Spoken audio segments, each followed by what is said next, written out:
jokers in the chat, text chat, get the courage to come in and talk like adults about your beliefs. Well, we're right here. Best of luck, though, huh?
It's quiet. I'll ask you a question, Glover, that you could just sit and marinate in for a while till I guess the conversation starts going a little later. But it's a question that I think you really need to look in the mirror and, dive in, dig into the deep end of the pool there and do some self work on this, because you got to figure this out. It's not helping your life. So my question is, why do you want to believe the earth is a globe?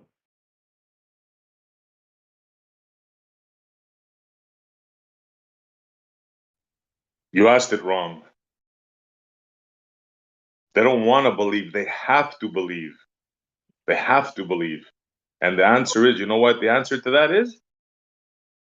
Because if they don't believe, their whole paradigm shatters in front of them.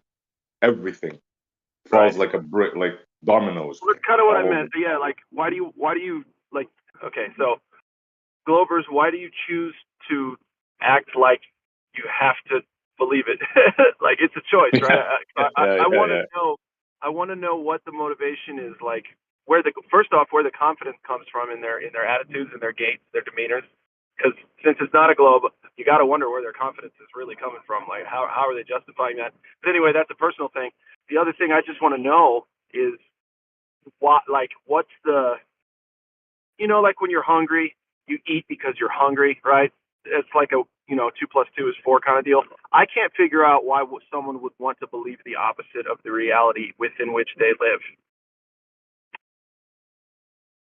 Right. That's that. Well, see, a lot of these people, right? A lot of these people, they're educated. They went to school. They learned certain things. a lot of them paid a lot of money to go to college and university, right? And what I think is they're taught a certain thing, and their ego or whatever you want to call it doesn't allow them to admit that they've been fooled, right? Like they're too smart. No way somebody could have pulled the wool over their eyes. I think that has a Yep. lot to do with it. Yeah. Yeah, man, I think that's number one, to be honest. Because yeah, it's like, can you get over the fact you've been duped? It's like, oh no, I couldn't have been fooled, not me. I'm smarter than everyone around me. I'm the one who wouldn't be duped. And if I didn't get duped, then it's real. Yeah.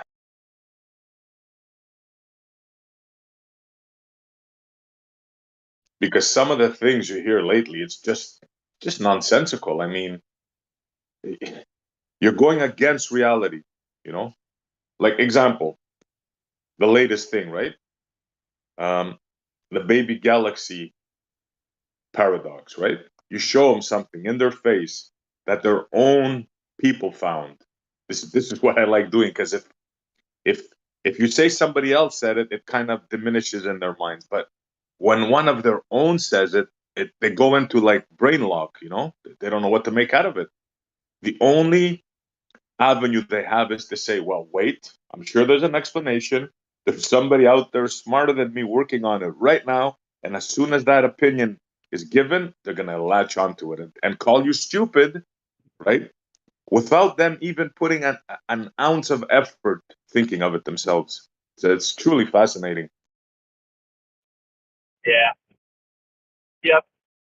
And it's sad too, because the first story that we're all told is the, I guess maybe it's not the very first story we're all told. I guess, Goldilocks and whatever that shit when we were younger. But then right when we start to become socially conscious is when they get us and they tell us all about space and planets and potential aliens. Oh my God, what an adventure. How hard is it at that point to take that idea out of the child's head?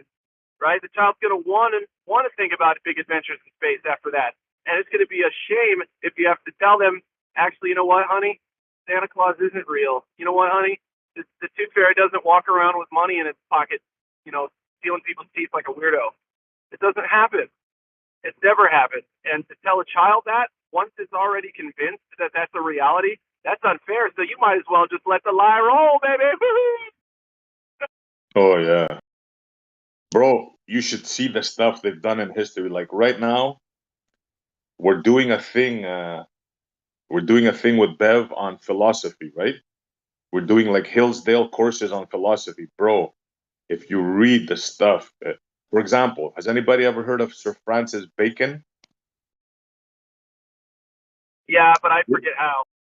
This dude, bro, just have a look at Sir Francis Bacon. What these guys have done, right? We've talked about him many times, even with Geo. He thinks that the reset, World War One, and that, and I agree with him, happened like a bit before in the 1800s. If you read Sir Francis Bacon, you're gonna blow your mind. This guy, it's like they rewrote everything, bro. It's like they rewrote logic. Yeah, it's fascinating. That's awesome. Can you post something in the chat? I don't have anything right now. Just Google Sir Francis Bacon and read up on his story, bro. I'll do that. I'm on my way to work now, so I got a lot of downtime there. I'll do it. Yeah, yeah. We go over stuff like that on Tuesdays. Or if you want to do it on your own, Hillsdale College, they give free courses. Hillsdale College. If you're into like philosophy and stuff, yeah, Nice. quite amazing. And I tell you, I was never into philosophy. Like I go, these guys, they think. What do they think? You know? Yeah, a lot of skullduggery has happened with these guys.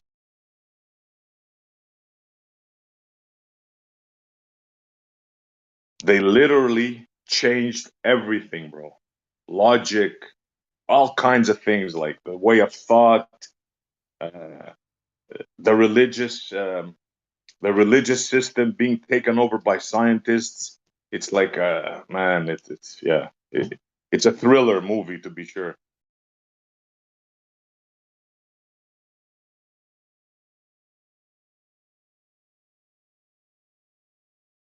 Just like they did with geometry. You guys are aware of the fifth axiom? We call it the triangle axiom. Well, it used to be the 12th axiom. They took it over, they changed it, and they made it the fifth. Stuff like that. Like they take stuff from history and say, this is no good. We'll do away with that. Oh, we'll keep this. We'll take this. Literally, that's what they did.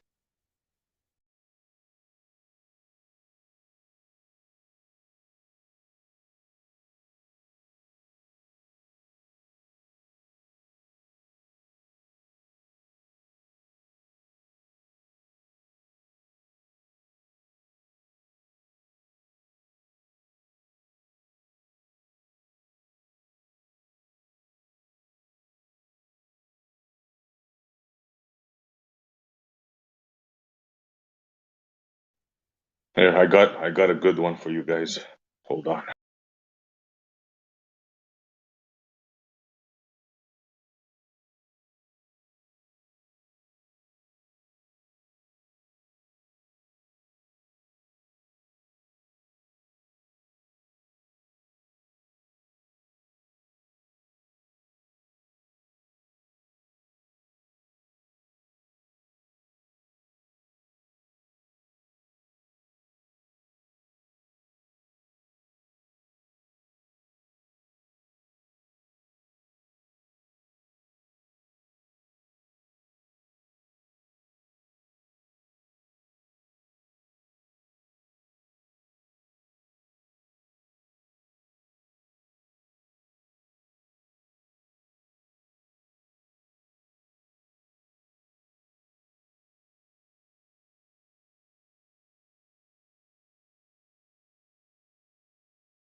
So here you go, guys. I'm having a coffee. I think it would be nice to have a donut. Look at the latest bullcrap. Our galaxy is now donut shaped.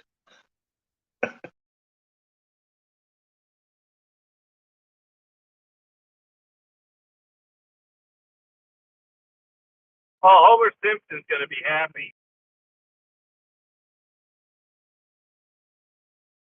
I wonder which baller is gonna go for this one. It's gonna fall for this one.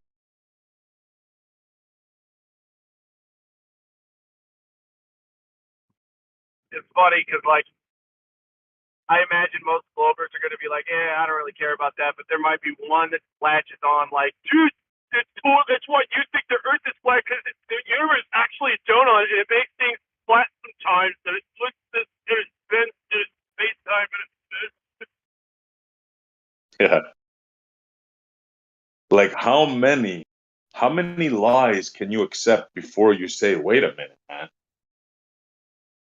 They told me it's homogeneous, spread up all around.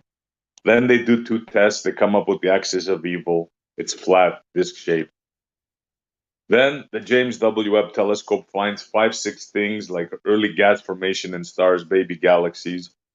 That's all wrong. I mean, what? Now they're telling you it's donut shaped. I mean, is there anything? Is there a time when you say, something's wrong here? they just keep coming up with weird stuff to say about the universe. So none of it's coherent. None of it makes any sense. It could make any sense. You know what I found out about astronomy today is they're more fascinated with stuff that they can't see than with stuff they can see. That really, riddle me that. So you're studying things you can't see. You can't detect it, but you're studying it. I love it. Yeah, exactly. Yeah, my two favorites, of course, are black black matter and dark matter and dark energy, right? Those are like, if you can believe such a thing, bro, they have you. You're Stockholm. You're like Stockholm champion of the year. Like, if they can convince you of something like that, it's over for you, man. Your brain is gone. You have no critical thinking. Yeah, for sure.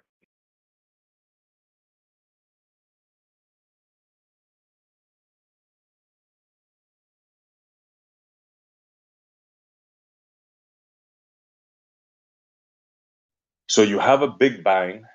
Check this out now. They say it banged, right? So you ask them, okay, it started at one spot, right? Right. Okay, so now try to ask a baller where the center of the universe is. See what they tell you. They're gonna tell you that there is no center. You're gonna say, what? What are you talking about? Didn't it start all in one spot? They're gonna say, yeah. Then how come there's no center? Then it should be that it emanated all around like a light bulb, all around, homogeneous, right? And they'll say, well, yeah. Well, then what happened? How come it's all in one disk, right? They did two tests and they found that it's shaped like a flat plane, like a disk in a circular pattern. So it's like, I don't know, man.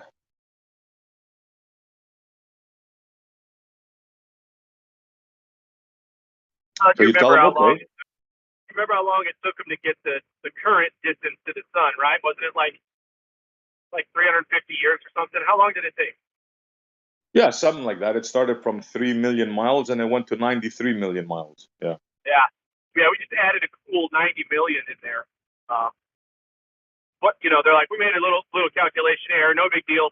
Add 93 million. Yep. And any one of those time periods, if you questioned that, they would have called you crazy. Nuts. Like, we know, we have the answer. Yeah. It's like, yeah. Can you imagine? Okay, so this day and age, can you imagine somebody going up to somebody else and going, it's 91 million miles. No, it's 93 million miles. You're crazy. The guy who thinks it's 91 million miles away is fucking crazy. But 93, it's 93 for sure. Yeah.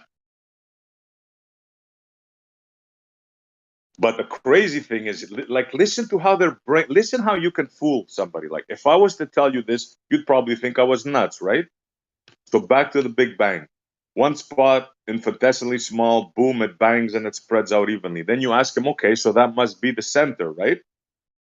Does that sound logical? Something explodes, you can trace where the center was, right? After the explosion, right? Then they'll tell you, but wait a minute, there is no center of the universe. What do you mean? Then they'll tell you, well, when the universe banged, it banged everywhere equally. Therefore, there's no center. It's like, how can you even think? Yeah. Oh boy. So yeah, their cosmology, their problem is that we understand their cosmology and they can't pull this stuff on us.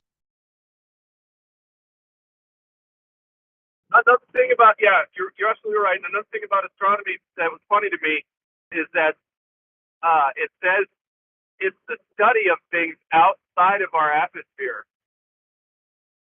Well, my friends, ladies and gentlemen, then you can't study that shit because it's outside of our world. Contrary to popular belief, you can't leave this place. We're enclosed. So anything outside of this place cannot be studied by you. Sorry. So that's what makes astronomy pseudoscience.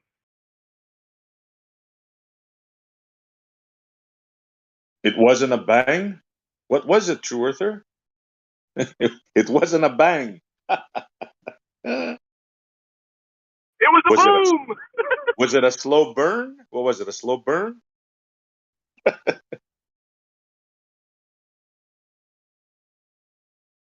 Yeah, they have no answers. They have no comebacks, no rebuttals, nothing. Like, they hear me talk. He could come in and rebut me, but he knows he has nothing. There's nothing that you can, there's no argument to be made here. You got it wrong. You got to say, I got it wrong. I was expecting a baby and I found a teenager. End of story.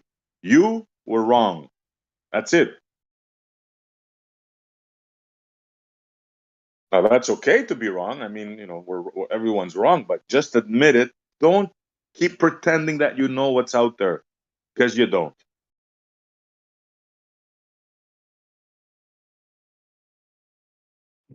Ballers get proven wrong day after day after day. And can they admit it, folks? Let's see. Stay tuned for the next destruction of the anti-flat Earth group. As the globe flattens. I don't even claim flat Earth, right? I claim I don't know the shape. I'm honest. I don't know what shape it is. I'm not going to say it's flat. I'll go as far as to say it appears level, because every body of water I've seen, it's not spilling over, right? I don't know what shape it is. What bugs me is I think some general out there, because they have the capability to go up with their rockets, right? So it's a fact. The higher up you go, the more of what you're standing on you see, right? So there could be some son of a gun general that knows, but I certainly don't. And none of us here do. I can guarantee you that.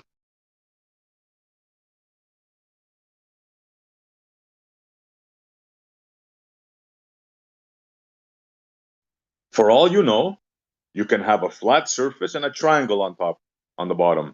How would you know? It could be zigzag on the bottom. You could be on a half cylinder, right? You don't know what you're on. You can be on infinite ground, like some people say. How are you gonna ever know that?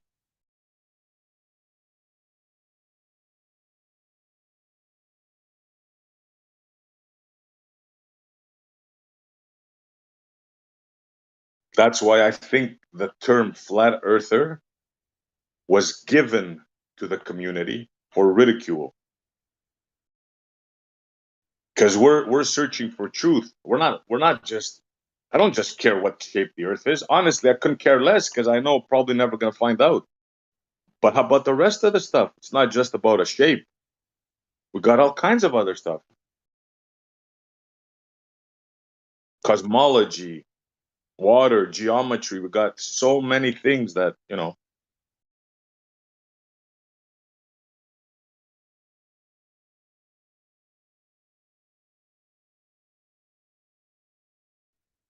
who here could definitely say they know the shape of the earth? Anybody? No, and so the thing is, I'm not going to be irresponsible enough to claim that I know the entire shape of the Earth. So when someone from the Globe Camp tries to strawman me and say, when did you measure the whole Earth to be flat? I'll say, try to find when I ever said that I did in the first place. I don't know the whole shape of the Earth. All I know is that it measures against the globe mathematics. You don't have to know the whole shape of the Earth for that to be the case. You just got to measure a little bit of a section because they fucked up and they made the map way too small for the world we live on. Fucking idiots. Yeah, well, we definitely know that what they claim is not so. I can testify to that. I've been to the beach, I've looked at the boats, and they do not disappear at 3 miles. I repeat, they do not disappear at 3 miles. Ever, never, ever. I've never seen a boat disappear at 3 miles. Ever. I filmed them at 5, 6, 7, 8, 9 miles. They don't disappear.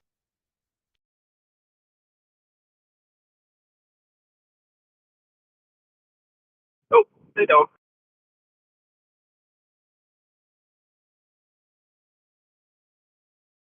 So they've been told the Funny too. It's story. like assuming that a human can see far, like the whole way. You know, they're like, well, the Earth's flat. I can see forever. It's like, wait a second. Can you see forever in the first place?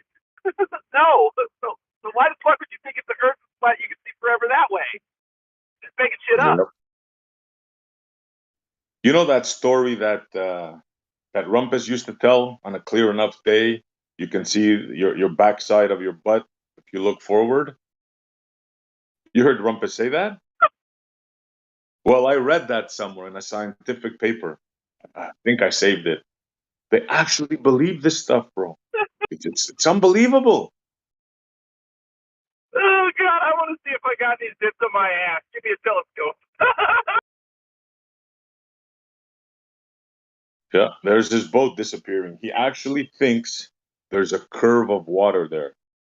He actually thinks that there's a drop of water in the ocean.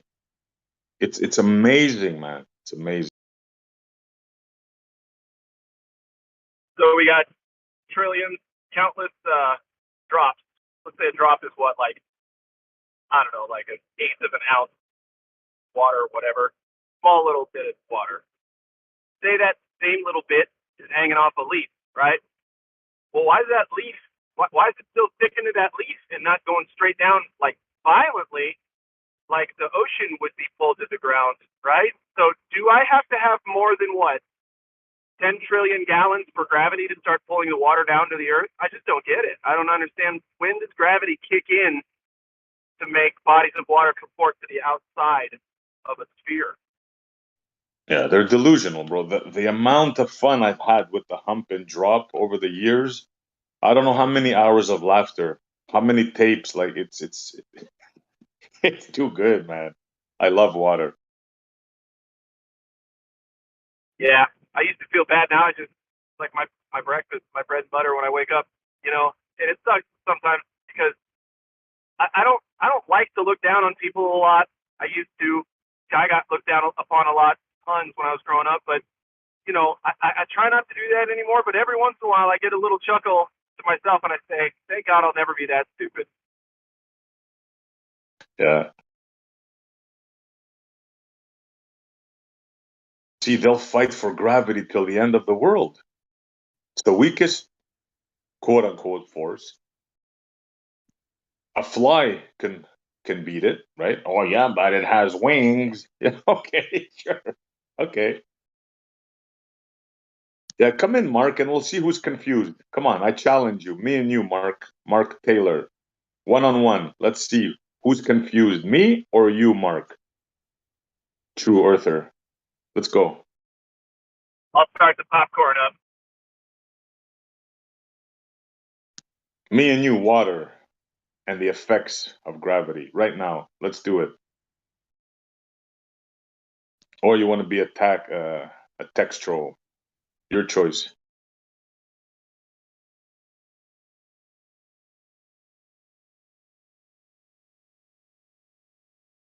The great Mark Taylor.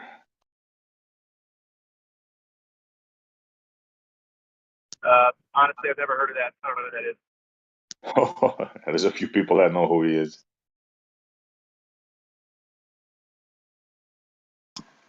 Who is he? He is, shall we say, a long time anti-flat earther.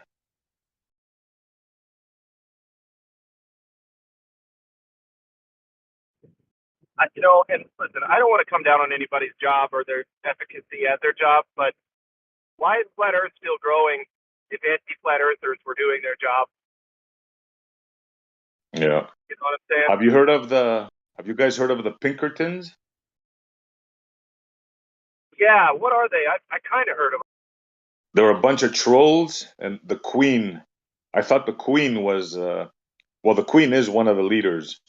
They hang around in gems, the Pinkertons. Oh yeah, Mark those is people. one of Yeah, them. yeah. They're an admitted troll team. Admitted. So I'm not just calling them out. And the Queen says, yes, I'm the Queen of the trolls. So That's like saying smartest retard. Sorry, but it is.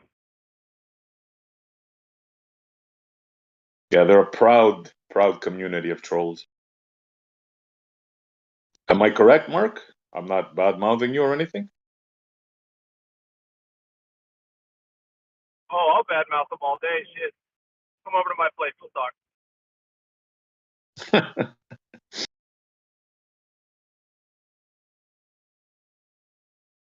See, the fact that they don't come in and challenge us says everything, right? They know if they come in here, they're going to get a fair shake. They're not going to get interrupted. They're not going to get name called. So they don't have any excuses, right?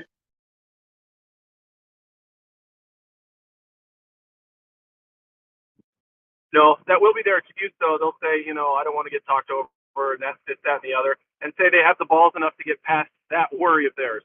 And we treat them respectfully, and somehow, and it's just a prediction, right? It's just my opinion based on what I've seen. They'll spiral. They'll spiral before we get to any real point. Yeah. Come in, Mark. Me and you will do a 10-minute thing. No one's going to interrupt. It'll be modded. And we'll see how it goes. Two people talking. Should be very interesting. I don't know if you're going to get him to get the balls to do that, dude. Pun intended. Yeah. Well, I tried. You can't say I didn't try. I wasn't hospitable.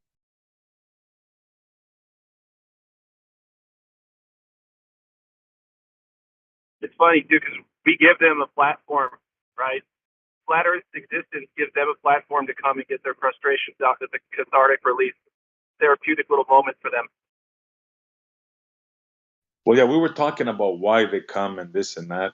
And one of the things I think they try to, somebody was saying they like to live vicariously through us. I'm sure there's a little bit of that too. But I think they try to convince us of the story, but meanwhile they're trying to convince themselves. Somehow if they can convince us, they think it's okay. I don't know, something like that. Weird shit. Yeah. So they're like, oh, thank God that flat earther went back to being a globe earther. Now that means it might still be a globe. Whew, thank God. I was starting to doubt it for a second there. It's starting to look really not like it's a globe, but you know what? I converted those two other people back to the globe, and I think that's justification. You know what? That's vindication for my beliefs. Yep, you know what? Earth's a globe now. It's a globe. I don't know why I even doubted it. You know what? Flatties, dummy.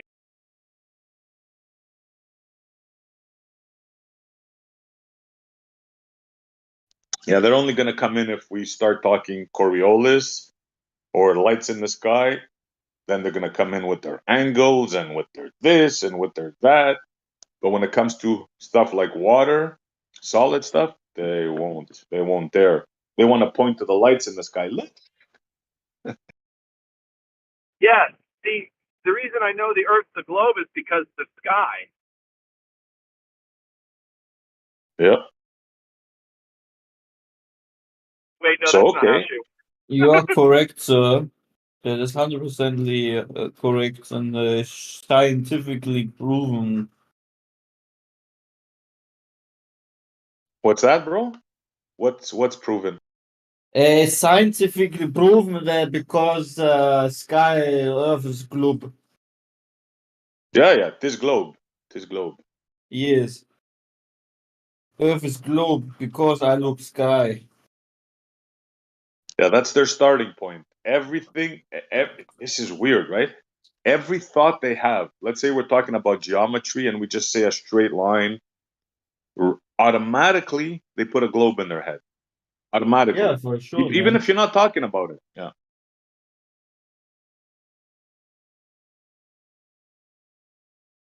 Oh, that's a good one. Einstein with the wand. Yep. That's the modern day magician. Yep. I made him talk. It's hilarious. That's good, bro. It's so funny. That's So if exactly the- what they are. Magicians. So if the Earth is flat, why is it raining in Germany right now, but it's not raining in the US? Dude, I'm making a presentation for my show tonight about the sky on a flat Earth. And once I do this presentation, I don't really know what else they're gonna have. I mean, if they don't have the sky, if they don't have made up assumptions about the sky, then they really have nothing. You know? Are you gonna do the flat thing and the baby galaxy paradox? No, I'm just going to talk about how we view the sky because that alone is like a pretty packed presentation. You know, like I'll do a future show about the problems they have in their cosmology, but that would be a whole show. You know, I just want to explain what we see in the sky, because if they can't say that the positions of the stuff in the sky proves the globe, they literally have nothing. Surely we've got better arguments for us than just arguing about the sky, Whit. Like what? I don't know. What's that one with the geodetics for earthquakes or something? The measurements they get from that? Yeah, that doesn't work. Yeah, they try to claim that waves travel on the Earth in such a way that it would only work on a globe. Like basically the argument is if you look at the epicenter of an earthquake and then you track the waves based on the arrival times at different stations on the Earth and you map it on like a Gleason's projection or a flat projection, it doesn't match. But on a globe, it matches. But when you actually go look into the data, that isn't true. It's actually not true. Like they bring up like the Tonga volcano explosion and how that caused an earthquake. I went and looked into it, and there are huge arrival time discrepancies. There are places that are way further away from the epicenter that receive signals before the stations closer, and they make sense on a flat Earth, but not a globe. So that's the thing about the globe is you can just say things as if they're true, right? Right. Don't they say things like when you were debating the whatever, that guy that couldn't even debate you, most recent guy, seismologist, I think.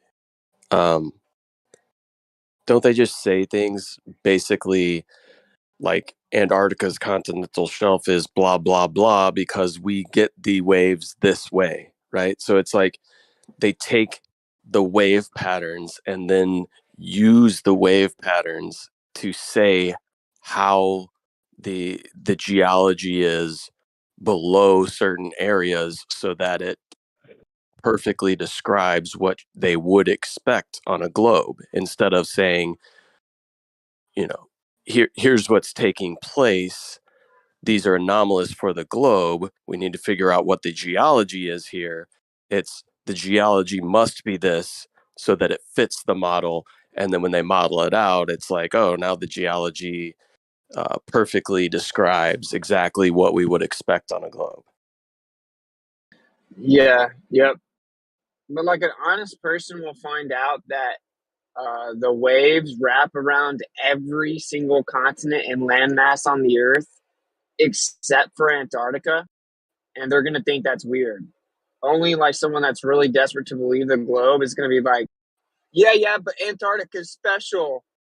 We know that because the waves don't wrap around. No, it's because the wave hits the ice that is underneath Antarctica, and because of logic that you and me and people who can only read equations can understand, is that's the reason why the water will not search for the last resistance and go around the continent. No, it will just say goodbye. This is way too deep. I'm sorry. Well, I'm yeah, sorry to bother you, they Antarctica. claim that because it's so deep, it doesn't hit the continental shelf, which Makes is no just sense. goofy to me.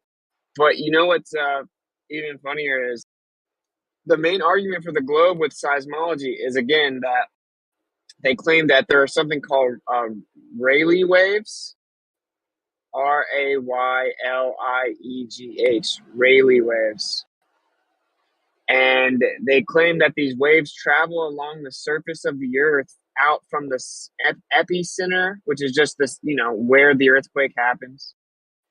And they go in all directions, and then they come all the way around the globe. They hit each other and then reflect back around the globe after they hit antipodal, right? And they just say it. They can just go on the internet and just say it, and everyone assumes it's true. But when you look into it, it's not true. They bring up the Tonga volcano as a specific example, right? Because that obviously created an earthquake. And dude, I found discrepancies, like arrival time discrepancies of up to 5 minutes. Dude, they claim that the earthquakes travel the entire Earth in 20 minutes. 5 minutes. 5 minutes, dude. According to the Globe Earth, 5 minutes would be over 5,000 miles off. You're just misinterpreting the data that you're seeing, and you're just confused. You don't know what you're talking about with it. First of It all, must be these so waves, easy to right? be a Glober. Yeah. Go ahead. Yeah, these waves, the PNS waves, right? Primary and secondary waves. They claim that with these waves, they can see clear through to the center of the Earth, right? That's their main source. So now, Yeah. the funny, what? Yeah. Yeah. So now, the funny thing here is, right? They have dug, and everybody knows this, the Russian borehole, right? The Kola borehole. They have dug 7.8 miles down.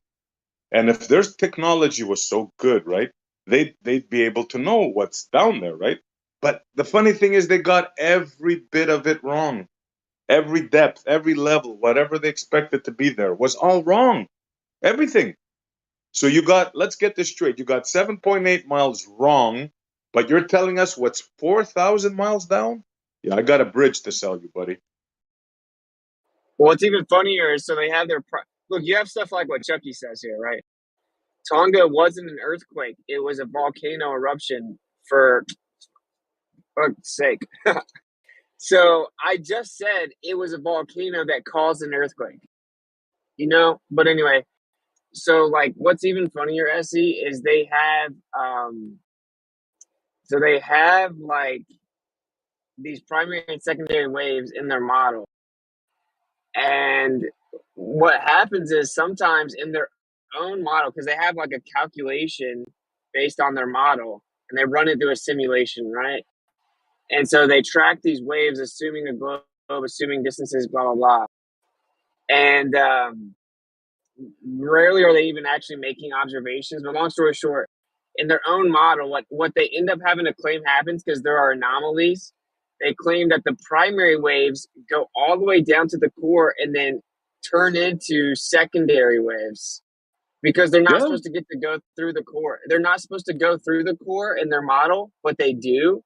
So then they just claim that they change once they get to the core. They must change anonymous or as an anomaly. Dude, it's Yeah. so funny, bro. When you look into seismology, it is such a joke. It's not even close to matching the globe predictions when they beg the question. I But have that's what looked I'm saying. into it. It's just easy to be a glober, right? You can just say it does. And like no one's really gonna challenge you. The people that will challenge you are gonna get censored and then they're gonna gaslight you and just say nuh-uh and then change the subject. And all you have to do to be a glober is just baselessly lie. Like literally. Well, It's really some of them frustrating. buy it. Like Terry here. I don't think Terry's lying, right? I think he believes this stuff. So I yeah, know some of them that, yeah, believe but it, that's man. my point, though. That's my point, though. He believes it because someone else baselessly lied. You know, Yep. like Terry's probably like an honest person. So he doesn't really conceive of the idea that someone will come on the internet and just baselessly lie. That's what I'm saying. Like, a lot of it is intention. A lot of it's ignorance, though, right? Which is called like Hanlon's razor. Do not attribute malice to that which can be adequately explained with incompetence. Like a lot of people just hear other people say it and then repeat it. Even the PhD in seismology, that's what he was doing. He just knows what the model claims and then just says it. So I don't know. All I'm saying, my only point is that you can just baselessly say things as if they're true, and that's all you have to do to be a glober. But then I go take the hours of time required to go look through all of these articles, half of which are behind paywalls, read them all, look at all the charts, isolate it all, find the assumptions where they conflate everything, and actually get to the bottom of it and find in their own data and their own papers all the different anomalies that don't work at all. I can do all that, and someone can just respond by saying "nuh-uh," and then they win. So it's Yeah, easy they to be a think. glober. That's all. Yeah, they think they have the moral superiority. You know, they have the weight of the scientific community behind their back. Yeah. In other words, zero critical thinking. Yeah, which is just wrong. Everybody knows that it's just word salad. The best is to find. This is what I like doing: finding holes in their own model, by their own scientists, because then they have no wiggle room. So then you get to see them flap around like a fish, like you just took a fish out of water. Yeah, their own paradigm.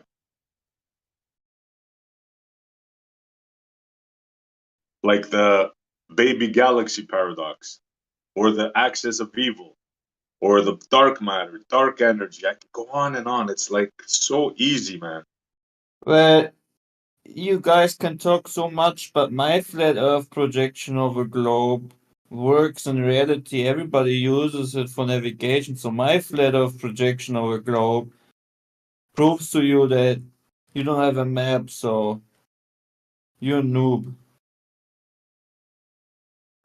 So Terry, truthfully, Give me how one are you so working. convinced? Sorry, Clay, I thought you were done. Yeah, give me one working flat Earth map, okay? Yeah, give him one map. Come on, guys. And while you're at it, Terry, seriously, you believe after knowing about the Kola deep borehole that they got it wrong 7.8 miles? You actually believe, Terry, that they got it right 4,000 miles down? Seriously? I can't comment on that because I don't know enough information about that borehole. Are you going to look into it? Yeah, I'll have a look into it one day. All right. You will be surprised. Are the ideas of the core, like what the core consists of, both the inner core and outer core, what are they basing their assumptions on when it comes to the material makeup of these? Could it be something like how they're trying to plot the waves of an earthquake on a globe? Is that how they would assume what the material makeup is of the alleged core of the globe? Well, they have their stories, right? They have their Thea story of how an object came in and hit the earth and deposited the molten iron core, and part of it became the moon, right?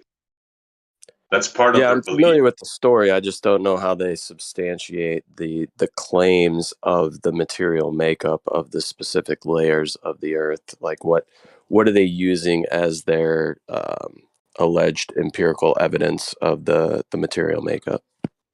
They just look at different waves, so they'll detect certain like vibrations in the earth, and on very small horizontal plots. They literally have to treat the earth as if it's flat to get the data objectively. Then they take that data and they throw it into a globe model. They then look at the different locations and what time they receive them, and they try to run it through a program to see where the waves will be traveling. And then, based on geology's current claims about the layers of the earth, right? They actually they then interpret the wave data, assuming it goes through the earth. And vice versa. It's all tied together. They've used like a lot of these models to supposedly find the layers of the earth. Yeah. So that's kind of what From I'm what I wondering is, remember, right, geology only has the ability to empirically confirm roughly up to 8 miles of depth of the earth. So past that, what is the geological explanation as to the material makeup? Like, how are they garnering their data, and is that through waves, or is this when seismology comes in and kind of assumes certain things? this is how they do it, bro. The wave goes down, right? They have their machine. Now, they say that different sediments, layers, and funny enough, they're all horizontal, by the way, but that's another topic. So these different layers, like rock, will give a different signature. Mud will give a different signature. This kind of rock, that kind of shale. That's how they do it, by different readings of the wave, how long it takes to go through, blah blah blah, and all that stuff. And funny enough, they get it all wrong. I mean, the Kola borehole, they got the water content wrong. They got the heat wrong. They got the layer of the sediment wrong. They got the whole layer wrong. They found microbial life. They found water in rocks. They found an exotic substance at the bottom which they couldn't go through. They called it like plastic, honey, jelly. I mean, they got it all wrong. Like, come on, man. Terry, you can't make an argument on this, bro. There's no way.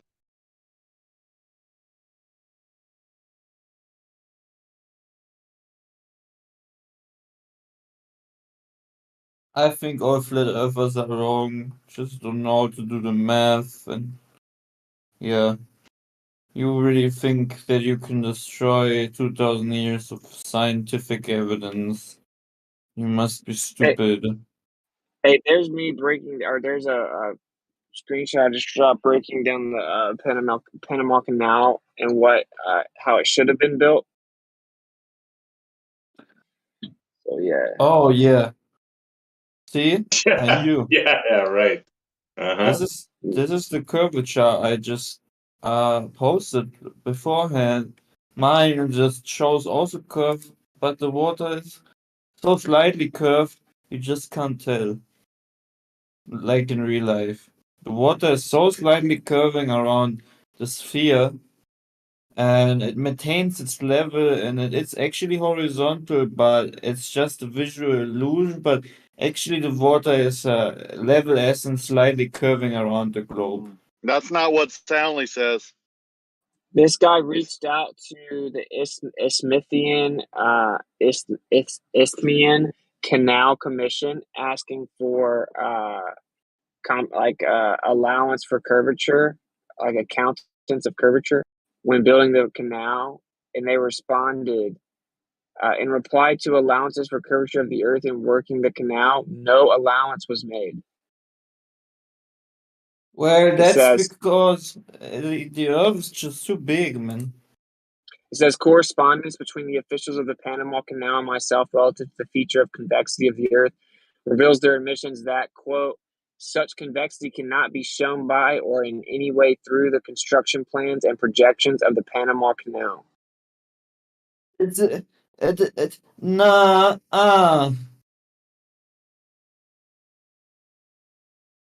You're wrong with it.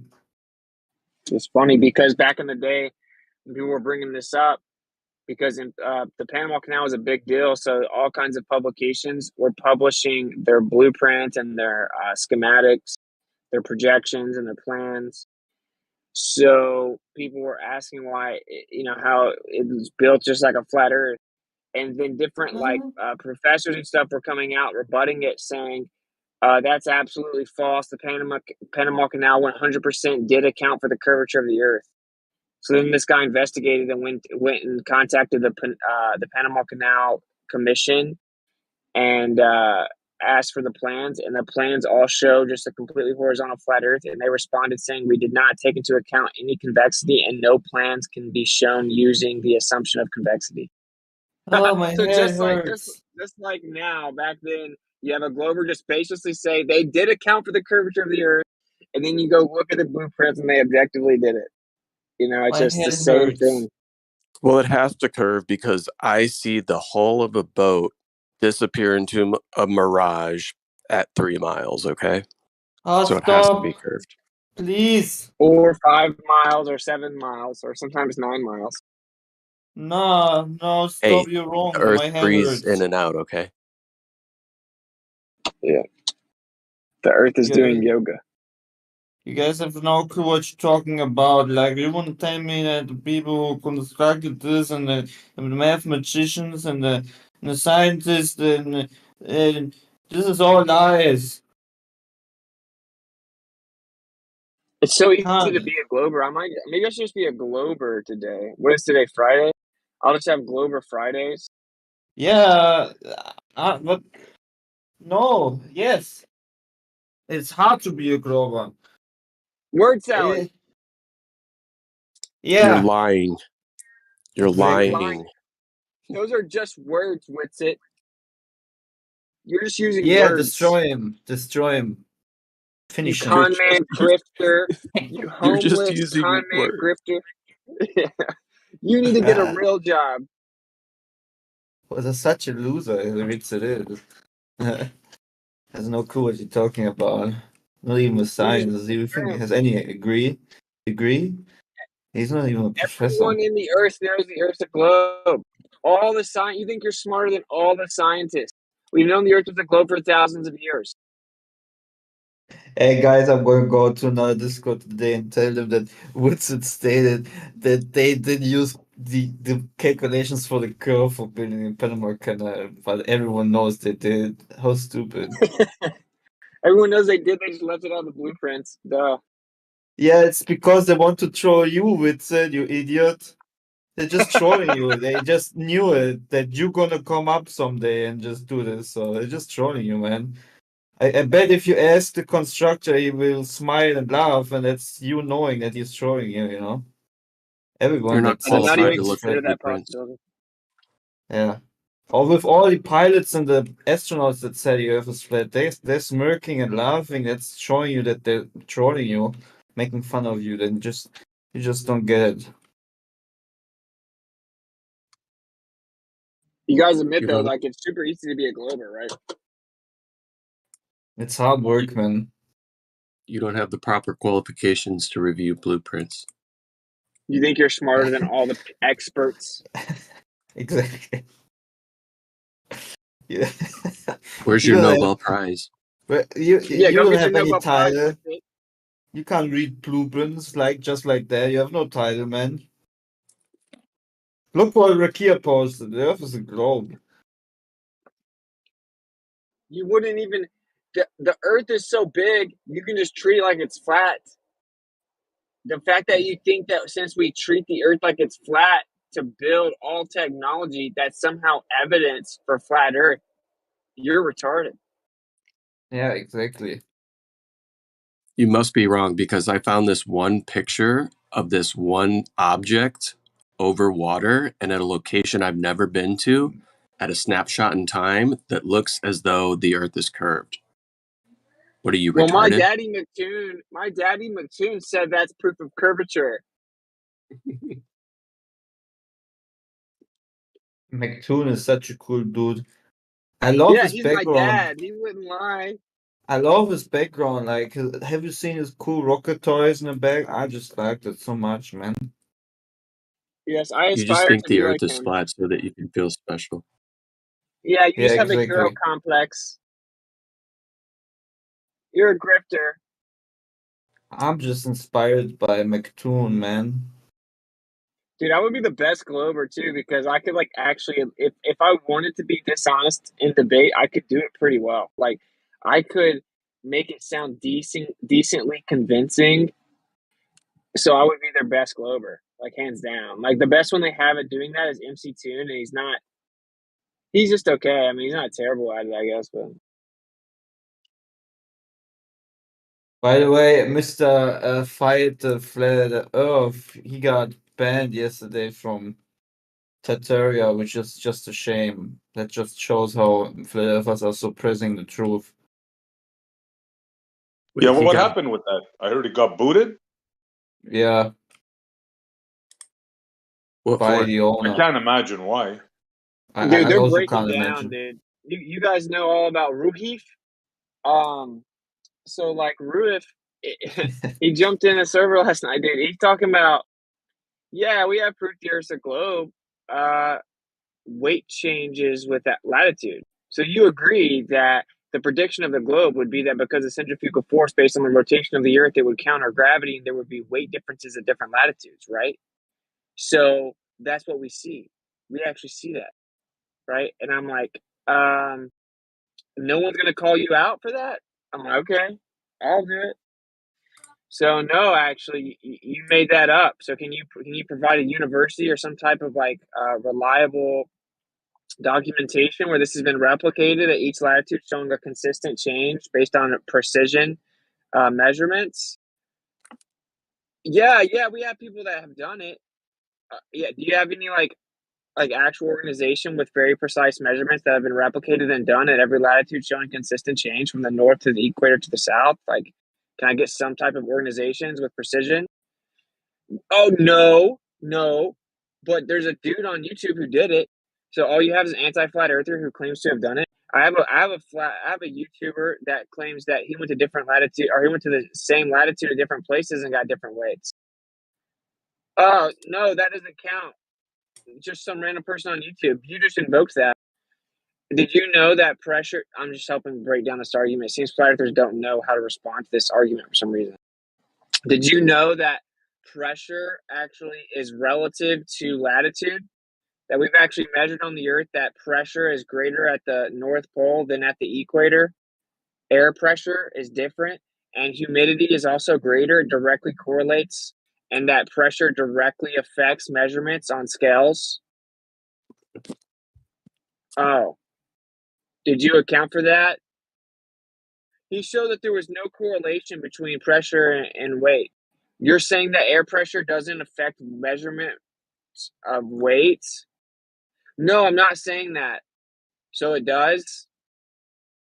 Yeah, it does, but he showed there was no correlation. What? Okay, there you go. That's the whole latitude argument. Super easy. I don't really hear many flat earthers bring that up, but pressure changes with latitude. So suck it. It does. I mean, Pressure changes every couple miles. Ports, you get different pressures. You have to adjust your altimeter based on it. I've Yeah, never but gone anywhere that you didn't have to, if it's 10 miles or 30. yeah, I mean, weight is actual downward pressure on the scale. It's pressure over a certain area.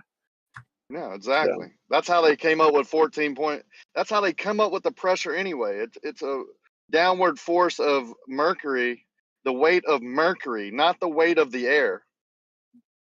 The mercury that they put in a certain column so high up and created a vacuum above it, which creates a pressure downward. The weight of the mercury is 14, like is that weight, not anything else. They call that pressure. That's how it was established. Yep, Yeah, I think they Mercury is started like using their water. Yeah, and then yeah, Mercury is like their datum or totem or whatever you want to call it, right? That they measure pressure against. And where do you think, guys, pressure changes? Take a wild guess. Where does All over the pressure place. change? All No, over but the I place. mean a delineate. Okay, let me rephrase. 33 feet. That's one, but I was talking about the water, right? Well, it starts cavitating at 33 feet. Yeah, it starts cavitating. But at the water, what happens when you go down from the water level? Pressure increases. Exactly. And when you go up, Decreases. Decreases. exactly. So the water is a delineation point. Yep. Delineation point. Thank you. So Yep, does thank you. anybody remember the precision scale company that sent a scale all around the world with a garden with gnome? gnomes. Yeah, with the garden gnome. What do you remember the name of Yeah, that I know all company? about it. No, Okay. no. Oh, I have the stuff on my computer, but the name of the company, no. But do you know what they did? Anyone that reached out to them and said that they wanted to weigh the gnome, they just sent it to them. They measured the gnome at one location, and then they sent the gnome to them. They didn't calibrate the scales. They sent the scale and the gnome to whoever in the world asked for it. They calibrated it at the lab, the scale, and then they just sent the gnome and the scale to anyone, and then they just pulled it out of the box and weighed it. What a joke! You have to calibrate it based on your position because there are pressure differences. So Yeah. everything that they do is just dumb. It's like actually dumb. And even that was all over the place, like their measurements, right? It wasn't like it perfectly fit any type of Correct. Yeah. shape. It's like I found a very good high resolution image of the Panama Canal. You can zoom in and it shows you the miles. And it shows you how sea level is indeed curving slightly with the Earth, the curve of the Earth, because that's what level means. I mean, how stupid, like not how stupid. How much more do you lie to do you need to lie to yourself? How much more do you need to be or willful ignorant to yourself to not acknowledge the easy properties of water? That sea level is what it's literally been called ever since. It's sea level, which means it's flat, which means it's horizontal. It does not curve anywhere. That's why you build these canals. Yeah, so anytime I mean, they show like these orthographic views of topography and all of that, it's all based on a flat horizontal baseline. Always. Anywhere. Any type of topographical elevation, like orthogonal view. You know what I'm talking about? Like if they wanted to show like the overall topography of the state of Kansas or something like that, it's going to be on a flat baseline. The whole entire east to west across Kansas is going to be displayed on a horizontal baseline. There's literally kilometers of topographical scans of California or every other country of the UK showing it completely flat. I just don't like you just need to type it into Google. You get thousands of people doing this stuff, or at least a few companies doing this, but you have thousands of images showing you these scans, and they're always flat map. They're always flat scans of the topographical plane. I don't know how much more do you need. The Earth is not a sphere. I think they're starting to use technologies like they take a bunch of different kind of like radar or LiDAR projections from various points for certain things. I can't recall what it's called off the top of my head, like photogrammetry or something like that. And as you piece all these things together, it will give you the actual layout and the topography. And even if I think about something like they were trying to figure out what flooding would occur if they made changes, I think it might have been around the San Francisco area. So they have this huge inside a warehouse, this flood basin that they constructed. There's a couple of these throughout the country where they test floodwaters, what they would do for damming, how that would affect the topography, and they're all laid out obviously horizontal because that's the way water is going to lay, is flat and horizontal. But if you think about this, if you continue to scale that up and it remained horizontal and flat, or even if you grabbed one of those layouts or like a topographical map that is in 3 dimensions that's the size of like a huge warehouse, the minute you grab that and you start to bend it, it would start to break and crack in areas. So what is filling in all those breaks and those cracks? Or is it just completely inaccurate when they do all of these models? Because if you start to bend it, you need more land to be able to fill it in. It can't be accurate if it's laid out flat. All these experts building these megalithic structures on the Earth through megatons of dirt and earth, they just assume a flat baseline, but actually they know it's a globe. See, Earth is demonstrating nothing about civil engineering. So if instead of saying this, how about he comes in here and explains himself? But it's the only thing he can do, just do baseless comments. Yeah, empty words. It's just gonna be peanut shells from the peanut gallery, man. That's all they got. It's the same old rebuttals, Clay. Don't worry about it. Where they're like, "Oh, you don't know anything about this." Understand guess about what? it. They can't come in and tell you anything about that. either. So yeah, like I was saying before, like when civil engineers lay out huge scaled down models, if they take that model and they try to apply curvature to it, what fills in the gaps? Because that model will crack. So is their model inaccurate when they try to model things? And if so, why would civil engineers use such inaccurate models?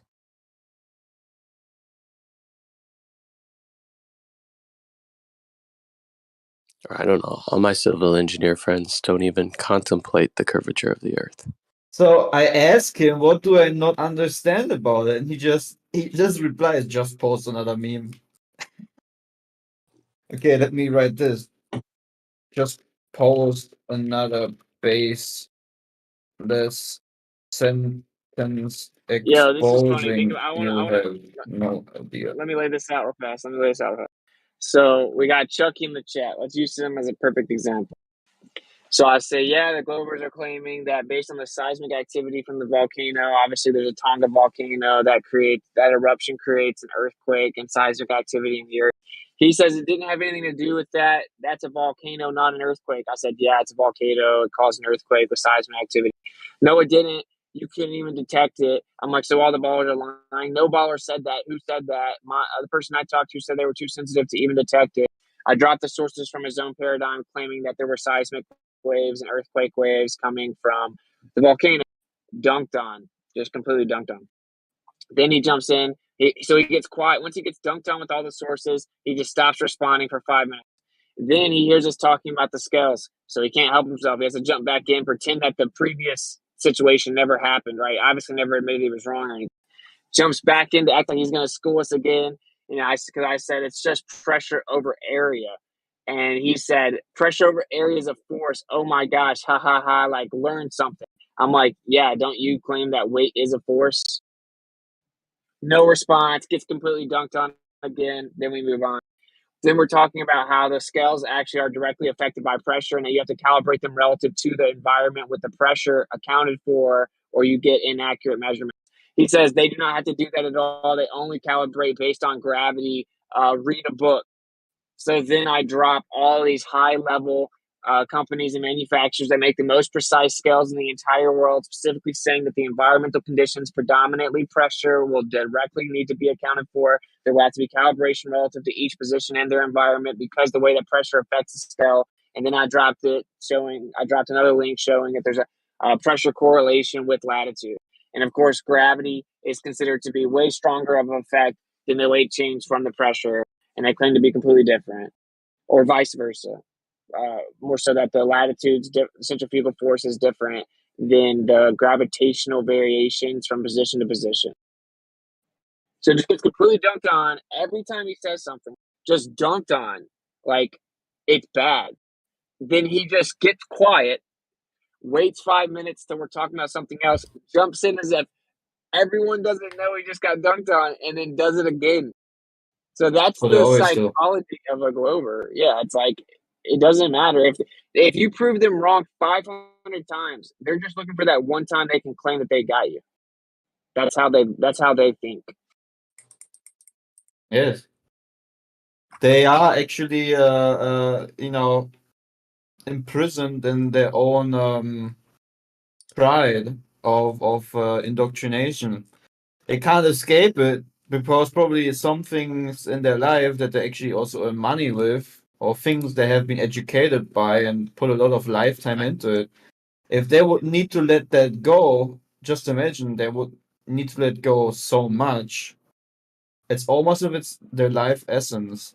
So that's why they're just here admiring us being able to talk about reality freely for what it is. But they're just gonna keep on being little childish.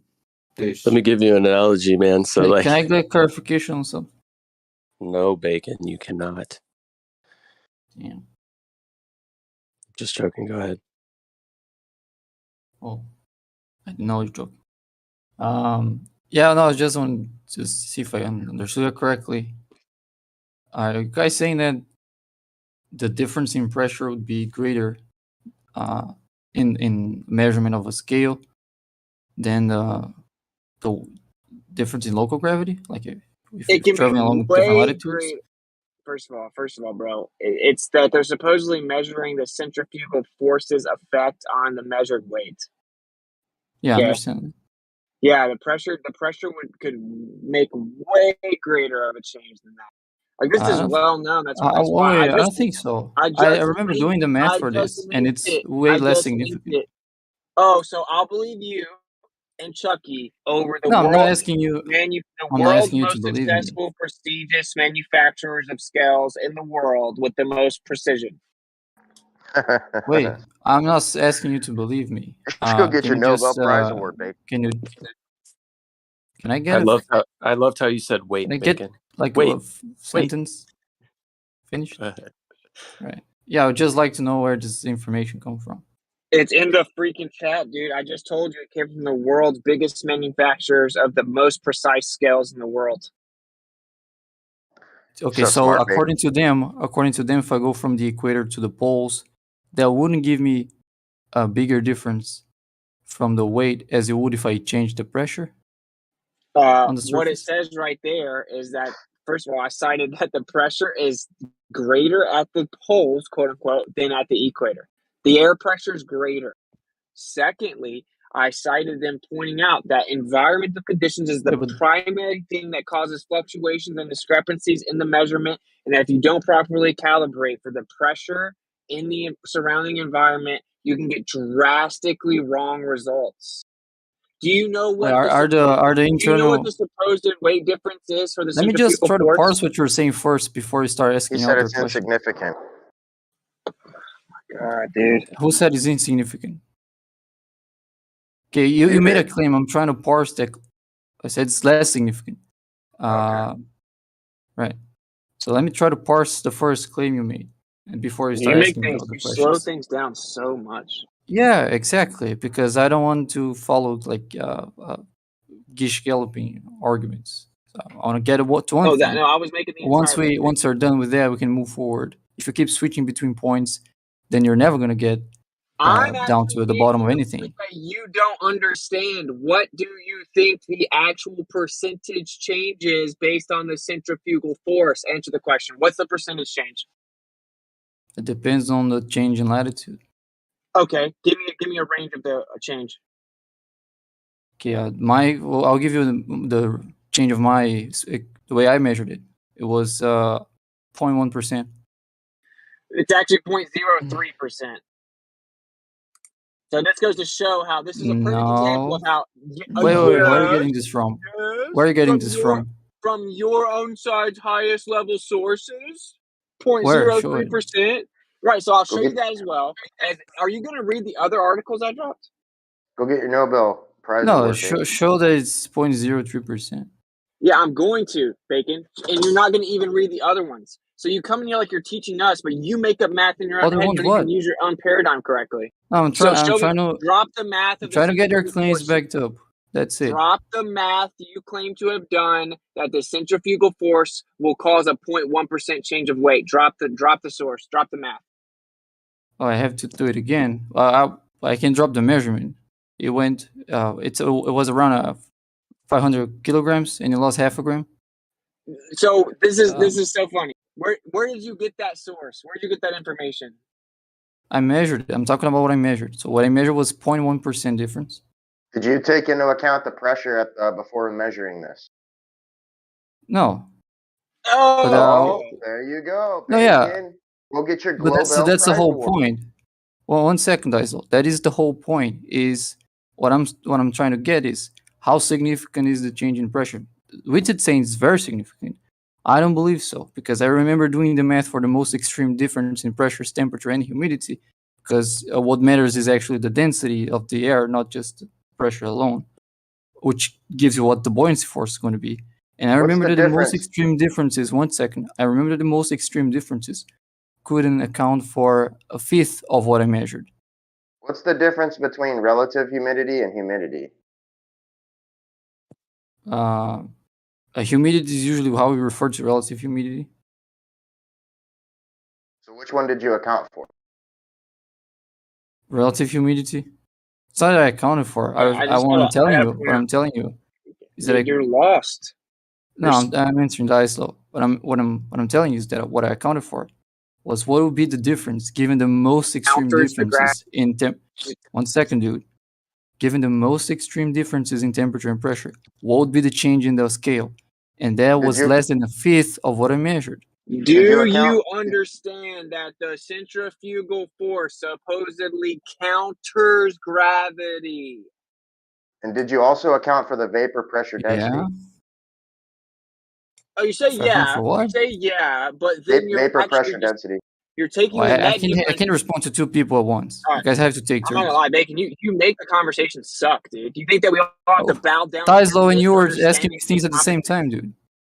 Sorry. You and Taislo were asking me things at the same time. Dude, listen, dude. Sorry, You Bacon. said that you took a net difference and you're attributing it to the centrifugal force, and in your own paradigm, there's a gravitational difference, and the centrifugal force counters it, and it's not 0.5%, it's 0.03% of a counter to 5%. gravity.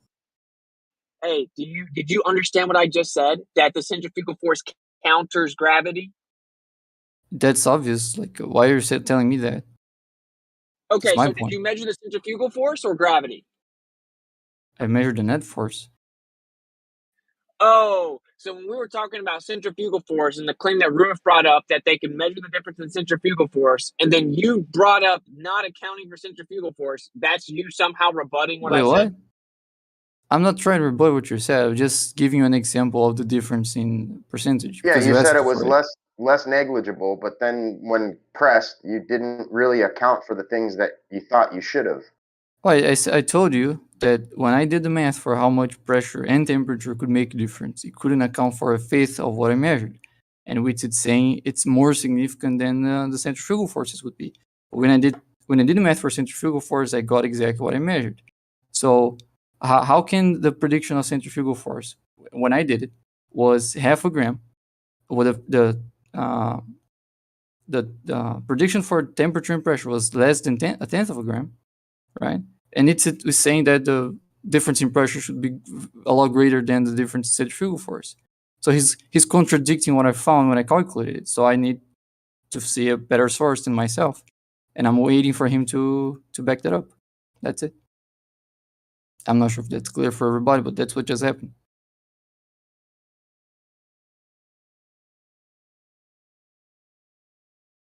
I don't know. What's it? Do you have something to respond with, or?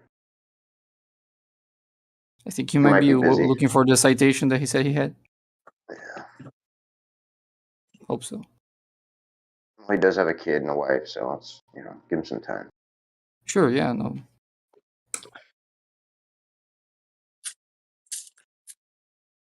But because he asked the math, I'll do it again.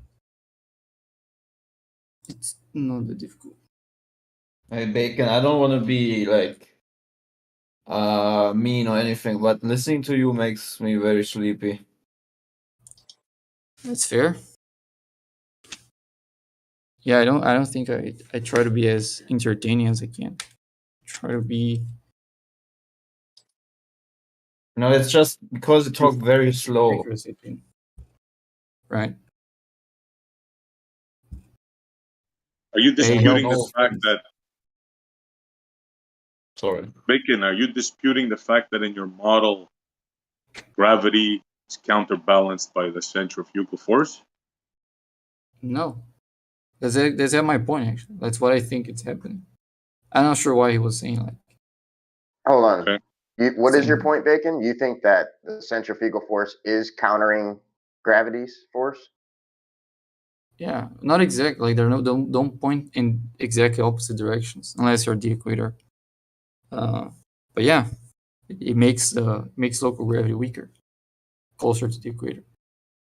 But that's not even what I'm trying to claim here. What I'm trying to claim is that the difference in pressure would be less significant than that, in which it's saying it's more significant. And I'm trying to see where this is coming from. What about the centripetal force? Have you guys accounted for that?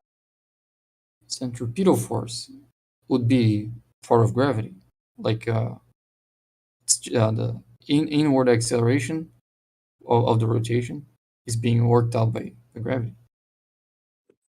So centripetal and gravity are the same thing?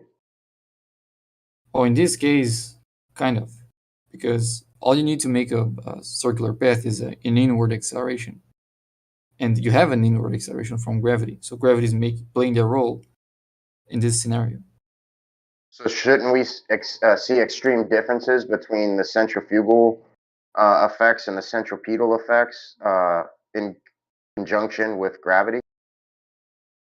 If you add up the centrifugal force to gravity, if you add up the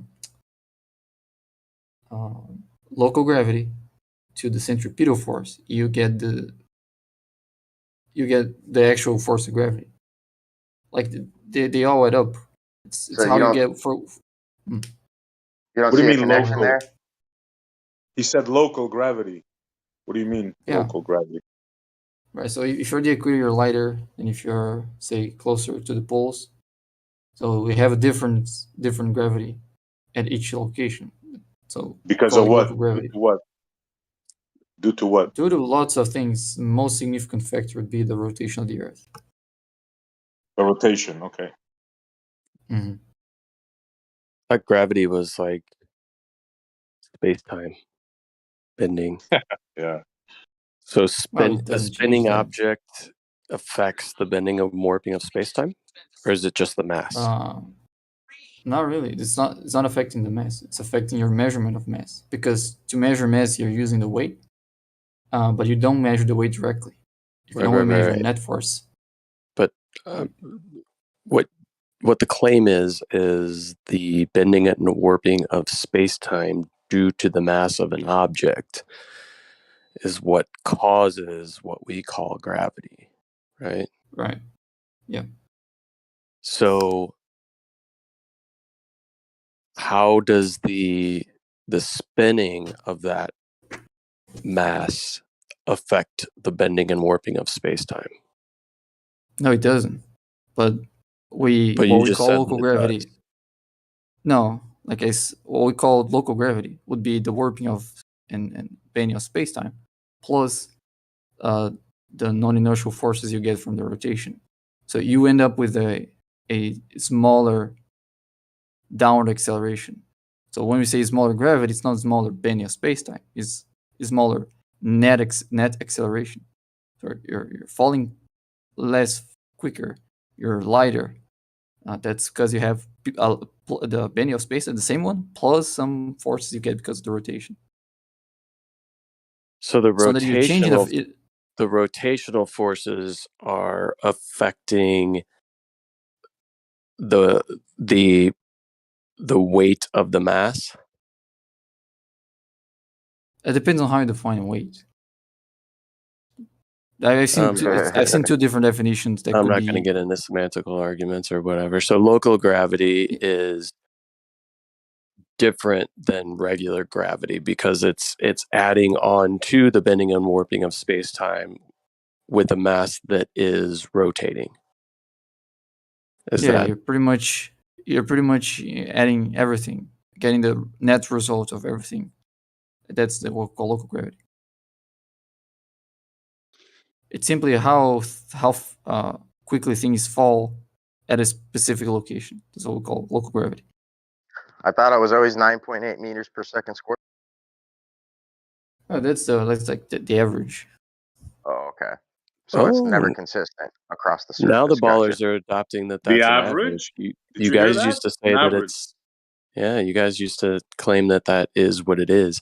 Actually, what it is the big G. That's the little g. Give us the difference. Big G is the constant. It's how you get from the relationship between masses and distance to the unit of newtons. You need a constant for that to get a unit out of it. Is it me or him that's breaking up? It's you, Dicelo. Okay. Oh, he wasn't breaking up for me. I know. It's weird. Anyway. So big G is, I'm sorry, you said big G is the overall or something, and then little g is the what? No, big G is a constant, which is how you get the unit of newtons from the relationship between masses and distance. Little g is the acceleration you get on the surface, close to the surface. It's an average acceleration you get on the surface of the Earth. Approximately Average 9.8 meters per second square. Yeah. Gotcha. Sorry, They're very different my numbers. wife was talking. You What don't was little g? Little g is like this average acceleration you get close to the surface. Okay, and so big G is your constant, and little g is the average. Yeah, but there are more differences. Like big G isn't even an acceleration. It's just a unit for unit. It's a number for unit conversion, let's say.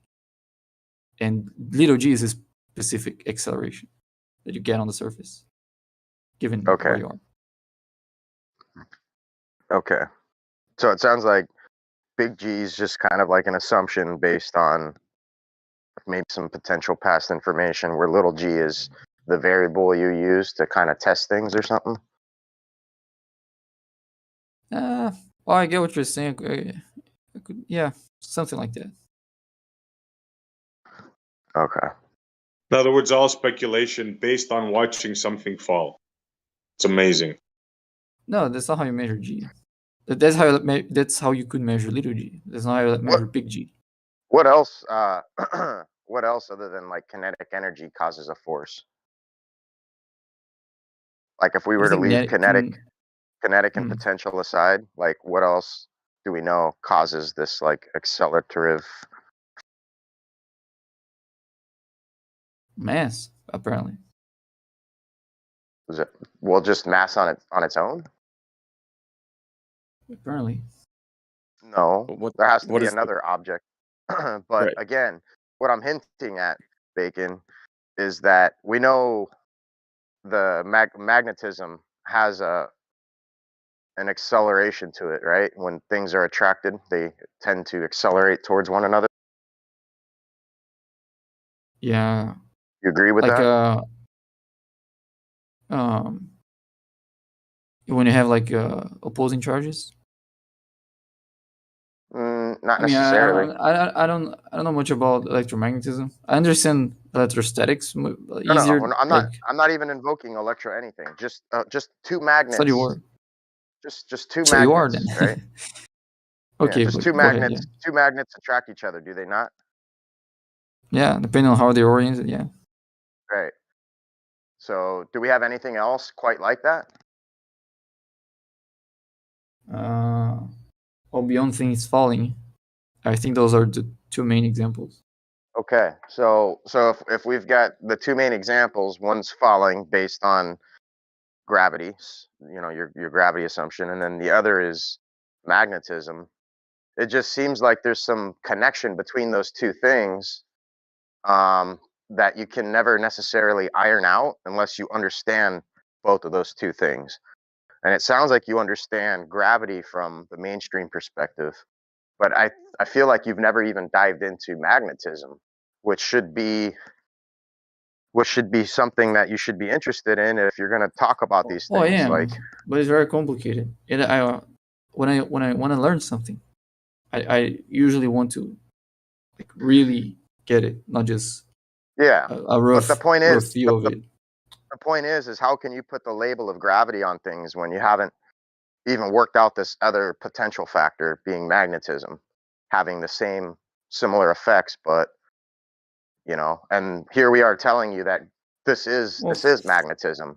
Like what you call gravity is literally magnetism, and you just haven't even taken the time to differentiate those two things. Like, there's a simple reason that I think I wouldn't attribute what we call local gravity to magnetism, which is that if you play with magnetism, you can see that the material of the objects you're playing with heavily changes how they interact with magnetism. So if you have an object made of iron, it's always going to be attracted by a magnet. If you have lead, it's going to be repelled by it. If you have copper, it's not just not going to be attracted or repulsed by it, but it will resist moving close to electromagnetic fields. But you can have the same. You can have the same kilogram of lead, copper, and iron, falling at the same rate and behaving the same when we're talking about gravity. When we're talking about weight, they all behave the same, but when we're talking about magnetism, they behave vastly differently. So I don't think it could be the same thing. So if you took an object with a composition close to what you guys propose Earth to be and tested on that, don't you think that would be maybe a good potential way to see like the similarities or differences between these two effects? Because I mean, if you're just going to say lead and iron kind of do different things, therefore magnetism is not a factor, I mean, it doesn't seem very genuous to me. I don't know. Well, if it was, shouldn't they behave differently in gravity-wise? What's that? Like, shouldn't, let's say, if I drop a kilogram of copper and I drop a kilogram of iron, shouldn't they fall at different rates? If it's magnetism that pulls them down or makes them fall? Not necessarily, no. There's a coherency difference, right? So what we typically call magnetism would be a coherent, like a coherency that would attract much faster and stronger, for lack of a better way to describe that. And then when you have an incoherency within that field, you still have an attractive force, but it is much, much weaker. And also both poles would be attractive. So this can be demonstrated with magnets themselves. If you get a conglomeration of a bunch of like ball magnets with one another, you can take a normal magnet and both the north and the south pole will be attracted to that incoherent mass of magnets, right? And it's not going to be as strong of a force, attractive force, so it's not going to be stuck together as strongly as if you took a coherent magnet and had that attraction between two coherent magnets. Right, but I think you would still get a lead ball being repelled, and I think you'd still get a copper ball and not being attracted by that. And if you try to move the copper ball close to that bunch of unoriented magnets, not only it's going to have some resistance on the motion, it's going to warm up the copper ball. That's how usually copper behaves when going through electromagnetic fields. Right. But if I move a lead ball here on the Earth, but we're and kind I move of an iron ball, they're both a kilogram. I move them as easily as each other, and none of them warm up by doing that. But the thing is, we're inside of that field to begin with, right? So everything on Earth is contained within a magnetic field. Would you agree with that? In the sense that there's the Earth's magnetic field. How about this, Bacon? Is there anything in the universe that's not affected by magnetism, whether directly or indirectly? I think there's some stuff, but you wouldn't believe they exist. Like it's mainstream science stuff. That's fine. Nothing we can experience. That's fine. What about gravity? Is there things that gravity can affect and cannot affect? I don't think there's anything gravity cannot affect. Really? How about helium? What are the effects of gravity on helium? Well, helium is also attracted to the Earth. Really? Yeah. Is this theoretic or is this something you can substantiate? No, yeah. I've seen people measuring gases before, weighing gases before. You can have a syringe full of helium. If we release a balloon, you're saying that helium balloon will eventually find its equilibrium somewhere at a set altitude? Yeah, I guess so. Yeah. If it doesn't pop before I get there. So is your claim that helium is affected by gravity because you can put helium within containment, weigh that containment, and then let the helium out, and then weigh the container again, and you'll get two different readings? Is that why you say it's affected by gravity in an attractive way? Yeah, if you have it full of vacuum and you have it full of helium, when it's full of helium, it's heavier. Right? So if you put helium inside, you have a bigger downward acceleration. Or a bigger force, I mean, not an acceleration. So And that's weight. what we call gravity. It's the downward force. So weight's So the only if thing with- that you have to. Weight's the only thing you have to support this.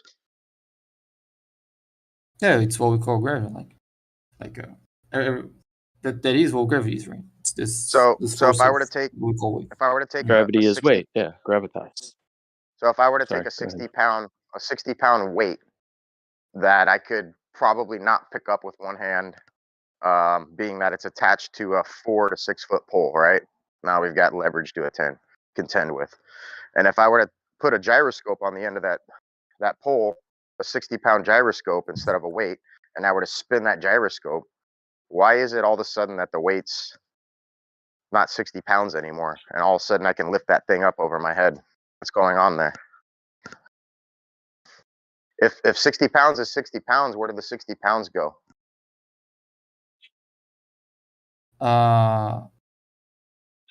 Yeah, this thing about gyroscopes is a bit messy.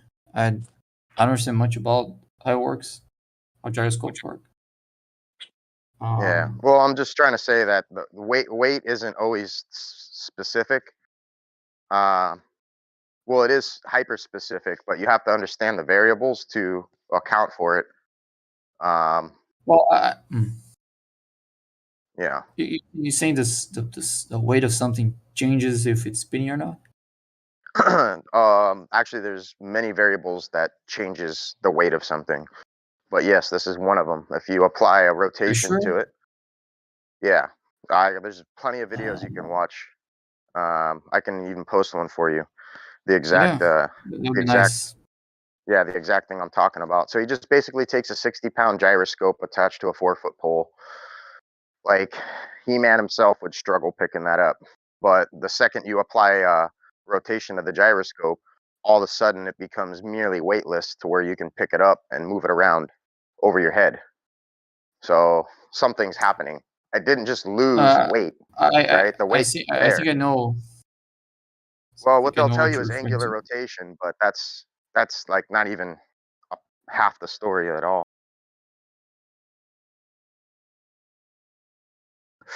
If 60 pounds is 60 pounds, then why is all of a sudden the weight change? You know what I mean? Like, you have to be able to There's a identify weight change.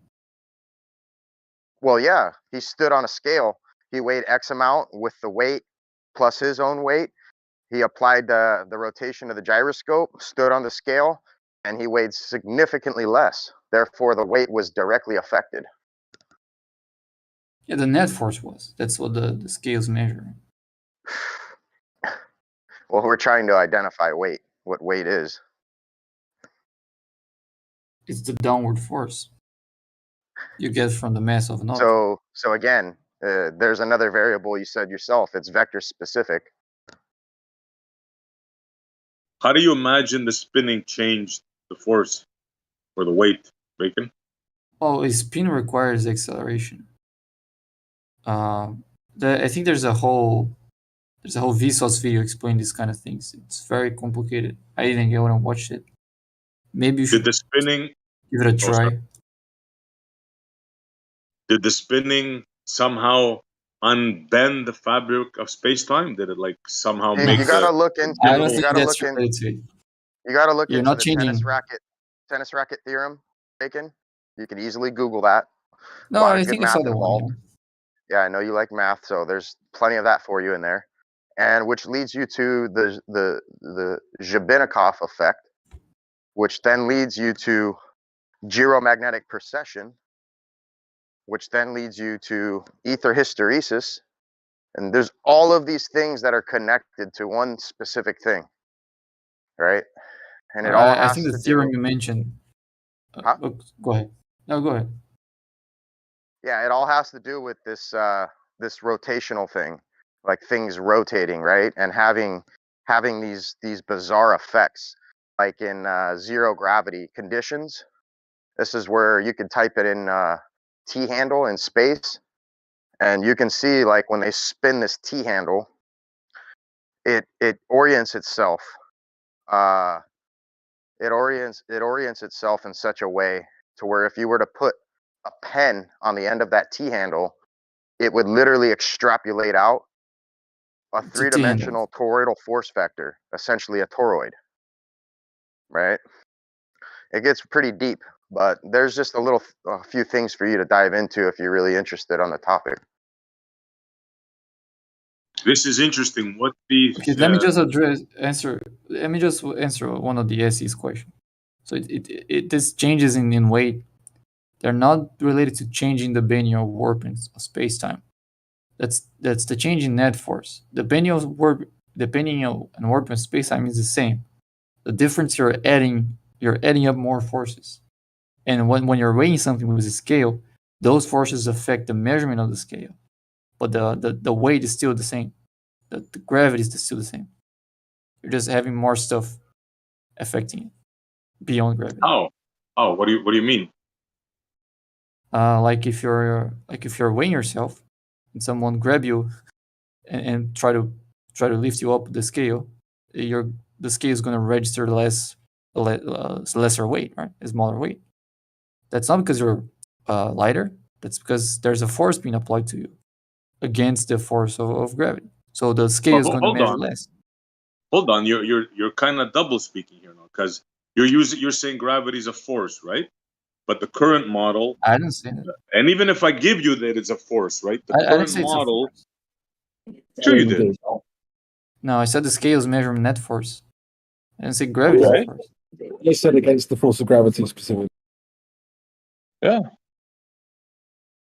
All right. So this doesn't make sense, because how does that work? You have basically a dimple in the space-time fabric, which causes the body to dip, to go into it, right? To fall into it. That's your gravity. It makes them accelerate towards each other, yeah. Okay, so how does it work then in this instance? Well, why would it change? I don't get it. Well, in order for this effect to happen, you have to change that dimple. That dimple has to change. No. The scale isn't measuring the amount of bending in space-time. The scale simply measures net force on its surface. Okay, so how does the spinning object affect that? How does the spinning object affect the net force? By introducing forces. Yeah, a spin requires forces. A spin requires acceleration. So you guys just throw this force word around. Yeah, and it's kind of an issue, Bacon, because a force is not an actual thing. It's not a thing of itself. It's just an action done. So when you guys want to explain away just by throwing force labels on things, you're not really saying anything. There's only one force, which you guys like to equivocate as being all these other forces.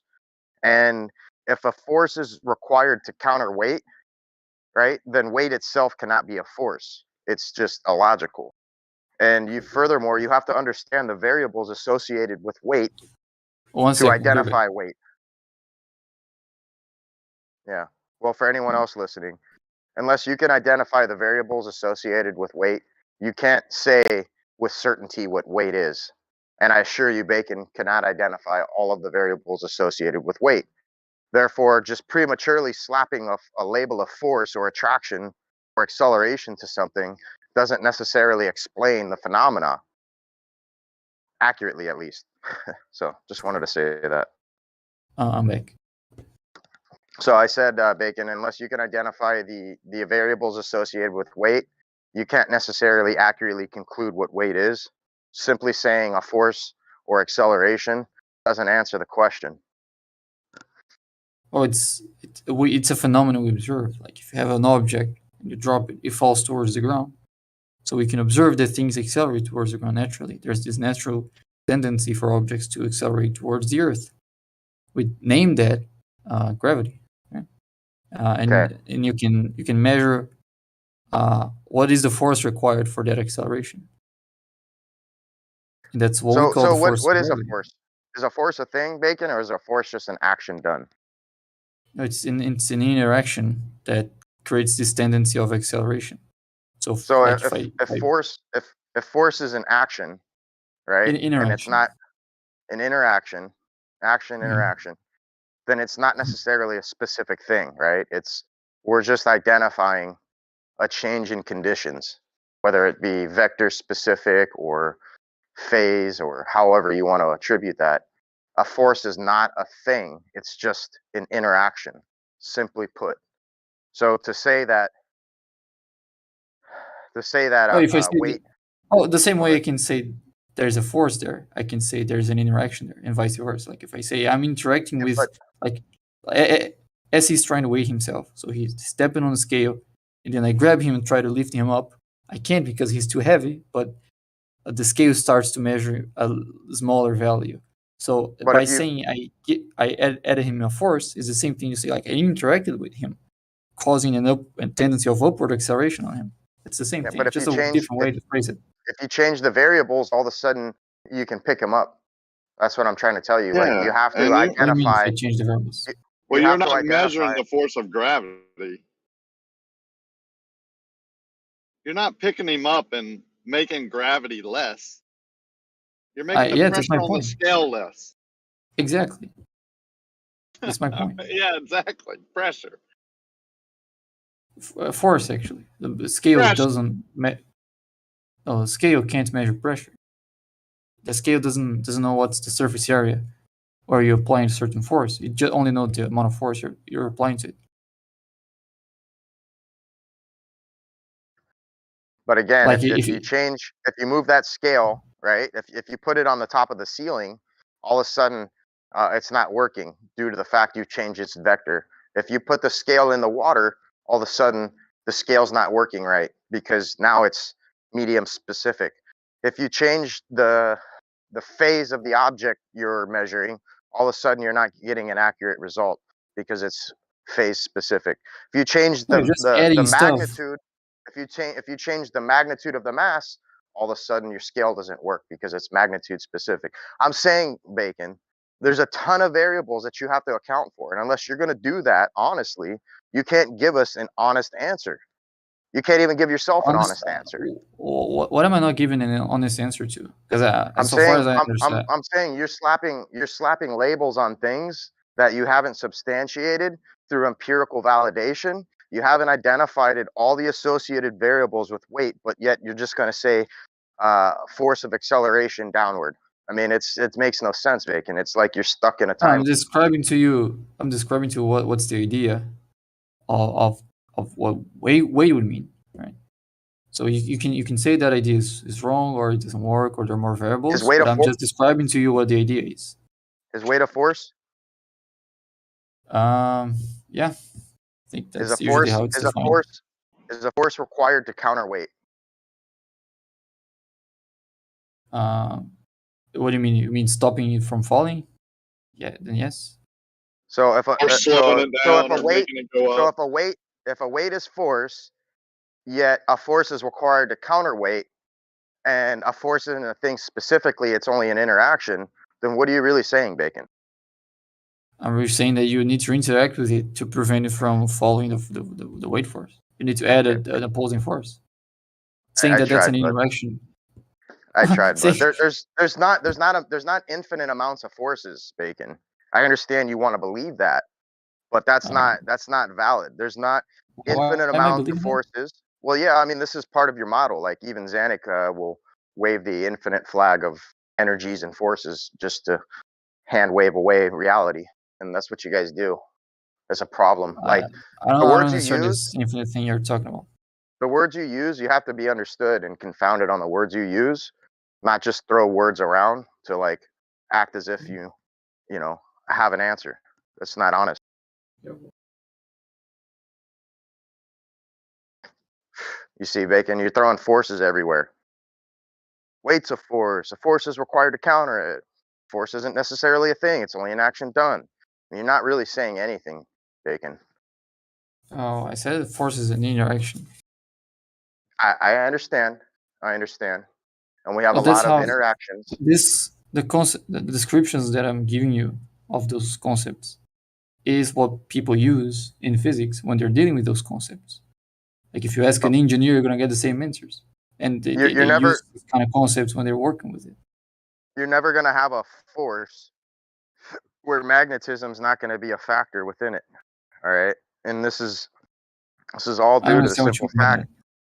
This is all due to the simple fact that forces and motion are essentially dual yet synonymous pairs of action of magnetism. So that. Oh, they're all not. field pressure mediations, all motion is either from counter space or towards counter space. However, ultimately, all field pressure is curvilinear since force and inertia are mutually destructive and without end. So force and It's motion not are really just strict. set as reference. Yeah, I'm trying to help you. So force You're and not. motion. I already lost you. If you keep reading, it won't help. I already lost you. So what I'm telling you, Bacon, if you just listen closely, force and motion are said as reference to the creation of space, form, and magnitude, that being the dissipation of energy. So centrifugal divergence to I'm or lost as again. Cartesian impotency of energy. So essentially, I'm just saying the motion towards discharge or volume or magnitude. Basically, Bacon, you If can't you want have me a to force. understand something, you talk to me. You don't read to me, right? Yeah, Because I'm I completely tried. lost. I'm simplifying it for you. So what I'm You're not telling you, simplifying your reading, and this isn't making sense to me. And okay, so I'm not reading anymore. I'm trying to talk to you and you're interrupting. So again, Bacon, force and motion are just actions of magnetism. Anytime you have a force in your model, Bacon, you can never separate the magnetic component within that. Okay. But furthermore, you haven't even identified what magnetism is to begin with. It seems all too convenient. You know, the fact that magnetism is connected with everything in phenomenal existence, yet you just decide to look the other way when it comes to understanding what magnetism is. I mean, it seems telling to me that you're I'm not not looking the being other way. genuine. It seems telling that you're not being genuine. Like you're over here trying to discern reality and debate upon your model, but yet you can't tell me what magnetism is. You're not even taking the time to understand it, and Okay, it's connected to everything. When I stepped into this Go ahead. conversation, it had no relationship to magnetism. I stepped in because I was hearing the claim that the difference in pressure would create a bigger difference in scales than the centrifugal force of the rotation of the Earth, which I think is completely wrong. So I only wanted the backing of that information. Then you start asking me questions about this concept, and we end up here. But I never joined this conversation to mention anything related to magnetism or electromagnetism. I know. I understand that, and that's why I'm pointing it out to you. So how am I being disingenuous? Because it's something that you've been Something you told. brought up. It's something you've been told for years now that you're unwilling to dive into. You just want to stick with your biasy No, and not I'm not actually see where unwilling the to other dive side's into. coming from. It's not genuine. I'm not unwilling to dive into. Well, when are you It's not going to? true. When are you going to take the time? Well, I can't learn everything at once. I'm I currently learning other stuff. understand that, but again, this has been ongoing for years. This has been ongoing for years. Right, but We have this discussion on a daily basis, Bacon. Yet you But I still avoid. have my preferences. I have my preferences on what subjects interest me, and currently, electromagnetism is not in the top of the list, right? But it's irrelevant if even your own paradigm and your own academics are telling you that this electromagnetism permeates the entire universe and it's inseparable from all phenomena, yet you haven't even pinpointed and addressed the topic at hand. It doesn't seem like you're being genuine in trying to decipher reality. It just seems like you're trying to shove your paradigm onto other people with some sort of a hubristic attitude of all knowingness. I have no idea what you referenced right now. Like when you said about the people from my paradigm say something, I have no idea what you refer to. So I'll repeat it. So electromagnetism is connected with all phenomena. It's inseparable. Your own paradigm of academist What says accept that. No. This is something that's irrefutable. This is something that they openly admit. The fact you don't know that is a problem, dude. And you're here having these conversations. That's what I'm trying to get to, Bacon. But what I come here to talk about doesn't depend on that. I understand. That's the whole point. You're supporting your So biasy. ignorantly, out of ignorance. It's not genuine. That's what I'm telling you, No, dude. I'm not arguing anything that is based on electromagnetism. Oh God, Bacon. Why are you gaslighting me so hard, bro?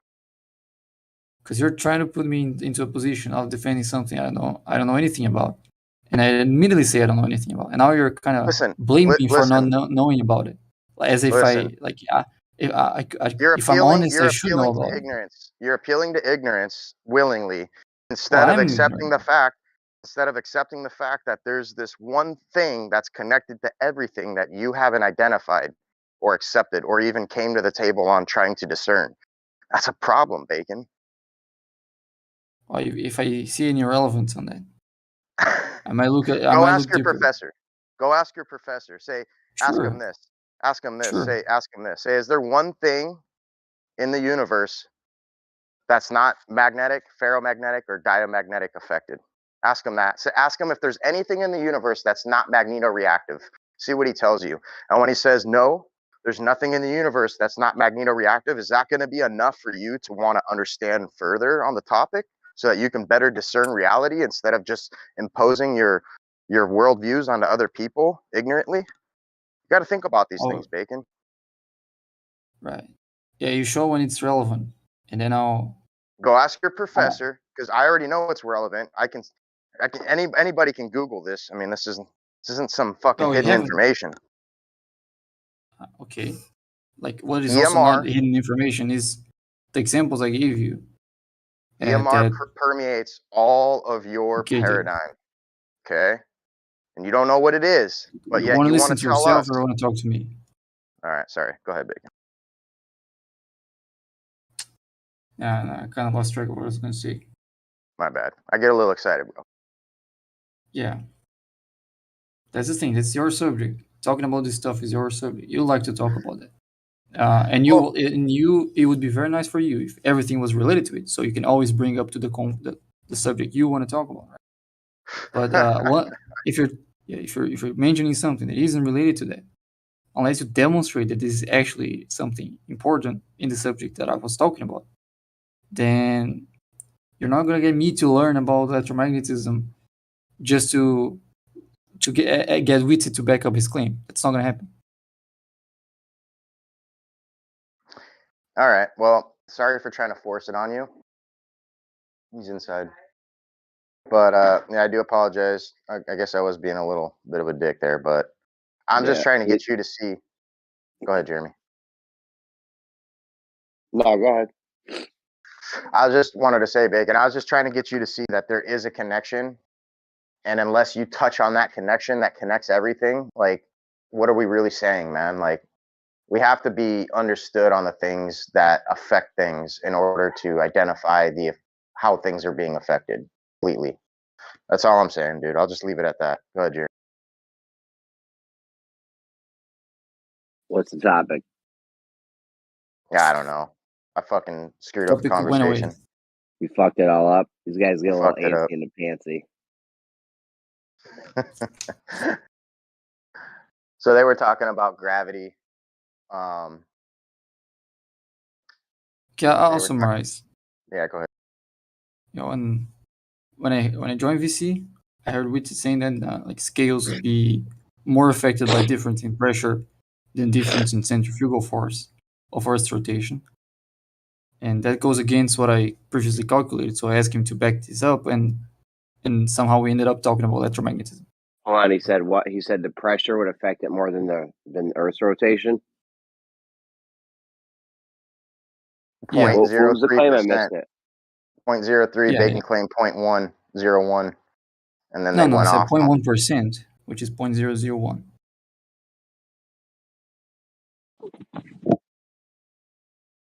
So they both affect it. So what?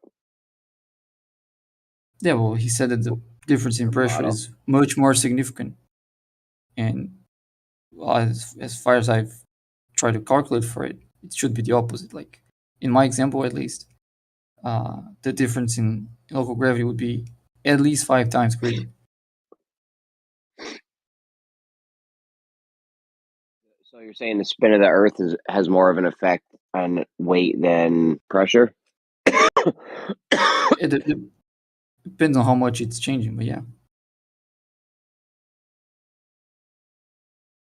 Like if you change your latitude very little, but you change your pressure a lot, then maybe you can make the pressure more significant. But if you're just traveling from one latitude to another, and you're not pressurizing it more than the atmosphere already does, I don't think you're going to get any significant difference with the atmosphere compared to the difference you get from the rotation of the Earth. Yo, I saw some dickhead saying if mass attracted mass, the flat Earth would bend into a ball. I was just wondering what your feelings were on that. Well, if the flat Earth was like this flying disc in space, then yeah. But I don't know. It would form a ball, you think? Yeah, you wouldn't be able to have such a big disk in space not collapsing into a sphere. Oh, forget the disc, space disc. That's your weird thing. Bacon likes big dick. Dude, Bacon, nobody's ever said or believed that. Nobody who understands. I know. Okay, so I don't know why you said that. This is years later. Because Jeremy, you don't think we could have mass attracting mass on a flat Earth and it would stay flat? Maybe. I don't know. Like it would require other things to prevent that from happening. But maybe that's the case. Like let's say our flat Earth is just a section of a much larger spherical Earth. Then yeah, it wouldn't collapse because there's this whole sphere below it. That I mean, let's say I put some shit out there. Okay, I don't know. Say I make a metal plate, and I put some shit on it, and mass attracts mass right now on Earth, right? And I just put it out there. I hang it from my ceiling. Is it ever gonna just form into a ball? No, that'll be in the case of something very big where the gravity is so much more becomes so much more significant than the forces between the intermolecular forces that it would collapse. Like you have to have gravity stronger than the force that holds the shape of the object. I got a question for Bacon when he gets a chance. Go ahead. So if you had two balls, right? That I have two balls. So if you had two balls, right? Let's just say they're in space. They're within the space balls. They're within set proximity of one another. Now, are these balls going to attract one another and come together and meet at the surface, or would they conjoin perfectly and like absorb one another, so to speak? Yeah, are they gonna just touch tips, or are they gonna merge? Well, how big and massive are they? How big are your balls? Yeah, I mean, I'm not talking about the material of the balls. I'm not talking about the diameter. I'm trying to get a better understanding of the center of quote unquote gravity, right? Like if there's a center to gravity, meaning are these balls going to absorb one another and perfectly center themselves over one another, or will they just touch tips, so to speak, like Jeremy said? Are they going to conjoin, or are they going to stay separate? Like assuming that they could conjoin, right? Like assuming that the material was I don't know, like let's just say liquid or something, like something that has like a solid something that has solid properties liquid, but isn't. Well, let me back up. Something that has solid properties but isn't necessarily solid to the point where they couldn't conjoin. I mean, obviously this is just a hypothetical speculation, but I'm trying to figure out, are they going to rest at the surface, or are they going to conjoin? Well, like every object has a certain every object deforms, but some objects need more force to be deformed than others. Yeah, we're not getting specific with tensile strength of the medium, like none of that. I'm hypothetically assuming that they could essentially homogenize. I'll give you a better example. If we took magnetic putty and a Sounds solid, like you're answering your own question. I don't know. I'm trying to lead you to something here, because simply saying mass attracts mass is less than half the story. So So if you took a globular mass of magnetic putty, and you took a solid magnet, and you put them next to each other for a set time, what do you think's going to happen? What is putty? What does that mean? Putty, like like silly putty. It's like malleable clay, like clay type, like material. It's solid but not hard. It's right. You've never seen silly putty, Bacon? Yeah, I got it. I never heard North of word fucking Korea. It's just like a plastic clay type of substance. Okay. If you So magnetic clay next to a solid magnet, what are they gonna do? they're gonna attract, and the clay is going to revolve around the magnet or something like this. Okay, so the clay is gonna hug the magnet. Okay, so is it just gonna come together, or is it going to, like you said, absorb itself around the magnet? Yeah, it's gonna revolve around. Yeah. Okay. Now, if we were to take this same thought process and apply it to the first condition that I stated, where we're in space, we got these two objects. Are they going to come together and touch, or are they going to do the same thing as the magnetic putty and the magnet, where they absorb one another and revolve around each other? They'll do the same thing as long as they have enough mass, because like gravity is much weaker than the magnet. So in order for the objects to deform and surround the other one, you need a minimum amount of force to beat that resistance to being deformed. And gravity is much weaker, so that would be much harder to happen with gravity. But if you have a big enough object, then the force of gravity becomes strong enough. It can deform anything. Then you can put two planets together, and when they collide, it would deform into a single one, because the force of gravity is much greater than the force that hold the planet's shape. You're saying the force of gravity is stronger than the much weaker than the actual. Yeah, it's the other way around, Bacon, isn't it? No, gravity is the weakest force. Oh, okay. Maybe I misheard you. The dirt clods and things, the structures and molecular structures are much stronger than the gravity. But overall, the gravity still will make that substance form around that object, the larger object. So are you implying that gravity is stronger at the center portion, at its most central portion, or is it weaker at its most central portion? It's not a matter of weaker or stronger; it's proportional. So it is, because if you've got an object that has mass, right? Is the gravity stronger at the center of mass, or out towards the further extremity, or is it vice versa? Is it weaker at the center and stronger at the extremity of the field? It depends on what you're asking. If you're asking like I think what he's asking is why the oceans, the water makes a substance called water due to the molecular and coulombic bonds, yet gravity, so much weaker, can drive a meteor all the way through it and displace it. Is he asking that though? The force of gravity is proportional to the mass. That's he didn't say nothing like that. Yeah, even Bacon knows. Even Bacon knows he didn't say nothing. But it's not. It could be a very He's still going, bro. I know. Go ahead, Zanik. Get it out. Get it out, Zanik. Wow. Get it. Dude, come on. Point is, gravity. I'm just wondering how you get this. When I throw a metal frisbee in space, when does that start to ball up? Yeah, it will never ball up. Let me just say that until it gets big enough. Until it gets big enough, Zanik. Until it gets big enough, right? Yeah, if it was sufficiently big. How big does the metal frisbee got to be before it starts balling up? I don't know. There might be a formula for that. I don't know. I mean, you were quick to assume that the flat Earth would form into a ball if we were this disk in space. Now you don't. No, you're not sure. Yeah, because we have things that are smaller than the Earth that conform to spheres, like Mercury and Pluto. But if you have, when I come over. And now I got a giant metal disc flying through space. How big does it got to be before it starts balling up?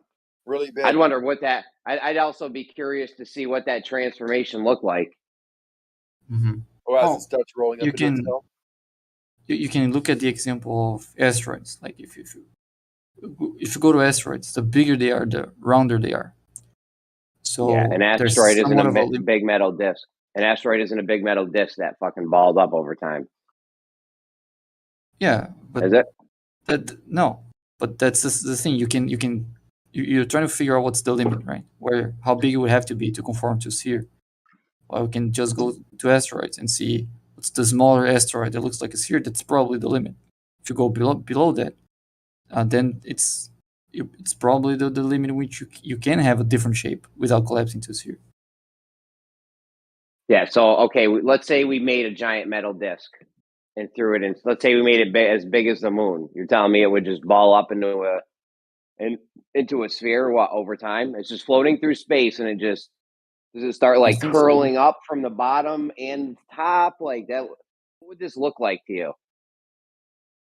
I think it would. Happening in your mind over time, and think of what it would look like. No, yeah, like the very center of it, we have enormous pressure because we do have the weight of the whole thing from all directions. So in the very center, there would be an insanely high pressure, and if that's not enough to hold the center the way it is, then it would bulge. The middle would start bulging from the pressure of the rest of the disc. Would it be throbbing? Just bulging. Yeah, maybe I'm not picking the right word here. He's just fucking with you, man. Okay, so it's throbbing in the middle and bulging, and what? It starts to all the metal material starts to the solid metal material starts to flow. And Xanic's mom starts foaming at the mouth. I don't get it. Does the metal? We need the metal. The metal's a disc. We need it to be a ball now. So Yeah, does it it might start? Does the not metal reach- start? It might not reach a spherical shape, but it's gonna collapse if it's the size of the moon. I'm pretty sure it will collapse, It'll start. but it might not reach rolling. exactly a sphere. It might stop in the middle where it reaches equilibrium. Why not? Why wouldn't it be elongated or like elliptical spheroid? What if you had crazy mass on the outside? Is there no way you could think of to where you can make something flat with mass attracting mass be floating in your space fantasy? No. Size of the Earth, that would be You hard. got an imagination barrier, Zanuck. We already know that. No, you can't have something flat. You have something flat the size of the Earth. It doesn't work. The force on the ends would be enormous, beyond imagination for that to happen. How do you know there's not more mass? Okay, let's say it's not a disc. Let's say it's any shape you can possibly think of. Is there any way you could make? Is there any way you can make something flat on the top and be any weird shape you want? How about an egg, Xanic? No, not an egg. All right. Yeah, an egg would be a challenge. The forces are just too tremendous, and the materials inside are not stuck together, and they're not solid. You're talking about a solid piece of steel that's the size of the Earth? Yeah, we got mass attracting mass, empty space, and a metal disc. It could be shaped whatever you want. Just have it have one side of it. Have one side of it be flat. Can we have a cube? Could we have a cube? Well, you can have a bigger cube than you can have a disc. Cube. Okay, cool. If I had a cube the size of the moon, would it form into a ball? Is it made out of solid steel? I don't know. Mass attracts mass. I got a giant cube the size of the moon. Does it form into a ball? Steel. Yeah, solid steel. Oh, okay. Solid steel. That's a tough one. I don't. It probably wouldn't. You probably could have other strongest thing. Pick the strongest thing on Earth. Diamond. Yeah, you heard me talking. Superman. So the reason that the Earth can move around and take that shape and follow the spherical natural state of the object is because everything is not. You're not answering the question. It's unbelievable. That diamond breaks easily. I have a cube. I have a cube of steel in space. Did you not hear me talking? The size of the moon. Hello? You're not answering the question. I heard you talking. You're not answering the question. I have a cube. I have a cube of steel in space and sand, and the steel is solid. Now it's impossible to even think about. It's impossible that there'd be an object that large as solid steel. First of all, steel is man-made. But anyway, if it was, it would be able to take all sorts of different shapes than just a perfect sphere because of the fact that it's solid. Dude, we have a solid. Shut the fuck up. This ain't for you. Don't stop not answering questions. Bacon, we got a solid cube of steel the size of the moon. Does it have to form into a sphere, or can it just remain as a cube with mass attracting mass? I have no clue. Like, you gotta ask someone that have more better physics and math skills to work that out than me. But a cube is easier to stand than a disk because it's closer to equilibrium. Like the forces, the difference in forces on the surface are much smaller on a cube than on a disk. So it's much easier for a disk to collapse than a cube. Okay, so now we're getting at something. Now we can have a flat surface where it doesn't collapse because mass attracting mass. All right, awesome. What if there was more mass? What if on the cube? Cube of titanium, and then there was some denser shit on the outside of it. Dense shit with heavier mass. That way you would have picture like a dice, but then picture some more dense shit on the outside. Then could you have it? Because now make you'd it easier have to collapse, I think. Easier to collapse? Yeah, because now it's further from equilibrium. If you have the heavier things on the surface. Well, now you don't have if mass attracts mass, you got crazy mass on the outside, so it's not all trying to go to the inside now. Some of it's trying to go to the outside. No, to make it harder to collapse. If you have no, it's gonna make it easier to collapse. The mass from opposing sides are attracting each other, and if you have the heavier stuff on the surface, that is further from equilibrium, so it would be easier to collapse, not harder to collapse. You'll get the forces between those points bigger than if it wasn't that heavy. Anyway, you're making very complicated. Gravity's a distance thing. So it would be so far. Think of a giant cube now, super big. The outside dense part is so far away from the inner part, it's actually pulling the inner part towards the outer part because it has more mass than even the inner part. Yeah, but it's also being pulled by the other side of it, right? Are you talking about a hollow sphere now? Yeah, it's a distance thing. I don't know. I'm trying to think of a way we can have mass attracting mass. These motherfuckers got imagination barriers. Well, if you had two different, I give you an example. You can have a very large Earth, like let's say 100 times bigger than our Earth, and you have the flat Earth disk on just a piece of the surface. That would be very close to equilibrium. That wouldn't have to collapse into anything. The plumes would be pretty close to parallel. I think something like that could work. Hold on, what do you got? Say it again. Okay, so the flat Earth is just a section of a very much larger sphere. I think that could work. Oh, we're sitting on we're sitting on the bottom. Like if you cut the globe in half and we're sitting on that? No, he's trying to you have a globe. He's talking about local level. He's going back to local level and shit. Draw a small circle on a big sphere that's almost flat. You make that your flat Earth. Oh, I see what you're saying. You got a giant fucking sphere, and then you chop the little top of it off to make a little flat part on top. Exactly. And then that wouldn't collapse. I don't think so. That's very close to equilibrium.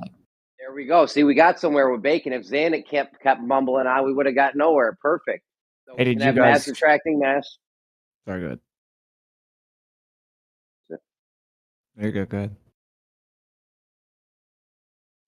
There's people running around saying we can't mass attract a mass on a flat Earth. It's crazy. Go ahead. I'm just wondering, did you guys let Bacon pretend that he was victorious in that last argument? I had to go. Bacon, are you still convinced that you were victorious with your point there? Did I say I was victorious? I'll just call myself. I said I was waiting. Question, dude. Yeah, your question is asserting that I thought I was victorious or something. Questions don't assert things. It does actually. If you're asking, No, like, they if I'm don't. asking, does your mom know you're gay? Of course, I'm asserting you're gay. I didn't do If that. you I answer said, yes do or no, you think that if you, you were oh my god, victorious? no, you ask if I still think, right? Which means I thought No, I before. didn't. Okay, Just answer the yeah, question. I don't have patience for this kind of conversation. Do you think your point was correct, Bacon? Okay, I'll go grab some lunch. You can have fun with the rest Yeah, of the okay, people. Bacon, I'm I about to have expose no you, bro. patience for that. Bacon, listen, you don't understand the argument, and the argument is Yeah, that the pressure affects the scale, and you're strawmanning the argument as if I'm saying that the actual weight of the object is being affected by the pressure, and that effect would be smaller that than what wasn't a you're calling. response at all. So then you I understand was it's just not asking affecting the for. scale? That wasn't my response at all. I was just asking for you to back up the claim that the pressure make a bigger difference than the difference in the centrifugal force, right? See, you As did. once you Just said it again.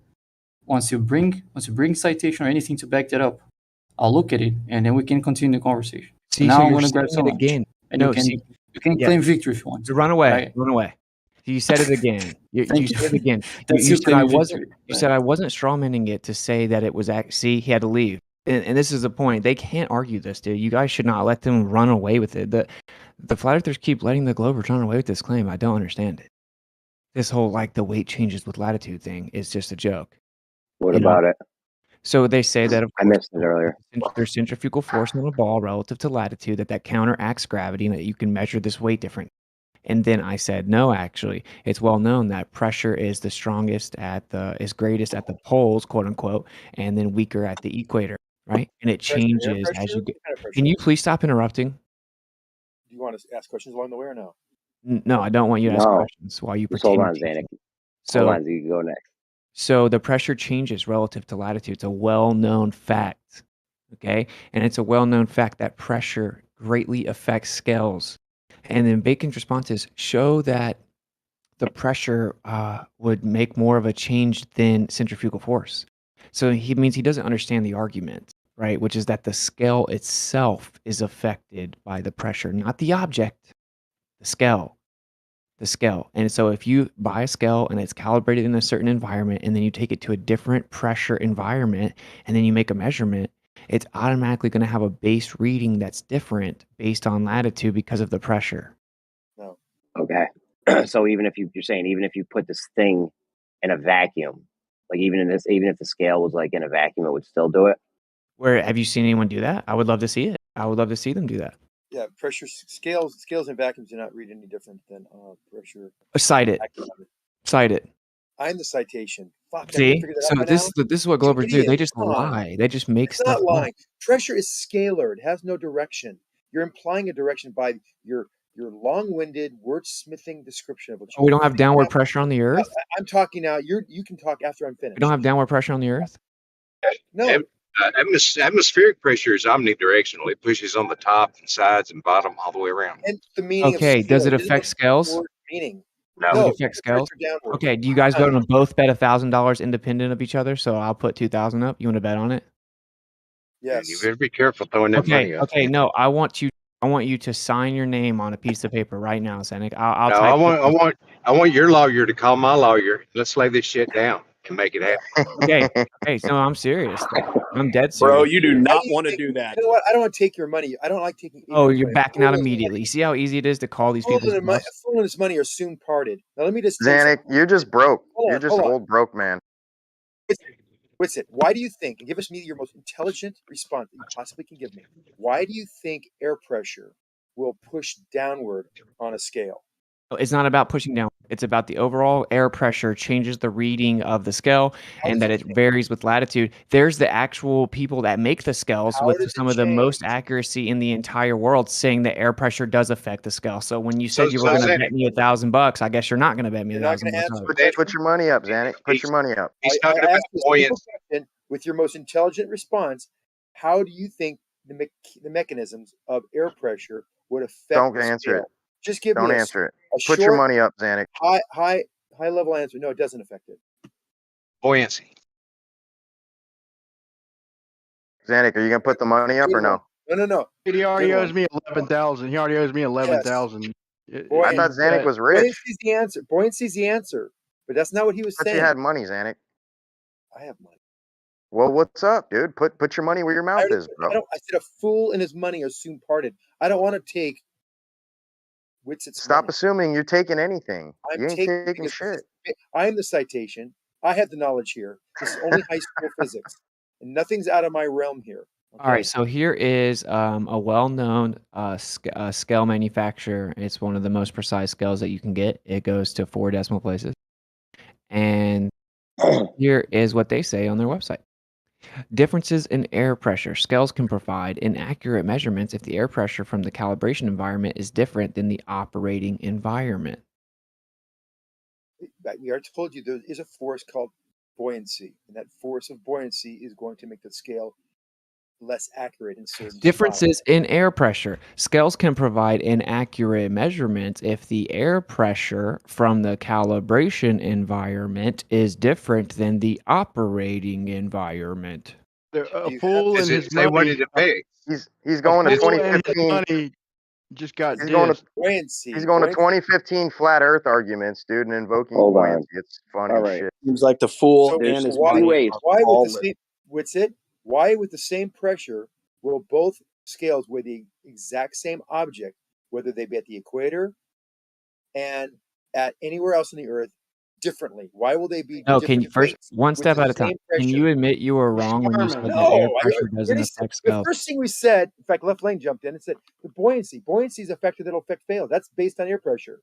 Buoyancy is an air pressure related. So you were wrong when you said that I'm air not pressure wrong. doesn't affect the I'm scales. not wrong. It doesn't affect it. Okay, so there's the link for everyone to read it. Erlen scales, which make some of the most precise scales in the world. These are precision scales, which none of the anti-flat earthers on YouTube use precision scales, of course, because they're clowns. So anyway, this is a precision scale, and it explains on their own website very specifically that factors that affect the accuracy of an industrial scale, environmental factors. You have shock loading, wind loading, vibration, unclean scales, and differences in air pressure. Scales can provide inaccurate measurements if the air pressure from the calibration environment is different from the operating environment, which means you would owe me $1,000. No, because we weren't very clear about your question. We're not counting buoyancy. You're implying that there's a downward force. Well, yes, there is. Atmosphere has a downward force. Okay, No, I know Yeah, that. there's I two know ways. It's opposite. Hold on, wait, I would there's two argue ways. in court of law that was an upward force that you were talking about, not a downward force. You There's think two the ways. air? You think the air has a downward force on things? No. Imagine Zanuck being intellectually honest and consistent for like 10 minutes. That would be a Yeah, there's sight. two. Yeah, thanks for that. There's That's two good. ways I can think of doing it. Here's the question for you, Witsit. Which way does the scale lighter or heavier when the air pressure is higher? Who cares? You No, already got this is the disproven, point that bro. will expose his ignorance. No, the air No, pressure you are is ignorant, based man. at More the air poles. pressure. You were implying that it's going to have more a heavier weight. Is that what you think? The air Zanuck, do you pressure have is any greater. dignity at all, bro? Do you have any dignity in your Hey, bones? shut the hell Stop, up. Hey, guys. big mouth. Stop. Big mouth. Stop. If I'm not you don't talking have something to add to Witsit. this argument, don't say anything right now because a lot of people want to talk. Witsit. Is it a higher value or a lower value if the air pressure is higher? If the air pressure is greater, it's going to be a higher value. No. Okay, prove it. I'm the citation. I keep on telling you. See, this is what we have. You Globers, the best you have is someone who constantly double speaks and just basically makes stuff up. And when asked to verify it, he says he's a citation. I'm dropping actual citations, though. And of course, I'm going to now drop another citation that explains that the air pressure changes relative to latitude. No, you can have the same exact air pressure at any latitude. See, so he just is wrong about everything. I'm not. So here's I'm just going to why. cite it. I'm just going to cite it. So you've already made it clear you think it's heavier.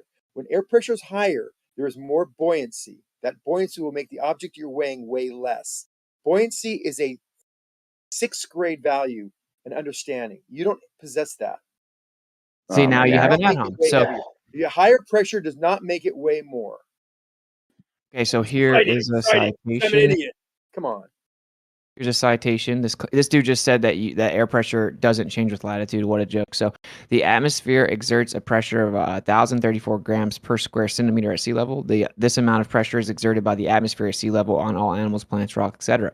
Near the equator, the sea level pressure is low, and the area is known as equatorial low. Along 30 degrees north and 30 degrees south are found the high pressure areas known as the subtropical highs. Further polewards along 6 degrees north and 6 degrees south, the low pressure belts are termed as the subpolar lows. Near the poles, the pressure is high, and it is known as the polar high. So air pressure is an upward force, Zanik? Hey, Brian, is air hold on a pressure second. an upward Brian, force, bro? hang on a second, will you please? Brian, you made a claim. You said the higher the air pressure, the higher the reading. That is incorrect. The reason it's incorrect is you have a hard time understanding scalar versus vector. Pressure is scalar. Yes, everything has the pressure acting on it at a higher rate in dirt when the pressure is high. When you measure the barometric pressure to be higher, it doesn't mean it has any direction. It's scalar. There is So the no atmosphere doesn't direction. weigh nothing then, The right? reason, What you're Hold saying? on, man. fight Let him each other for a finish, second. Brian. Thought he was done. Sorry. Reason that objects will No, weigh you didn't. differently because of buoyancy. That pressure density difference. Higher We get density that. means the mass air is heavier, and the We get that, bro. displaced air is greater. Hold on, Brian. If the displaced air is greater, is an upward force on the object. It will be lighter. Now, you want me to cite that? I will. Atmospheric Look. pressure Okay, at so any there's given two. point in Earth's atmosphere is the downward force per unit area exerted upon a horizontal surface at that point by the weight of air above that surface. You're not even understanding what you're reading So right there's there. It can actually be measured by a dynamometer. So the net effect of atmospheric pressure is downward. No, it's not. Oh, The so all net- these citations are wrong, and the Globers that lie and say they your are the citations are understanding, right. as usual, of what you read is wrong. Word Let for me word ask says Zanik the a net question real effect quick, of Austin. atmospheric pressure Net is downward. effect, like a barometer. Let me Why ask does a Zanik a real barometer? quick question, Why y'all. does a barometer read? Why does a barometer based on that downward force on that liquid? It's not And why is downward. there Let me an ask you a upward question real result? quick, Zanik. For You're not fuck's sake, let me understanding how a ask barometer you one damn mechanically question. works. Ryan, you guys. yelling in the background is not helping the situation. Let me ask you a question, dude. Okay, look, you saying that the atmosphere, the atmospheric pressure is causing an upward force on everything, so it's an upward force. Brian, listen carefully. Just ask. It is a scalar So it doesn't weigh anything. quantity. It Right, has so no direction. Should I Good, say very that good. 5 more times? Okay, but that doesn't matter because we're talking. It You doesn't brought up a matter. buoyant Hand force. wave. So if Evidence hey, missile stop fucking- interrupting me. You're a child. If an object is child. more You're a dense petulant than child. the air, hey, if an object is more dense than the air, what direction is the buoyant force? The object is more dense You than didn't the think air. about that one, did you, Zanik? Let me Down. respond. I'm going to be very clear and concise. The object is more dense than the air. The buoyant force is upward.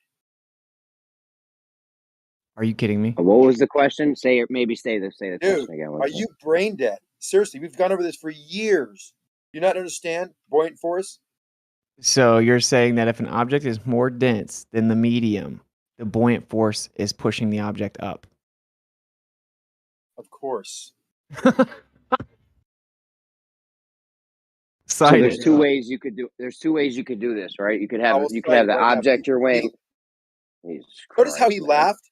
Oh, idiots do this. People always mock what they don't understand. Okay, you That's guys, the can we theory. refrain from the name call? Like, it really takes away from the conversation. Like, I don't know what's going on with you guys. Yeah, But I'm trying. You can hear how he's egging me on with the way he's talking to me. Yeah, but He Zanuck, laughed. you're He even laughed. over Don't talking me laugh when you as don't I'm know what trying you're to talking talk. Like Zanuck, it's okay. Take a breath. Like, it's okay. Can we get back to the Buoyancy conversation? is a thank you. There's I'll two stop. ways I can think of. Buoyancy is a force trying to get this out upward for like 5 minutes based now. on the amount of medium that is displaced by any object. Doesn't matter whether it's less dense or more dense. It can be less dense. It still is an upward force based on the weight of the volume displaced. Now, if you don't know that, I would urge you to open up a high school physics book and just read about it. Okay, so we can put the scale, the whole scale, in a vacuum, right, and then check it that way. That'd be one way to do it. Sure, that did check for the buoyancy of the object you're weighing. No, it checks for you can get rid of the buoyancy by having the finger weighing in a vacuum on the scale, Yes. or you could have the whole scale inside of a vacuum. So Now, you're look, saying just to clarify, what they pressure claim sensitive. is that gravity's pushing down and that the buoyant force is fighting that, right? But in reality, what we know is that if you drop an object, right, the object is more dense than the air. And so, based on its buoyancy relationship, it's going to go down. And No. yes. And No, what you got it backward. The reason No, it's I know that down, I know that you think that the buoyant force is always upwards and it's just counteracting gravity, I right? Like think that's what you think, yeah. if I put a we did this before. I got a 1 gallon container of cement and I put it inside a pool, the bottom of the pool, and I have a string and a spring scale above the pool, above the water, and I weigh it. Will it weigh less or more in the pool versus on the side of the pool, outside of the Why are pool? you talking about water? Because it's a medium. We can do air too, but it's more dramatic with They water. always compare because we can weigh the water volume and of water very air easily. like it's the reason I same use thing. water, That's the trick, guys. Brian, I'm not talking to you first of all, so just shut up. You interrupted me, so you must be talking to me, here. Zanik. Brian, you're making it really Guys, annoying stop. to be here. So what's it? Can we not just check this? Can we not just Can we not just check this and put the scales, the whole scale inside of a vacuum and just check it? Yeah, that's what I'm saying. They don't actually do that. So whenever you ask the Globers to provide evidence for their claim that the weight changes relative to latitude, they cite some dude on YouTube who claims that he did it. And he didn't do it in a vacuum at all. And then when you look into one of the experiments they did do, the little gnome experiment, their results were all over the place. And for one, what they did was they took a gnome and a scale and they calibrated it based on their location. And then anyone that reached out to them and said they wanted to do it, they shipped out the gnome and scale to them. And then they just waited there. And when they took all the data from different latitudes, the results were all over the place. All over the place. Mr. Thrive and Survive did the same experiment and showed in 4 different locations, or 2 of them were on the same latitude, and just the differing elevations gave freaking different readings. There's nothing consistent about Because that the latitude. air pressure is different at different elevations. Okay, so Yeah, but now he did he's 2 of saying, them at regular. No, we're now talking he's about saying that air buoyancy. pressure is going to cause the weight difference, which is funny because Buoyancy does. that's the whole point, is that air No. pressure changes and corresponds to So latitude. it should be lighter. So it should be lighter at the higher elevations. Is that what you're saying? You've already said it though, and if you find out that you are wrong, are you ever going to concede? Because I've never heard you concede anything actually. Gravity says it should be lighter, right? Gravity says it should be lighter the higher we get, doesn't Well, it, that's Zanik? different. We gotta think about that too. But that's a much Oh, smaller. of course. factor So of you weight. want it all then, right? You want No, Wait. That was the smaller point. That was the factor point. of Time out. buoyancy. So you're saying gravity is a much smaller force than what pressure will do? Is that what you think I said? What did you say? You said I that's said gravity it's a though, and that's much smaller smaller. That's what you said. factor. Get your Is fucking ears cleaned. it smaller or greater? It's a smaller factor. Than the pressure. Gravity Than is the a smaller pressure, factor yes. than the pressure, you're saying. The buoyancy factor is much greater than the change in gravity for a change in elevation or altitude. So it would the be only the way same I would Already latitude then. said you think that the air pressure, if it's greater, will make things heavier. You're wrong. Boy, absolutely wrong. This has been checked. If I find a citation or example of this for you, it's not that difficult. Number Nobody 2, ain't checked what you you're talking have a about. confusion of scalar versus vector. You also have a confusion that we can't have the same air pressure at the equator than in California. You know that 30 inches of mercury can be found all over the Earth at different latitudes. So air pressure has no vector, right? Brian, Air before you pressure has jump no in, vector. you agree, Brian? Can you have 30 inches of mercury anywhere at sea level, anywhere on the Earth? I don't know. Yes or no? Does So air you pressure don't have know. a vector? So why are you talking?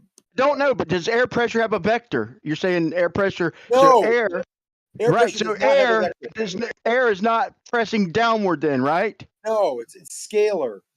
Okay. Hold so on, no air's not vector pressing for down? air.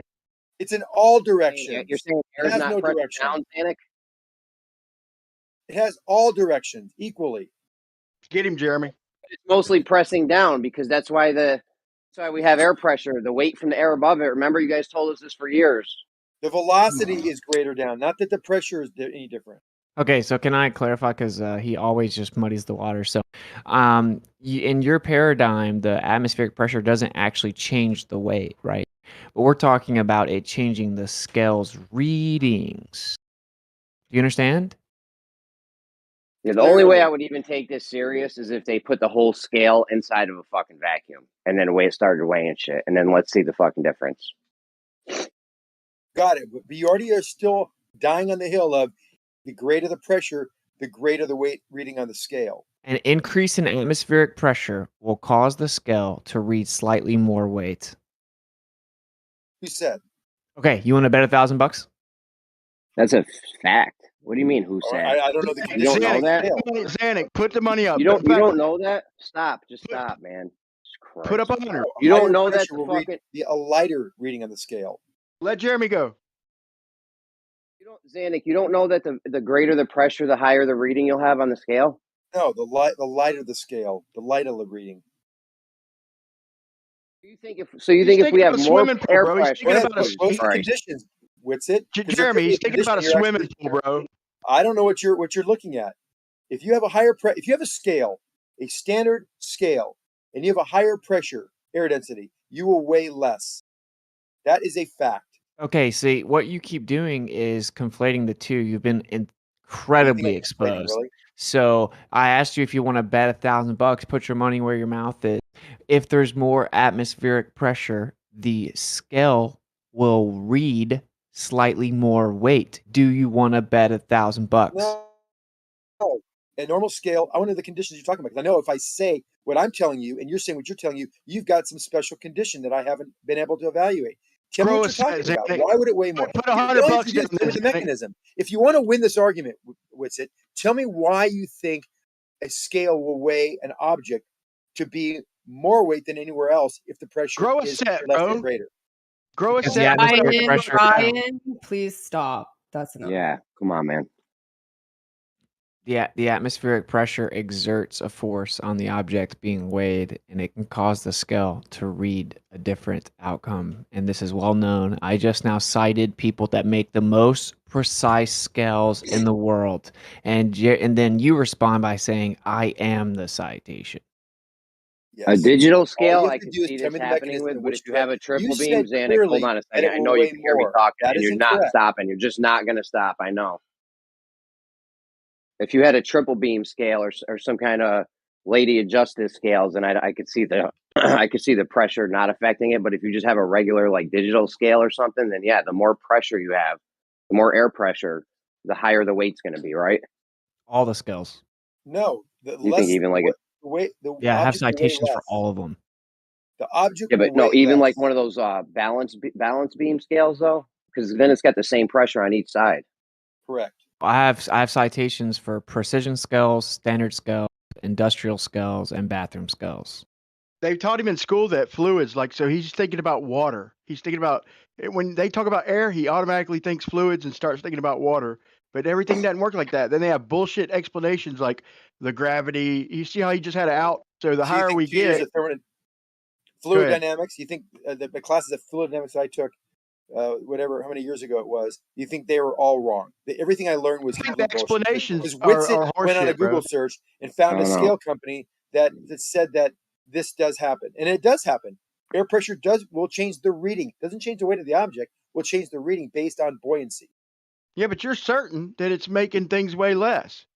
When he just does read weigh to you, less because buoyancy is a real factor. so the precision pressure is scale makers scalar, are Brian. wrong. It's not a Zanuck, vector. And then Jeremy Did you says, "Didn't you say air pressure is happening because things weigh more? The air weighs more, has a force downward." No, it has a I'm just velocity. asking you, bro. Did you read the citations in it that he posted? The whole time you've been talking over me. I've been noticing. You just interrupted me. I waited for you to double finish, and then I'm asking the original question: Is do you think did you read the citation he posted? Fine. Where's the citation there? Okay. The higher the air pressure, the higher the air pressure, the more downward it's going to be pressing, right? No. How air pressure works from all the whole column of air above you pressing down, and the more that's above you, the more down pressing it is. No, that's not how it works. You're saying now even though you told us that for 5 years. No, I said that there is a slight increase in velocity downward. There's a bias downward of all these molecules that are bouncing around in random in all directions, as Nathan Thompson says, Mason Oakley always says. They're all going in all different directions, but the speed velocity downward is greatest. You know, you guys told us for years that there's 14.7 psi at sea level because the whole column of air above you is pressing down, and the farther down you go, if you go below sea level, it gets higher pressure because there's more air above you pressing down. Now you're saying that's not the case. That doesn't happen. It's in all directions at any. So elevation. what I said doesn't happen. Well, I don't know why you just said what you said, but so you're saying what I said doesn't happen. That's not the case. The velocity at any elevation, there is an equal pressure. I can't stand you. All directions. So no pressing down, no molecules, no vector, no downward vectors in it. Pardon me? No downward vector of atmosphere, please. Scalar or vector. Do you know what that means? Those two terms. Yeah, vector, direction. And so no direction, no vector for direction, air, what right? Else? What else is besides direction? What else besides direction? Listen, is there what a else vector? Besides direction, Brian? Oh my is God, there Zane. a direction You of air? guys, oh my gosh, can one just finish a sentence before the other one jumps in? Like, how can you guys even have a conversation? My It's God. impossible with Talk to him, right? We It's all hard have to to hear do. it. Oh, Hey, my. listen, it's not just you guys. We all have to hear you guys talk. So can you just have a little respect for the room for once and realize that it's not just you two like dick measuring, because it's really annoying. You just scream right at the same time as each other and it's like unbearable. It's Brian, impossible to ask him a question. You guys just did it again. My gosh. We both jumped at the same exact time. Brian, know. can I ask you a question, Brian? I'm out of here, man. Fuck y'all. You should go. Thank you. I was going to ask Brian what vector was. Does anybody want to We know? don't care what you were going to ask, Brian. Is that Fuck how you what you were win going to the- ask, Brian.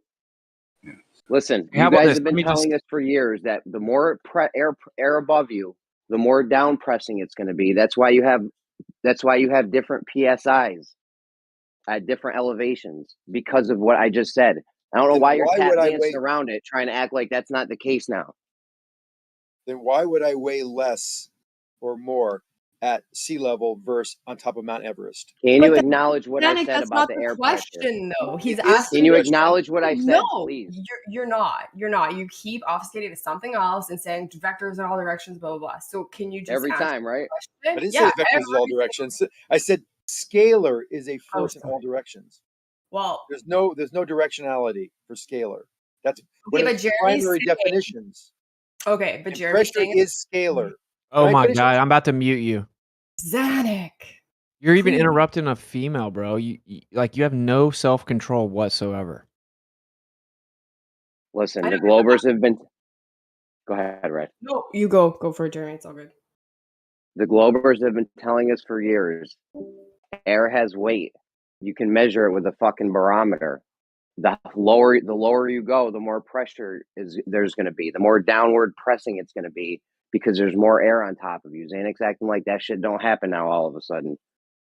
You know, they tailor whatever they say for each argument. Like it's fucking bullshit. Exactly. They've been saying that you can weigh gas pressure for so long.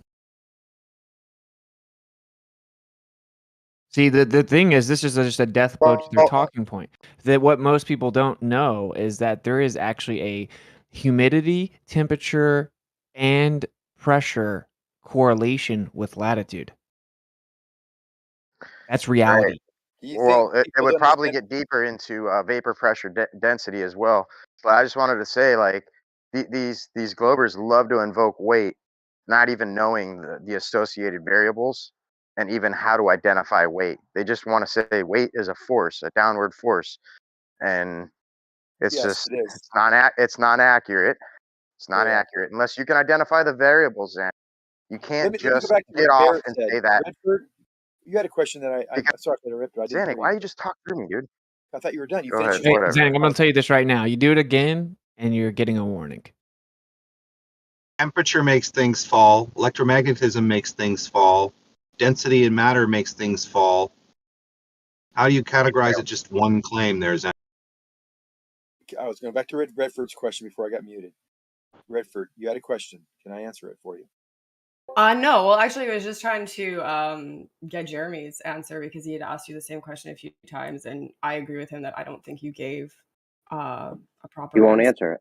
Why don't Yeah. we talk about why we can weigh air? What is the reason I give? No, I'm actually curious because this is the thing. Like I feel like with there's the two sides, right? The Globers seem to be very stuck on things and they won't, like for this example, you're saying something different, but you won't admit that you were saying something different and now something else has come about and this is what you've learned and this is how it really works, right? Like that would be more respectable if you can just admit that you did admit this before and now you've changed because you've learned this, right? Does that make sense? So that's what I'm trying to understand from your perspective, like from your answer.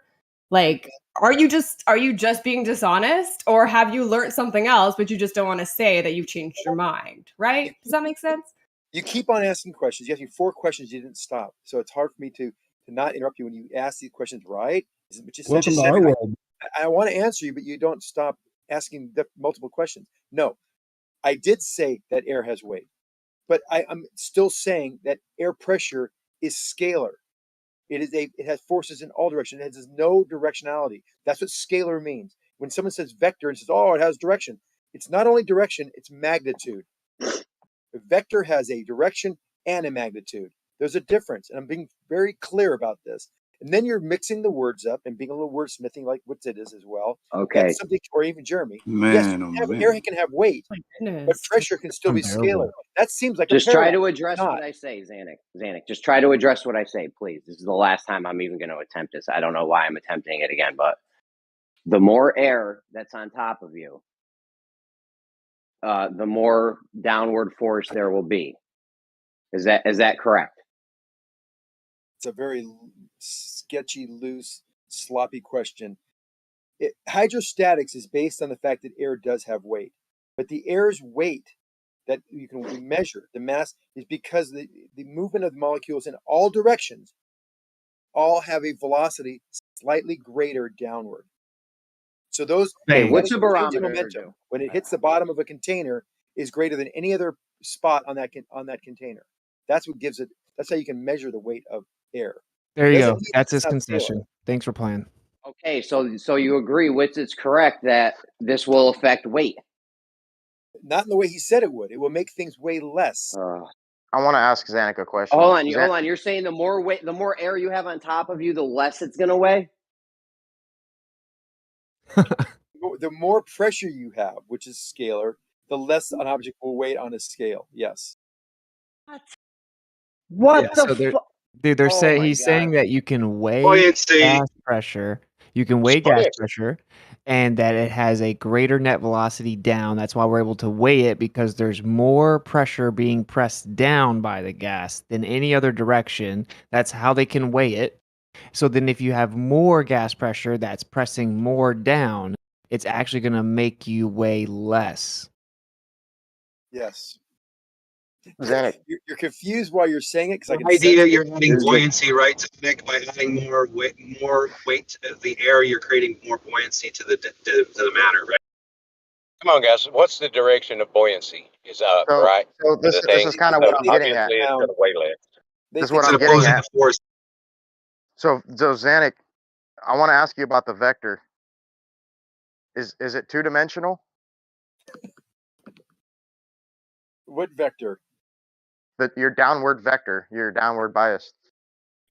It has a vector, a direction, and a magnitude. Direction is down. So is it straight One and direction. 2-dimensional? That is one direction. Two So dimensional. it's straight. Well, it depends on what. Is the vector straight? And if The it's vector is straight, straight. Yes, it's like a plumb line. so that's actually wrong. Okay. Yeah, because you're implying 2-dimensional, which it's What do you not mean by 2 dimensions? definition. Give me the 2 A force, dimensions. yeah, a force vector by definition can't be 2-dimensional. It's a 3-dimensional S curve. So it's essentially a helical curve, and that's how we even begin to get dimensionality, and that dimensionality actually creates ultimately the torus, being that magnetism All right. is the responsibility for all of this, dude. And that's what you're trying to get away from. You want to invoke all these fictitious forces to get away from fucking the effects of magnetism, and you want to associate it with gravity, which you have no fucking proof of. Unbelievable. No, it's not unbelievable. There's nothing in reality. There's nothing in reality that's straight. I got to give you kudos. That was pretty creative. Good for you. That's the There's nervous nothing in laughter. reality that's straight, and your own science supports that. But for some reason, you think force vectors are actually two-dimensional and straight. I mean, is a force vector. Is a force a vector? Yes or no? A force is just even Bacon agreed with this. You can't A answer the force question, can you? A force is I didn't just want an to know what Bacon interaction. said. I asked if force is a vector. You're going on. I told you if you do it again, you're getting a warning. So I know you don't have many more warnings because you're going to end up getting booted from here. All right. Just stop. Just control yourself. It's like you're a Minuteman of conversation, right? It's like you conversation rate people and you're a Minuteman. Like you can't even get your belt off. Can you calm down? Hey, Zenic, if I got a beach ball, and it weighs 1 ounce, right? And I inflate it, so I'm displacing more air, right? Is it going to weigh more or less? Does the beach ball weigh more than less than what? Before you inflated it or after you inflated it? I said I'm sorry, I can't even repeat that. You put air into it, didn't you? Laughing boy, and you have air around it. I'm sorry, dude. I'm sorry. There's no change. I'm sorry, I wasn't laughing. It's like you just froze.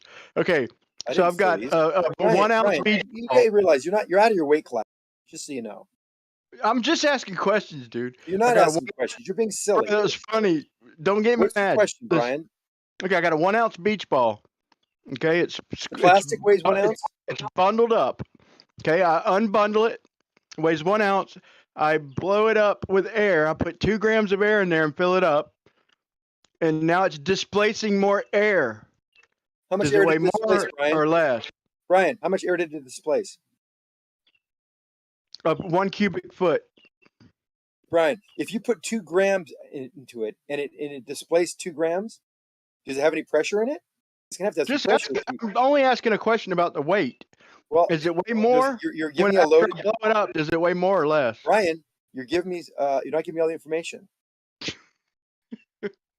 Dude, you got a beach ball. Air You got a did it- beach ball. how There's much no air air? in it. You got Xanac. much You got a air beach did- ball. There's no air in it. Xanac, you have a beach ball. There's no air in it. You put it on a scale. You weigh it. It has a weight. You fill it up with air. You put it back on the scale. Does it weigh more or less? Holy shit! What pressure is it at? I can't. Ooh, you mother. Depends on the. Is the pressure inside the? Hold on. Is the pressure inside the beach ball the same as the atmospheric pressure around it? No, it's not. Greater. You got to tell me. I don't have the information to make the answer until you tell me the information I need. He's just trying to get to the cheese where he says scalar. No, the difference in a basketball with air versus one with not air is it's not measurable. I mean, there is a difference if you wanted to get down in the decimal places, but it's not measurably different. Now, if you take a cylinder of gas, a gas cylinder that holds 2,000 psi and multiple cubic feet of air, yes, it will weigh more. You can weigh it. Well, left lane was what I was But trying the to get beach at ball was to let way them more know too, that though, right? when they It has give to me weigh the exact more. amount of air according to your inside the Xanac. Why are you ball, not stopping? I'm fucking. because I'm You're out of here. responding to left lane. You're done. He was talking first, Jeremy. Technically, just to be fair. I really was. So what I was trying to get them to do, Jeremy and left lane, is understand that if I put the exact amount of air inside that balloon and there's no pressure in it, and it's displaced that same amount outside the balloon, there'll be no change in its weight. That's correct. Mic check. Yep, we got you. I'm going to turn you up a little bit, Jeremy, because I think you might be soft. So You're soft. Yeah, because Xanac hardly ever talks over. He would probably blame it on me if you really get down to it. I don't Xanac, know. you're at the beach. Oh, go ahead, Rocky. Well, Are I'll you just gonna make have? a So quick do you have point. something with the argument, or if Yeah, it's just some meta shit? Quick point before you kick me out. if you put it under a certain pressure and it changes a little bit, like some things become liquid quicker than others, I would think that weight with the same amount of volume and pressure would be different. Is that true? Yes, you may, or somebody else.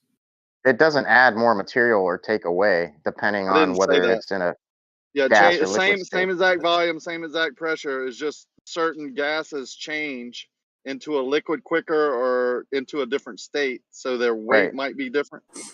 No, it doesn't change the way. That's what I was just telling you. Like, Well, I Let's think say we have a deflated soccer ball and we have an inflated soccer ball. Okay. And we're going to weigh them. If the air in the soccer ball is 1 atmospheric pressure, they should weigh the same. If the air goes after or goes over 1 atmospheric pressure in the soccer ball, it's going to weigh slightly more. It's going to push down on the scale more. Correct. So don't respond with some semantics about how it's not actually weight in your interpretation of weight. We're talking about what the scale reads. If you increase it over 1 atmospheric pressure inside that soccer ball, the scale is going to read slightly more weight. oh, maybe I was wrong. I mean, in their paradigm, it has to weigh more. Period, because if you add more, W equals That's what Einstein's tensor equations show. That when you do that, there is a weight change. Yeah, but it'll weigh more no matter if you fill it up halfway with air and still have 0 ambient pressure, it'll still weigh more. Once you trap the air, you can weigh it. Same thing in a balloon. Brian, where I was going with this was, and I think Witsit actually got it too, the fact that we put the exact amount of air inside that we have displaced outside, it weighs the same. Left line said, yeah, I agree. We all agree. It's wrong. Well, it's going to be, there's some nuances there, but let's just say we put twice as much air in there. Now we have it at 28, it reads 28 PSI or 30 PSI inside that ball. That ball is going to weigh more. Now we put that ball in a vacuum. Hold on. We put that ball in a vacuum and that ball will weigh less. Excuse me, it'll weigh more. I'm sorry. It'll weigh more because now we're not displacing this air anymore, which adds buoyant force upward. So whatever weight is inside, if there's 2 grams of air inside there, like Brian said, then that ball will weigh 2 grams more in a vacuum chamber with the scale. What if it's hot air? Which is saying, which it was talking about the pressure is acting downward and things weigh more in high pressure. It's the opposite because buoyancy acts upward on the objects, and it's the Does hot air weigh less in a vacuum chamber? The volume of I was talking, Brian. The buoyancy is the exact weight of the volume that has been displaced by any object. Yeah, you can actually get a solid hot or cold, and that they say that it affects its weight. But anyways, the more mass you have, according to their W equals mg bullshit, the more mass you put in that soccer ball or beach ball or whatever, it has to weigh more. Right, Zanuck? What if we were to W equals mg, right? Yeah, the more you put more mass in it, and it's greater and it weighs more. Yeah. Displaced, then it will what weigh if more. what if we put a spin on that? Is that going to affect the weight, Zanuck? A spin? What do you mean? Like centrifugal? Yeah, like if we took a ball or disc or whatever and we spun it up, right? Is that going to affect its weight? The gyroscopic effects. No, it doesn't change. Okay, before we start spinning shit up. Oh, hold on, because that's a direct contradiction to the information at hand.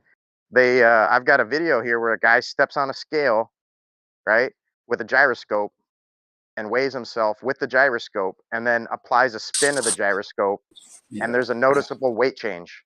Why is that? No. If you're saying that it doesn't, it does change. He fucking showed it on the scale.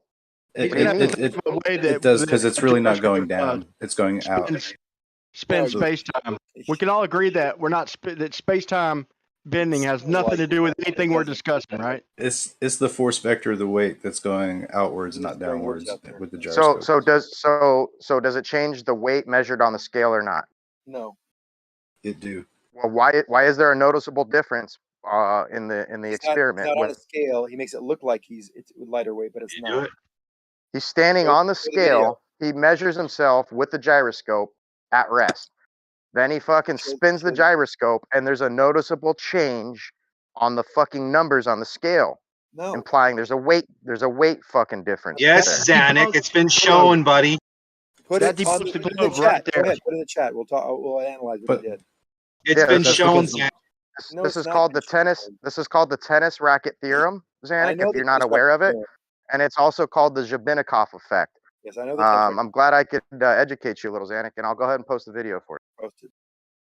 Okay, before we go on, do you agree to Witt's point that the greater the pressure, the heavier an object will weigh? No. Well, it's going to be pressing down on the scale more. If you have more It's not pressure, pressing down the scale. It's giving if you have more buoyancy. pressure, it's pressing down more. We know this from barometers. You know how barometers That's work, how- right? Barometers are a special case of this downward pressure. It's not a special case. What It special is a case? special case.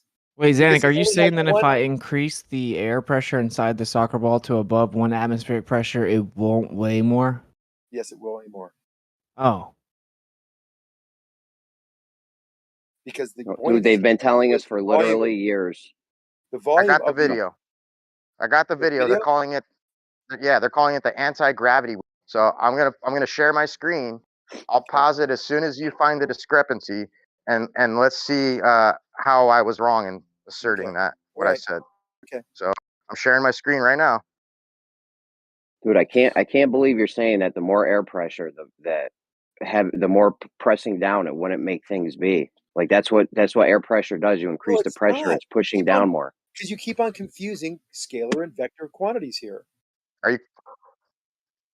Nobody's confusing that, Are you Zanuck. clicked on it? I You got are, the video Brian. playing, bro. I got the video. Click on the video. Where is it? I can't wait playing till it. Coach Show gets in here. This is obnoxious. Hold Zanuck, on, does Jeremy. scalar have a magnitude? Does scalar Hold have on. a magnitude? I want to see how he denies it. Where is it? I'm playing the video on my screen.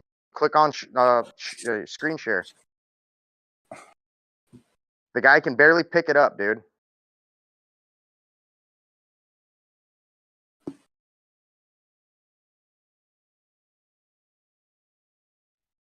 I just wanted to ask Zanuck while he's watching that when he comes back. Just wait.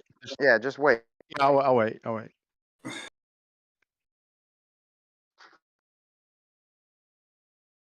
This definitely bites gravity right in the ass, so it's worth waiting. Well, it's not. It's not going. I mean, like the wheel is radial. It's throwing the weight of itself like out. It's not going down. So no vector, no W equals mg then, right? It's not good for Let it weighing on play for a scales. second. I'm Holy. not interested on the answer. I'm interested in Zanuck answering why he thought I was wrong.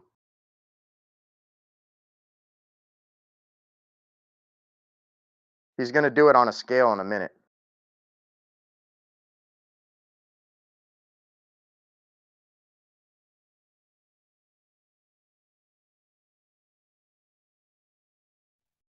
That's why Russia tried for free energy machines using gyroscopes, because theoretically it will give you free energy. They tried for like almost 2 decades. You know, it seems like after 5 years somebody would have been like, you know, maybe the Earth ain't spinning. You know, maybe they were based on the spin of the Earth.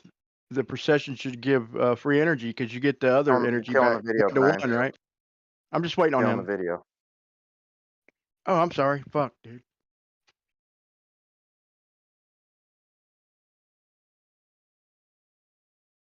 Oh, okay, I wasn't able to see it. Now I got it.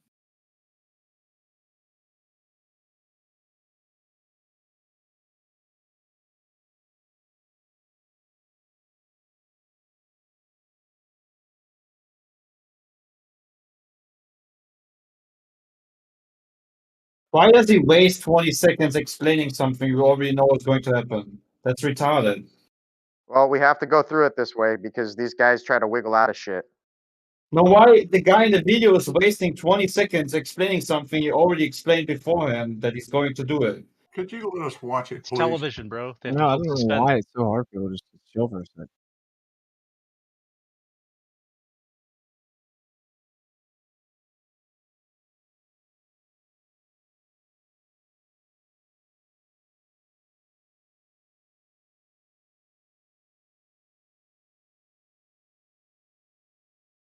Isn't it counterintuitive almost kind of when you think about it? If you reduce pressure, you increase weight for an object. So for instance, if you take an object up to a mountain, it's going to weigh heavier Alright. up in a mountain than it does on the I'm surface gonna of the earth, right? Because it's less I'm gonna buoyancy.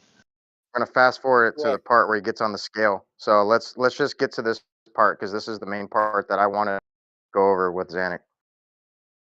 Problem is, Zanuck, is according from what I remember Hold on, reading bro. Einstein's tensor Hold on, equations, that hold that on, bro. We're a watching a change in video, pressure dude. is a change in Can you hear weight. me, Gata? Can you fucking hear me? Jesus Well, I Christ, am dude. talking. You're kind of interrupting me, right? While I No, talk. bro, we're equations doing with a beat in the something. You head. came into the chat late. We're Not fucking talking watching a anymore. video that I'm sharing about the difference between weight when you spin an object versus at rest and why that is. Because Zanuck claimed that there's no weight difference, but this guy's gonna step on the scale and show how 91 kilograms changes. And there goes the video.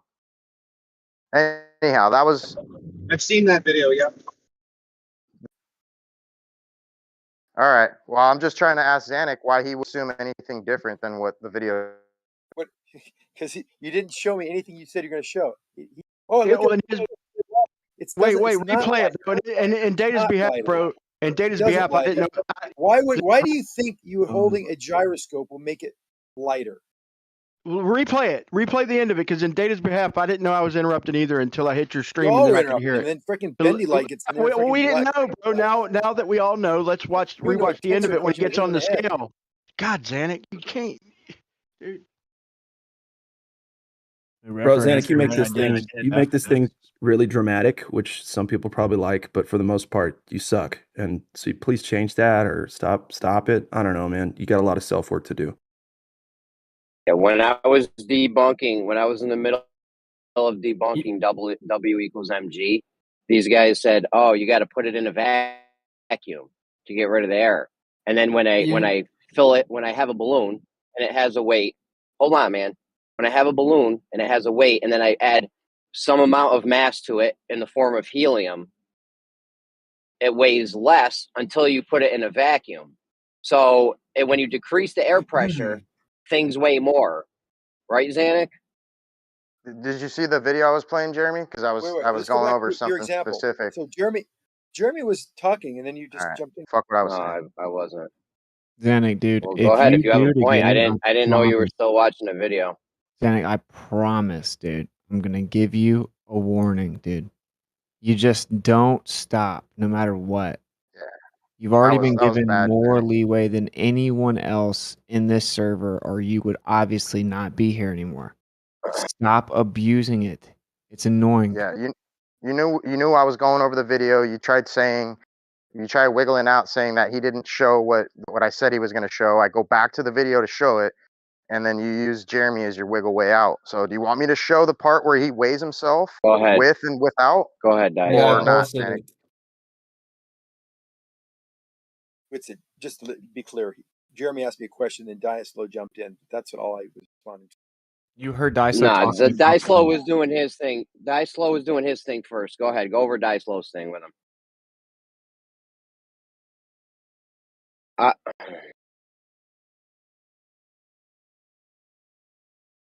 He's not showing it in this video. You need to go into Are you guys going description. over something, or? Yeah, he is thinking it's in this video, but it's not showing in this video. It's in the link in the description.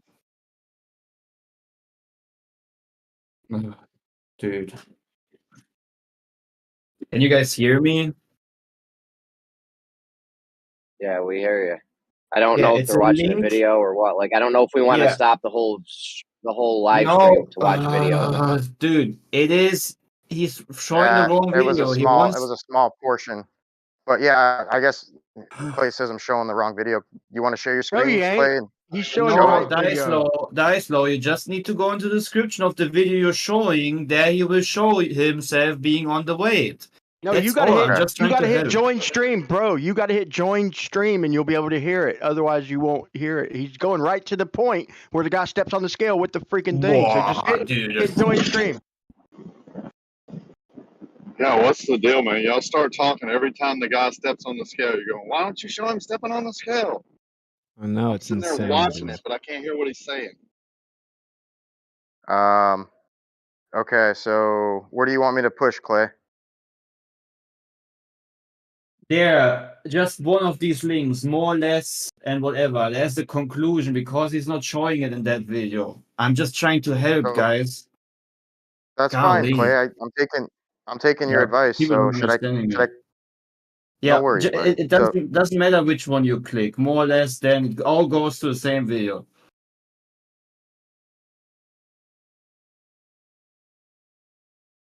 That oh the fuck, video it's all. the video we're currently watching is just a clickbait. Yeah, I'm posting the link. You can open it.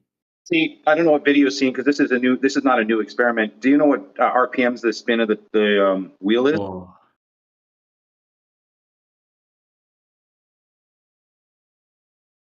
I don't know if that's relevant. Of course it is, because you need a certain RPM to actually have a strong force effect, right? This is a Hold on, qualitative, not quantitative.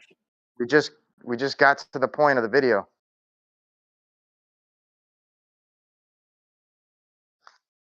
Yeah, but you just Shut said up. quality versus quantity. Shut up.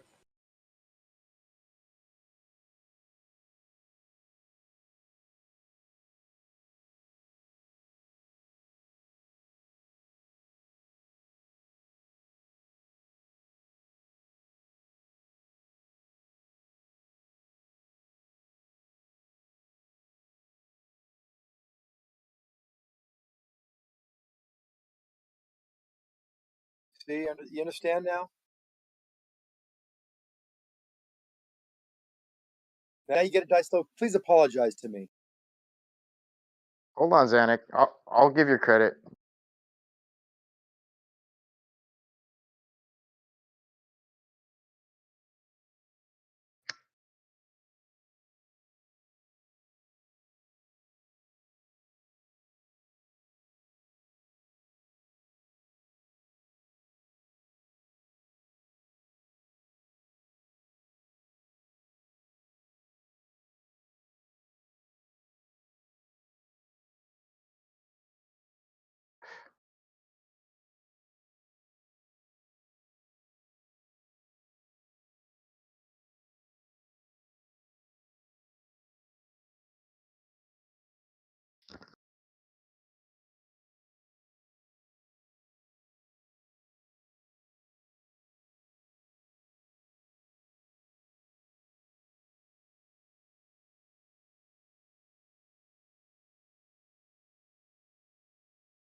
Are you guys watching a video? Yeah, I can stop it. I'm letting him give the answer.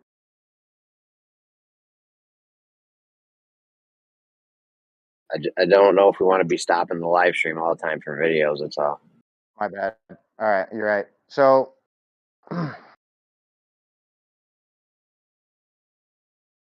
basically, the conclusion is that there was no significant difference in weight until he dropped the device towards the ground. Then there was a 30-pound difference.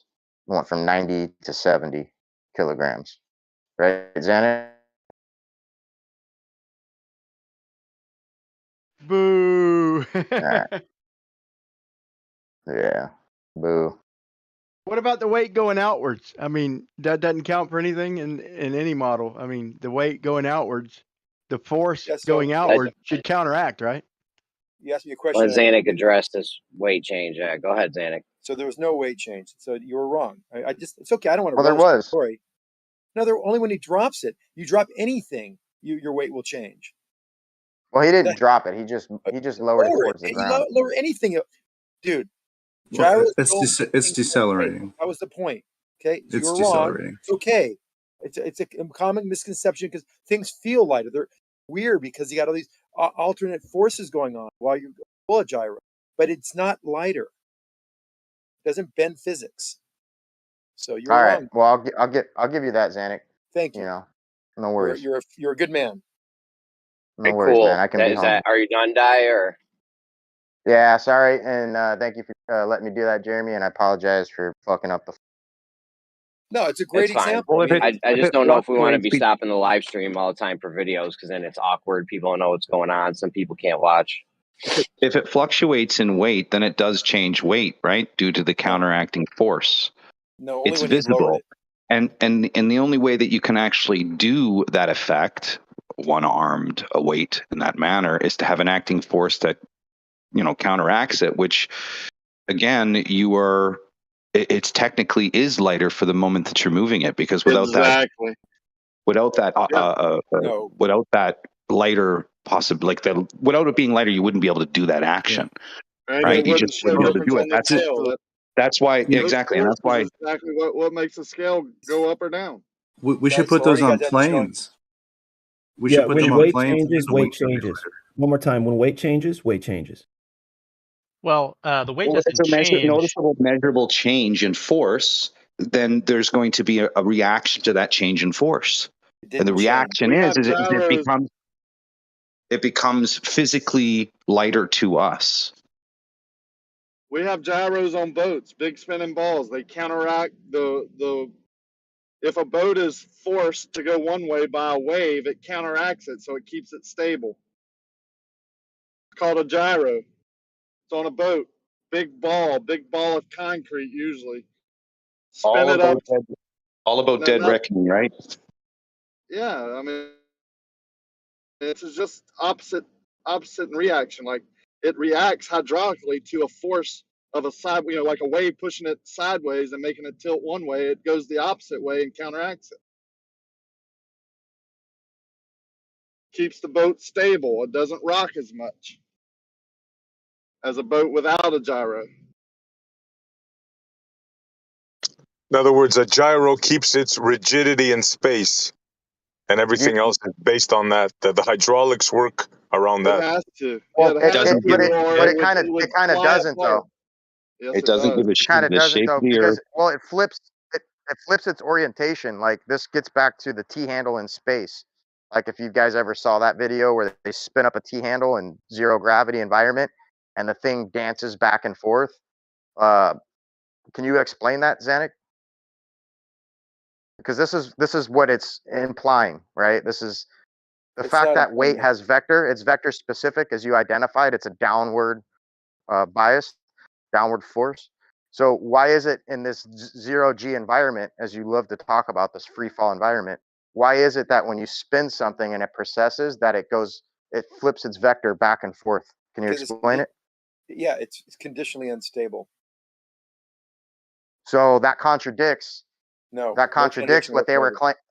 Well, no, I'm not saying contradicts you. I'm saying it contradicts what they were claiming with keeps rigidity. Gyros keep rigidity in All right, real space. fast. Gravity's not point specific, but I just like, dude, look, if there's an object that's more dense than the air, okay, and you have your buoyant force, quote unquote, going up, it causes if the air is going up relative to the object, it causes the object to be shot down, okay, which results in a net of down. So, Which shot up, shot down. What are you talking about? dude, are you kidding me? Yeah, The net effect is down. The net effect of buoyancy is if the object is lighter than the air or medium it displaces, it'll move a certain direction. Do you know what direction that is? If the object is more dense than the air based on the buoyant relationship, the net effect will be down. That's a lot of words. All you have to do is say that. Okay, I'm not talking to him anymore. This is what Zanuck does. When the point gets boiled down, he can't address it. He starts asking you questions. He always has to pretend that he's teaching you and that he's smarter than you. He can't just acknowledge the basic point made ever, and then he makes it take 5 hours to make a simple point. He wastes everyone's time. He interrupts incessantly. You're a joke, dude. If you want to address the actual point, go for it. If not, then shut up. I really want. Yeah, just wait till Kosho gets here, and then we'll be able to get down to the bottom of Son with some straight fucking answers. So what's it? I want to interact. I don't want to just obfuscate or ask you questions. I just you said a bunch of things that kind of cobbled together, and it didn't make a lot of sense. You have an object, and it's denser than air, so it'll fall. Okay, great. It'll have weight that you can measure, and that weight will be less if it's in a medium by the weight of the air medium that is displaced. I just said it my way, you said it your way. Which one do you think makes more sense? if the object is more dense than the air, and based on the buoyancy relationship, the net effect of the object will be down.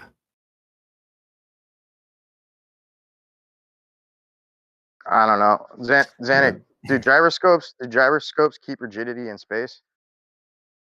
Yes, gyroscopes are said to have rigidity in space. So then why do they flip around in 0G environment, free fall, whatever you want to call it? There's a difference between the gyroscope and the gyroscopic effect.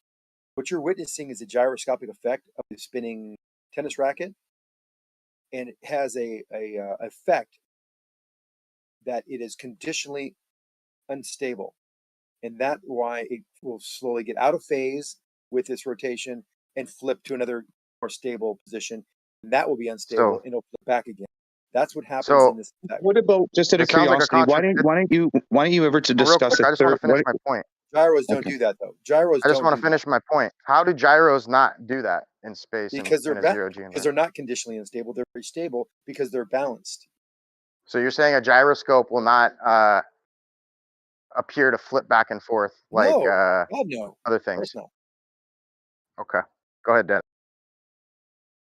Well, isn't there some sort of thermodynamic relationship to any motion as well? If there is just a equalization in an effect, and when you have like deviation and things like that, or what you consider error, or causes or claims due to the phenomenon of your presupposition that the Earth is spinning and you have the different latitude pressures and whatever. Point is that when you have no friction on these things, wouldn't thermodynamics apply in a sense of equalization? In other words, if you have no frictional forces, you're going to complete a cycle because it's equalized, right? And that's what the tennis racket shows you, is an equalized effect. I don't know what this has to do with any laws of thermodynamics. Well, it's motion, right? It's motion in space, and that's how I understand a relationship, like to equilibrium, like any kind of equalization. You have to have an equalization to have. That just seems what the Earth is. The Earth is constantly equalizing itself. So in the sense to get a downward force, you need an upward force, and buoyancy is the upward force. Therefore, the net zero, like what's it saying, is down from that buoyant force, and that just seems to be an inherent property, regardless of presupposition of the mechanism. It's just a fundamental principle of the reaction. Which, if there's a buoyant upward, there has to be a downward conclusion to it. The mechanism behind that is arbitrary.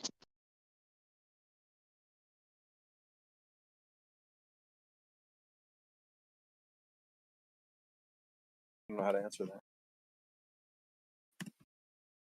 If it even was a question. Well, there has to be some sort of equalization. That seems to be a pattern in all of science, right? Whether it's day or night, there's always an equalization. There's always a thermodynamic equalization.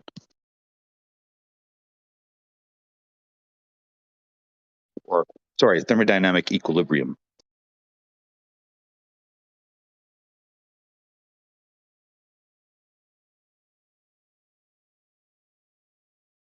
I mean, we can't even get them to agree that if there's more air pressure, it'll have a greater effect on the weight. It'll be greater. I don't know why we're even.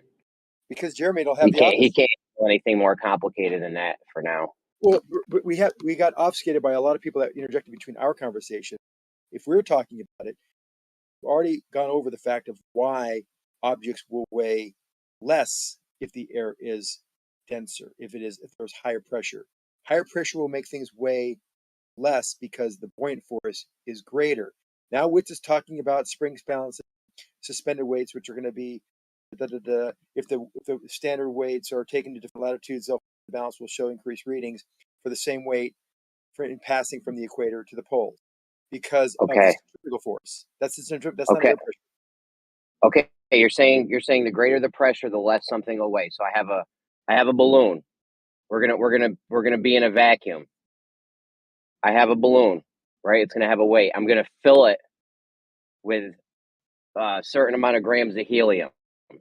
We're in a vacuum, and it has a weight, right? If I increase the pressure, does it weigh more or less? Pressure inside the balloon? If you increase the pressure inside the balloon, Dude, when there's 14.7 psi, is that 14.7 pounds per square inch pressing down?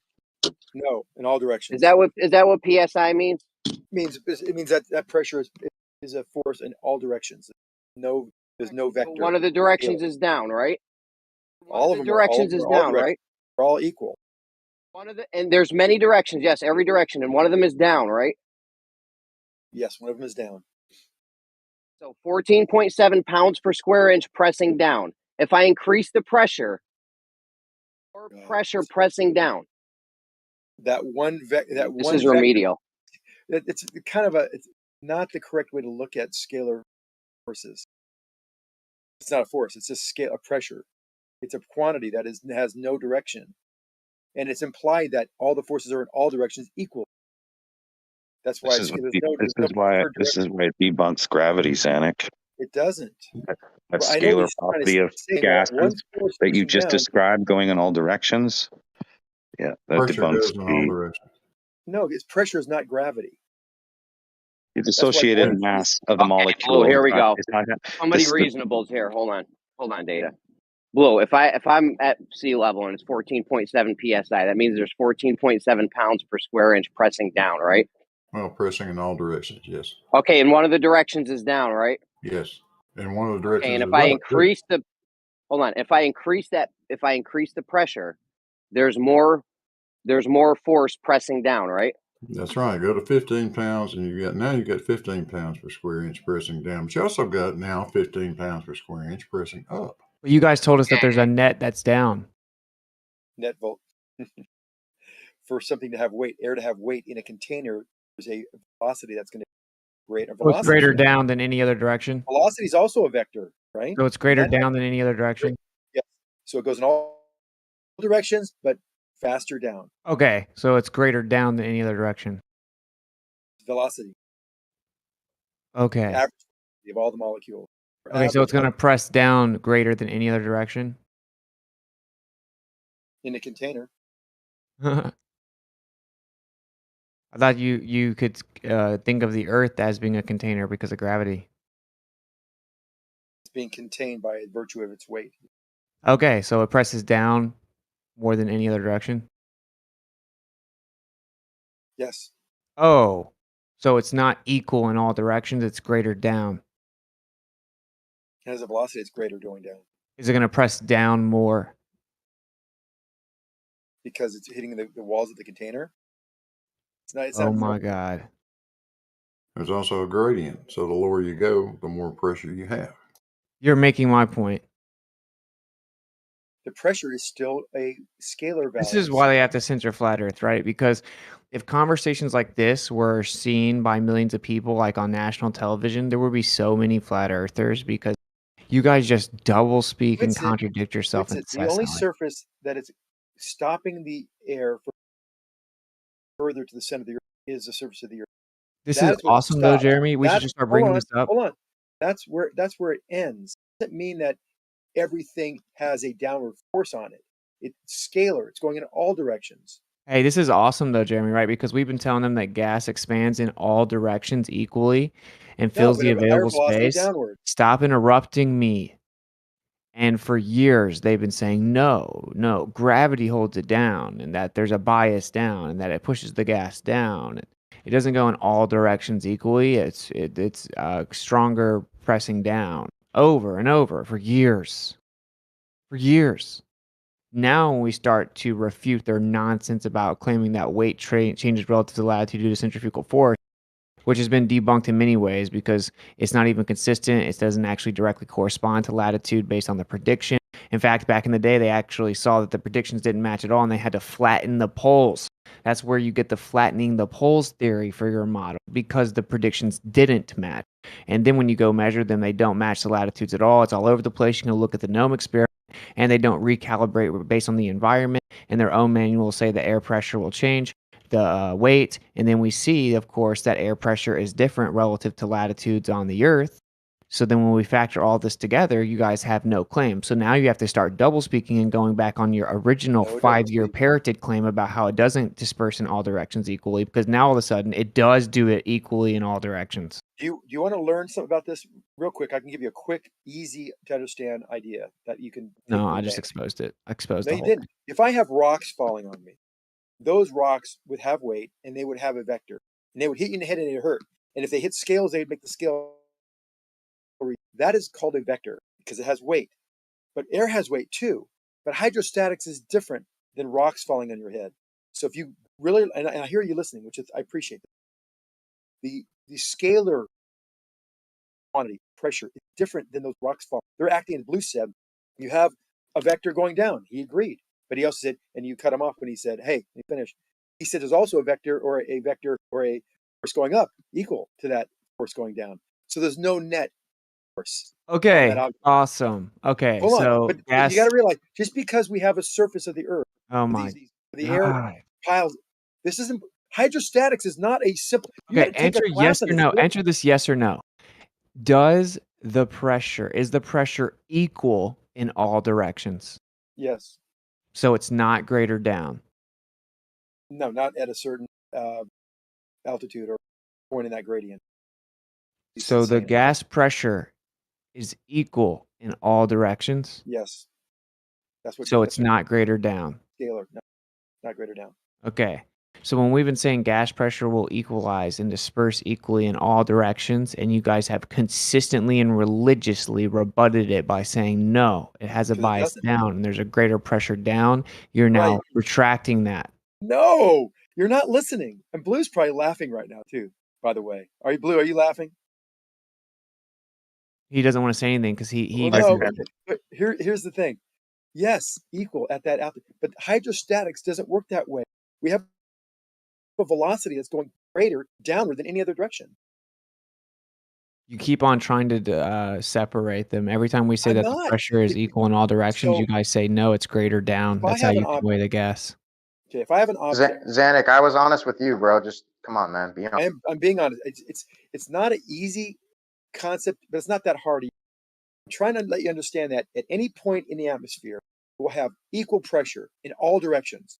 That seems kind of counterintuitive. But if we have a higher velocity, then why don't we have a higher pressure? We don't want you to lecture a us. We plate- want you to a answer plate point with- blank a questions. plate with- I'm not going to listen to you sit here and lecture us anymore. So but it's important if you want to learn No, about it. no, You want to learn no. about it or not? Okay, you listen are clearly carefully. confused. Hey, and I listen can help carefully. you. I really want to help. Can we but you don't weigh want to gas? learn. Can we weigh gas? Yes. Okay, is weight pressure over area? No. Really? So what is pressure over area of force? Pressure is force per unit area. Okay, so I just asked you, is force pressure over area? That could be a That's force. not Yes. what you said. I did just say that. Yes. Force would be Okay, a is pressure weight over a area force? would be a force. Answer my yes or no questions, please. Is force pressure over area? A pressure over area Yes or would be a no? force. I'm answering you. A pressure over an area would be a force. Okay, is weight a force? Yes, weight is a force. Okay, can we weigh gas? Yes, we can weigh gas. Okay, does that mean there's more pressure over area down? Thanks for Where? playing. Well, no, Too where? easy. On a scale? No, there's not. No, there's not. See, this is how you talk yourself into Too illogical easy. conclusions. This is my biggest beef with you. You always get a lot of equations, Monologue, and non statistics, sequiturs, right? and bullshit. But then now, you yeah, put them we all, get it. you cobble them together, and you get the answers. Buddy, you just got exposed. I'm not, dude. Just because if I have a pressure in a container, what is the force on a 1 foot square cube? No, you're not. No, it's not. Hold on, Now you pretend to ask because me that questions to force try to would be save the face pressure. like you're Hold teaching on, me. That's not how it hold on. works. Let me just finish, please. I'm not answering any of your questions. I'm not going to answer your question. I'm just going to give you an example. The square cube that has been pressurized, if it is pressurized at 14.7 cubic pounds per square inch, let's have a one cubic inch cube. We have 14.7 pounds on every inch of that cube, every side of that cube. We get that. But If you have a large cube, if you have the area of that pressure, every inch would have 14.7. And if you have 144 inches, like in a square foot, it would be 144 times the 14.7. You know what that equals, Brian? What's it? Oh, he's not going to ask me any questions. Okay, well, it was a rhetorical. So 144 times 14 is 2,016 pounds. That's the force acting on that entire plate. You're confusing and conflating the ideas that you're actually trying to convey to us. So yes, that is a force on that plate, but that's not what we're talking about. We're talking about anything Sounds like a forcing projection down. to me. No. If I have a table or a car or anything, everything has 14.7 psi acting down on it, but it also has 14.7 acting up on it and to the sides as well, in every direction. It's scalar. There's no directionality to scalar quantities. It's not a vector. Dude, you know Weight what's so is a funny vector. is look what the people in the chat are saying. He said you got it backwards. Pressure equals force over area. Like, oh yeah, Pressure is okay, force. Pressure is force okay, over area. okay. So we have a Pressure is certain amount of force over force area. over a certain area, and that's Well, pressure. pressure is force over area. Yeah. Okay. So like I asked, What this you is said very is simple. Hey, stop, you did a correlation thing. You said is Panic. force a pressure over area. Panic. Get a hold of yourself, dude. So you have a certain amount of pressure in a certain area, and that's a force. And then you have weight is a force. So you're saying that weight is a certain amount of pressure over a certain area because it's a force. So if you're claiming that gas has a weight, it has more net pressure down to be able to weigh it over a certain area. It's Has very that simple velocity? stuff. And this is where you start to do your little monologue, pretend I don't understand, save face, don't. waste our time bullshit. Quantum Racer did this a while back too. It's the same thing you just said. Pressure is force over area, right? But then he said force is pressure over area. Now that's true also, but if you look at what pressure is, force over area, and then look at the pressure is area equals force, force just equals force. It's kind of a nonsensical equation. All you would do by using the equation you gave us, is to find out how much force is acting on an entire surface, the entire area. That's not what we're talking about here. We're talking about pressure equals force over pressure, 14.7 psi, pounds per square inch. Each square inch has 14.7 pounds acting on it. And it's in all directions. There's no directionality to it. Then you ask, the real question is asking, why do hydrostatics work? If pressure is scalar, how do we have a hydrostatic buildup of these pressure, these weights, where it actually manifests itself in a higher pressure, a lower atmosphere, and a lesser pressure at the higher atmosphere? That's what you're really asking. And you're laughing and scoffing, saying No. we're circular jerking and we're circular logic and we're double speaking. But no, Doesn't we're that not. We're just contradict? trying to Doesn't that explain to contradict you how what you hydrostatics originally work. said? What? Doesn't that contradict what you originally said that things No. weigh? Hold on, let me finish. You can't Of just course say I'll let no you before I finish. finish. Yeah, that things weigh more in a vacuum versus in an ambient condition. Correct. And the reason So that if that's happens, the case, hold on. If that's the case, wouldn't the upper atmosphere weigh more? Contradicting what you originally stated? no, the upper atmosphere has less. The weight of the atmosphere is much less than the lower atmosphere. The molecule, Right, but that's closer to a lower pressure, so it doesn't. It's yes, contradictive. objects will weigh more in that atmosphere because there's less buoyant. You guys are having a problem with buoyancy. I totally get it. Buoyancy is a force No, upward. no, buddy. You don't understand buoyancy. When Buoyancy is think intrinsically of electric, my dude. Hey, I'm sorry you don't know that buoyancy is electric. I'm not here to play the little you repeat seventh grade dumbass misunderstanding of terms and pretend you're teaching us.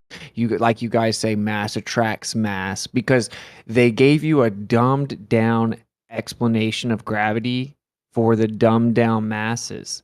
That doesn't equate to intellectual superiority to come tell us the dumbed down, layman, misrepresented explanation for gravity, right? It's the same thing. You guys come in here, you repeat the little bit you remember from Earth science in 7th grade, and you think that you're teaching us.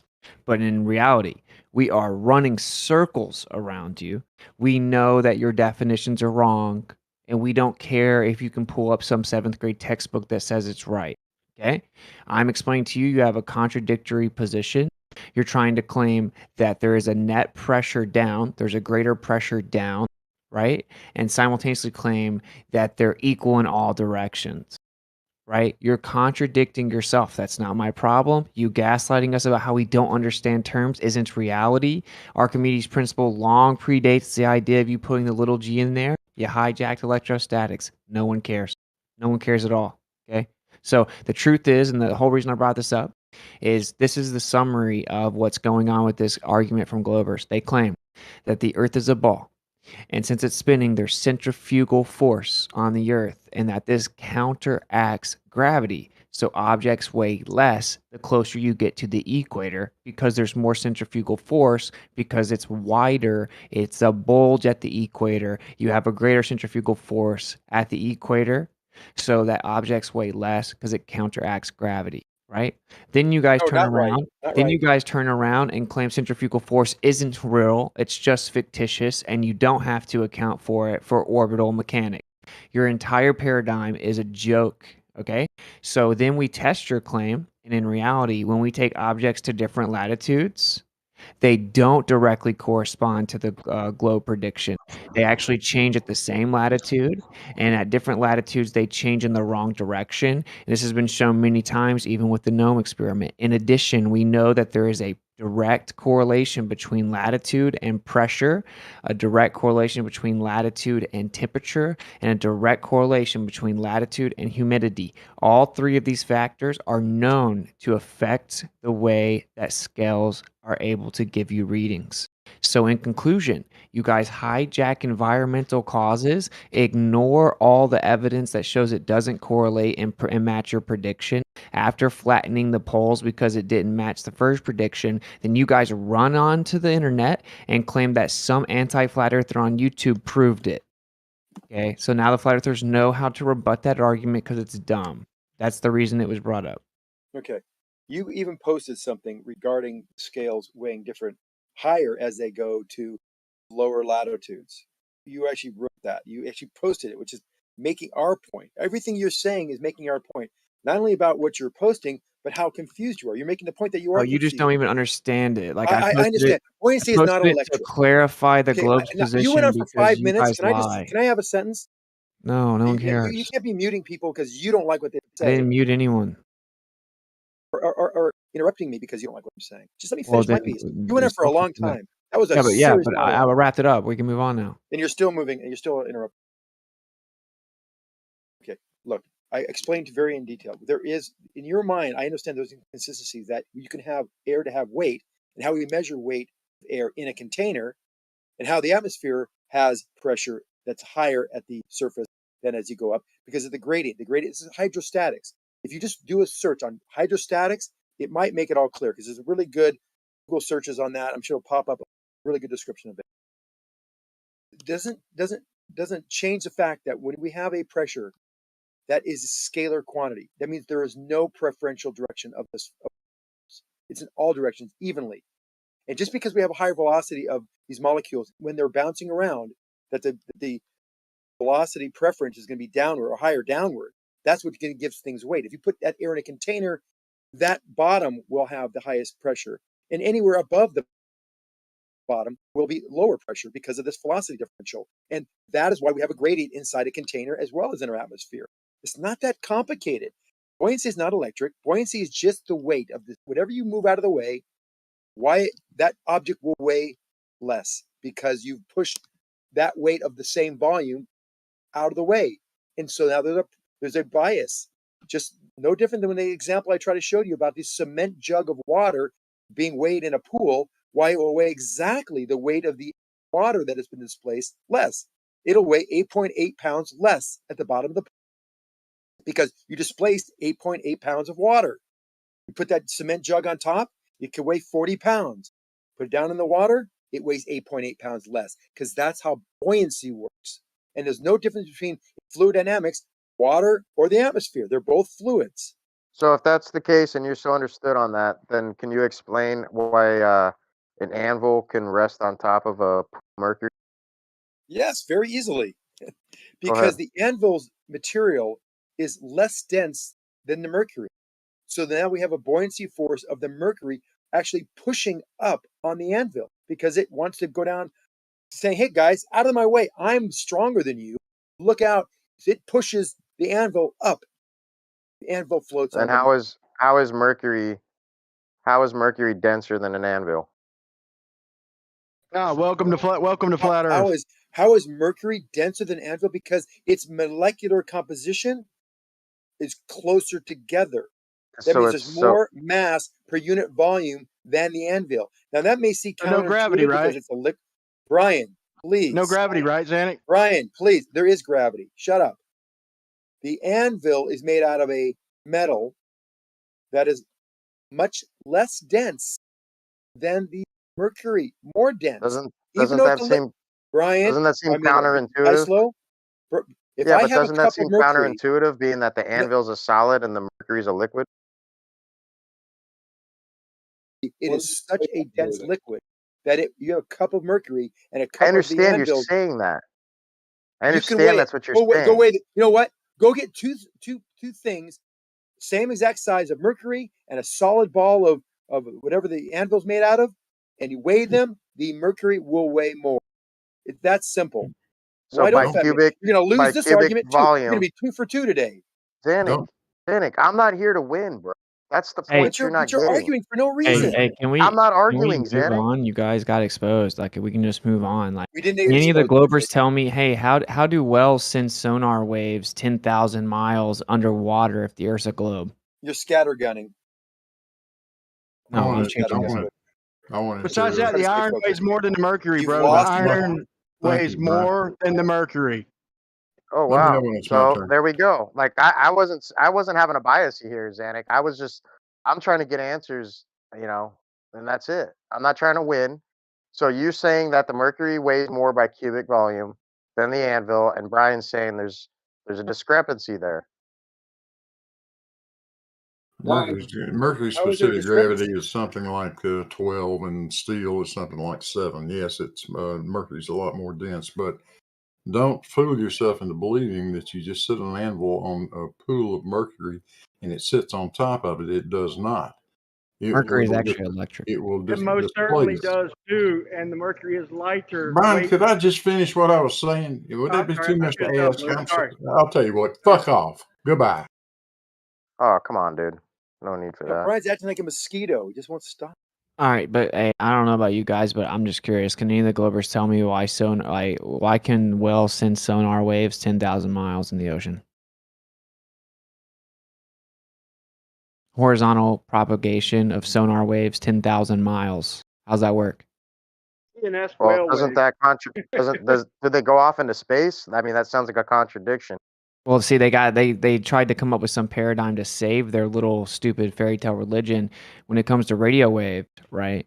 So they said, oh, wow, Marconi was only supposed to be able to send it 200 miles. We sent it 2,200 miles using line of sight horizontal propagation. And then he did 10,000 miles. Oh, ionosphere. There must be something reflecting it back. There's no ionosphere in the ocean, though. So what you got? Well, why can wells send sonar waves 10,000 miles in the ocean if there is a globe? You got answers, Zanuck? Do they refract off of the surface of the water and bounce, bounce Look, around to?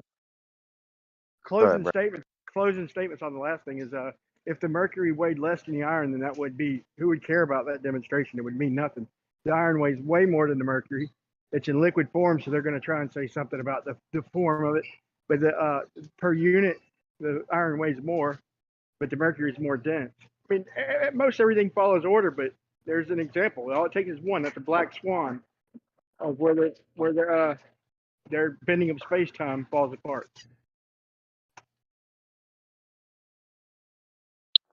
So I don't know. It seems contradictory because Blue Marble said that it wouldn't, the anvil wouldn't rest at the top, and Xanax said that it would. So I'm just trying to see like why they disagree on that one.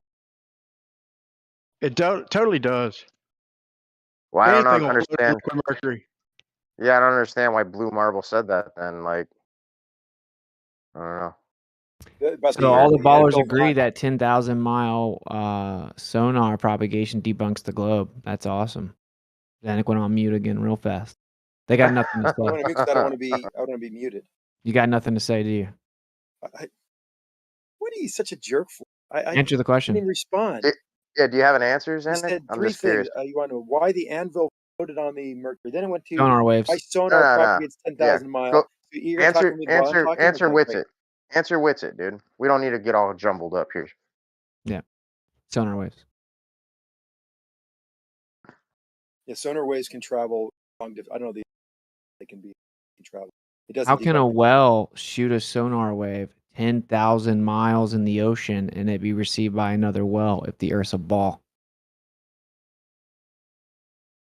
Due to the rate and the directionality of their propagation? Which is horizontal? Not necessarily. Oh, the wells are accounting for Earth curvature and they are actually tipping down when they make their sounds. The propagation has certain characteristics through water, and it doesn't matter whether the Earth is round or flat. It still will propagate. Well, you're just making stuff up. Do you know how sonar travels in water compared to air? Yeah, Google. the speed of sound and the way sound travels are different. How so? Google. I don't Google things, you know that. Yeah, you do. You incessantly I Google don't. things. No, I They don't. bounce And them I off tell you, the ionosphere. Aquasphere. Yeah. Hey, so how do sonar waves propagate in water compared to in air, Zanuck? You were just teaching me about it. I didn't teach anybody. I'm not teaching you. I responded to you that yes, sonar can travel through air and it's different. Propagation is different than in air. What's different about it? Well, it's a liquid.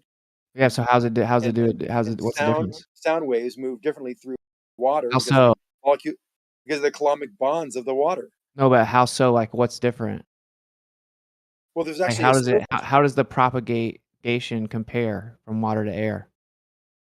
Well, for example, I can actually send sound waves upward. If I point it to the top of the surface of the water, it'll bounce downward. So I can be in a pool. Do the waves propagate better in water or air? What do you mean better? More efficient. A denser medium or less denser medium? What do you mean more efficient? Sorry. What do I mean more efficiently? See, you're definitely just killing time to Google. I have an answer for you. I want to. Do the sonar waves propagate more efficiently in water or air? The speed of sound in water much faster than 3. Yeah, see, you just Googled that. So sonar waves propagate way faster in the water. Yes. Oh, damn, that's brutal. So the horizontal propagation of sonar waves in the ocean is going to go much faster than it does in air, and it can go 10,000 miles way faster. So how's that work on a globe? Correct. How's that work on a globe? Doesn't It's really obviously matter. not bending around the globe, so. It does not matter for how sound will propagate in the water. Is it bending around the globe? Of course. How? It is deflected on the surface of the. Now you're claiming it's deflected off the surface of the water. Why wouldn't it? If a sonar wave hits the surface, why wouldn't it reflect back like a cable? Wow. So if you're so lost. So if I shoot waves out horizontal, sonar waves out horizontal in the ocean, you're claiming that the waves are going to go up and hit the surface and bounce back down to bend around the ball. Of course. Cite it. Find something on it. You made it up. I didn't make it up. That's my intuition. I don't know what you're asking about. I'm not a This specialist. debunks the globe. Wells debunk the globe.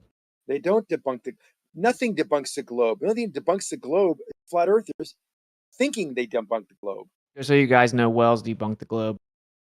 sonar waves, 10,000-mile line of sight horizontal I love propagation. the way you scattergun. First, you lost the discussion about buoyancy. No, and you lost field that of force, actually, and so that- we're gonna move on. You guys didn't even You're, know. you're like in rare. I have You to didn't say, even know that you're in there was rare an form air today. pressure. You are You didn't even know absolutely- there was a correspondence between air pressure and latitude. I had to teach you that.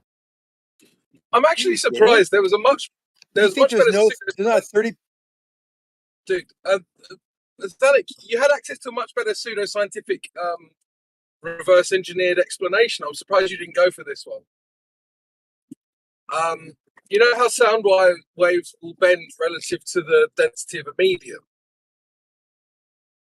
And where the medium is denser at the bottom of an ocean, right? And it's less dense at the top. I thought you'd go for that one and you just missed it.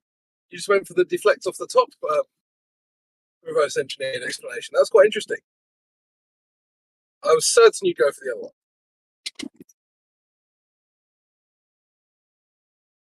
Yeah, and then what I need now, I need some calculations and some experimental lab demonstrations showing me the rate in which it'll change relative to the specific density gradient and that it'll bend around the ball. Guess what happens when you do that? It doesn't work. It doesn't work. Yeah. Yeah, it doesn't Well, work. it would need to bend around the ball at the rate of curvature, which of course they won't be able to replicate. Yeah, not even close. Especially when you compare it to what the density difference is, the density gradient of the ocean. It's not even close. So this is one of the reasons that this is like a great area of research is when they have evidence that it's like thousands of miles, but they're like, but this is still an area of ongoing research because it shouldn't be able to do that. So they just say it's an ongoing research because the option is, of course, sound waves propagate horizontally like they always do and much more effectively in water and much faster. And if you shoot out horizontal propagation over a plane, then it's just it's gonna go way further than on a globe. So that's not even an option for them. So it's just ongoing research. Are you listening or not? You just read something. Now you're gonna pretend to teach me. Well, yeah. Well, I told you why it followed the surface. I said, and now here it is. Many things can happen to the acoustic waves as it propagates. For example, the energy may scatter off particles or biologies. Energy will be lost upon the reflection from the surface and the bottom. And lastly, but by far the greatest flavor factor of all will be the change in the propagation due to variations in speed with temperature, depth, and salinity. Now, this is what's so awesome about being a flat earther, right? You can so easily trap these people because he just looked for something that says reflects off. He doesn't realize that it refutes his point. So read the reflect off part again. Read it out loud. The energy is lost upon the reflection of the surface and the bottom. Energy's lost. That's Yes. how you're explaining it going way too far. The change in speed will tend to distort. The change in speed will tend to distort the perfect spherical or cylindrical shape of the wave front. This does not, however, always result in a greater transmission loss. We shall soon see there are many conditions which lead to concentrate acoustic energy resulting in lower than expected transmission loss. Yeah, that's bad for you. That's not it. That's It's brutal. funny. That's the absorption coefficient. Actually, this is a reasonably large part of my first degree with it because my first degree is music production, like how sound waves propagate. And it's obvious that Zanuck doesn't really know what's going on. So what they're talking about is how a sound wave is, say, shot off in one direction, and then there's energy is lost in like basically a cone shape. And when the sound waves hitting the top and the bottom, say like the surface of let's say the sea floor, then that's being absorbed by the sea floor. And when it's hitting the top, then it's losing a lot of energy before being reflected. And it can only do that a few times before there's no signal in. It's not going to do that for 10,000 miles. All right. Well, here it is. All the rays will deflect upwards.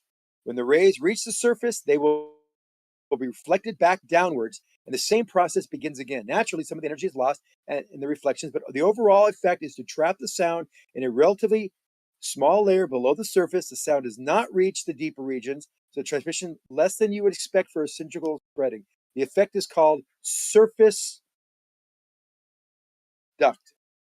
The surface duct. Yes. Hold on, almost done. So yes, that is one of the main reasons in this paper about why it follows the shape of the Earth. So no, it's not a slam dunk. That we've got ourselves in a corner. I know you want to jump in so bad. I can tell. Yeah, I really I do. just I showed, really I do. just showed you a technical paper on why these. What my first assumption, almost like a You guess, just is debunked that reflects yourself. off the surface. Yeah, he doesn't realize he debunked He doesn't realize it because he just reads things off out loud. Dude, the amount of You're energy that's projecting. lost. Yeah, the amount of energy that would be lost in that process wouldn't allow for a 10,000-mile propagation. Yeah, and it says it Well, wouldn't go to the deep Says parts you, of the says ocean. you. That is that's why completely incorrect. I That's a was going guess. to ask, like, what the intensity is of that sound emission or propagation. Like, we'd have to start with that, and then deduct from there the loss of energy to make sense of it. But I could already tell you it's not gonna fucking make sense from Xanix's perspective. You think a whale's gonna put off that much intensity, Xanax, to propagate that far with the loss of energy incurred?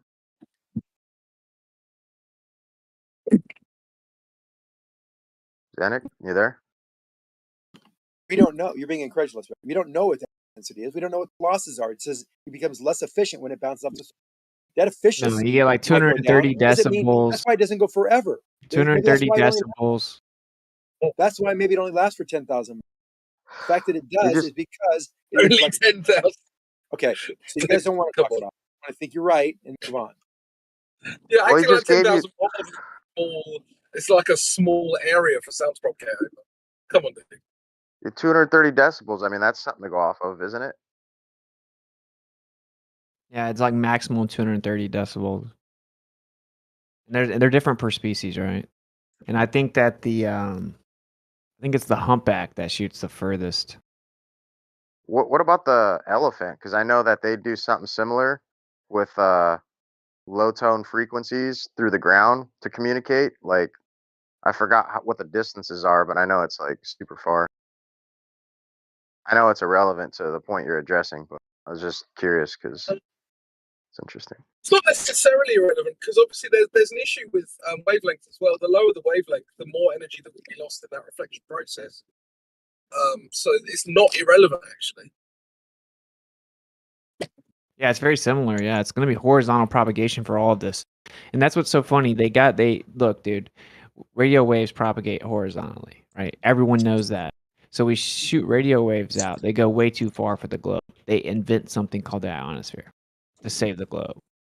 Now, because without the ionosphere, the globe is debunked. If the ionosphere isn't reflecting the waves back, globe debunked. And immensely debunked, right? Like they shot waves 10,000 miles, should have been blocked at 200 miles. Not even close. Made up the ionosphere. Horizontal propagation. We take this over and extend it into other realms. We have like sonar waves, horizontal propagation, 10,000 miles in the ocean, no ionosphere. And the same thing with the elephants communicating. It's horizontal propagation through horizontal layers of the earth. Right? So in real life, even nature debunks the globe. The whales don't care about Xanax religion. Right? Like, they don't care. Like, birds don't care about particle physics and ability to understand magnetism. They just migrate using magnetism, right? Like, nature doesn't care about humans' ineptitude. So I think this is beautiful. I'm gonna start cramming nature down their throat. That's like the best evidence ever. Naturally occurring observable phenomena. Are you saying you want to observe reality to understand reality? Yeah, I decided to go out on a limb and try that method. It just seems ridiculous.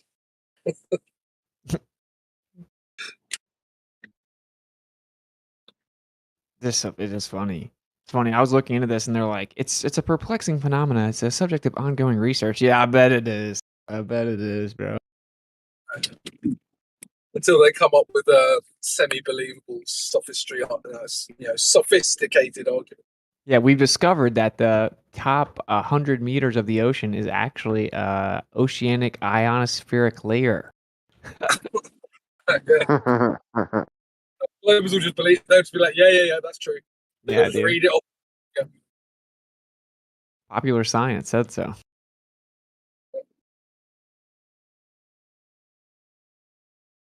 I feel like there's a lot of things that we can test that we've been talking about. Like we can test the pressure differences with the scales. We can test the different latitude differences with these weights. We can try to create some type of test for sonar wave propagation. We can test them in different mediums in a lab with different densities and different gradients, and we can extend it over into the ocean. They can't just say it's an optical effect of refraction when you start talking about stuff like this. So, I was thinking about what you said earlier about the you're saying about the what was it, the calibration of the scale and how the pressure would affect both the scale and the thing being weighed. You were talking about that earlier. I was thinking that's actually an interesting problem with even something as simple as like a thermometer, because obviously the way a thermometer works is that the liquid expands, then you know what the temperature is, but the glass is also going to expand. And so then what's like the ratio of glass expansion to liquid expansion, and do you even have to factor that in? So it's an interesting thing to think about. yeah. Yeah, I don't know. I've like never heard usually flat earthers just say correlation doesn't equal causation, which is true, but because there could be centrifugal force on the earth, right? But I just think that the primary variables of any measurements, whether it be a thermometer, a scale, or whatever, is going to be its environment, like humidity, temperature, and pressure. We can keep those the same. For example, Ugh. you already have posted the paper about these scales reading less as you are close to the equator, reading more as you go north.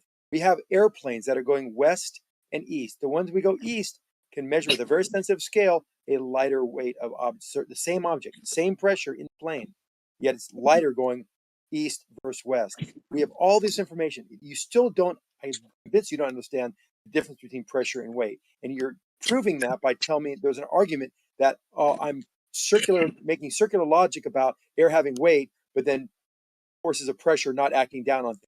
This is just insanity. And I think I'm going to just back out because you can just relish in your ignorance because you're not willing to even try to entertain logic here. We have experiments that are controlled that we show that things are lighter at the equator. We show these things. Proven. It's not just gaslighting plus assertion. It's not gas. Yeah, you know what? I am gaslighting because he needs to be gaslit. Right. Because that's the way he's going to understand he's wrong. Because he is wrong. It's a gaslighting with a purpose. Gaslighting with a reason and with altruistic. Hey, Zanuck, how come the goal. GNOME experiment showed that the weights varied greatly all over the place and didn't match the globe predictions? Sorry, all right, let's go over those tests then. Let's see what kind of variation we're looking at. Just quickly, he just used the term altruistic gaslighting. I just wanted the room to be aware. I made that term up myself. You like it? Because I have altruistic. The thing is, what is gaslighting? You already said that air pressure should make things weigh more. They don't. Did you They guys weigh know less. that They back in weigh the less. day? You Did you can't guys know? bring it- I'm not yes, interested in I having Groundhog Day conversations. Did you guys know that back in the day, they had a certain prediction for the centrifugal force of the globe, and then they couldn't find any data to match it. Everything was contradicting it. So that's how they came up with and proposed the flattening of the poles theory. Isn't that interesting? Here is Voltaire talking about it. The celebrated Huygens, by calculating centrifugal forces, had proved that the consequent diminution of weight on the surface of a sphere was not great enough to explain the phenomenon, and that therefore the Earth must be a spheroid flattened at the poles. Voltaire actually gives it away, doesn't he? There's another thing that he talks about, the globe model, and another guy by the name of Southern Israelite brought his work up. But it's quite interesting how they don't hide it, do they? Well, yeah, like this whole bulge at the equator and flattening of the poles gives them this huge window to fudge the data.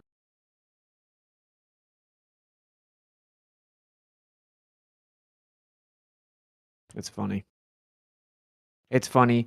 And then, like, basically, what's funny I found out is that the anti-flat earthers have always existed.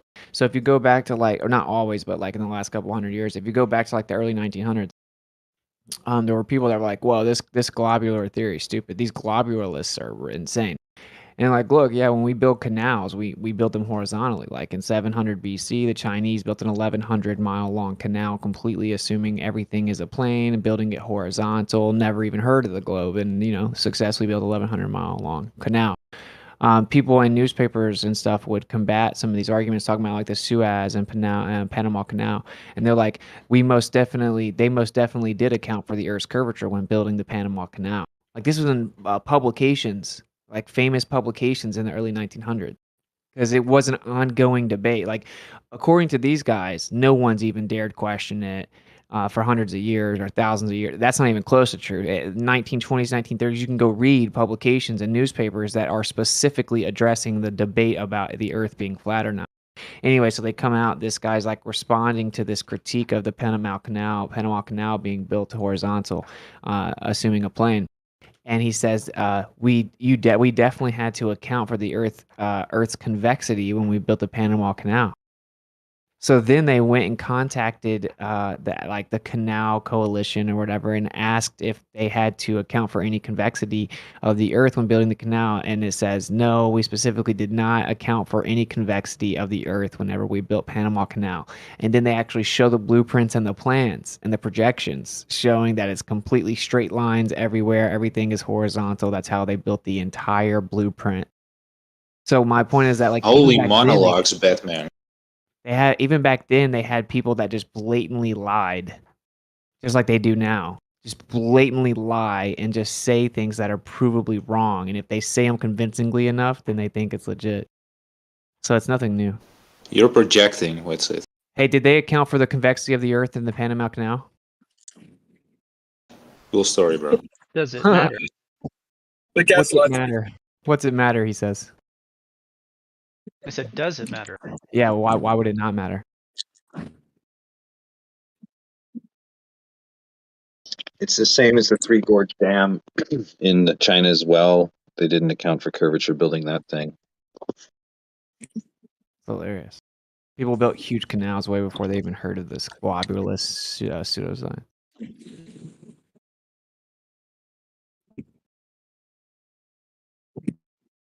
Does it matter?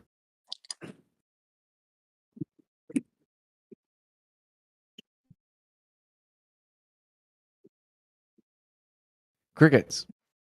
Yeah, if like some guy says they did, some guy says they didn't, like, does that change? Like The actual things? blueprints say they didn't. Okay, great. So what? The people that actually built it said they didn't. What do you mean, so what? It's just too funny. Why are you saying so what? I'm just like, does it change reality? Like, what happens now? No, reality doesn't The change. idea It's is a plane. Yeah, it just shows you How that would they you have don't, accounted for it? You don't need to build and think of a sphere, right? At all. That's just the point.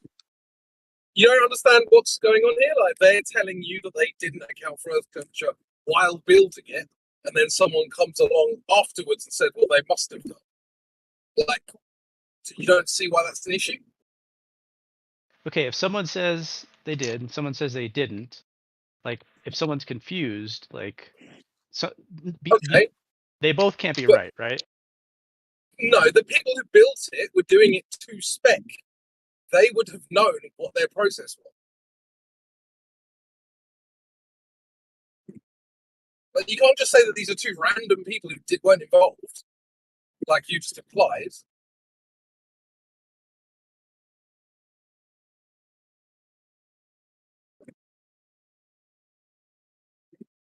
Are you talking about building a bridge over long distance? How they No, canal. I missed it. I went out. What are you talking Yeah, no, about? they're wondering why they mixed opinions on whether or mixed claims of whether they used curvature of the Earth in the building of the Panama Canal or whether they didn't. Yeah, Two different people say two different things. Right. It's not random observers having different opinions. Why do they care? They're building things according to the water level way. The water level. It's like flying an airplane. Curvature, high level. Build a thing level. Level along the way. Welcome to Flat Earth. No, welcome to round Earth. That level does not equal flat. You're fun. Brother, you're psychotic. You're so backwards. It's so weird. They're fundamentally different. Just red herrings. The point. These aren't actually addressing what was said. They can't.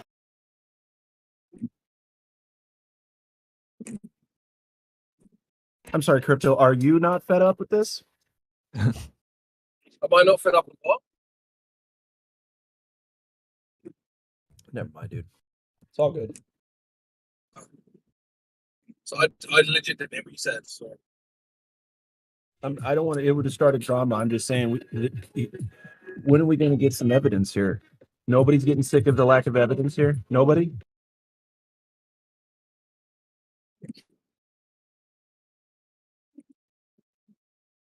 Yeah, it's just laughable. You just need to wait. In 10 minutes, they will talk about this in chat and have like a echo chamber where they tell each other how stupid the claim was, instead of actually trying to have the nuts to go onto VC and talk about it. Just wait. So the sad thing is, when they understand it's not a globe, they'll do what anybody would do and just bow out. We won't even talk to them again, right? Because they'll be like, "Shit, I can't be in the argument anymore." Put your money in time your mouth is. Fly out to California. I'll pick up SFO. Go to Slack. We'll show you non-parallel plumb line. It shows curvature. If they're not, I will pay for your flight. All right, So let's. Sorry, just want to say, because they're non-parallel, that shows it's curving. The Earth is curving. Yes, genius. So stop with that kind of childish stuff, man. So that means that with the Panama Canal, the Earth is just sometimes curving and sometimes it doesn't, right? Well, Where do you get that from? There are probably some places that on the Earth that are flat because of geodetic anomalies, ecopotential anomalies. But generally, it's all the way around. And the Panama Canal they built it to be level across this landmass and waterways, lakes and things, and they had locks and things built too to keep it level.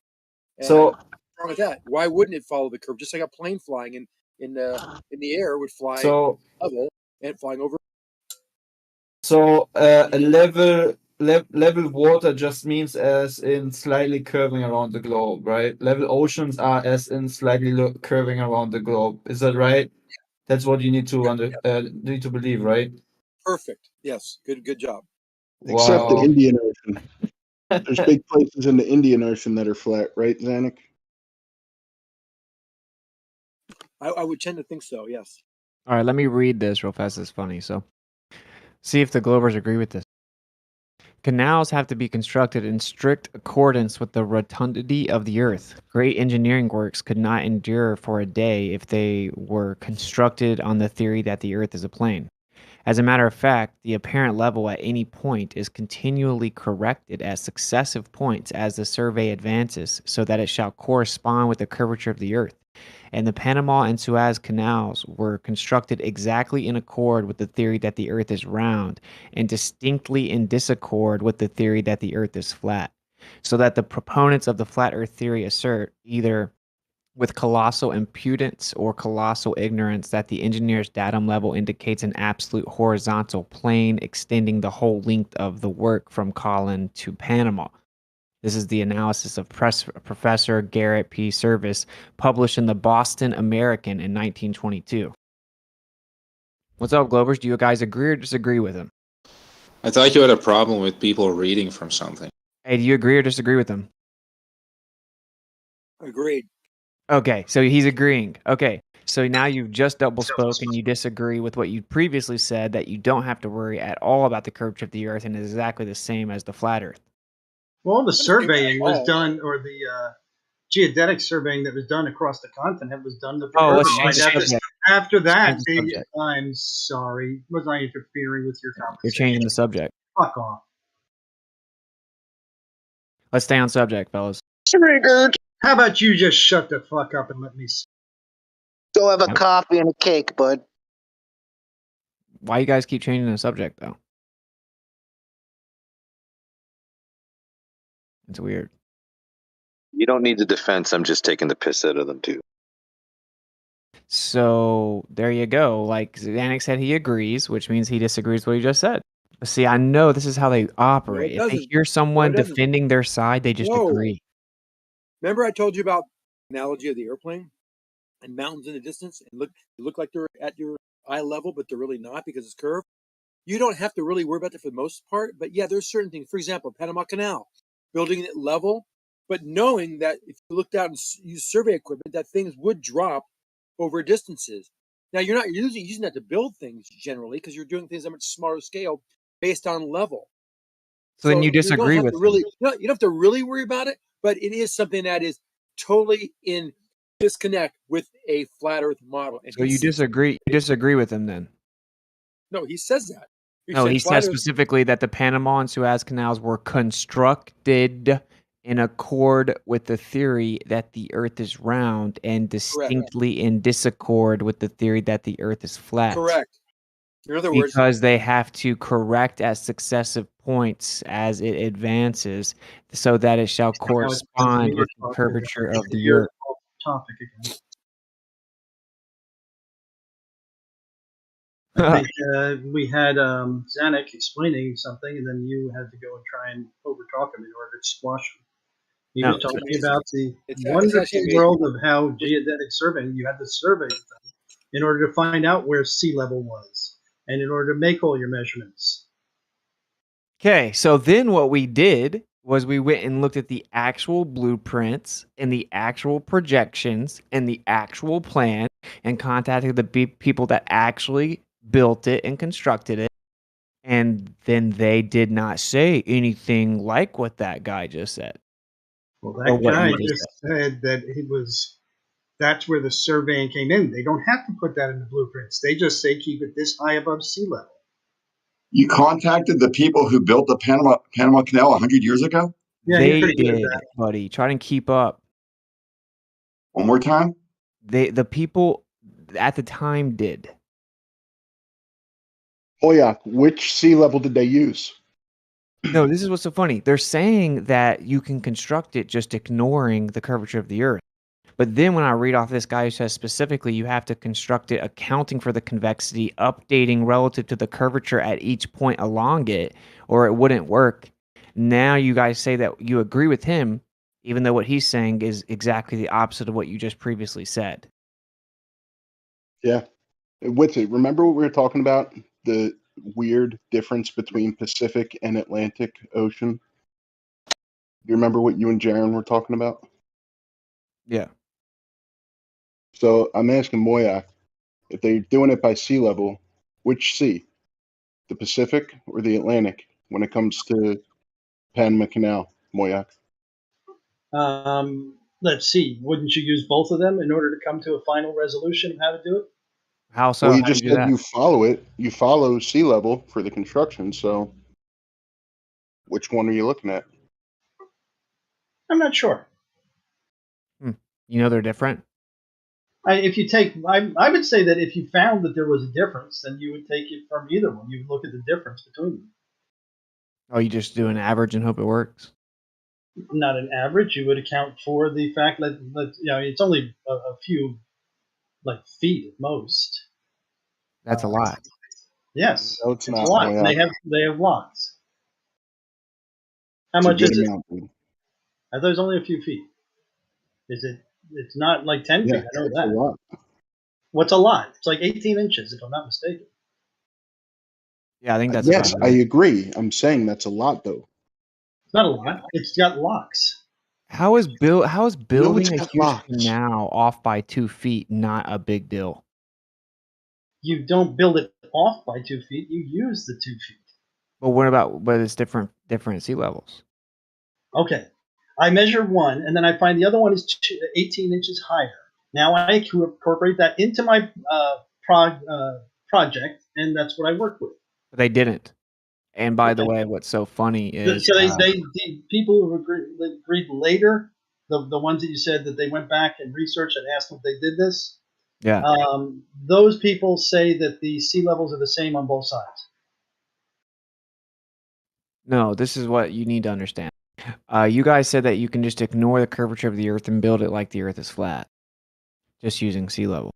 And then I read off this guy who specifically says they had to construct it, updating at each point, accounting for the curvature and the convexity, and strictly going against what the plane Earth would predict in order to be able to build the canal. You guys said that you agreed with him. So if you agree with him, then you disagree with the other thing that you said, which is that you can just build it like it's flat. He specifically says the opposite. Like I said, there's two processes going on. There's the geodetic surveying, the one that surveys and says everything you have to do and determines where sea level is, whatever sea level we're talking about. And then there's the team who actually works from sea level and does all the work. They will give two different answers. You're intentionally avoiding what I just said. You're intentionally obfuscating what I just said. No, actually, Reed just made a different point, and that's cool and all, but I want you guys to actually acknowledge the first point. You're not getting away with it. The first point is addressed by what I said. If you're not capable of No, it's understanding, not. I will bow out. You guys, the guy claimed that they update periodically at each point, having to account for the convexity and curvature of the Earth, directly going against the plane Earth. Right, surveying, geodetic surveying, that's true. It says it during the construction.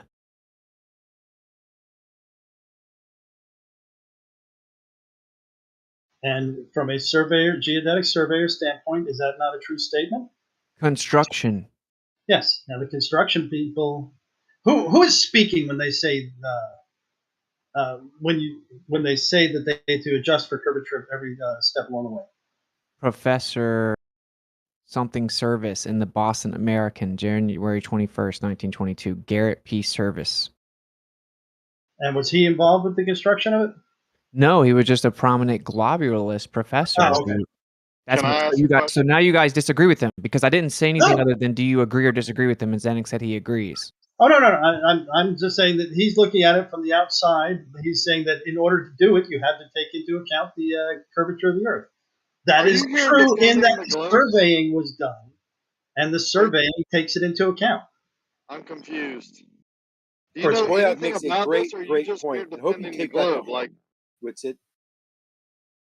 Looking at the words and my really mic not understanding working what because the, now what the another context person of. is talking. Okay, Is my Racky, go mic ahead. not working? I asked a question. The person in the conversation, I think it's Moyak. Are you knowledgeable on the subject, or are you just here defending what the globe would say? Oh, mostly depending what the globe would say. He understands the context Okay, of the good. how they're making. Thanks. Okay, so here we go. Here's the next part of it. useless. So it appears that upon the request of an English publication, the Earth Review of London, 3 reports were received from 3 English authorities relative to the problem of the alleged curvature of the Earth in connection with the construction of canals and public work. And here they are. In February 1892, the Engineers Office of the Manchester Ship Canal Company in England reported, quote, that it was not the practice in laying out public works to make allowance for curvature of the Earth, end quote. Next quote. In October 1893, Winkler Associate Institute, England, a surveyor and engineer of many years' experience over his signature reported concerning allowance made for the curvature of the Earth that, quote, nothing of the sort is allowed. In January 1896, Westwood of England, a surveyor over his signature reported that not the least allowance was made for curvature of the Earth relative to a certain work, although if the What's he Earth were talking about, though? What although kind if of the Earth, project? we're gonna get to that. Although Well, if that's important. I know that you're like religious, but you can calm down. Although No, it's important to know what the project That's is, why he's because going to get to if it. it's a building or a bridge that's We 100 feet understand. You don't long, have to cut him off in the middle. It's important. That's why he Yeah. says he's going to get to it. Yeah. Why are you still talking? Yeah, so the end of the quote that you impulsively and emotionally interrupted was, although if the Earth were a globe, 112 feet ought to be allowed. So then we're going to get into Panama. So in answer to an inquiry by Mr. Thomas Winship, a friend of mine, as to whether any allowance was made for the curvature of the Earth in the construction of the Panama Canal, a reply was received from the Isthmian Canal Commission as follows. Quotes, in reply to allowances for curvature of the Earth in working the canal, no allowance was made. Correspondence between the officials of the Panama Canal and myself relative to the feature of convexity of the Earth reveals their admissions that, quote, such convexity cannot be shown by or in any way through the construction plans and projections of the Panama Canal. Huh. Are these flat earthers with it saying that, or these are just people inquiring, like organizations inquiring? Yeah, it's just the Isthmian Canal Commission. Wow. Yeah, I feel like I could guess rely it on is. them for information about the canal. How about you guys? probably so. And they're inquiring that if any earth curve was taken into account, and the other people are responding saying no, and they're questioning why not. Yeah, so like this professor came out and he was trying to go against flat Earth, and he was like, we specifically had to account for it in the building of the Suez and Panama canals, right? And it directly goes against the flat Earth. We had to update at each point based on. He didn't do it. He was just saying that, just like they do now. You know, like just like the Globers just say things now, baselessly asserted, but with illusory confidence, and then mixing in a little bit of mockery, right? And then they went and actually talked to the people that built it. And here you go. Thus, a globular form projection for illustration requires 5 lines, 4 of them arced and 1 of them straight. I dropped the picture. The middle of the datum, line C to Colin, is about 25 miles, and the allowance for curvature of the Earth for this distance is 417 feet, 8 inches. And same estimates apply from the middle of the datum, line C to Panama. But the distance from Colin to Panama, or vice versa, being about 50 miles, then the allowance for the curvature of the Earth for the 50 miles would be 1,667.5 feet. So they're fundamentally different. And I showed both of the plans, and the actual plans and projections, and the people that actually built it, and the different canal commissions that addressed it, looking at the blueprints and responding to requests, specifically said that no such allowance was included. Well, I guess we should just throw in our own earth curve since they didn't allow for it, and say, well, they must have been wrong. There has to be earth curve included in it because they're on a curved earth. Unless this is one of those points that are, what's the word? I'm not smart enough to remember. Geologic. What'd you say, Zanuck? Like, it might be a part of the earth that's actually flat, right? They got lucky again? It could be. There's not going to be like a perfect consistency of the geodetics of the Earth. There's anomalies I was all over. hoping you would say that. Yeah. Well, I'm being real, buddy. Panama is Being one real. of those lucky spots that's also flat on the spherical Earth. Or Hey, we have spots that actually are physically yeah, going you say we uphill. did. Gravitationally False goes down. bravado of the ignorant. Or it's not actually spherical. You're not getting lucky by picking these spots over great distances that are flat. Or that.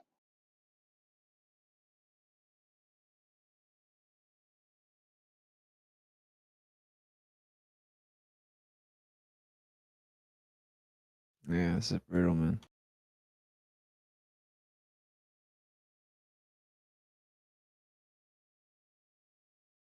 And the one that's even funnier is, of course, China built a 1,100-mile canal in 700 something BC. And when they were asked about did they account for the Earth being a globe, they laughed. Like, what are you talking about?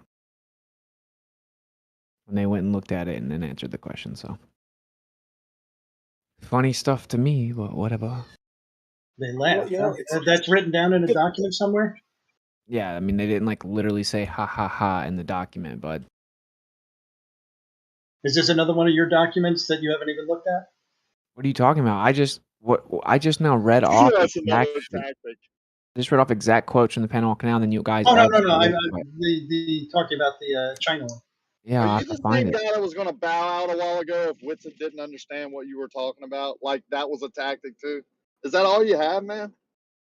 That's Moyoc false man. bravado of the ignorant. Go ahead, Ricky. You have it. You have the mic. I'm just asking, dude. I mean, you come here as Moyoc man saying if you don't understand, which is a tactic when you say that, right? It means I don't nothing think I else. said you don't understand once. So why the fuck? You did just say you were bowing out if he didn't understand. You are right. forget I'm that? sorry that I You just forgot that you said that? Yep. You think the Panama Canal, I know you're breaking down. You think the Panama Canal is one of those spots that's just flat on No, I think Xanax full of horseshit on that. So now you think there are Xanax full of small shit. sections of the Earth that may be able to be you may not be able to find a reciprocal zenith angle that varies, but those would not expand over miles. So not the Panama Canal. He's dead wrong about that for sure.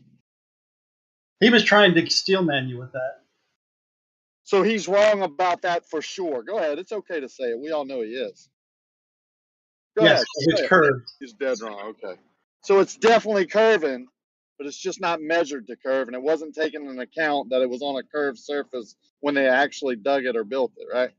Well, You can here's also one where I say, will say you don't understand. You don't understand your own trade. I would not understand that. A to B, a chord line would be a horizontal line through the earth.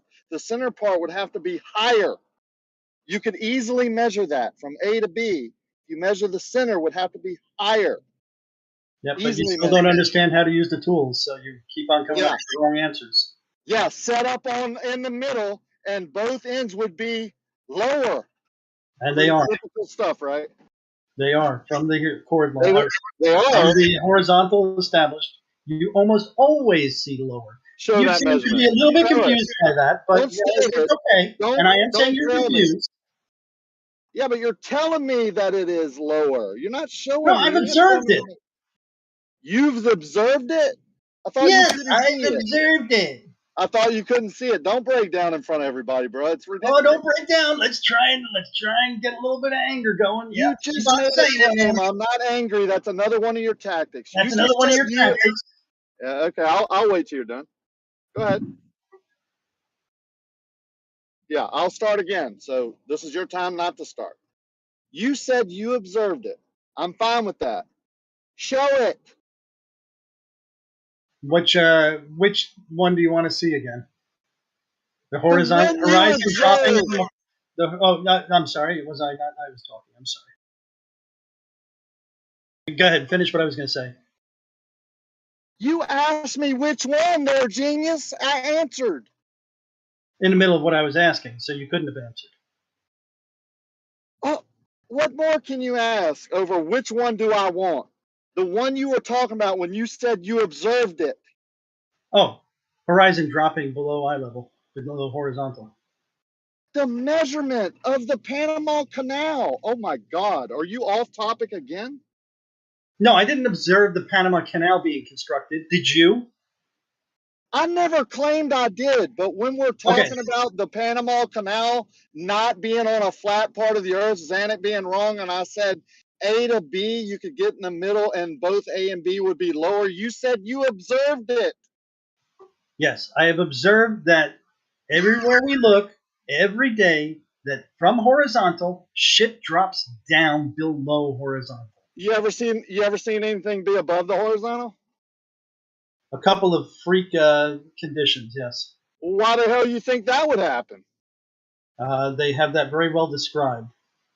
Which would be what? Go ahead. It's okay to say it. Let's We all see. know. I am not a what do you call it, a refraction expert, but let's see. Don't sound like where you're you smart about have. anything. Oh, I see. I'm again being stepped on by an ignorant, boorish moron. Go ahead. No, You have it. It's all yours. Yeah, I know you can't answer it straight. You have to go into this meltdown form of tactic where what I'm saying is ridiculous when in actuality, what you're saying has no merit or logical concurrence because when you look through an optic over distance, the distant object that you're looking at on certain days due to the conditions, which is very easily pointed out, which is what you were talking about, but wouldn't say it. I'll say it because I've been saying it for years. Now y'all are backing me up on my claim after calling me ignorant for years, but that's okay. I'll just move on. So the conditions change, so the object in the distance changes its apparent position that you were measuring in the first place. Does that sound about right? Yeah, he deafened Rakia, but to be fair, you were yelling at him and interrupting him. Yeah. Well, sometimes it takes, sometimes you just have to turn the tables over when they're trying to use tactics and deceive on purpose. You're obviously being the one being tactful here, Ricky. Really? Yeah. Which part of what I the said, if you excuses for being a loser. let's forget about me for a second. Which part about what I said, Geo included, wasn't correct? I'm not really referring to even the content of what you're saying. I'm just saying that you interrupted him and were yelling at him, and so he left. That's all I was Okay, saying. cool. Awesome. Left lane butted in. Left lane, which part of what I said on topic, don't talk about me, was I incorrect? don't want to. I don't want to get into it. I don't mean it. You know, it's just too radical right now. Anybody else? I mean, since we missed all of Moyak's butting in, yelling, acting weird, using tactics while Witsit was going through this, we'll just talk about me for a while instead of talking about the topic when we're supposed to stay on topic.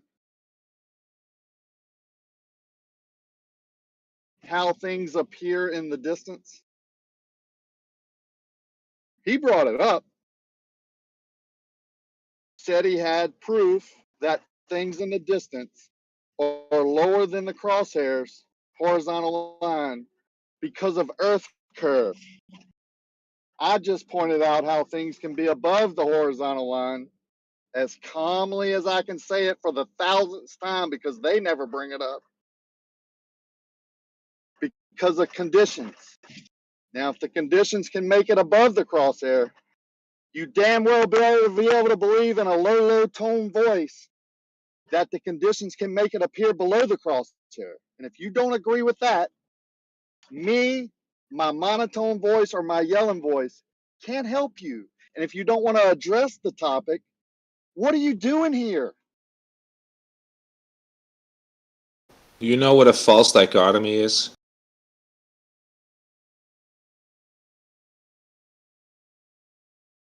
I see.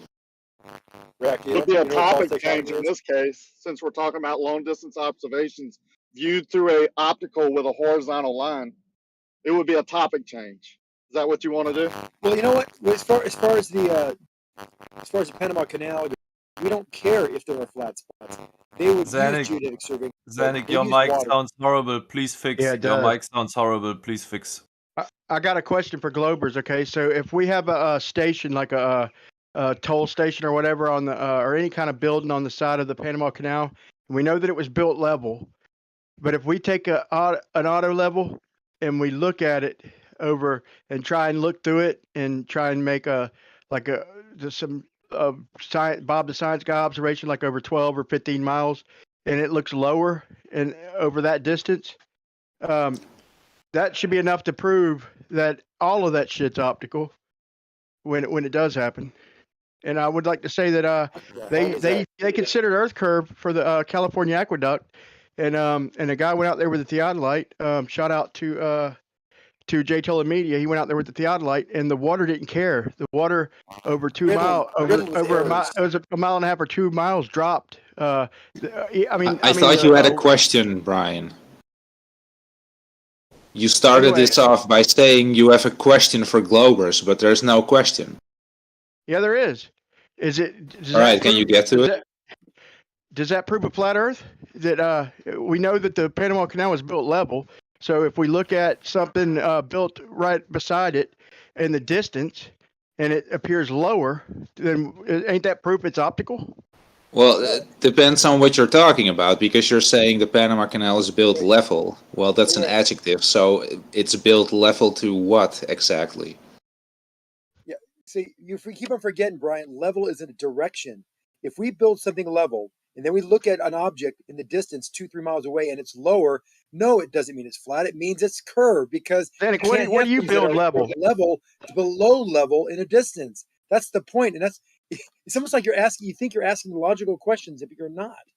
What do you build that's level, Zanuck? What's the longest thing you built level? The longest thing I've built this level? Level's a direction. Hanging a picture. What's the longest thing you built level? Hanging a picture.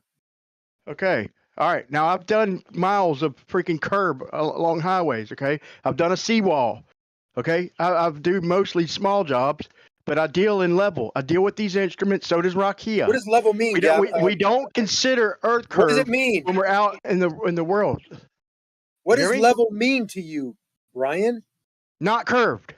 No, that's not what it means. That's exactly what it means to me. It has a specific meaning, Brian, and you know the answer. It means an orientation or a direction that's only perpendicular to a plumb line. That's all that means. It's a direction. It means, in reality, it means not deviating from straight.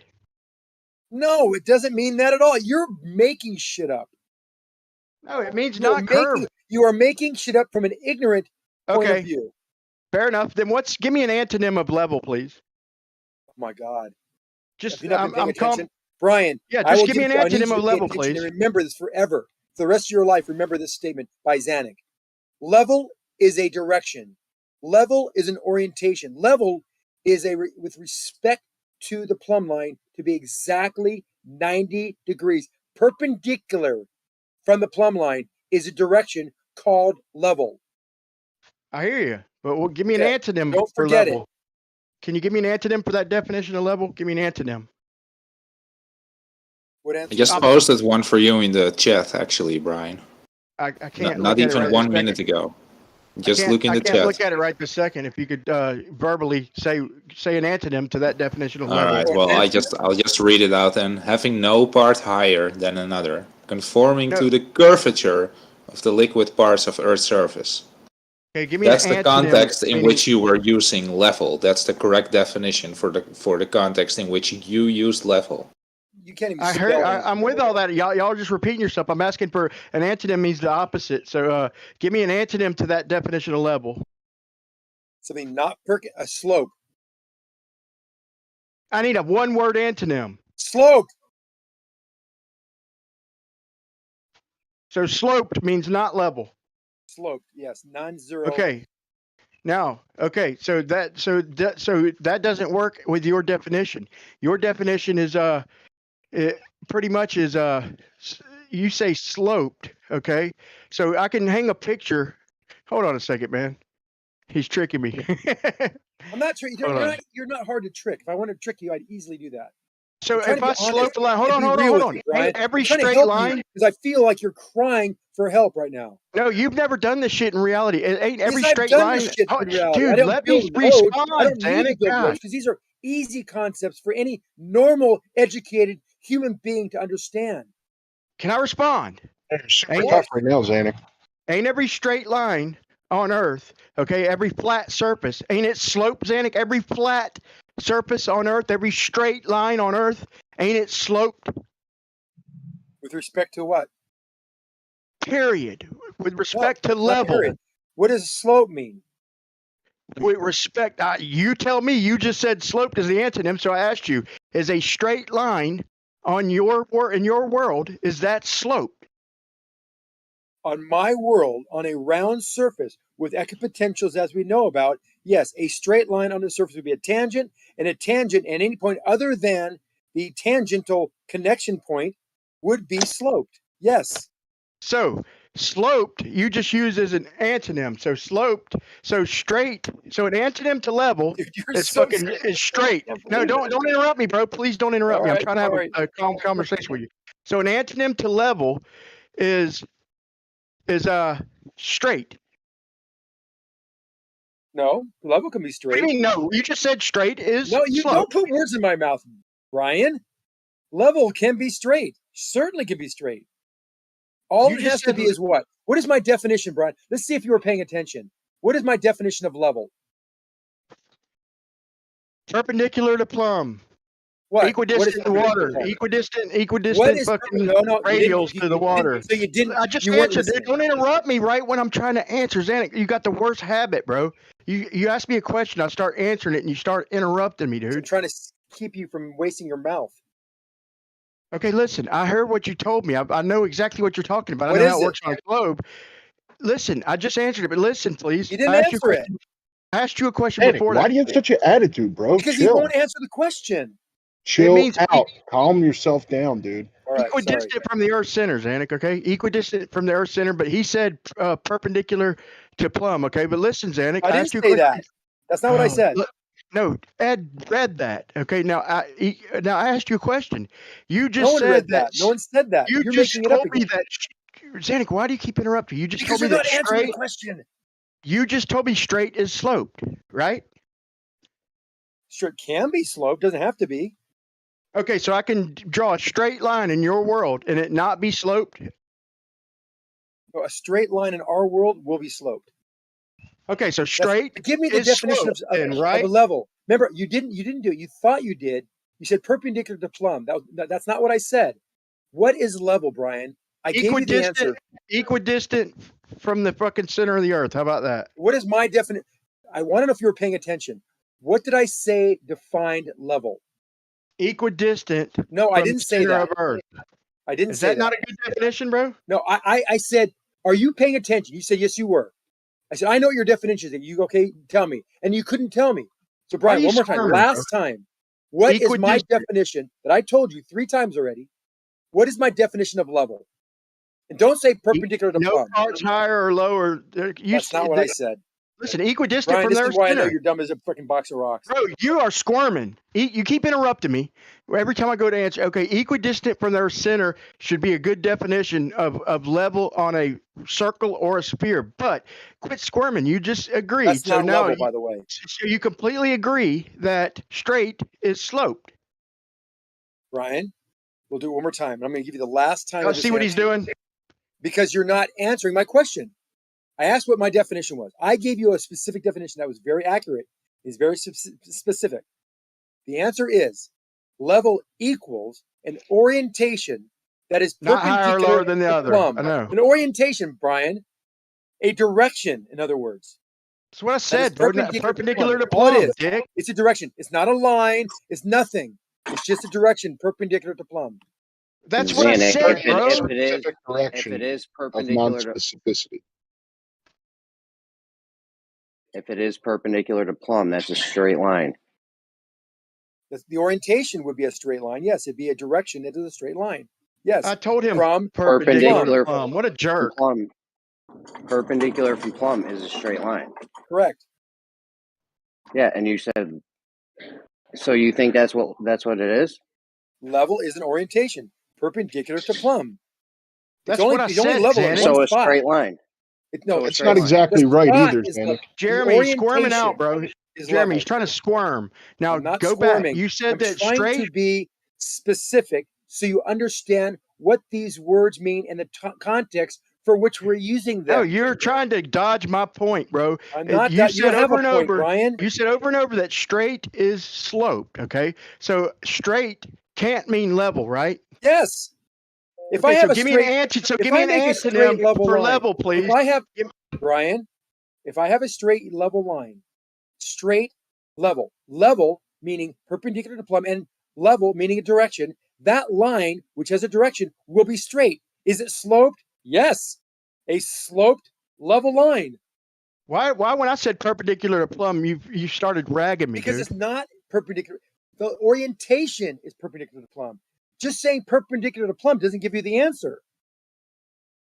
Oh my god, dude. So straight. So an antonym for level is straight. No. What do you mean? No, you just said straight is sloped. You're not being So specific that's enough. So that's a I can have a synonym, right? direction that is straight level. A level line at one point is straight. It's not level So anywhere straight- else on that line, but it's level at that point. Why? Straight. Because So at that one point, that line is perpendicular to plumb. If I go anywhere else on that line, that will not be perpendicular to plumb. Hey, Brian, do you realize what he's done is just devolved the conversation into a semantical argument, and it's I know, totally but moved bro, I away get from the point. Bro, check it out. When he squirms That's like not this, a dude, rebuttal, I get good That's not true. content.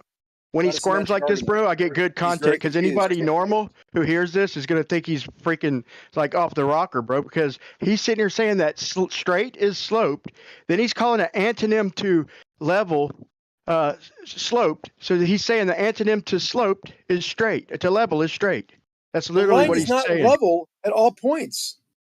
Only level at one point. Right. Level is a direction. Think of it like north. And you're saying, oh, it's this line, it's this, that. No, it's a direction. All level is a direction. It's all it is. You're not exactly right, Xanac. Things can So be the level opposite- to other things. So the opposite of a straight line is a level line. No, because a level line that is level at one spot can be a line, and it can be a straight line. You're missing the context for which I'm using these words. And it's So just level almost is slope. hilarious. Level Guy's beyond got the point Xanac, is Xanac slope, has right, a Xanac? smirk on his face. He has a smirk on his face while he's talking. Just listen carefully. I know. Trust me, my video won't see it's that getting though. funny now. Last point, Xanac. Very last point. So So anything that's beyond a point, anything beyond a point, anything level beyond a point is sloped. Yes. So level is point specific, and anything beyond that point is Yes, you got it. You broke the code. Level grad. good. Very good. So straight. You win the prize. So You get a level. cookie. Okay. It's a direction, Brian. It's nothing more than a direction, an I'm saying it's a orientation. direction. That's all it is. So weak. Such a I get weak that, bro. direction. Come Zanik, on, if you Zanik. think I don't understand that, bro.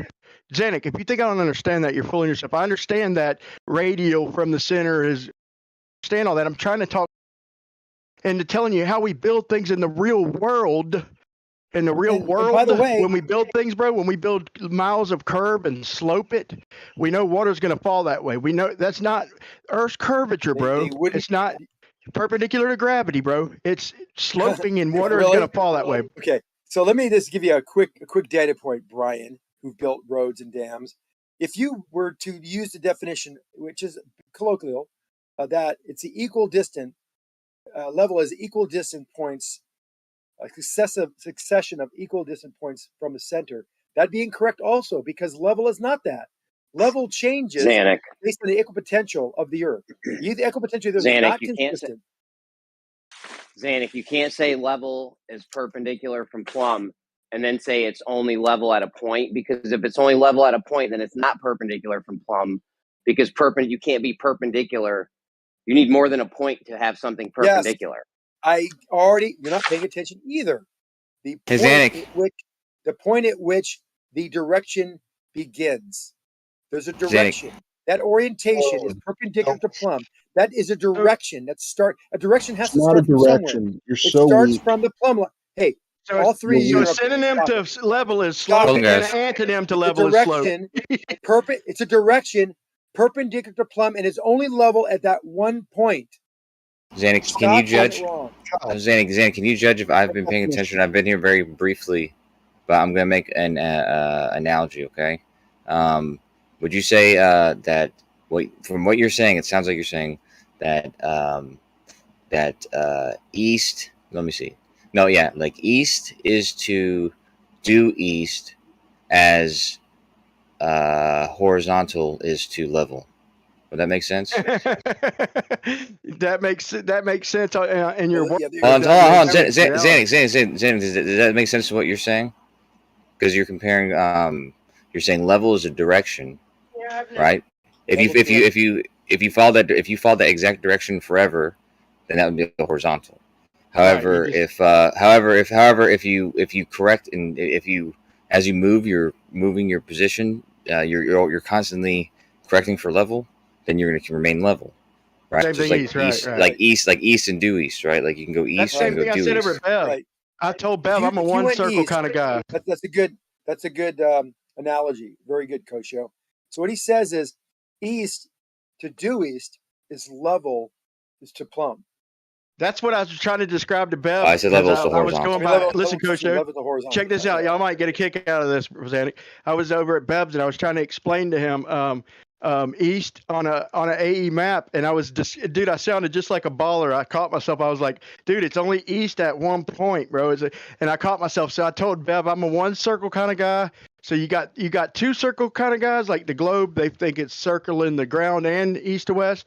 And then you got me. I think the ground is level for the most part, and then the east and west curves, and then you have the no circle kind of guys. So like Bev thinks east, west, north, and south is cardinal directions, and pretty much that's how it works: up, down, left, right. Which is fair. I mean, it's just the way that's the way he views the world. East and so west. You got three different kinds of people. Those are cardinal directions. Okay. I mean, you know what I'm saying, though. You know what I'm saying.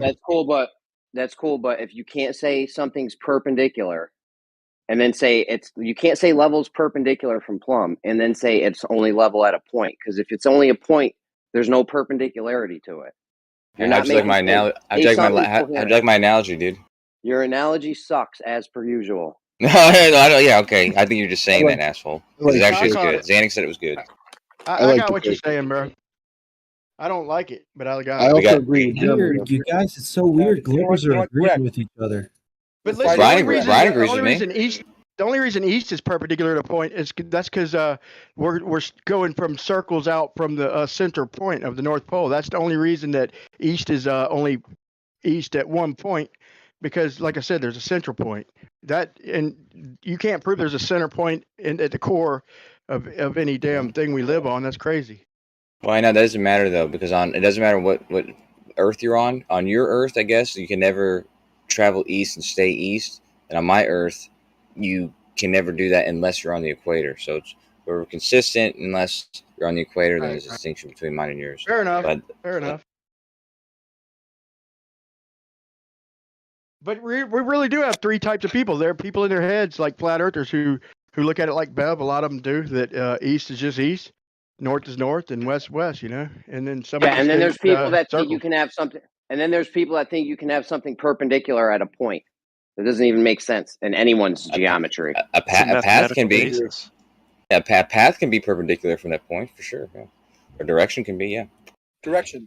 Well, to me, yeah, on a direction. Okay, you know what? I'm relishing and laughing so hard inside, but I'm gonna let my feelings out. It's just a tangent. When I have a direction perpendicular to plumb on a sphere, it's just a tangent. So a tangent is a curve, anywhere right? else on that tangent than 1 point, because that's the definition of a tangent. So as soon as you move off of that, hold on, Bri. Let me just get 5 minutes, Bri, because I don't know how much longer I'm gonna have reception for. If you're at a plumb line, and you say level is perpendicular to that, you have to move away from the plumb line for you to have a perpendicular. Yes, no, that's how perpendicular works. I don't have to move anywhere. You do have to move somewhere. If you don't move anywhere, there's nothing to that plumb line. A direction. If you don't move anywhere, that is a level line. You don't move anywhere. All you have is a plumb line. You don't have anything perpendicular. Is a tangent any point but one? But Zanuck, you say a datum line is level 2, right? You say a datum line is level. Is a tangent to anywhere else on a circle but 1 point? The level line will be a tangent on that. You can't have a tangent without a line, Zanuck. You're wrong. Oh my Guys, God, Jeremy requested back and forth. Yeah, he did. Jimmy's right. So it's a direction. He's not right. That's absolutely. Yeah, he is. If you extend it out, it's on a curve. And if you have a propeller, he's saying it's a direction. If you have a propeller where it's 180 degrees, like you just have a propeller with 2 blades on it for some reason, 180 degrees, and someone spins it and it ends up on a weird axis, and then somebody else says, "Hey, can you make that so it's perpendicular to plumb, that propeller?" You're not gonna have to move it somewhere. You can just spin it until it's perpendicular to plumb. So what he's saying does not make sense.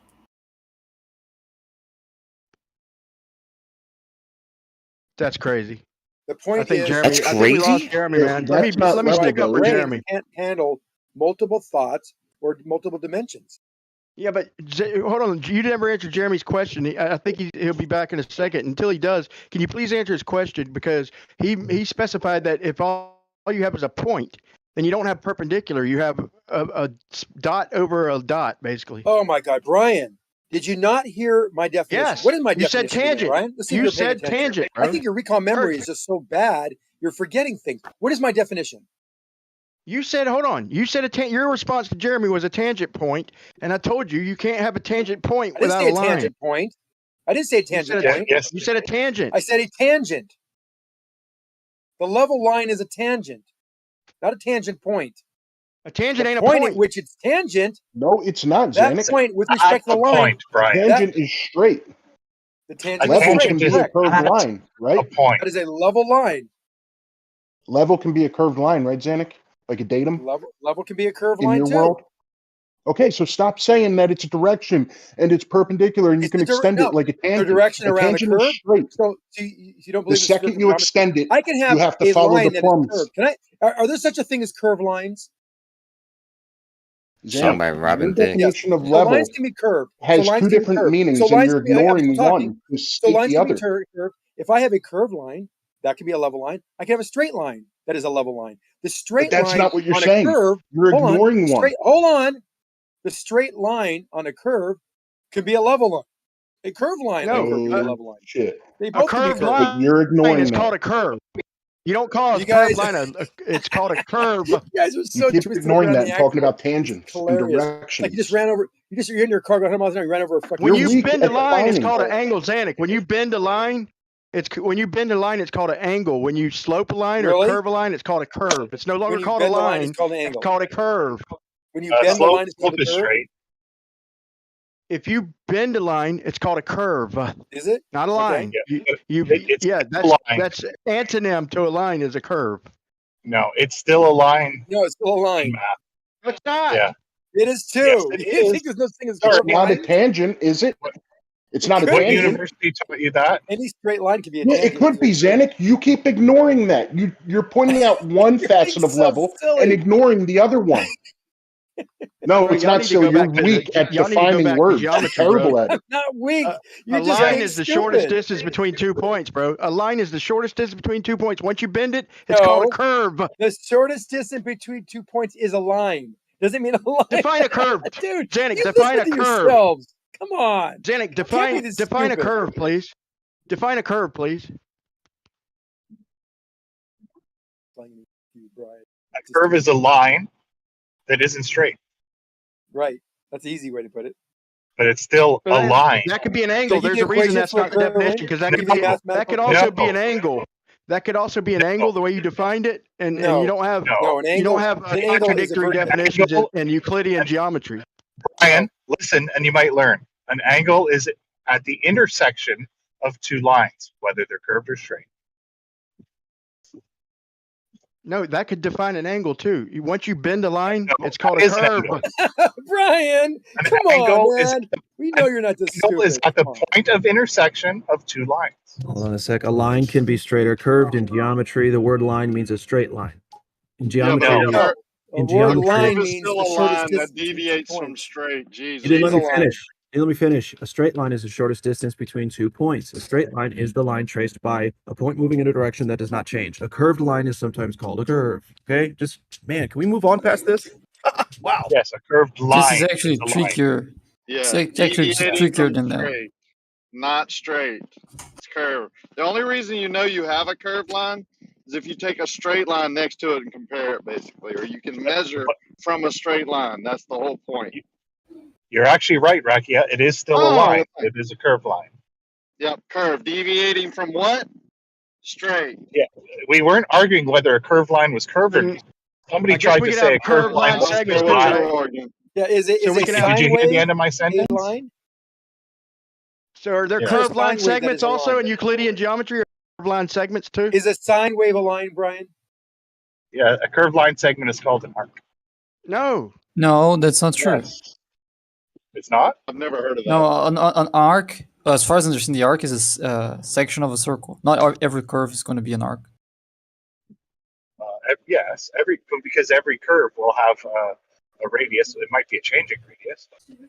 No, no. You Yeah, can but, curve in zigzag. You take can a piece curve of in a different ways. You A can curve it. parabola has a like curved take a segment. yeah, but it's not an arc. Like you can't attribute a amount of degrees to a section of a parabola, for example, as you can. All right. Yeah.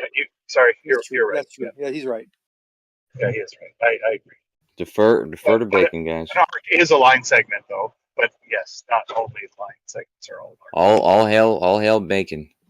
Well, he jumped in. All arcs are We're line talking about segments, but not We're all talking line about segments lines. are arcs. Line segments, parabolas, all these have equations for their curvature, rates of curvature. It's amazing that 3 years down the road we're still trying to explain What a line is. curvature and level to adults. I think we need 3DP on this conversation. Yeah. No, he doesn't need to be in any conversation. I'm just kidding. Yeah.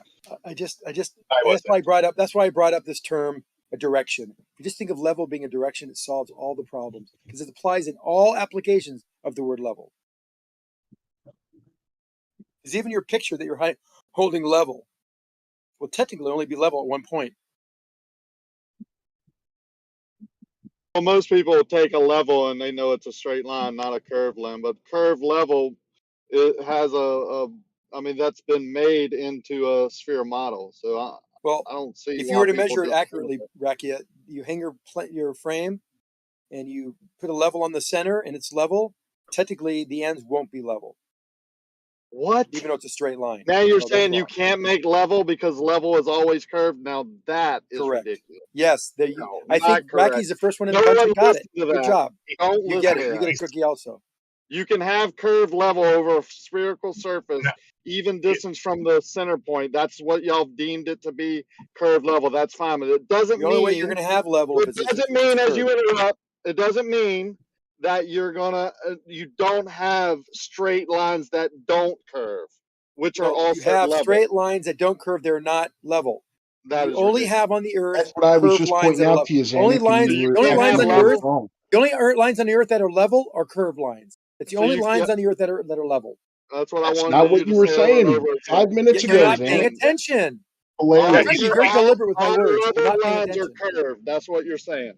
Hilarious, All Zanuck. lines on the Earth that are curved, that are level, are going to have to be curved. So you say it again, ignoring the fact that I just told you that 5 minutes ago and you were laughing?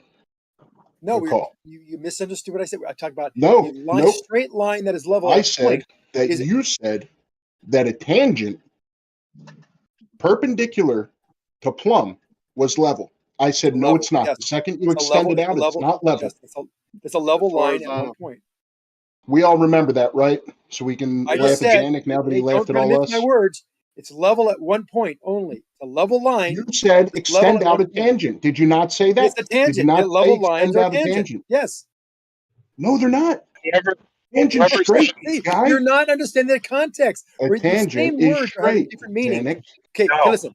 If I want to draw a line around the Earth, it would be level at all points. You can say that's a level line, a curved level line. So a If I have level a line straight is sloped, hold on, right? listen, you will get it. And if I have a straight line that's level at one point, that'll be a level line. That's a tangent. It's not curved. Now you're saying, oh, that's Oh circular my reasoning. God. That's you're double speaking. No, I'm not. I'm You being are. very specific. No, you're You're not. still talking over me while I'm talking. Yeah, in your Because you're gasps, not you're listening. ridiculous. You're getting We it heard you, wrong bro. We because heard you're you. Let not somebody listening. respond. Yeah, we heard heard you. you say it 8 times, dude. Yeah, you said it wrong 8 times. So level is sloped then, right, Zanuck? Level is sloped.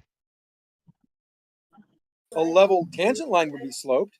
So level is an antonym, sloped is an antonym and a synonym for level in his world. Or is it a synonym? Okay. Oh, You just said level can is I sloped. try to jump in?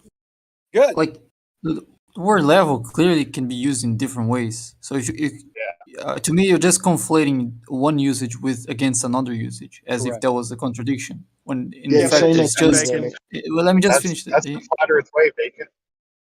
Yeah, I mean, there's just different meanings. You can use the same word to express different things, and level is a Exactly. very good example of that.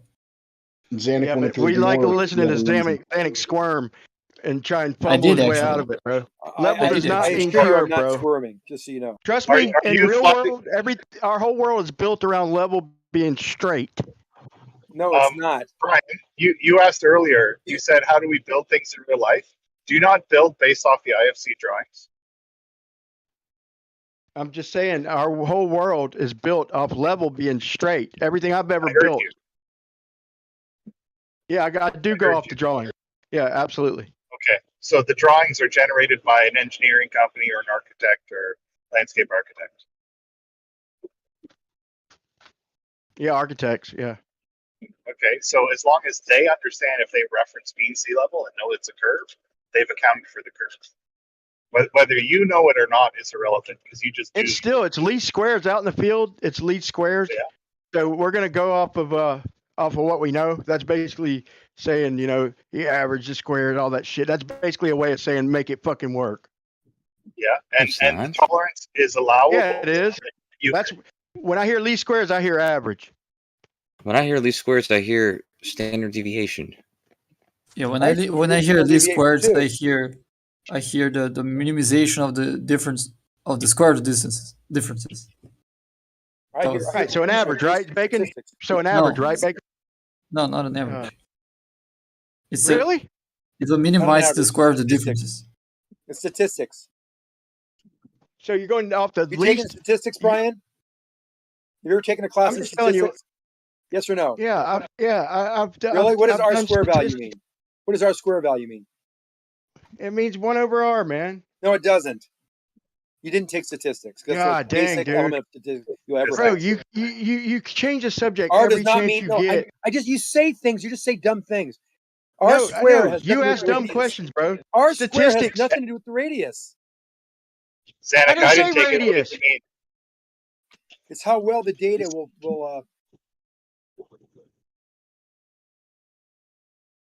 To be Yeah, he fair says though, in Zanuck, radius. I you didn't say said nothing about a radius. yeah, Zanuck, you said he says dumb shit, and then I don't. But he didn't say the radius. He didn't say anything about the radius. So He said R squared is 1 over R is what he said, which is even crazier. I agree. It is. Yeah, that in itself is the wrong answer. But R is distance, man. In the real no, it's world, not. R is distance. R is not distance here, man. Okay, what does this mean? When I say M1 over M2, okay, when I use that whole formula, okay, what does the R stand for? What is the whole formula, Brian? Now you're talking about the radius, so that's cool. But yeah, but R squared is in it's in statistics and standard deviation and least squares. Yeah, see, I have no idea what you're talking about because I didn't take statistics.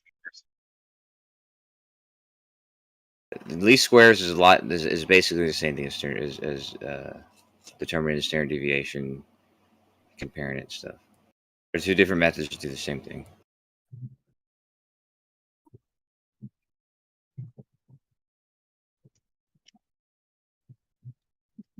But you're in the real world, you're given a tolerance to go within, right, Brian? And you construct within that tolerance.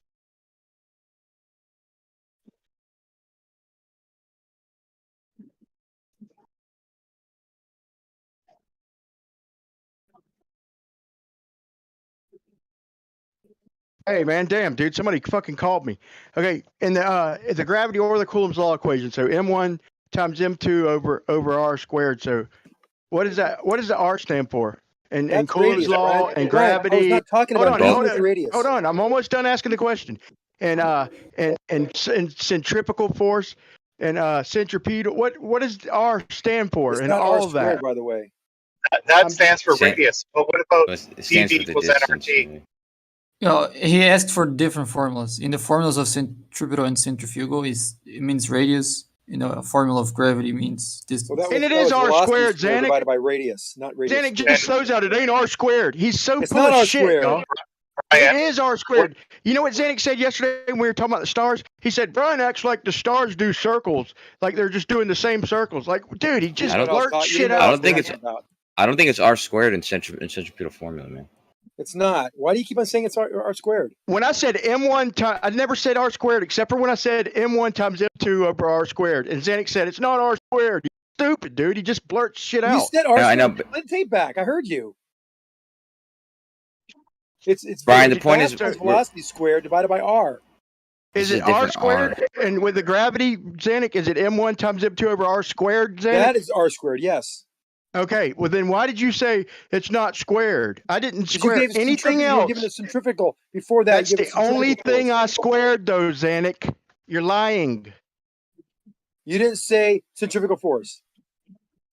I didn't square centrifugal force, did I, No, that's Zanuck? centrifugal force. You're talking about squaring the R. Anyway, R square value. I should have squared distance, though, right, Zanuck? R square value has nothing to do with the radius or a distance. They're all squared R's, right, Zanuck?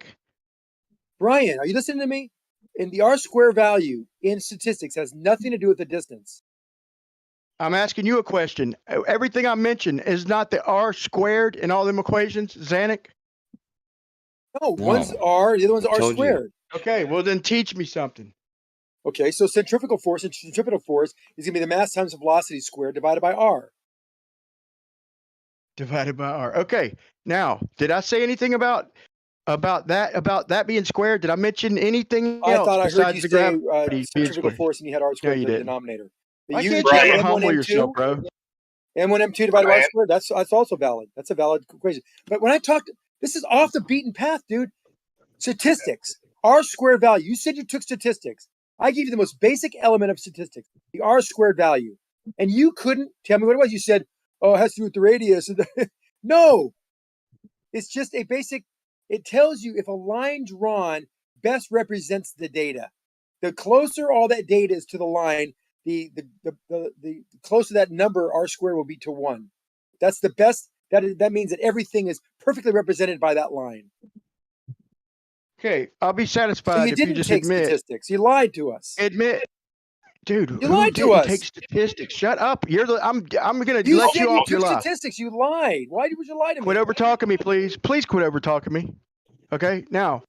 Okay, were you wrong, or you want to take it back when I said that M1 times M2 over R squared? Okay, so that is squared, right? Yes, that's squared. Okay, very good. And you do agree that the stars do go in circles, right? That's I don't want to go into that whole. We'll go over that a little after next. Our next topic will be this stars and circles. Do they go in circles around Polaris, Zanuck? Let's talk about it afterward. Not exactly. Okay. See, I'm just giving you a chance to just clear there and say, yeah. They yeah, I don't. was They talking don't about really something. go in circles, but we don't. You won't even clear yourself, bro. PV equals NRT. What is the R? The R is PV equals nRT. R would be the density of the fucking what you call it? Isn't But it it's a not radius. constant? No. Yeah, Not it's the not density. radius. Yeah, R is hardly ever radius. I mean, R, I was just making a point that R ain't always radius, you know. R is a constant, Earlier. Brian. Yeah. It's constant in that equation? Yeah, in that equation is a constant. Just for unit coherence. It depends on I don't want to. I don't want to context, call Brian. him out on things I know he doesn't know. But I just want you to realize that some of it. Listen to Zanuck, bro. Listen to the way he talks, bro. I am literally listening to just. Zanuck, and then I'm going to disagree with him, or not disagree with him. I'm going to say my point. Yeah, I think Zanuck is. I mean, doesn't make sense to keep asking these questions to Brian. No, Brian said. I don't know how we got this topic. He said something about statistics, and I said, "You've never taken statistics." Oh yeah, I go. Oh, you did. Then what is R square value? Then you start talking about the radius of the Earth. So I know he didn't take statistics. That's all that. Yeah, that's I all I that didn't know was what you for. were I think he was talking about the R value before that, wasn't he? No, he said No, he took statistics, but Zanuck, the whole point is we're trying to talk about context and how level means different things in context. They don't get context. Right, Obviously. I get that. Right. And that's the, and we can calm it down, take a whole batch. Now I'm getting excited. I'm yelling. I'm sorry, because it gets me worked up when people just aren't listening, and then they start accusing you of saying things that are not said, and especially when you take things out of context. And that's what we're talking about. The You were being a context is tough really guy the whole time, dude, what from the Chucky beginning. said. Chucky said we're talking about context. And the context of this word level has words that are used, and somewhere you have different meaning in the definitions. Like we're talking about level, an orientation perpendicular to plumb. We're talking about equal distance to the center of a sphere. We're talking all these different things all mean the same thing. There's no circular reasoning. But they don't, and You're you trying to ignoring that. And you're trying to make a definition for level that works all the time, Zanuck, which is fine. But when we're talking about it in the context of Earth or sea level, we definitely mean curved. That should be clear. And I think you made it clear to me, but I don't think everybody. No, I know it's not clear to them, but I didn't mean to confuse. I just mean to say that Dude, we understand y'all's definition. we understand y'all's point. We're just trying to point out the definition. A perpendicular. Then why do you always twist it, Brian? Because because A, it's fun listening to Zanuck squirm. But two, I'm not when I just squirming, asked, when I asked for a Brian. center, I'm trying to shut help up, you. Let me say my number two, please. You're not ever helping me, bro. You're entertaining me, bro, and giving me content. But when we ask him for number two, we're asking him for an antonym for level, and he says slope. Then he also says that it's a synonym for level. Correct. So he says that Brian, so it's funny listening to him squirm, bro. In the context of sea level being curved, what would an antonym to that be? I can't think of one. If I was y'all, I would come up with a different word for level, because it doesn't work in the real world. That's not the way we build our world. We do. We build things that are no, we perpendicular do to plumb. not. Zanuck, nothing is built Brian, as curved level. listen to me very carefully. You build things to the IFC drawings. That's what you do. They tried that with the California aqueduct. Okay, they built it with slope for earth curve, and the water didn't care. The water did not stay level with the aqueduct because it stayed level in reality. So it wound up getting higher. No, there's actually a not level. That's why it flows. How about dude? Equipotentially. How about dude held a tape measure Tolan on got it?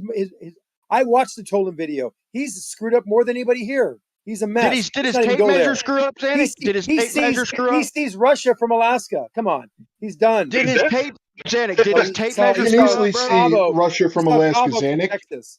He sees Zanuck, Cabo you from can Texas. easily see it from the He ground, sees Shasta idiot. from Colorado. Dude, the guy's Zanuck, fucking a wackadoodle. You can see Russia his from tape Alaska measure? from the ground.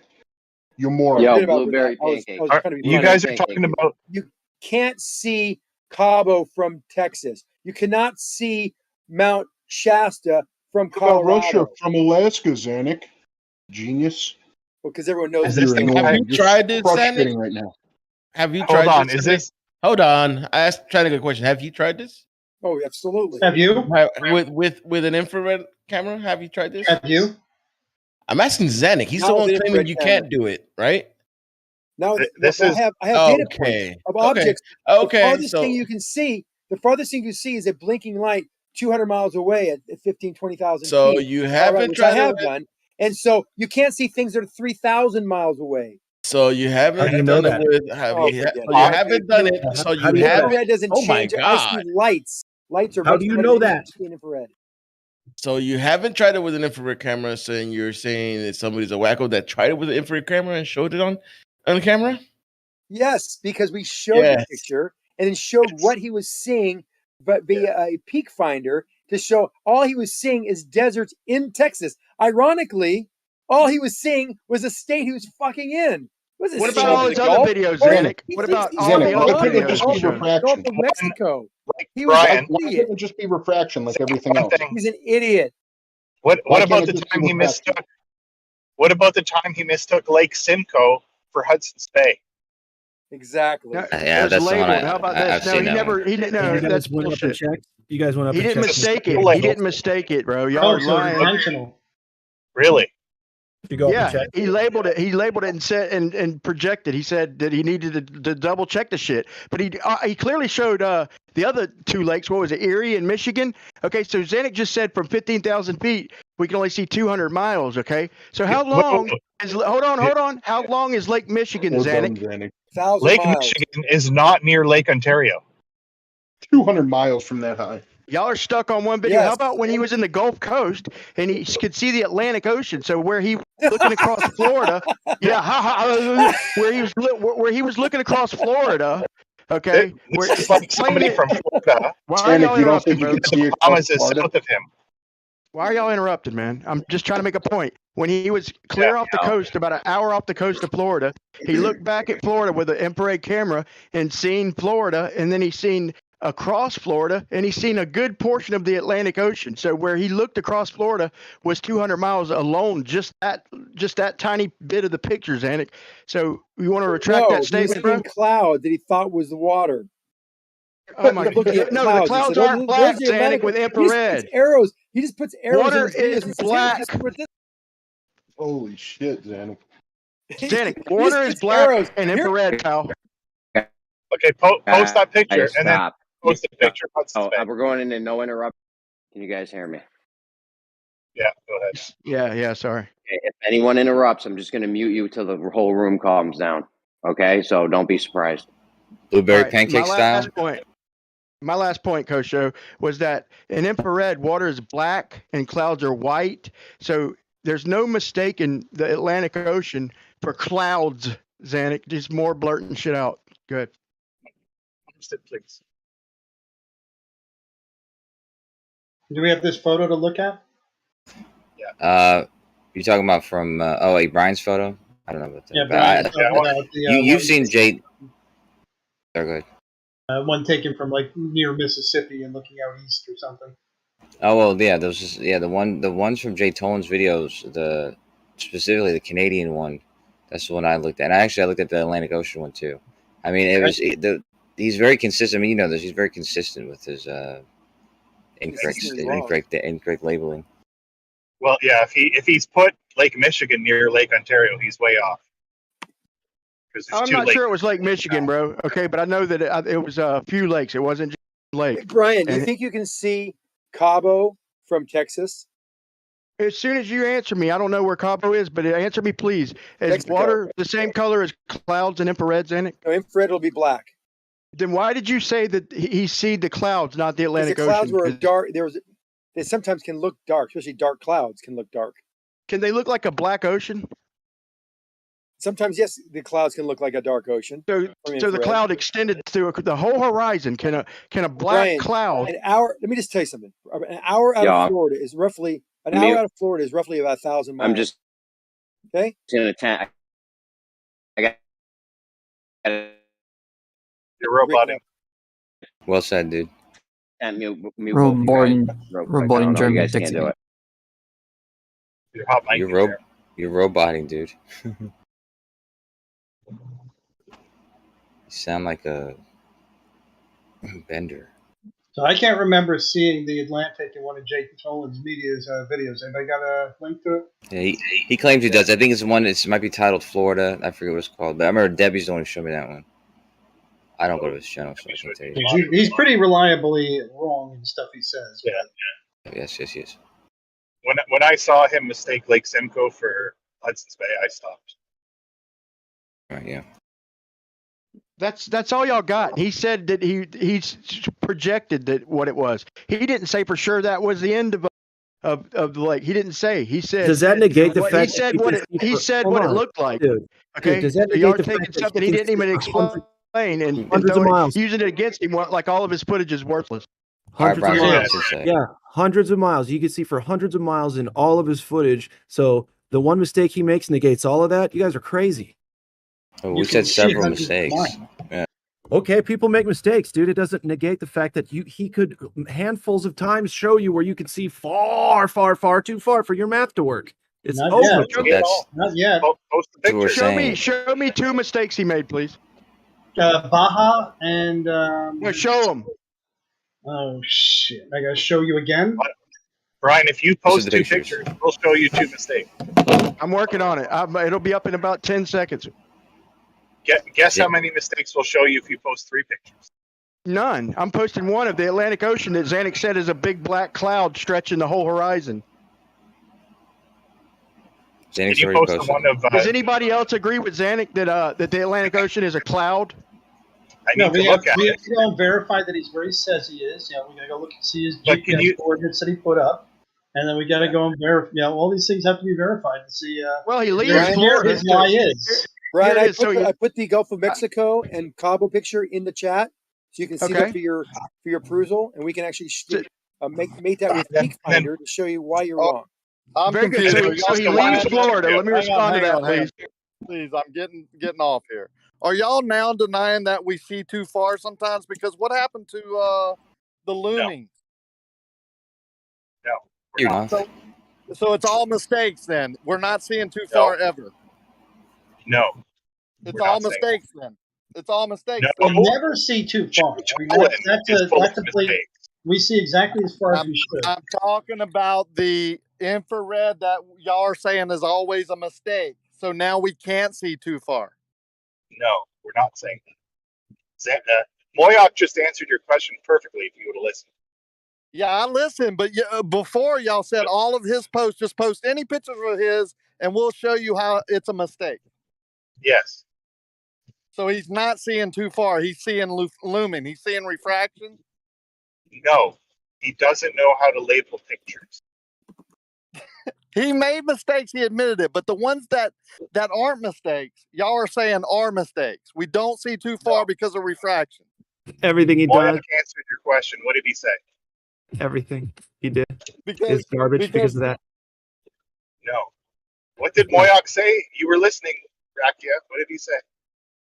He said you said we don't see too far. Moyoc came in and talked over both of us and said something about refraction. No. He said we never see too far. He said we see exactly as far as we're supposed to see. Yeah, because of refraction. Right. That's my statement. Everything else.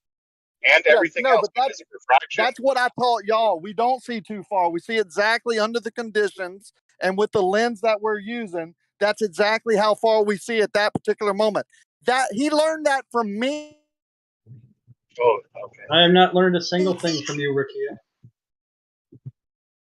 You haven't learned how to be angry all the time, Moya? No, but he has driven me to the point where I have no tolerance for him. I'm not angry, man. I'm walking into a massage. Y'all have a good day. But I said that for Why are years. you I haven't yelling? heard- That's the first, as you overtaught me, dude. It sounds like you're the one that's not in control. Okay. Yeah, Yeah. Rakia, My volume might be is that different why? or whatever y'all want to say, but I'm all good. I'm just saying what I've You said for sound years. fine. First time I've heard him say it, and almost every time I've opened my mic, I've been overtalked, and then maybe get riled up and blamed for overtalking. So y'all have a good day, man. Hey, No, yeah, you enjoy your y'all got massage, so too.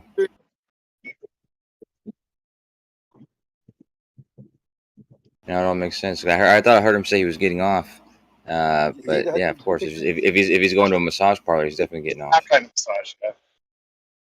Okay, here's my analysis on the Baja Peninsula claims. I've posted 1,000 pictures of that already.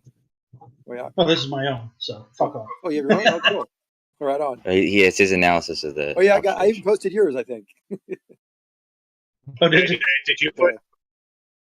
What direction is he looking, Moya? I can't look right. Southwest. The red triangle. I mean, it's so far fetched. It's just a classic case of mistaken identity. You're looking out the window, it's got an infrared going, oh, look, I see Baja. Amazing. So beautiful. Our great flat earth. And look, I see South America. Oh, look, I see Alaska. Look, I see Japan. Russia. Is that Russia in the background? Oh, the Canary Islands. I see my own ass. I mean, look at you guys think this is easy, but could you make up shit like this? No. He's a master. What are you talking about? I said he could see his own ass with a telescope. I think that was Rumpus. Rumpus said that. No, it wasn't. I said with a big mirror. What was it? I just saw something that McToon did. I didn't know some of this stuff, but when you get down to the really low areas of the atmosphere, like a foot off the water and stuff, he showed the temperature gradients, and you start getting temperature gradients that exceed the curvature of the Earth. So you can actually, barring the fact that it's really noisy and dirty, you could see way beyond the horizon with that. It matches the curvature, or exceeds. Of course, yeah. If that were consistent, yeah, you'd see your own ass. That's not impossible, but it's just not likely. Not I think that was in Spaceballs. Is it possible though? So of course. So you are saying that y'all can't make shit up like that? Okay. No, honestly, I never liked that claim. I never used that claim. This is the only time I've ever agreed with that claim, and I don't really. I'm not even saying I agree with it. So. Yeah, but then you're saying that people that y'all don't make. Y'all saying that people don't. That flat earthers make shit up, but then y'all are making. They make shit up way before flat earthers even was. The sun don't shine on my ass bright enough. Yeah. For me to see it. Just soak it in. Soak it in, man. Y'all make shit up. There's the clouds you're talking about. So this is just shit. Yeah, flat Earth, Brian. It is too far to see both coasts across Florida. That is not the Atlantic Ocean. And you're not an hour. The Indian Ocean. You're not an hour. By the way, you're not an hour outside of Florida in that picture. By the way, it's probably like 60 miles. That's an hour by car. Yeah, 60 miles per hour. Yeah. Well, but how far is it by foot? And Brian, I love the way you post my picture. So you think that's Cabo San Lucas, Brian? Brian? Do you think that's Cabo San Lucas? I'll give you a peek finder. He doesn't say nothing to me until I start posting things, and he instantly starts talking because he knows I'm posting shit. No, I already posted that. Are you not paying attention? Tell me what mountain that is, please. What mountain Brian, is that, please? That is. Yes. I'll tell you exactly what mountain it is. I have it on the map right here. No problem. I picture Brian's tongue stuck out and his Brian, I know, really, right? Brian, hope you're looking. Yeah. So check that out, Jay Tolan picture, and I'm going to show you what mountain that actually is. And show me what body of water that is too. It's not a body of water, but I will. It's a desert. That looks like Black Mountain, I think. What's it called? Black Brian? Mountain. No, it's no. Yeah, Brian. No, It show is. me that's Black Mountain. Don't just I'm say going to it. show you. It's either Black Mountain or Blue Mountain. There's two of them, and I'm not sure. I gotta look at the image again. I think it's blue, actually. Okay, Brian, How are many you how looking many in the chat? mountains Here it goes. are in Brian, that here it photo? comes. How many Here's mountains are in that still It's in shot? the chat, Brian. It's in the chat. How many mountains are in that still There shot? it is. I'm asking you. I'm looking at it real quick. How many mountains are in that still shot? In your still shot? No, in the one I posted. About 50. Okay. You say there's 50 mountains in that still shot? Yeah. Okay. Okay. And how far would them from the farthest two mountains apart from one another? What's the minimal distance you think between mountain number 1 and mountain number 50? It's about 200 miles. Okay. So so there's 50 miles. There's The Davis about Mountain. 50. That Davis Mountain is what you're seeing And in the middle there. How That's far away is 160 he? miles. Brian, it's 160 miles away. So he's 160 miles away from the closest mountain, and he's seeing 50 mountains. Well, there's about maybe 1, 2, 3, 4, 5, maybe 25 mountains. There's more mountains. And he's There's infinite 160 miles mountains. away from any of them, right? Yes, the Davis Mountains. They're 160 miles away. Okay. So It shows, dude. Are you looking in the chat? I posted a picture that identifies them. Actually, I'll get a better picture. That doesn't show the exact names. Hold on. Maybe this is news to some people, but you can see mountains from far away. Especially when you're up high. Some things are big and close, and some things are smaller and far away. Here it is, Brian. Now the actual names of the mountains are in the chat now. Is any of them called Hudson's Bay? What a joke. Brian, that one mountain, you see the mountain in the beginning there, in the lower? That one the biggest one. How are you just saying that's that mountain, bro? You can see, you can look at the surroundings. It's an easy match. No, they don't, man. Yes, Brian, that is white. That is Blue Mountain. How do you live with yourself, bro? Brian, that is Blue Mountain. I hear he can't get away from himself. I think the question to you, Brian, is if that's not Blue Mountain, where is Blue Mountain? Because Blue Mountain is between you and Baja. Exactly. Brian, this just shows you how dumb you are. You gotta be. How dumb I am, You gotta bro. start getting honest with yourself here. You're not. Dude, I will you show stop you a calling map. people dumb, Zanuck? Holy shit, you're so annoying, bro. Stop doing it. Hey, are some people dumb? Okay. Really, Chucky? How about we just don't call each other dumb? How about that?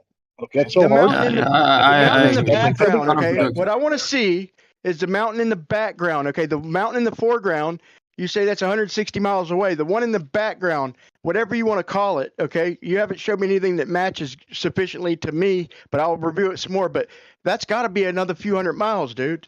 I mean, what are you missing here? I wish everybody would look at this picture that I posted and look at what he posted.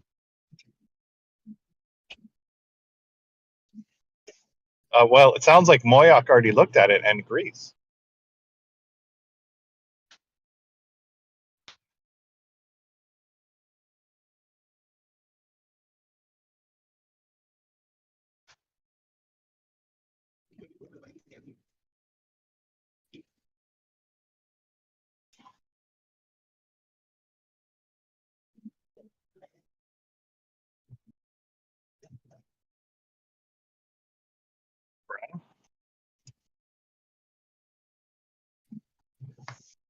And you can take this peak finder and start finding the distances. But you have to account for all the mountains that are in between. You can't just ignore them and say that they don't exist. They have to be in the image. That's my point.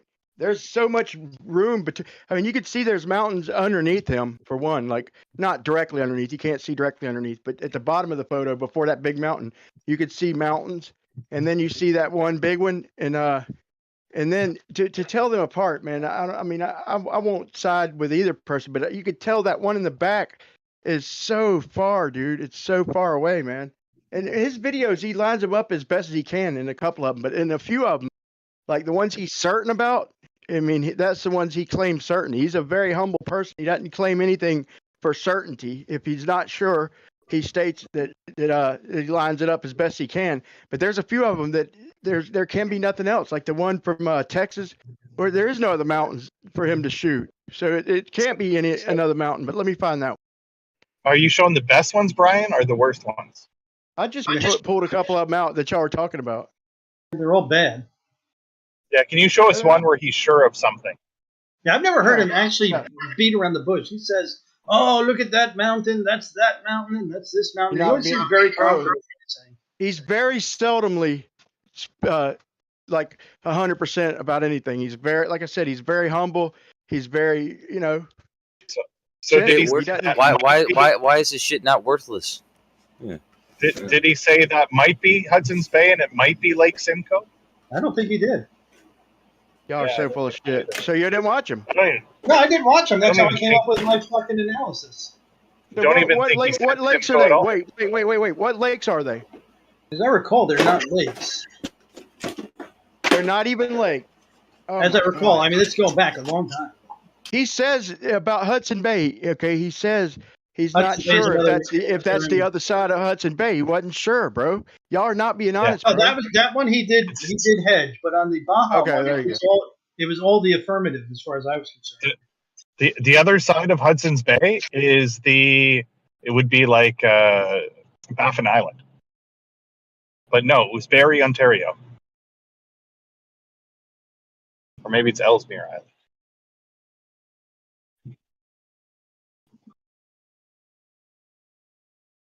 The fact that sometimes he says "I think" doesn't mean that he doesn't say things with authority other times. But even if he says, "I think it's Hudson's Bay and it isn't," and "I think it's Baja and it isn't," and "I think it's the Atlantic Ocean and it isn't," doesn't make it right. It just makes him humble. That's what I'm saying. That's what I'm saying. I mean, he's humble. He's a cool guy. That's cool. But why is his shit not rendered? If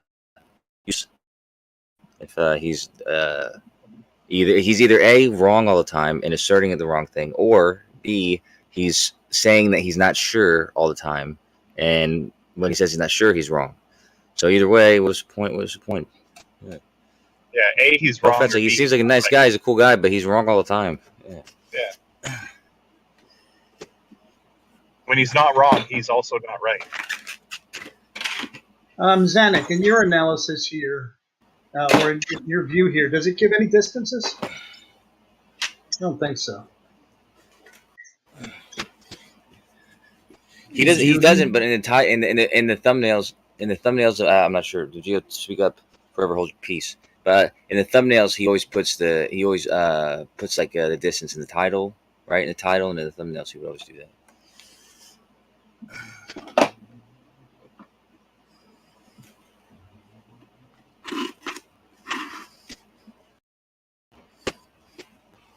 Yeah, I think this peak finder actually has him at the elevation of the airplane and at the location indicated in the GPS. Yeah, but the peak finder is great and all, but yeah, we do have to remember that he is using infrared, so there would be a slight allowance for the distance and all that kind of stuff. But well, actually, isn't the peak finder like the equivalent of looking through super infrared, because it shows whether you can see them or not? Weather is not a problem. Clouds are not a problem. I haven't used that. I haven't used it in a while, but I thought that peak finder. I thought there was a setting for extended refraction and there was a setting for geometric horizon. I guess it depends on. I don't think I went that deep into it. Isn't there? There's a website called What Is That, or is it something like that? It was like I think it's called What Is That. Let me see. Hold on. It turns out you can't find Peaks Finder without your safe search being off. Yeah, well, no, there's a website called What. I think it's called What in the World Is That? Like, I think that's the name of the website. It's like What in the World Is That? Something like that.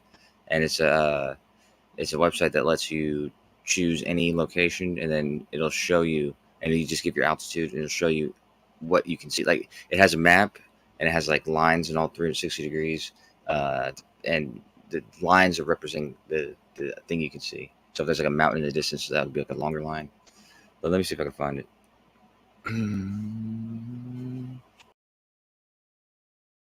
But from my memory, like I said, I'm pretty sure that was geometric horizon.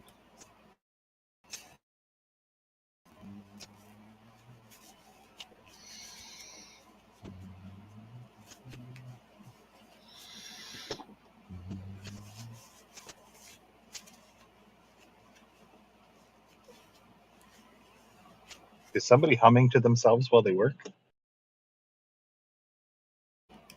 Can someone do that? What? I thought somebody was humming to themselves while they were working. Humming? I am. I'm about to level. I'm actually about to use a level, and so I'm cleaning it off. Okay, Brian, what is the claim in the first image of your last series of images? Where is he supposed to be with that?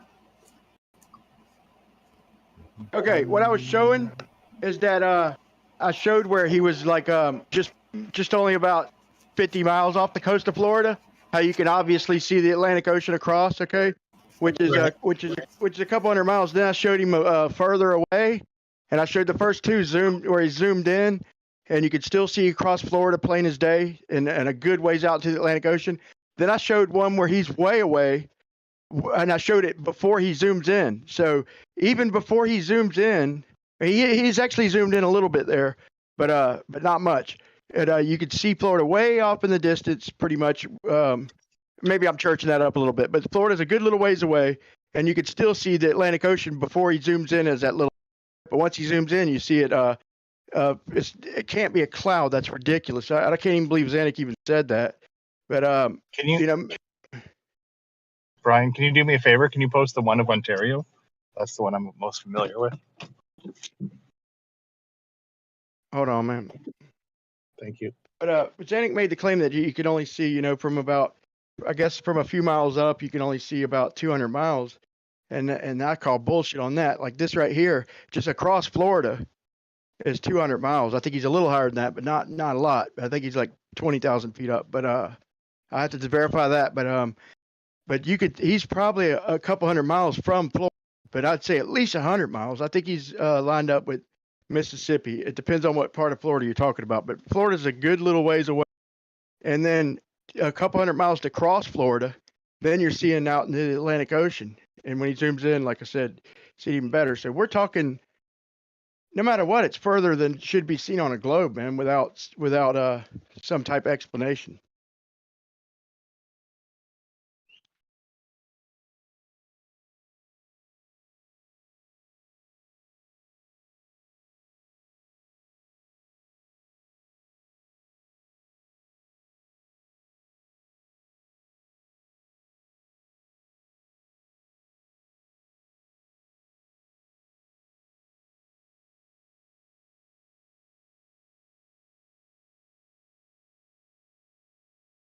Hey, Brian, would you like to give it a second chance to yesterday's conversation?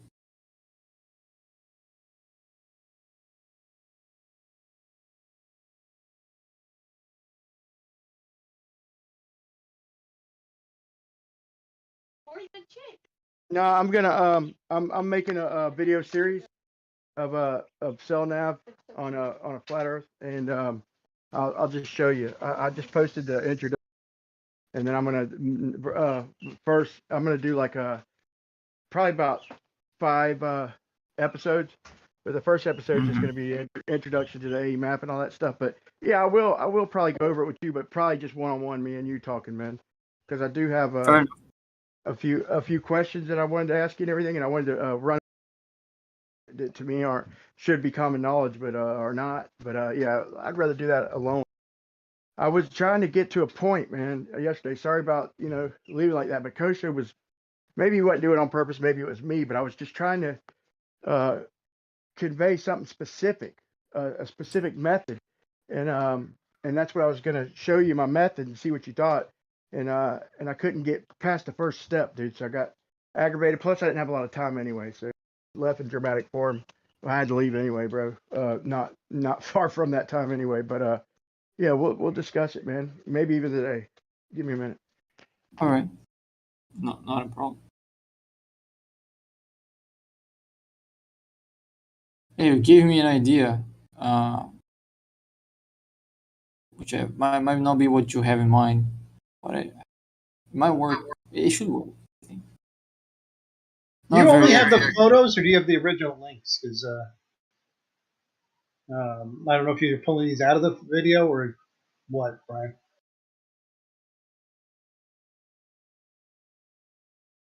These things I'm posting aren't giving you links. Hold on, I'm trying to get the Ontario one, but I was going to get one. Okay. I was going to get one more from Florida, where he's at now, but zoomed in where you can see the Atlantic Ocean clear. But Right. I Are mean, you who looking cares at the about that? original Who cares about video? that? I'll go straight to the Ontario one.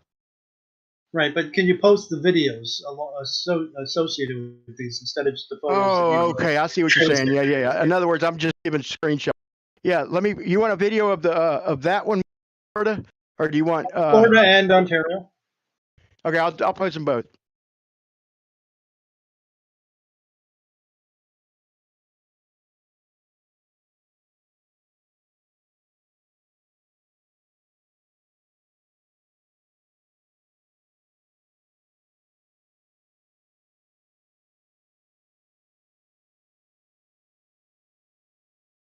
You know, earlier Sensei was saying that people shouldn't be posting in the chat if they're not going to come into voice. So why is he posting in chat?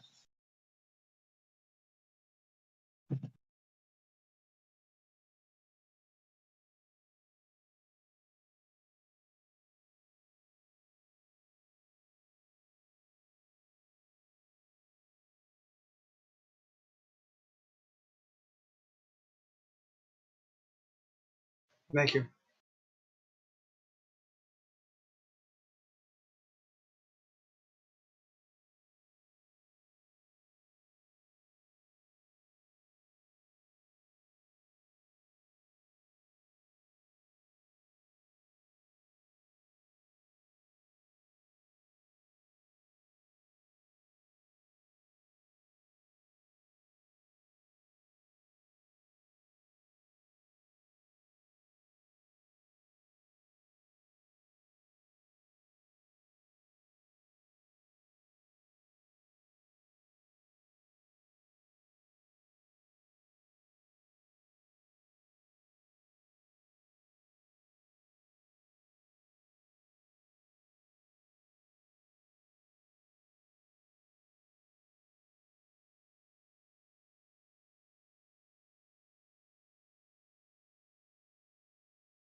Is everybody working now? What's going on?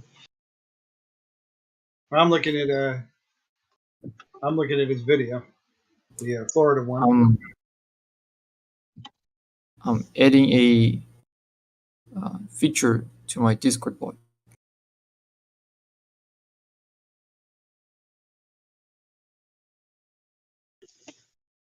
that I hope Geo might add to the server.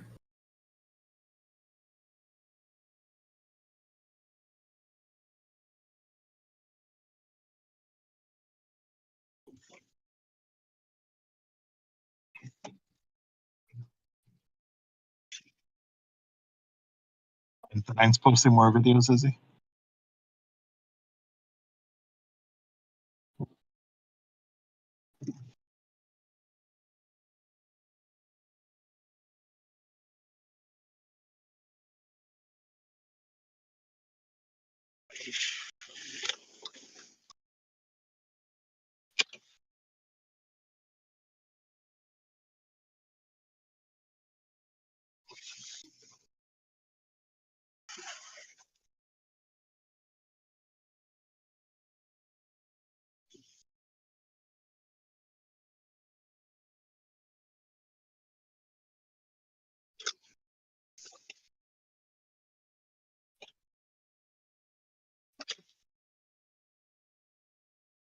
Those infrared footage are real nice.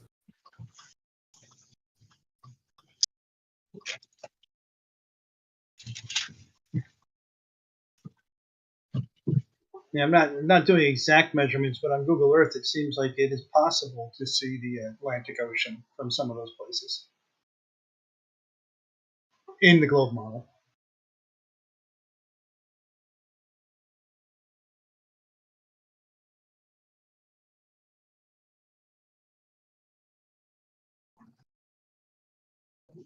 So when he's right, he's When he's right. n- When he's nothing. right, he's right. When he's right, and nothing special about it. Yeah. It's about 100 miles, 180 miles from the, what do you call it? From his course, which is within the range of visibility.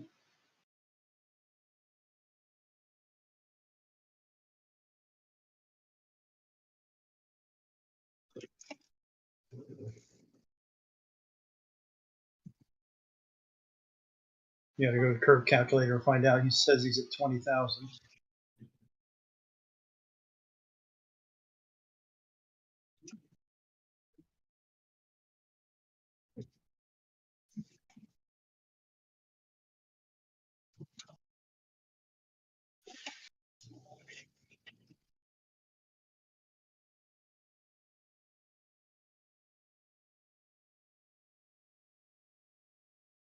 So if he's at 20,000 feet, wouldn't he have his own plane with a pressurized cabin?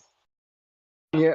Okay. He says at first he says he thinks that's Hudson Bay, and then he shows the trig, like he shows the map and then he shows the trig and said that it looks, it would lines up if that's Hudson Bay, It damn sure does look like Hudson Bay. The trig lines up as far as the I mean he pretty much if that's it, I don't think he's like 100% decisive about it. He leaves a little room, but it does look like fucking what else is it? I mean, you could that's so far away, dude. It could be maybe something else, but it damn sure, I mean, it might be fucking Hudson Bay, bro. Just being honest and being fair. Maybe it ain't though, but it damn sure might be. I haven't done the measurements lately, but I want to say Lake Simcoe is about 60 kilometers from Toronto, and Hudson's Bay is about 1,100 kilometers. Bit of a difference there. What does he say Hudson Bay is? He shows it throughout his route, but no. I mean, it ain't like you're seeing it continuous. But he shows different shots from part of his route, but he's kind of going at an angle. It's a pretty straight shot. Like I don't think he's going that far north, but he tries to show where he's at though. That's all I'm saying. What? Do you see James Bay as well? Yeah, I mean you could see that clear as day. That was when he was way closer. It's and then George's and ain't it George's and James's Bay or some shit? No, James Bay and Hudson's Bay. Yeah, man, I just looked at it real quick.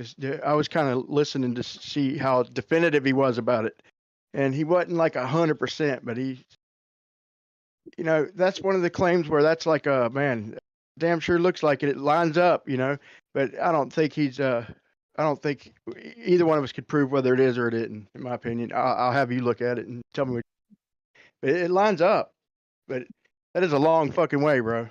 Just to say. Yeah, Ontario is bigger than every single U.S. state. Much bigger than Texas. Probably bigger than Texas and Alaska combined.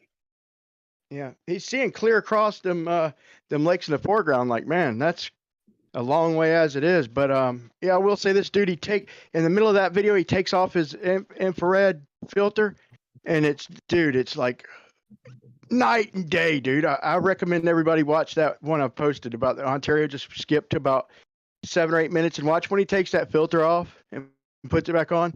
It's literally like unbelievable. Like when he takes it off, you're like, put it back on. Like it's so mucky. The one thing I got to say about you, Brian, is you don't get angry. You get amped up, but you never get angry. I like that. It does get angry. What do you mean? Not with him, though. Not with him, dude. Because we communicate, bro. It's like we talk, and Zanuck, I think he does it on purpose. He riles me up, man. He asks me questions, and then yep. It's like, I mean, he's like, "Fuck off, guys," but he doesn't, he doesn't start screaming and go off. Yeah, I feel like Zanuck really wants. I feel like Zanuck really wants people to understand what's in his head, but he's not that interested in understanding what it's on other people's head. I think that's what. Now looking at how he talks to people. Are we still doing Ontario? Yep. All right. I'm gonna leave that up to the viewer. I'm gonna say, man, that might be Hudson Bay, man. It lines up, but man, I'm not gonna say for sure, dude. I'm not down that mountain. That's a long fucking way, dude. If you really want to seek it, find out what the angular size should be at full zoom. Then you should be able to measure the lake. Hey, did you see what I was talking about with the infrared? Have you seen it in any of his videos where he puts it on? Like, it's insane, dude. Oh no, infrared does cut through the haze nicely. God, I can't believe it, dude. It makes me, man, I need an infrared. Like, I looking at that, I feel like I wasted money not having infrared, dude. I think I'm stuck with it. With a P1000, I'm not sure I can convert it, but man, it's so much better, dude. Can you put external lenses on there? Because all he's doing is putting infrared filter on. Oh yeah, modify it. Yeah, I could do that. They ain't that much. How much is an infrared a lens that you screw on or whatever? Are they expensive? So it's got threads on it? I don't know. I don't care if I'll duct tape that bitch on there, but if they're not too expensive. That would work. That's what I did with my solar filter. I just bought a welding glass, like a replacement glass, and just put it in front of the lens. Like, I think I did tape it on, bro, and it worked just as good, you know. It's a little bit less than a real solar filter, but if you're getting good crisp edge on the sun, then I wouldn't worry too much about it. If the camera can now take over control of the brightness and stuff. But I'm looking at the image of the Atlantic Ocean from Florida, and it looks like, when he first leaves land at 28,000 feet, that little tiny shadow is in keeping with what one would expect. For the distances you should be able to see according to curve calculator.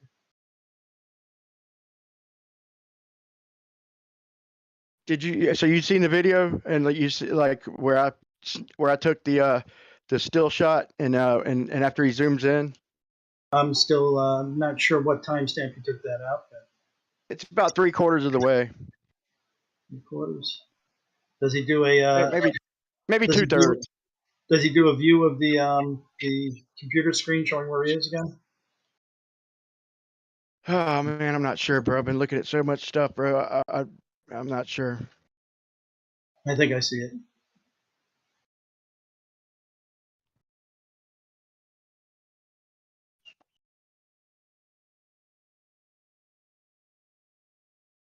It's amazing how small shit is off in the distance, even despite, bicker, whatever we're debating on what we are seeing, whatever, but what it is, but the stuff you do see, like these mountains, they're like tiny, dude. It's crazy. But here's what I say is, in the shots where we see mountains and then mountains beyond them, like, do y'all agree that the mountains in the foreground, with not the mountains behind them, but y'all do agree, or do you, that we're seeing the whole mountain? In other words, there's nothing blocking the mountains. Like, oh like yeah, no, those way- images. Hell, yeah, you can Yeah. see the whole mountain for the most part.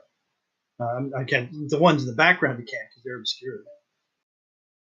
But I'm in contention on some of these claims where I'm kind of in contention on like Ruhev mainly where he says that there's so much of the mountain missing. Like I'm still working on that, man. I haven't worked that out in my head yet. Like that's hard to say. Like how could you tell?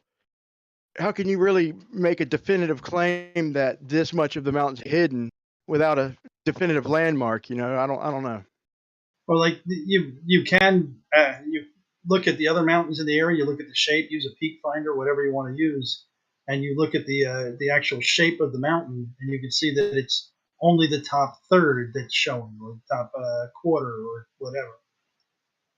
Because there's supposed to be a big bump, then a little bump, and a medium bump, and a little bump, and you can make a fingerprint for it, and you can see what part of it's missing. It's hard to tell, man, when they're so far away, though, man. I haven't seen nothing definitive either way, in my opinion. Like, I see Ranty and them try to do it with that one section. That's probably about the best I've seen yet, and even that, I'm not sure. But that's kind of one of the subjects I'm working on, to be honest.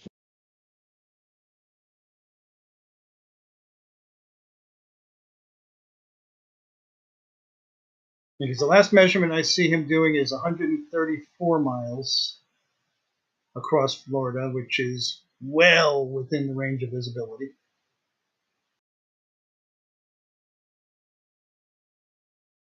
To the Atlantic.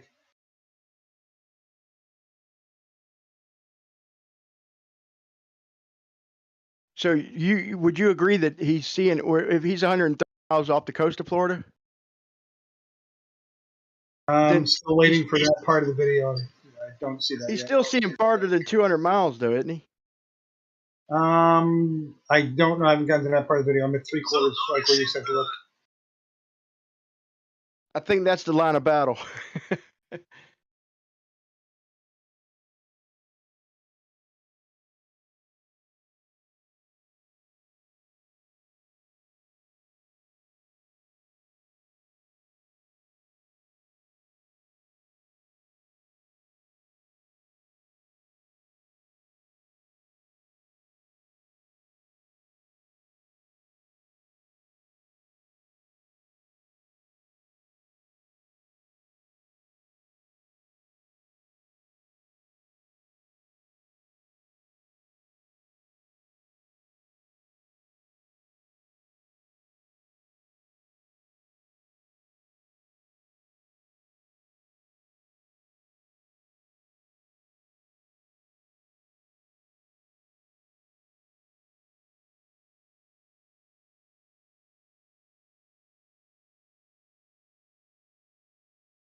I don't see where he's getting his numbers from. He's doing this nice little degree thing where he puts it on screen, but I don't see how he came up with the degrees. And that, wherever he's coming up with it, doesn't seem to match what the curve calculator says. Well, didn't he did LiDAR, so it's like LiDAR mathematics, ain't it? LiDAR mathematics? He doesn't have LiDAR. Yeah, but that's what he helped do. I'm pretty sure. I thought anyway. Like wasn't he LiDAR. involved Measuring LiDAR. lasers? Yeah, I mean that's not in his videos, but I think that's what I think he was involved in that. I'm pretty sure. From an airplane? Now you got me questioning that. Yeah, like he was involved in a bunch of different things, man. You know what? You got me second guessing myself right now. So let me. Well, are you saying that he did LiDAR during these tests, or he had at some point in his history done LiDAR with in his job role or something. Well, yeah, if I'm not mistaken, okay, he was describing his math, like comparing it with LiDAR. I thought he was experienced with that or something, man. Like I said, I don't want to That's fine.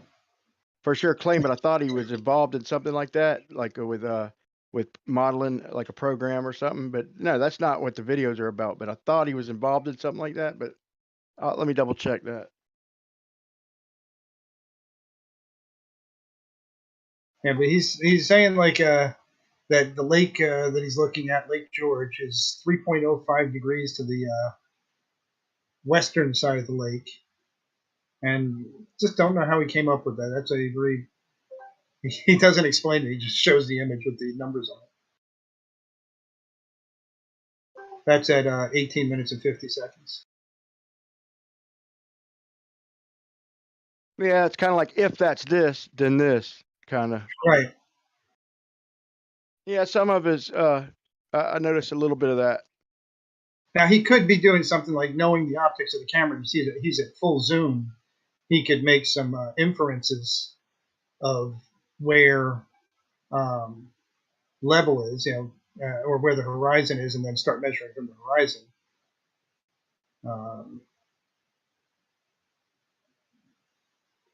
But would like to see him explain it.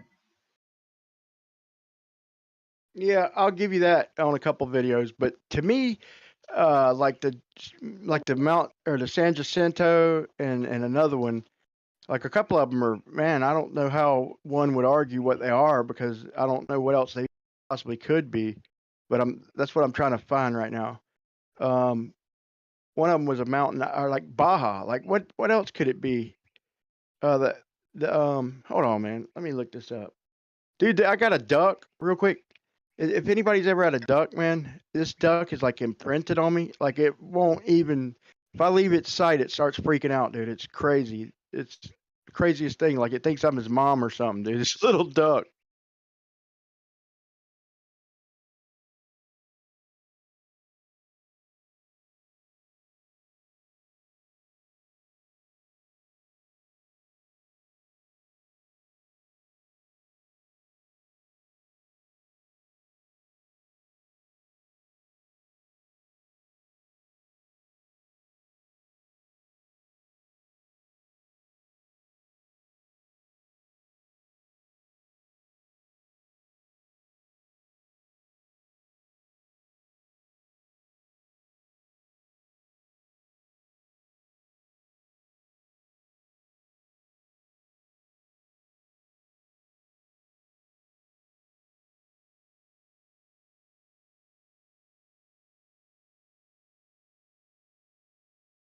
Okay, there's one thing I see he's saying that I think is wrong. He's saying his look down angle should be 1.69 degrees.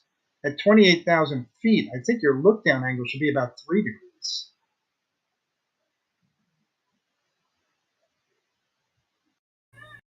What does he say? What does he say it is? He says the look down angle is 1.69. What is the height of the observer? 28,000 feet. Yeah, but is he talking about flat Earth angle or globe angle? I mean, you got to take that in consideration. There would be no calculation for flat Earth. There is no calculation for that. Yeah, there is. It's based on distance. 2.7 degrees. I got. For some reason, he's saying the look down angle is 1.69. So that seems like a strange point to start. It's almost like he's starting off intentionally misleading, but. Yeah, well, if he finds a spot that he knows, if he finds a landmark and bases it off the distance, especially if he has a couple landmarks, that's where it works the best because then he could see the angle starting to shrink see the size starting to shrink in the distance. I think it'd be better for him to label it if he showed positive landmarks in the foreground. But I like some of his stuff, man. A lot of Globers, man, just say he misidentified this, so all his work is garbage. I don't think that's fair. But I want to be fair too, and not just go claiming, hey, that's Hudson Bay, 1,000 miles away for sure. I want to try and keep an honest dialogue.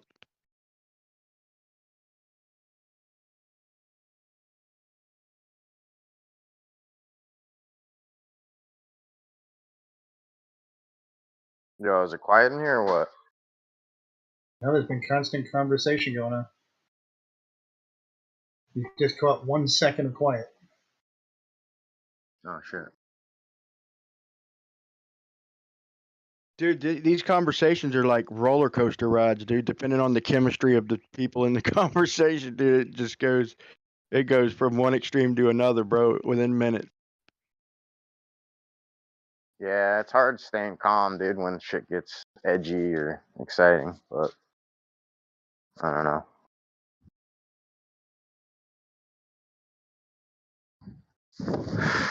I just traded for more XRP.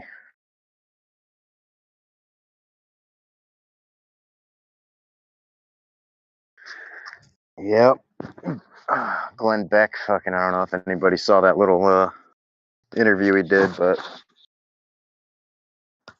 he basically said how all these like economists are essentially saying that we're gonna have like this recession or Great Depression and blah blah blah, but he's like, in our reality, he's like the dollar is gonna collapse, and we've never had that happen before. And he's like, when that does happen, he's like, we're basically gonna turn into like Venezuela overnight. So I don't know, it's kind of a fucking eerie thought. I don't see that happening anytime soon, but I could be wrong, of course. But well, consider the 3 banks that just collapsed. You know, you got Silvergate, you've got SVB, and then there's what was the other one? Either way, it's yeah, a lot of these banks are on the brink of failing, dude.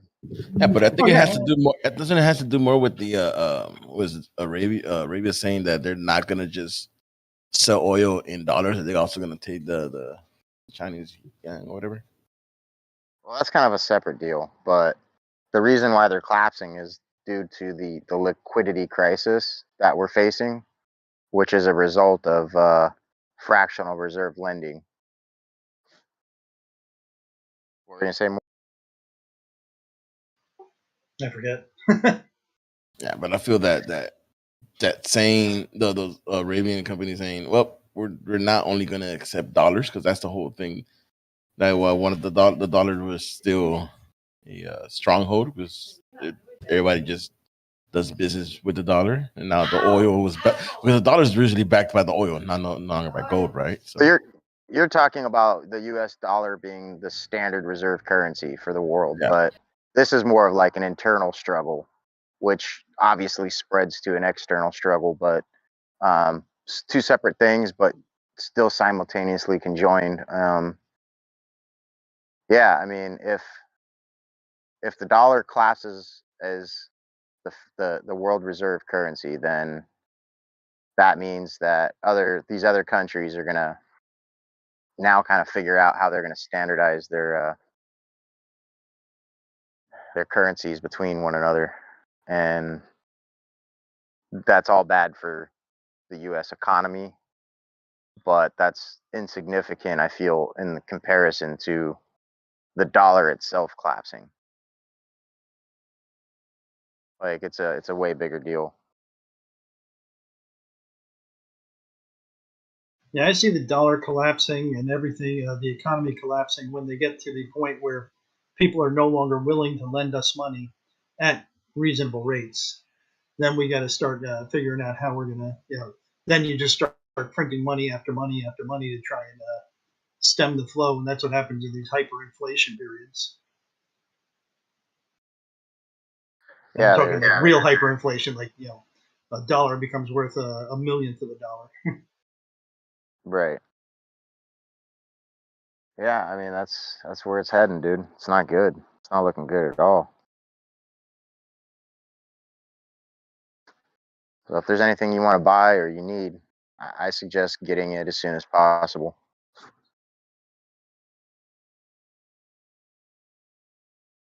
things might get a little rocky and shaky here for a bit. So, just saying. Or just wait. If we wait for shit to collapse, we can get it cheaper. No. Yeah, but it's weathering out the storm, and it's not the fact of cheaper. It's the when the purchasing power of the dollar devalues and falls through. Now you're talking about the price of things skyrocket. So it's kind of inverse to that. Yeah, now your business, your company that you work for, or whatever you do for a living, on a daily basis, you have to increase your rates in order to keep up with inflation. So, like if you're paid, let's say $100,000 a year now, in a year you'll have to be paid $400,000, and a gallon of milk goes from being $4 to $32. So it fucks up everything, man. Companies can't keep up quick enough to actually increase wages to even make sense. Yeah, that's what I'm saying. Things get real tipsy, and you know, that thing that you needed, whatever it may be, you know, you might find not matching what your account has to offer. So I'm just saying, like, if there's something you need, huh? I was gonna say, what you want to do is you want to buy big ticket items. Yeah, take out loans at that period, because the next year you'll be making that much a month. Yeah. Yeah, I mean, we don't want to create an overall worse situation. I was just trying to give the average person a leg up and positioning themselves to weather out the storm. You know, things like fuel stabilizer.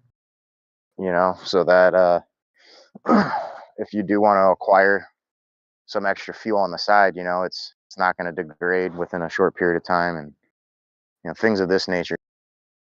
Yeah, say anything you do like that, you know, unless you have like tremendous resources, like you're going to buy 3,000 gallons of gas or something, that's going to last you a couple of years.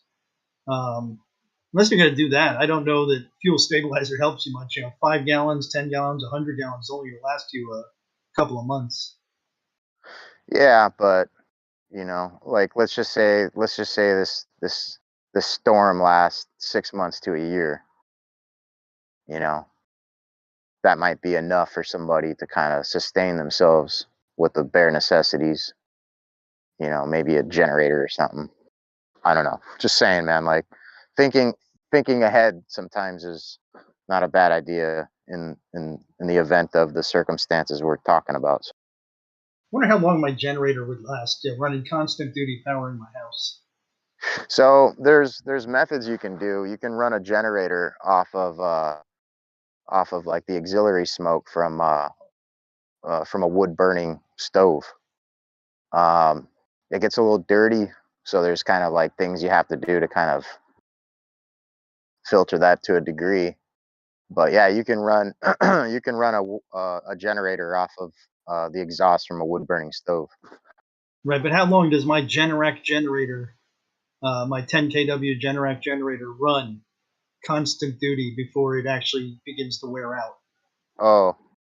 Oh, you mean like on a full tank or something before it dies? No, before the engine wears out, before the piston. Oh, how many? Oh, I got you. How many working hours do you get? Yeah. I thought about that, like in the zombie apocalypse. Like, oh yeah, I just go get a generator. It's like, yeah, that's gonna last me a year. So I gotta get myself 100 generators. They got some good ones that last, I think, a lot longer than others. I think some all of the commercial units. Yeah, diesel. some of the right.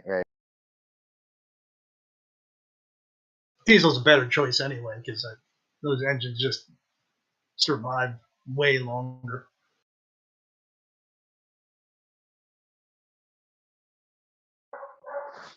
I would be cool if you could hook up like an oil burning stove to a generator, because now you're talking, you know, maximizing the efficiency of fuel.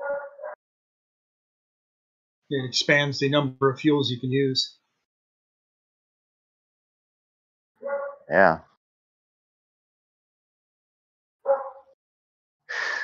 gallon of fucking crude oil, dude. That shit'll last forever in an oil burner. So you're talking, good way to create some power with the bare minimum resource. Well, that 10 kW generator is still going to burn up, 5 gallons of whatever the hell you're putting into it in 10 hours of runtime, 5 hours of runtime. It's the exhaust that's powering it. That's it. It's the exhaust from the stove, the output from the stove. For the wood burning ones, the gasification, that you're using, it's not really even in the exhaust. It's like cooking wood on top of it and letting the smoke come out. Wicked amounts of smoke come out. But it's still, you've got to get enough smoke to give you 10 kW worth of energy. Well, like I said, it's not necessarily the smoke. Like you want to filter a lot of that soot out of there, that carbon out of there. Right. And then when it's the compounds. Yeah. So if you introduce like a fresh source of flow, of oxygen flow, like you're gonna exponentially increase the output, thus increasing the power of the generator. So it's not like running on a minimum fucking stroke, it's like maximizing it full throttle. It's just a matter of how you're going to power that extra auxiliary intake there for that fresh airflow. I don't know. I mean, it'd be kind of cool if somebody started working on these things, like maximizing the output based on the bare minimum required fuel source. Like everything we have right now is like, not really geared for this sort of circumstance. I don't think anyone's like really thinking that far ahead. Well, let's just say the grid shut down. This would be obviously highly advantageous to have this understanding. I think I would, rather than gasification and generators, the longer lasting solution I think is probably solar, and with a backup of generator from the solar doesn't work.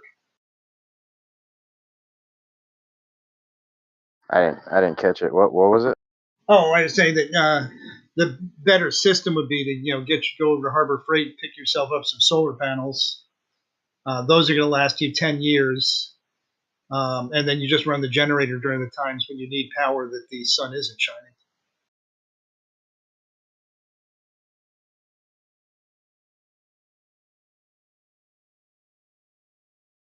Yeah, but like if you needed a heat source on top of things, like this is kind of like fuel efficient, versus just running solar.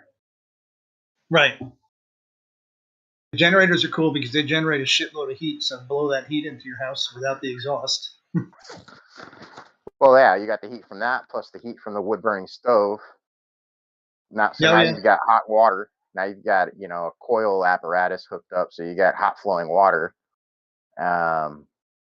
There's just multiple things you can kind of connect to this one contraption.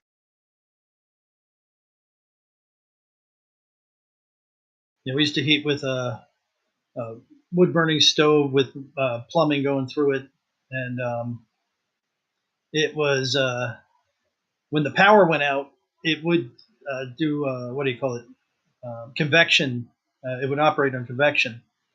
The water would flow in convection, but if the fire was too hot, it would start to hammer. The water would start flash boiling inside the pipes. That would fuck the water got too hot. Yeah, you said, because the convection is kind of slow. It just comes in a few gallons per minute, and if that fire is too hot, it just flash boils it in the pipe, and then it stops the convection from working. Well, that's why you have to have like a separate contraption that things flow into, so you can kind of like regulate it with maybe like a blow off valve, and now you've got steam power running a turbine.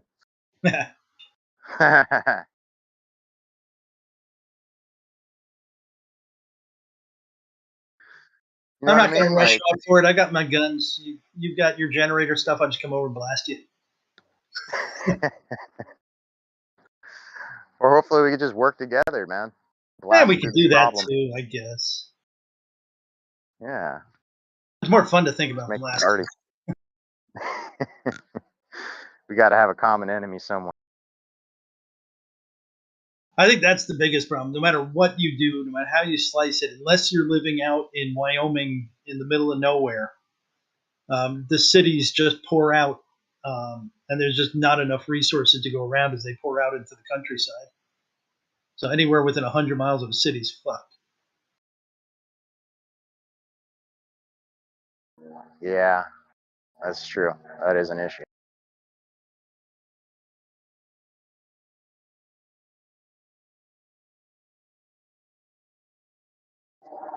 Unless we could just put everybody to work somehow and be able to feed them. Then we're in business.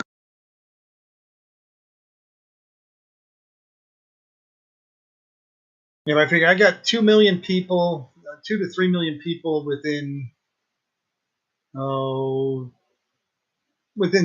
35 miles of my house, and they'll go out in all directions.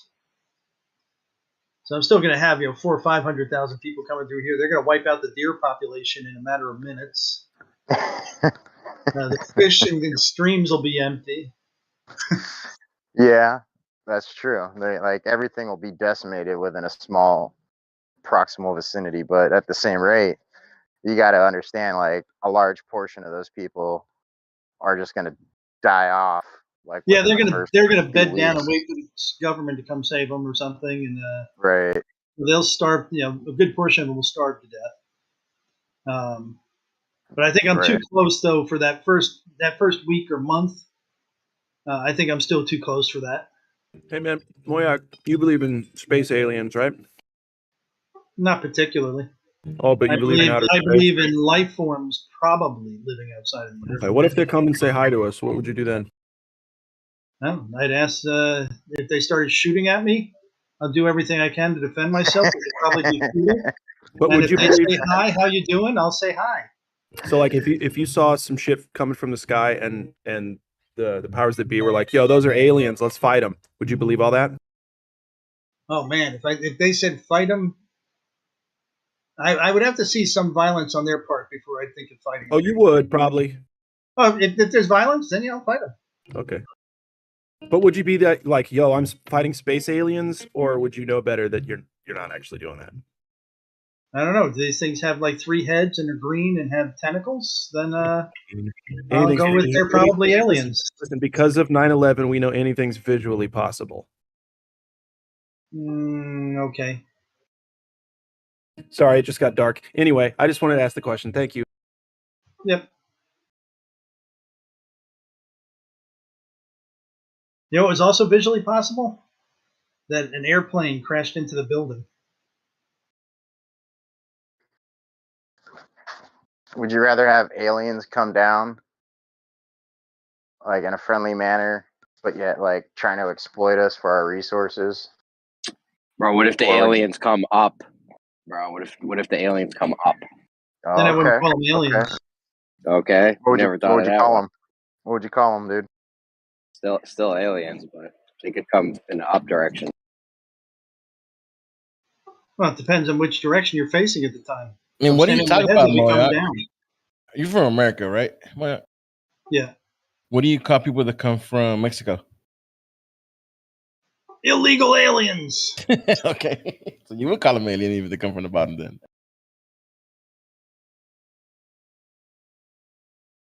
Nah, I'd probably call usually when I call those people, I call them by where they came from. So Mexicans or I'm saying underground I aliens. call them immigrants. How do you differentiate between all those different, southern regions? Well, to be honest, honest, I do usually use the term Mexican. Okay. At least you're honest. That is any Hispanic But I'm talking person about underground from the south. Underground aliens. Underground. I wouldn't call. I'd call them subterranean people or something like that. Creatures, subterranean creatures. Alien, I have really specified in my mind to be creatures from space.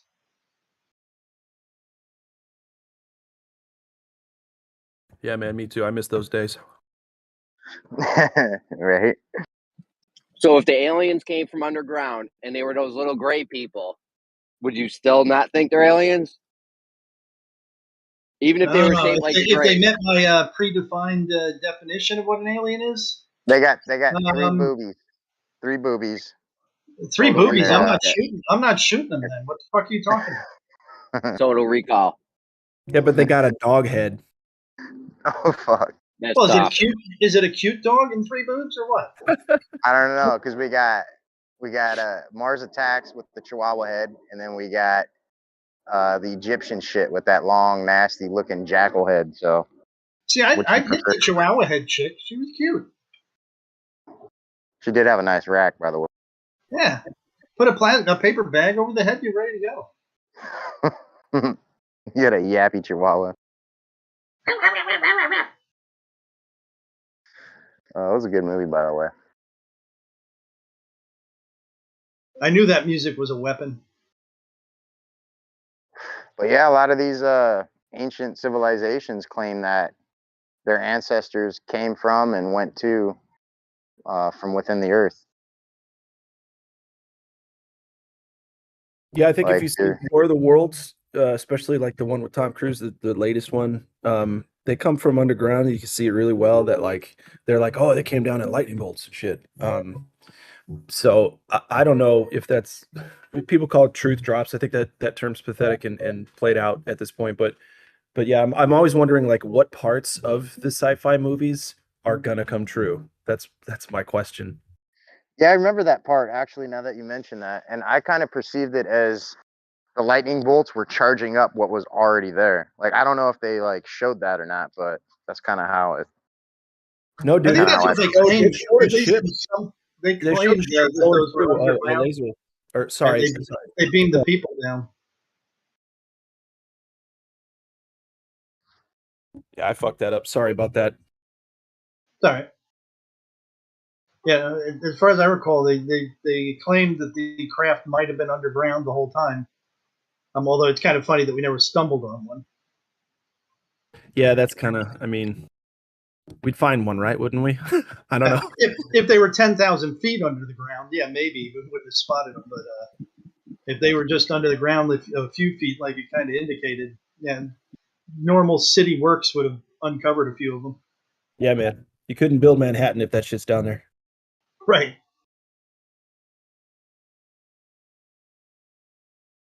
I don't know. I think they'd do it anyway.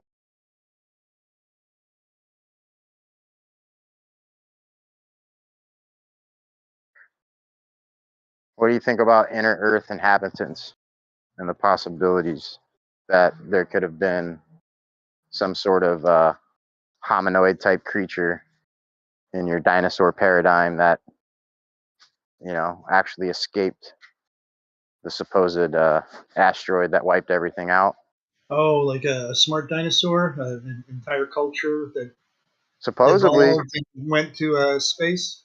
Supposedly, they got remains of this hominoid, reptilian-like creature that showed to have similar features to us. It was upright walking, right, bipedal, and it had indentations on the interior of the skull, indicating that it had a really large brain.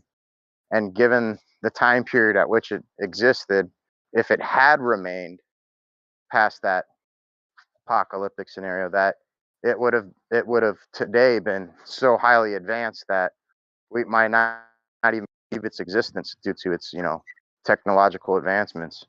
Well, I still find it a little bit, from an evolutionary standpoint, there is nothing that says that intelligence is a goal of evolution. It may be one mechanism by which something goes and evolves and becomes dominant, but it's not a requirement. You could have dumb animals for all time and never go beyond a certain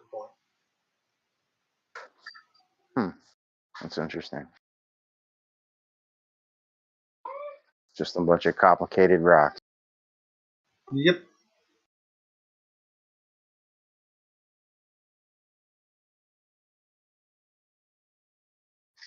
What do you come think to a about the grinding halt.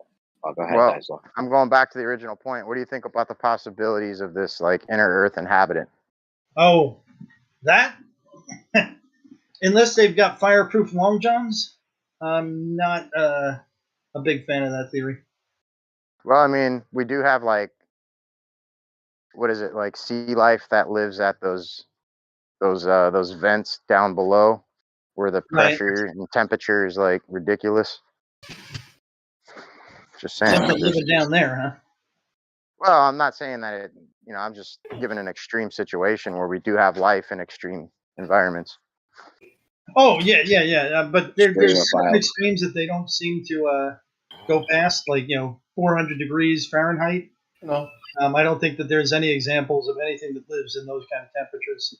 In those thermal vents, they live near things that are like 400 to 1,000 degrees, but they live in the zone that's not 400 degrees. I mean, I know things that live in 400 degrees right now. What temperature is it in space? Are you going with What's she doing? It's about not warming up. okay. You're talking about the individual particles. No, I'm there's talking actually about the temperature of the medium. Oh, go ahead, Dyson. My bad. Yeah, there's actually things they found on the outside of your supposed space stations. They're like these microscopic troglodyte type looking things that supposedly water bears. Yeah, there you go. Yeah, I don't know if they've ever. I don't know if there's any claims that I've seen that they were on the outside of it, but they have said that they can survive in a vacuum. Yeah, they said that's time. it was responsible for degrading the exterior metal. It like actually eats metal and shit, and they were up there freaking chewing away at the shit. I'll have to ask you for a link. Do you have It's one? probably Can some you chemical. find it, or should I look for it? Yeah, you probably have to look for it, but yeah, it was never has having an citation. effect. Dyson never has anything. He just tells you to I Google keep them all shit. at Coach He O's tells you to mom's house, Google bro. shit. He can't. I know. I know. She got them all bookmarked for you. He all he tells you to Google shit he can't even spell. that might be It's a probably fact. just But from the water the ISS is in, because that shit's underwater in the tank, right? You all right, Moya, you think they're really in space? I know. Well, no, you can see it in space, and that's What's not the really temperature of the medium they're in? Irrelevant because it's so sparse. Again, I've showed you temperature. my hand in front of my angle grinder with 1,000-degree sparks wailing into my hand, and I leave it there for 30 seconds. And I could go longer. I just got bored. But 1,000-degree sparks hitting me on the hand, and I'm not getting burned. Okay, and how long could you leave it there for? Because they're there; they never leave. So really, you could leave your hand there forever. Really indefinitely. I mean, it gets to a point where you can feel the warmth, and it doesn't keep getting warmer after that. You're able to radiate off the heat as fast as it's hitting. And they're 1,000 degrees? At least. I think they're above 1,000.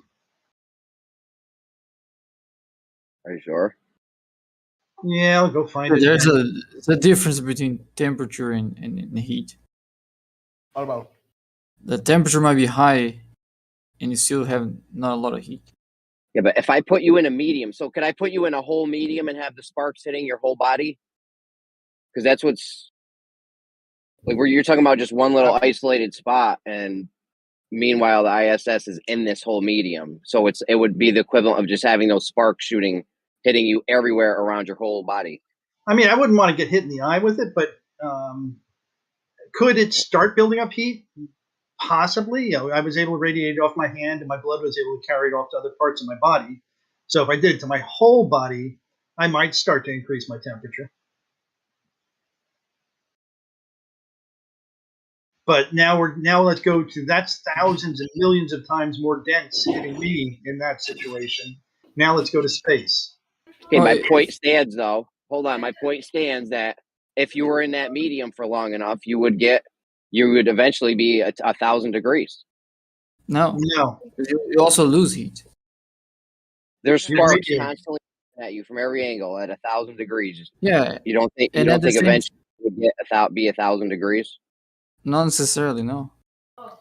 Imagine like my You're angle still grinder losing heat. situation with only sparks hitting me at all different parts of my body, but only 1 per second at each location on each square inch, 1 per second. Would that heat me up much? No. I was getting hit with tens of thousands of them on my hand. You're just making numbers. Do you know what the torr is in space? The math you have to do is how much thermal energy you're getting and how much thermal energy you're losing. And if you just subtract it. If it's a positive number, you're heating up. If it's a negative number, you're cooling down. Okay, on those particles, I was wrong. It's not 1,000 degrees. It's 1,000 degrees C. 1,100 degrees C. It's 1,000 degrees. How much? Now I'm trying to find it in Fahrenheit. 1,100 C, whatever. You'd be 1,100. If you had those sparks hitting you everywhere on your body, you would eventually heat up to where those sparks were. No, because my body is shedding heat the whole time. Yep. Everywhere around you is 1,000 degrees.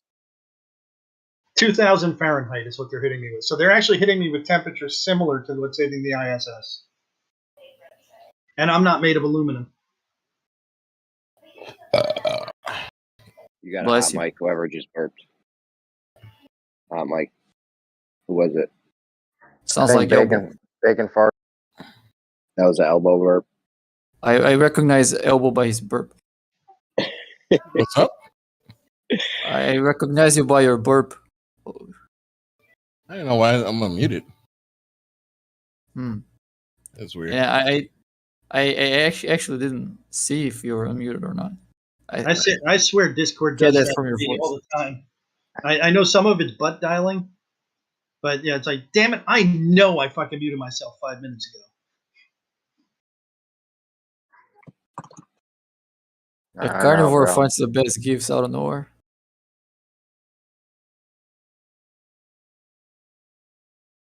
Anyways, if you were some interstellar, even in your model where they come from above, if you're some interstellar being, you're probably like the little gray people or something, and you'd be able to live anywhere, isolated for years. So if it was underwater in the ocean, like say a whole colony crashed in the ocean, got covered up by dirt, they could just be in there chilling.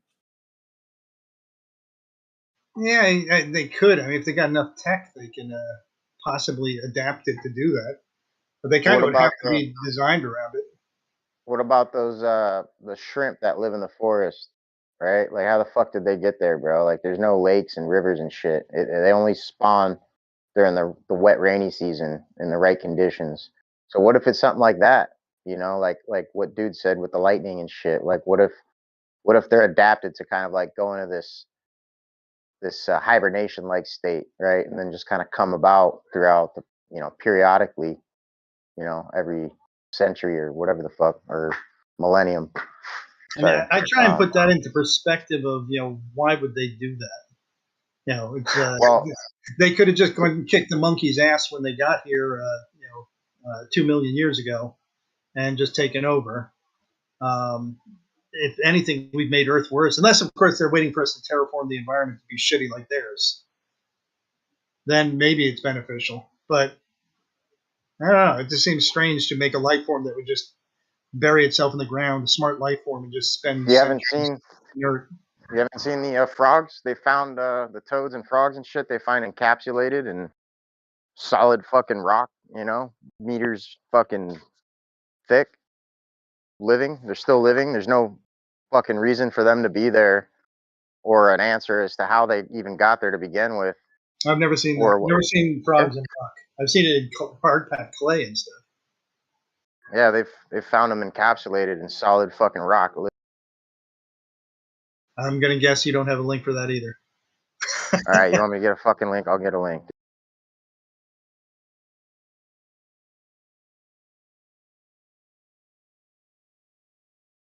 Okay, we got an entombed animal, reportedly found alive after being encased in solid rock. All right, I think I found it. All right, cool. Yeah, there's a bunch of different examples of this. like a lot of them more modernly are, I shouldn't say modernly. This is like maybe 100 years ago. People like laid the foundations of a house and shit, and then go to tear it up fucking 100 years later. I mean, those stories are kind of allegory, but I'm just saying throughout history, there's a lot of these stories, and even up to current, where they've actually found them. I don't know. What's the answer given you, or what are they saying?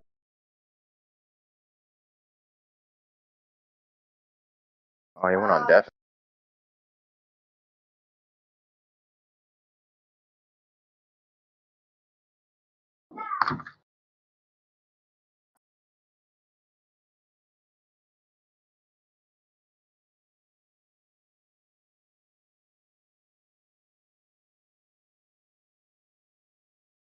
Why'd you leave when we were going over the James Tour thing yesterday, Jace?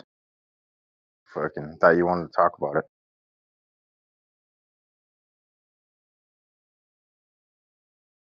Yo, Zanuck was crazy saying Blue Marble admitted to it, that if you raise the pressure, it's going to increase the pressing down on the scale, and you'll have more weight. Like Blue admitted that shit right off the rip. No, he didn't admit that at all. He said Yes, that's exactly what he cut said. him off, but he said there's the equal amount of pressure upward, equal.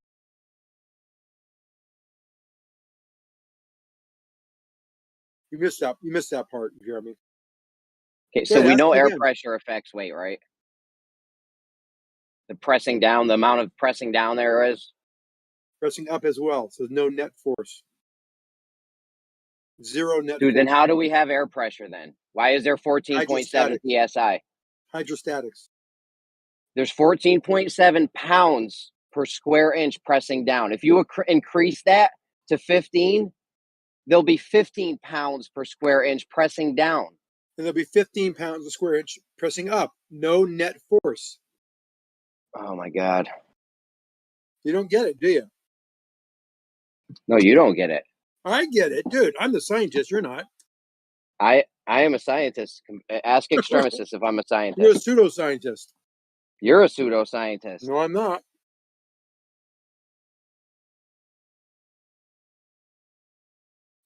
No. So you're telling me if I press down, if I go from 14.7 pounds per square inch pressing down that you can measure, and then I go from 15, and then I go to 15.7 pounds per square inch pressing down, there's not going to be more pounds per, there's not going to be more pressure down. Is that what you're telling me? Well, what you're telling me, and I'll give you a quick scenario very easily. No, just answer my thing, please. No, because if you did that, if you did increase the pressure to 15.7 psi, you'd have the exact same 15.7 acting up. So no net force. How many times do I have to tell you this? You're tripping. You cannot increase the pressure to 15.7 psi if the pressure underneath is not also increased to 14.7. And Chunky puts a good point in the chat. And didn't you hear him? I heard him say it pretty clearly. Pressure is perpendicular to every part of the surface. Were you napping? No, I wasn't, dude. Okay, so why do you think you can increase 1 point and not another point? This is what then Blue we can go conceded. Hydrostatics works. Blue conceded to earlier that you'd think he didn't. He said if you have 14.7 pounds per square inch pressing down and you increase it, you have more down pressing. No, you don't. Yeah, you do. Ask Blue. Well, ask Blue. No, maybe. Blue did not agree to that. I guarantee it. And if he does, I'll eat my words and be your bitch for a week on the chat. See your Glover Daddy? Is Blue your Glover Daddy? Glover Daddy. No, he didn't say that at all. So the next step he definitely said that. We can run the stream back. He said that. We'll play the stream back. He said he was interrupted right when he said, yes, 14.7. And you have 14.7. And then he was overtalked.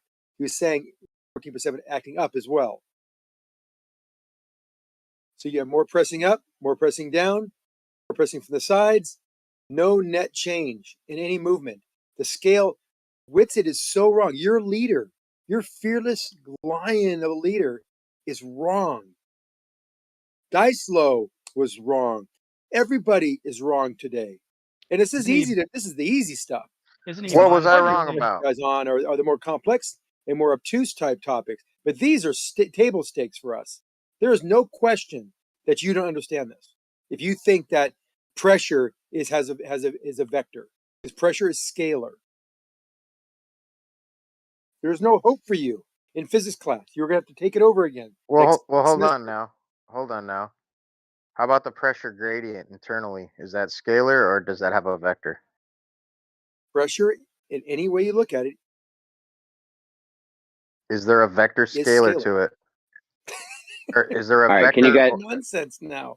Hold on now. You're getting me caught up on my words. Is the pressure gradient?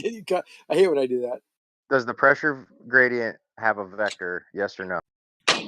No. Okay. What is a vector? Dude, this is obnoxious. Let's define the vector before we go any further. We have to make, in mathematics and physics, we always have to make a certain section before a presentation of definitions. So when you say vector, what do you mean by that? Dude, I'm voting on banning you, bro. It's ridiculous. No, I'm just having fun. I don't know why you do this. Come on, Jeremy. You know I love you, Bubba. Come on. I don't know why you do this, though. You know there would be more pressing down. There would really have to be. Though. You get if you increase the pressure. You take your anger out of me because you know I'm just frustrating you. How does the barometer work, Zanuck? What is happening in a barometer?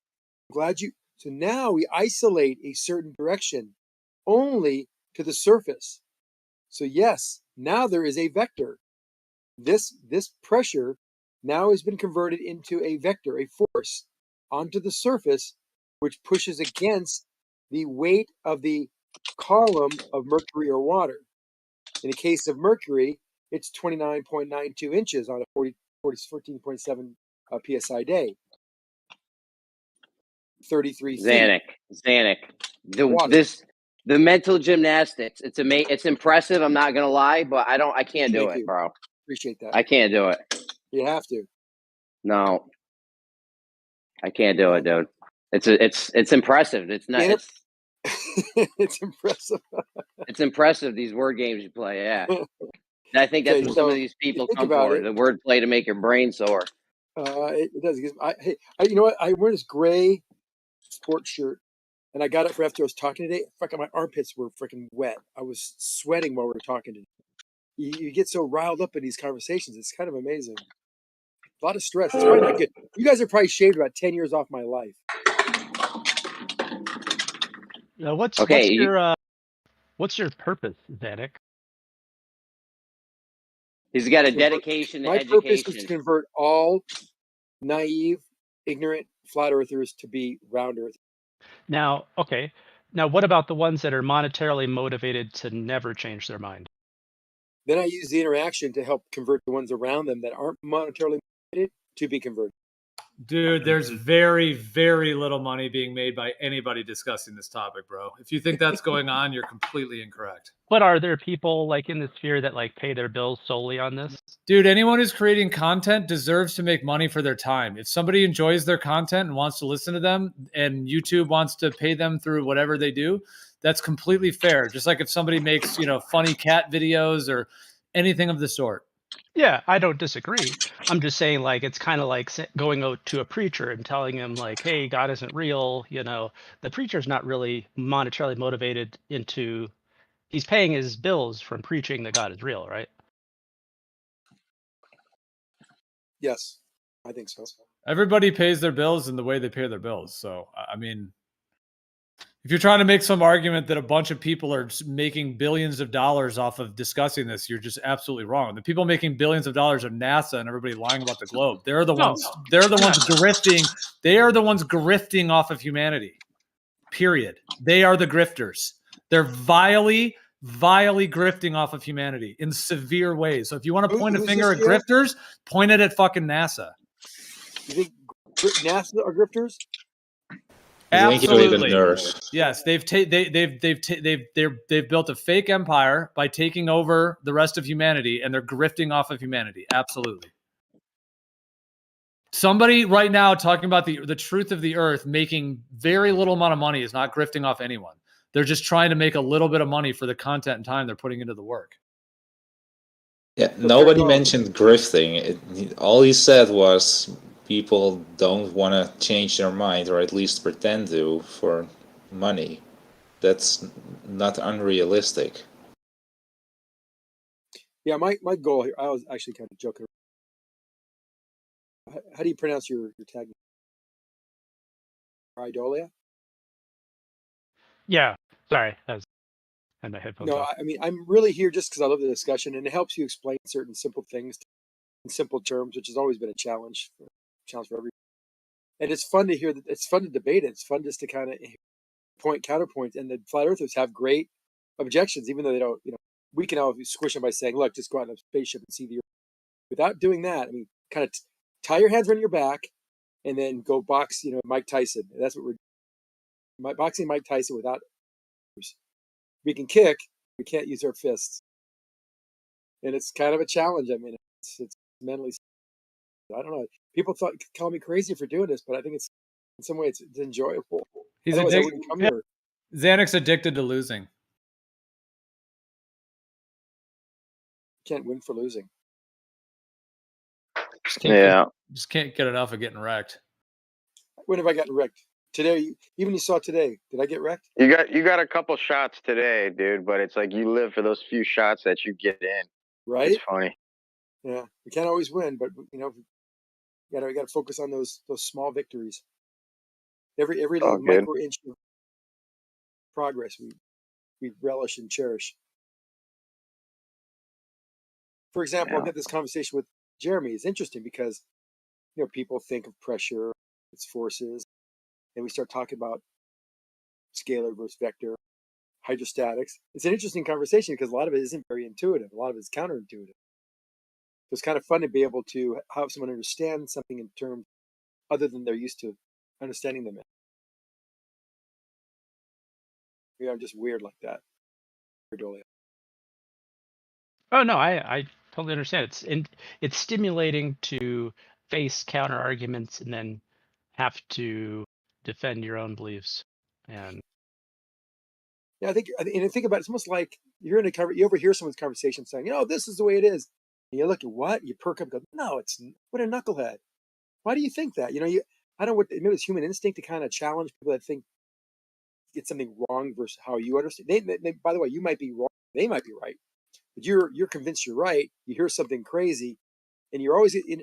Hey, by the way, I hate to be eavesdropping, but you said this. That doesn't you can't make gold out of cotton balls, and have a conversation with that person. Why do we do that? I don't know. It's kind of. By the way, Paradolia, I apologize if I was a little bit aggressive in terms of the making money thing, but the thing is, I just got, in a sense, was defending because there's a lot of like sort of this trolling, ridicule stuff that people do, like, oh, you guys are only in it to make money, and I was just pointing out that virtually no one is making very much money in this, and if they are making a little bit, honestly, the only one probably making a living off it is Mark Sargent, and many people question who he is and all the rest of it. He's probably the only one actually making money.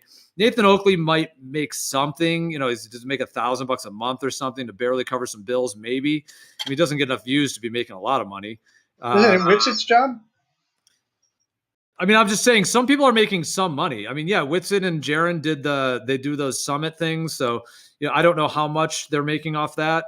But I mean, some people are making some money, but anyways, I'm just saying, I apologize if I got a bit kind of aggressive, right. But it's just, there's a lot of people trying to claim that, that this is all being done for money. And I'm just saying there's really not much money even being made. And if someone is making a little bit of money, then they deserve to, for the time and energy they're putting into the content that people are enjoying. Bro, if I was hoping to pay any bills by being here, you wouldn't fucking see me.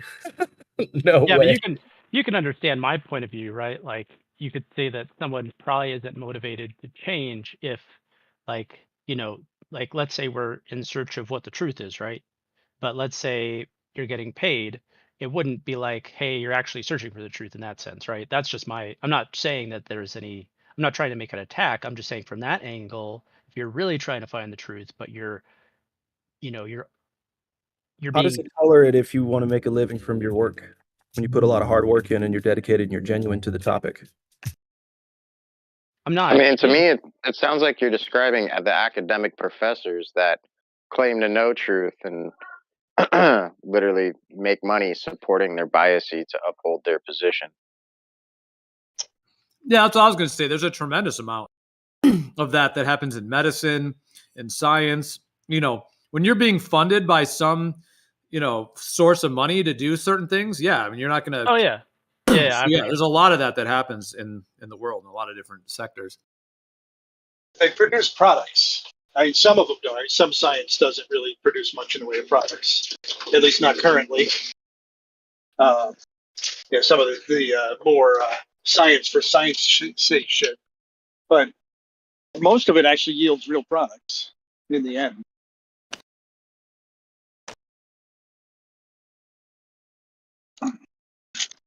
It's not a blanket statement like, to say all these scientists are this or that or whatever. The point of me being here is to help myself and others exercise proper discernment, hyper specifically.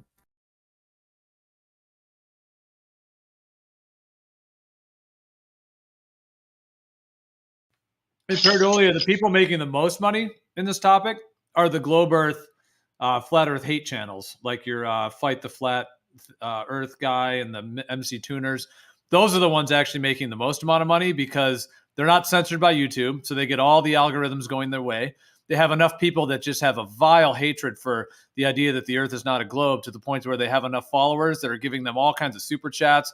I mean, I've seen over $1,000 in super chats in some of those streams over the years and whatnot. So those are the guys making the money. And the same could be said for them. If they're really seeking truth, if they came to something where they were starting to question the globe or whatever, yeah, they would have to shut their whole channel down and stop getting all those super chats and all that money. So I'm just saying it could be said on either side of any, argument. Oh yeah. They have a product that more people are willing to buy. Right. You know why? Because it closely identifies with their beliefs, which is a direct attack. So that's why 99% of the world's under the impression that it's a globe. So anything to the contrary is just an attack upon your personal incredulity, which is very triggering. So that's how they got such a big following.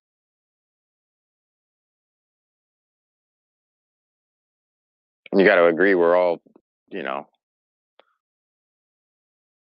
placed under the indoctrination that the Earth's a globe from an early age, So. Yeah, but when I checked into it, looks like it's true. Well, subjective, but not overall objective. That's a personal truth.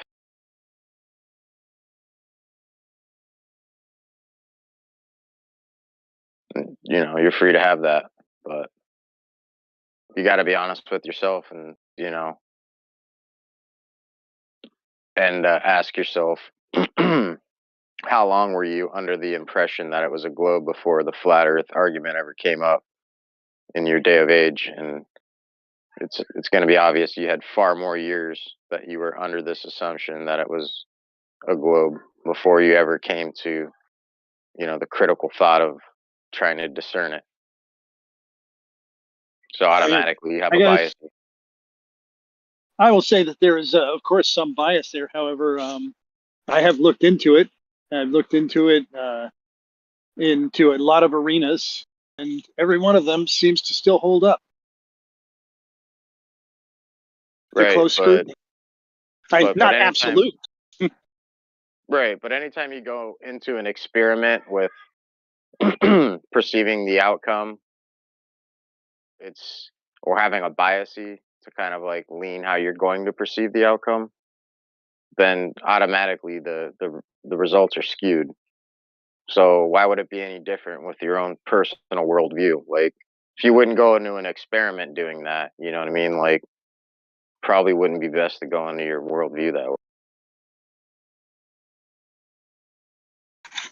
Just say there. I tried to be as unbiased as I could in my analysis. I'm not going to say I am completely unbiased. However, when I look at things like when I determined that GPS in and of itself cannot be fake. I think it's absolutely impossible to fake based on the information that's given to you. And I take some assumptions in that I believe that the people who say that they've actually made their own receivers up and tested them, I believe that they did do that. But once you get to that point, there just simply is no way to fake it. Well, I couldn't argue that.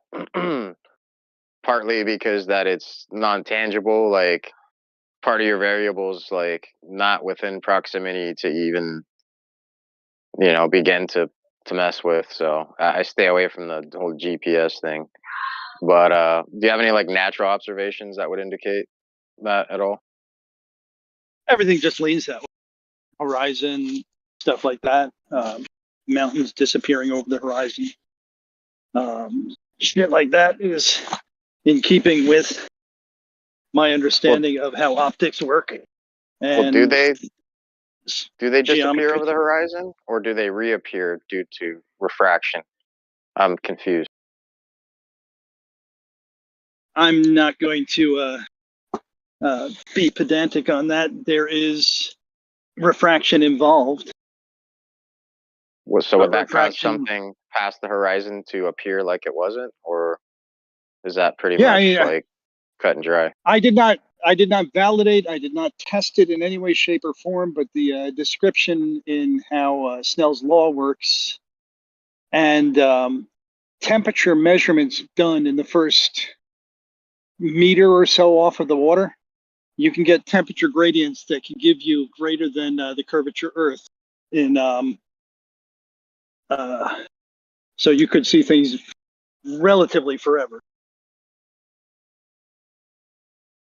All right, so we can leave long distance observation out because there's some things that could go either way there, right? So what other No, I natural can't leave that off because we do know kind of how refraction works. So it actually works in the benefit of flat Earth, and it doesn't even suffice to do that. It doesn't complete the job even for flat Earth.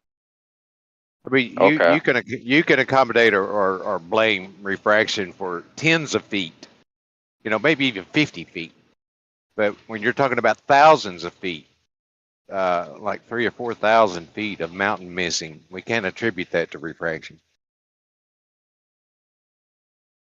Right. Even though depending on the conditions, it can appear or reappear or disappear depending on the conditions. So like that's what I'm saying. Like, All right, so there's just a lot tell of them. variables there.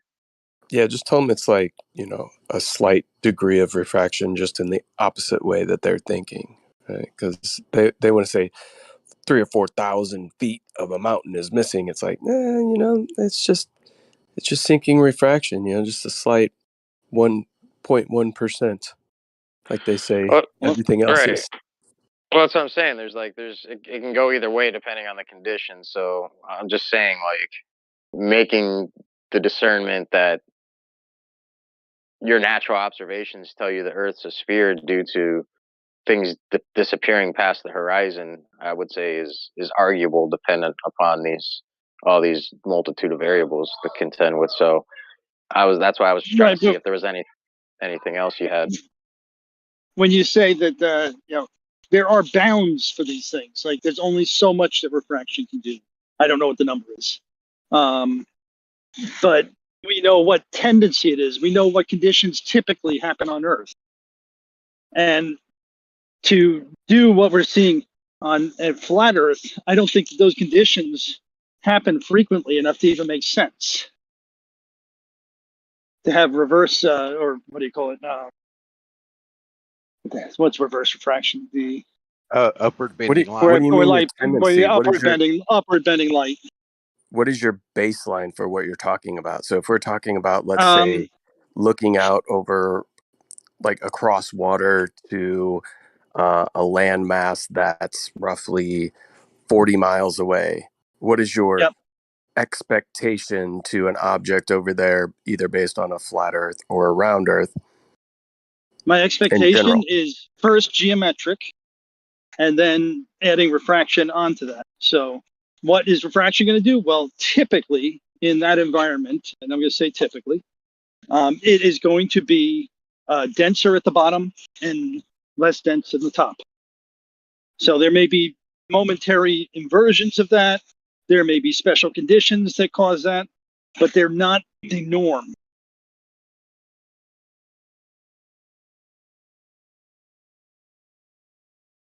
So I would not expect to see conditions that could make a horizon appear on a flat Earth or whatever you want to call it. Make a horizon appear on a flat Earth? So your expectation is that there would be no horizon on a flat surface? Okay. Can you No give clear, me crisp. a visual representation, and don't just say crisp, because a crisp horizon means absolutely nothing to me. Crisp. It's all subjective. Well, how can I describe a crisp horizon to you? Where I can Usually see when you that see a crisp horizon is when you see massive sinking refraction, meaning that the horizon is being placed much closer than even your globe claim would be. Yes, under what conditions? Those conditions are noticeable. Exactly. That's the whole point that Daiso is making. There's atmospheric conditions that can change these things, right? No, there aren't. There are atmospheric conditions, but those atmospheric conditions are predictable. In other words, if it's a 100-degree day and the water is 37 degrees, you can tell that that's going to do something. It is predictable within a range, within a band. Nope. Okay.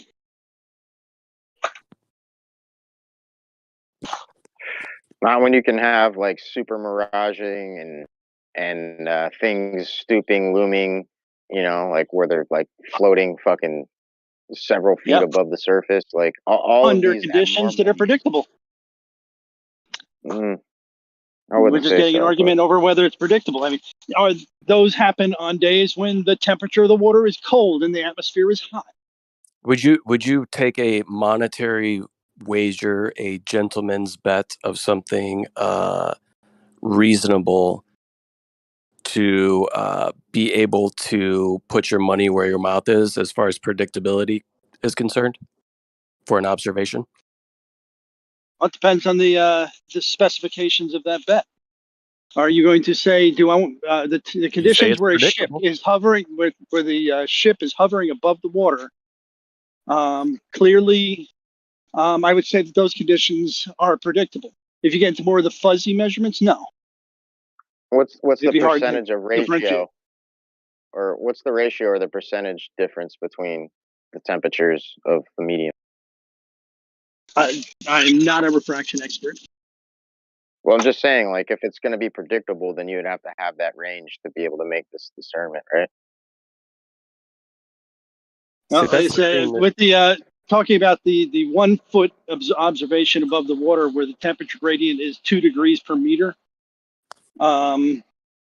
those have atrocious looming.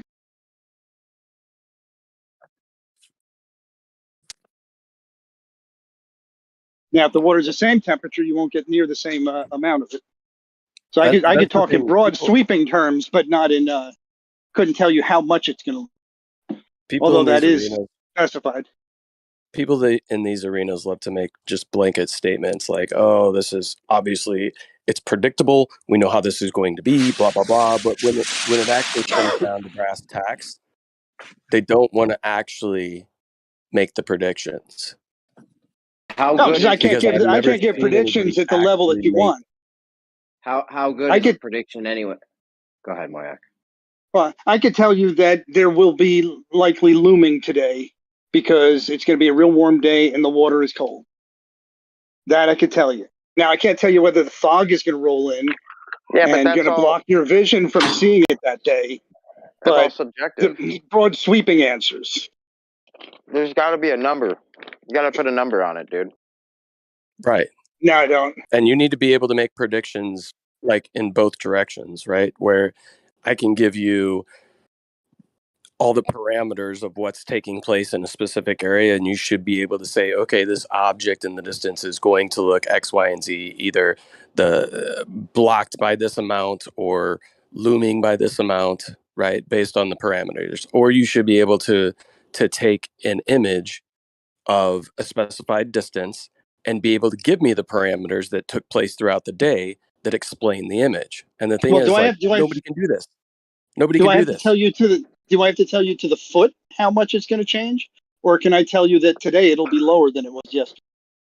Yeah, I mean, Well, I don't know. it You doesn't guys have to claim be. that you can. You guys claim that you can measure up to 200 miles whether or not you're going to get an angle that gives you some sort of spherical excess. So yeah, give me a fucking foot up to 50 miles.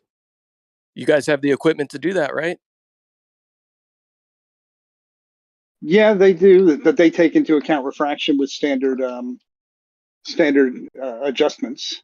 So after you do that, though, but then you got to compare that to what you would expect on a flat Earth, since that was kind of the point of the argument.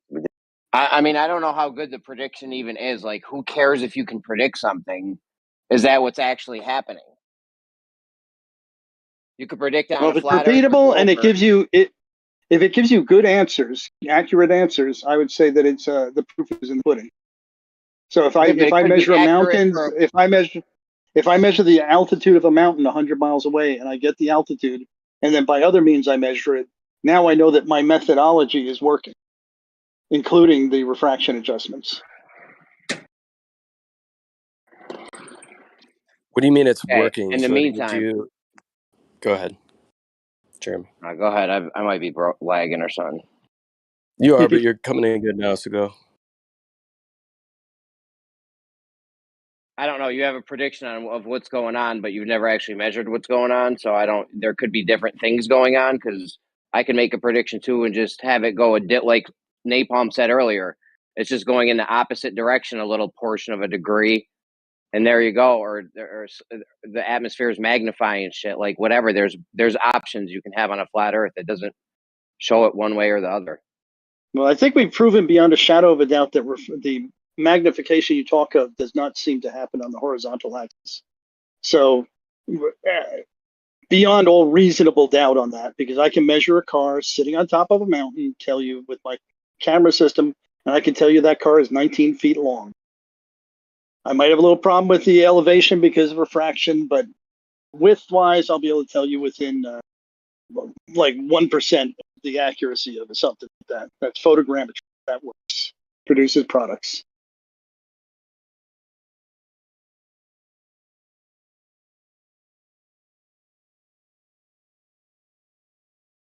Straight up geometry. It's not straight up geometry. No, there's optical shit going on. It can be not only geometry; it could be differential calculus as well. You can What geometry do you think we see in? Perspective. It's a mathematically pure, mathematically pure number. Do you understand that if we want to take a measurement, we look at a distance, we have known elements. We know the angle to the object, and we know the distance to the object. We can get a value. Whether it's reality or not will depend on what the surface is. Now, let's say we measure it to be flat, we'll get a certain value. But as we start changing the altitude, remember the independent variable in this particular type of example is actually an experiment. We're going to do multiple experiments to see what the data tells us. So we keep on changing the elevation of the altitude of our measurement, and we get different angles. And we plot these angles on the chart.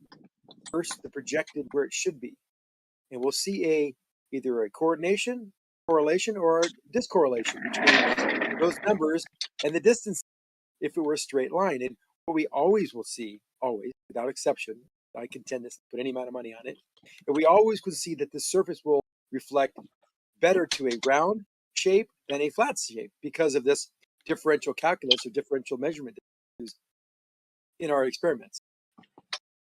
Now, this is undeniable. And you can do this yourself with two measurements. Okay. Do you think math is reality? Math represents reality. Yes. Yes. So 100%, without a doubt, never fails. Math always represents reality, never fails. Okay. So I have a mathematical proof that we haven't gone to the moon yet, and you're going to have to reject the statement you just made about math always represents reality. Go ahead. I think math and action are two different types of subject matter. Yes. So not what? Say that again. Math does not prove that you did something. It just shows that it represents reality. Because math is I'm going to show you how it doesn't this represent case, reality right now. Okay, go ahead. Let's get to it. All right. Mathematically, every time you travel, every time you go somewhere, you have to go halfway. There's always going to be a point where you're like, yo, I'm halfway, right? Sure. Mm-hmm. This is Zeno's paradox, I think. It's where we could have never went to the moon because mathematically you can never finish out your whole trip because you always have to go halfway. No, it's because your speed will keep on halving that distance at twice the speed. So you half it. Now I'm covering the distance in twice the time. I know, but I have a mathematical proof that you can't do it. Show me your mathematical proof. Let's review it. You don't know Zeno's paradox? I think it's called. Sure. Let's work through it. I know what it is. You don't know what is it Zeno's or something? It doesn't really matter. It's whenever you can half the distance infinitely. Yeah, and you'd never get there. You could never get anywhere because you constantly have to half the distance and you can never get anywhere. Mathematically, of course. We know that doesn't correlate to reality. So you want to walk that shit back, what you just said about how the math always represents reality without fail? You'd have to run through the formula on it completely. I don't know the answer to it. That math doesn't really represent reality, does it? Yeah, there's I know. That's my point. There's those riddles too with the example apples. Well, there's riddles with the apples. You know, like you give someone 3 apples and you take, then you subtract 4 apples and they have a negative apple. There's like those kind of things too. You can't. That's just a deficit of an apple. That's a word game. If I have 4 people that are supposed to have apples, I only have 3. Then I have a deficit of 1 apple to supply everybody with what they need. I know, but with the Zeno's paradox, you can't have a negative apple though. Yeah, I have a deficit. negative. So what do you want to call it? Mathematicians actually debated for years on whether they should even use negative numbers because they're not. It's not. It doesn't even relate to reality. Debate's over. No negative. The debate's over. It works. It's useful, and I can determine that I need to get another apple. I'm just saying it doesn't always correlate to reality. Like with the Zeno's paradox I just mentioned, you could never get all the way anywhere, anything. But it works. But we can get stuff places because we know mathematically that doesn't relate to reality. Okay, what's the real answer to Zeno's paradox? There is no real answer. It's just math does not equate to reality. Math is not reality, despite what Red's rhetoric has said in the past. It's really not reality. That's not too. But first of all, we all know that Zeno's paradox is fallacious. It's not. Okay. It does not. How's it fallacious? How's the paradox fallacious? I'm thinking that you can half the distance until you get to the point where it is, and you can no longer half the distance. It just breaks down at that point. It's not even a paradox.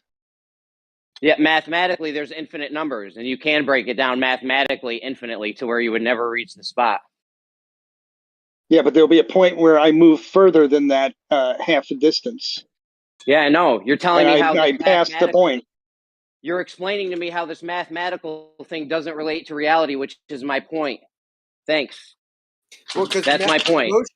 Motion is not comprised of indivisible rows. That's my point, Moyak. You just made my point for me. Thank you.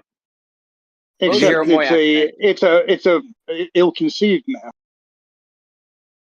And time is not composed. What's ill-conceived about it? You have the fact that I can cross that point. About it.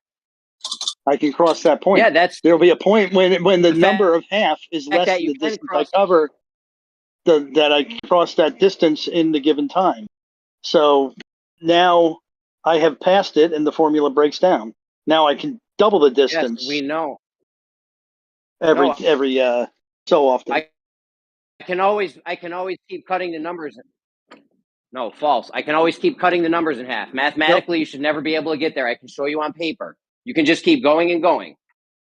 Yes, but you're There's not dealing with numbers, a. right? You're not dealing with a. You're not dealing with a real scenario. You're dealing with a purely mathematical thing, where you're saying I'm just going to keep on halving the number. Yes, I can do that. But if you put that into terms of real motion, the math will show you that you can go to that point, clear that point, and go past that point.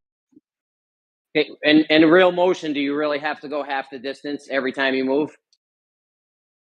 No. Every time I move. Is there ever a point? Is there ever a point where you and your destination, and there's no halfway point? Is there ever a point when that's not a thing? This is the problem. Yes, when I've reached the point. Yeah, but before that though, there's always a point where you're halfway to the point. Yeah. And then there's the point when I go past that point. I know, but there shouldn't be, because mathematically I can show you why. With the paradox. Mathematically, no, the paradox is fallacious. It's not fallacious. And if you put it into real world, if you try and apply that to the real world with your math, I will at some point cross the distance of the half and actually be at the object. Okay. In the real world, hold on, Zanuck, hold on. In the real world, before you reach a point, is there always a halfway distance between you and the point? Yep, right up until you reach it. Yes, so there's always a halfway distance. So I can write that mathematically. Always a halfway point. Got it. Until you reach it. Not fallacious. It's not fallacious. You guys are bugging. This is proof. Math does not equate to reality. Well, the reality is you should probably talk about the runner's task differently, or the motion task differently, in a single continuous distance. That way you don't have to divide it. Now by dividing it, you're running into a mental. Get that? That's the whole thing. You go half the way, then the next half you divide by half, then you're only 3/4 of the way there, and so on. You never get there. That's the problem, because the last motion you'd have to not do this halving and just complete the task. So if you just forget about doing the halving and just do it in one complete motion, you will get there with no problem. So that's why it's a paradox, and that's why it's kind of illogical to think in those terms. Nope, that's why math. I can equate it exactly to reality. Before you reach the point you're at, there's always a halfway point between you and the point. Now, that is. There'll be a point when I'm no longer moving. There'll be a point that I'm no longer moving. And in the math, all I'm doing is breaking that halfway distance down, so I can show mathematically, according to reality, since you always have to be halfway before you get to the point, I can mathematically show how you would never get there. No, well, let's see. Yes, it exactly equates to reality, and it's the reason why math doesn't. But you're you're setting up a scenario that is not a physical scenario, and then just saying, does it represent reality? You're not trying to represent reality with math. You're representing a purely mathematical function, where I'm continuously halving to the point where now I'm getting down to Planck distances with every motion, and then sub-Planck distances with every motion. That's not real motion, and so it doesn't represent reality because it's not meant to represent reality. So you're saying there is a point before you reach the point where there is no halfway point between you and the point? Is that what you're saying now? No, you pass right by it. So you pass right by the half point. I've equated my math perfectly to reality. There's always a halfway point before you reach your point. Because it doesn't represent real motion. Correct. Because real motion can be done in one shot, point A to point B. It represents a real scenario. If you eat a piece of pie and you keep on eating half of it, will you ever eat a pie? No, same thing. Okay, here's the scenario. We're gonna move to a. Here's the scenario. We're gonna move to a point. Law that says that every motion you make, you must travel only half the distance. Law. Well, let's put it this way: you can make it like this. You can do you can come up with bad math, like let's say the circle of vision, or what is it, the angular grid of vision, or whatever the hell it is. You can come up with these bad examples, and you can make math bad, but you can usually tell when that's being done.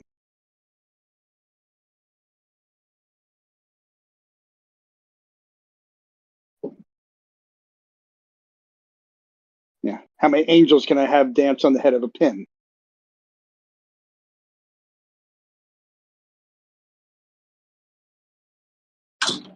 Dude, the paradox equates perfectly to reality. Physical reality, there's always a halfway point before you reach your point, between you and the point, dude. That physically matches reality. Well, that's true. So if you wanted to do what, if you wanted to, that would be a true formula if you did what the formula said. So if you go ahead and do that, you get down to Planck distances and sub-Planck distances, you'll be able to continuously move it until you can no longer measure it. So it's absolutely a true formula. Okay, so that's what I'm saying. That's why this doesn't equate to reality, because we know we can get places 100%. We go the whole way. That's because the formula for getting to places is not based on that stupid formula. That formula of halving the distance every time is an artificial thing where you can, like I said, you can set it up to not work, but it's very real. If I keep on moving half the distance every time, I'll never get there. That's true. I will never get there. The age of the universe would elapse before I would get to that point. You have to move halfway to the distance before you get to the point, because we already agreed that there is always a halfway distance between you and the point.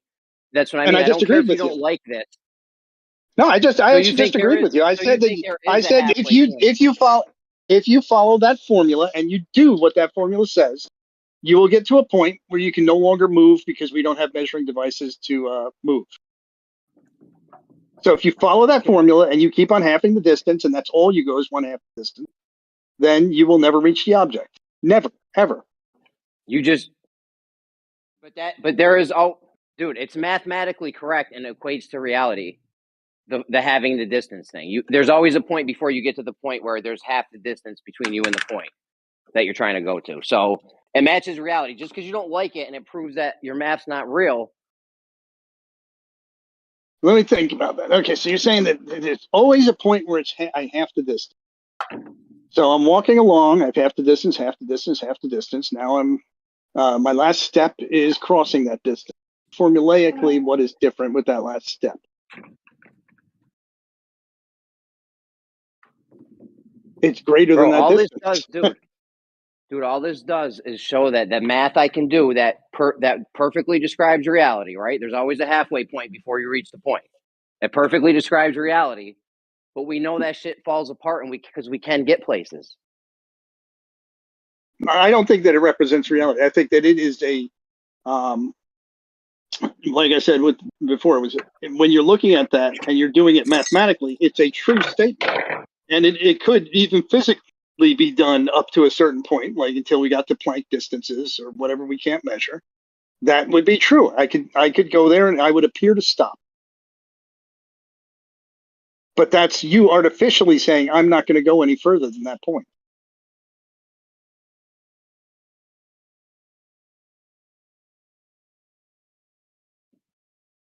Whatever, bro. The math doesn't always equate to reality. Like Gio said, you can't have -1 apple. Like it just doesn't always equate to reality. There is no -1 apple. There's no negative. -1 apple is -1 apple is just a concept. It's a deficit.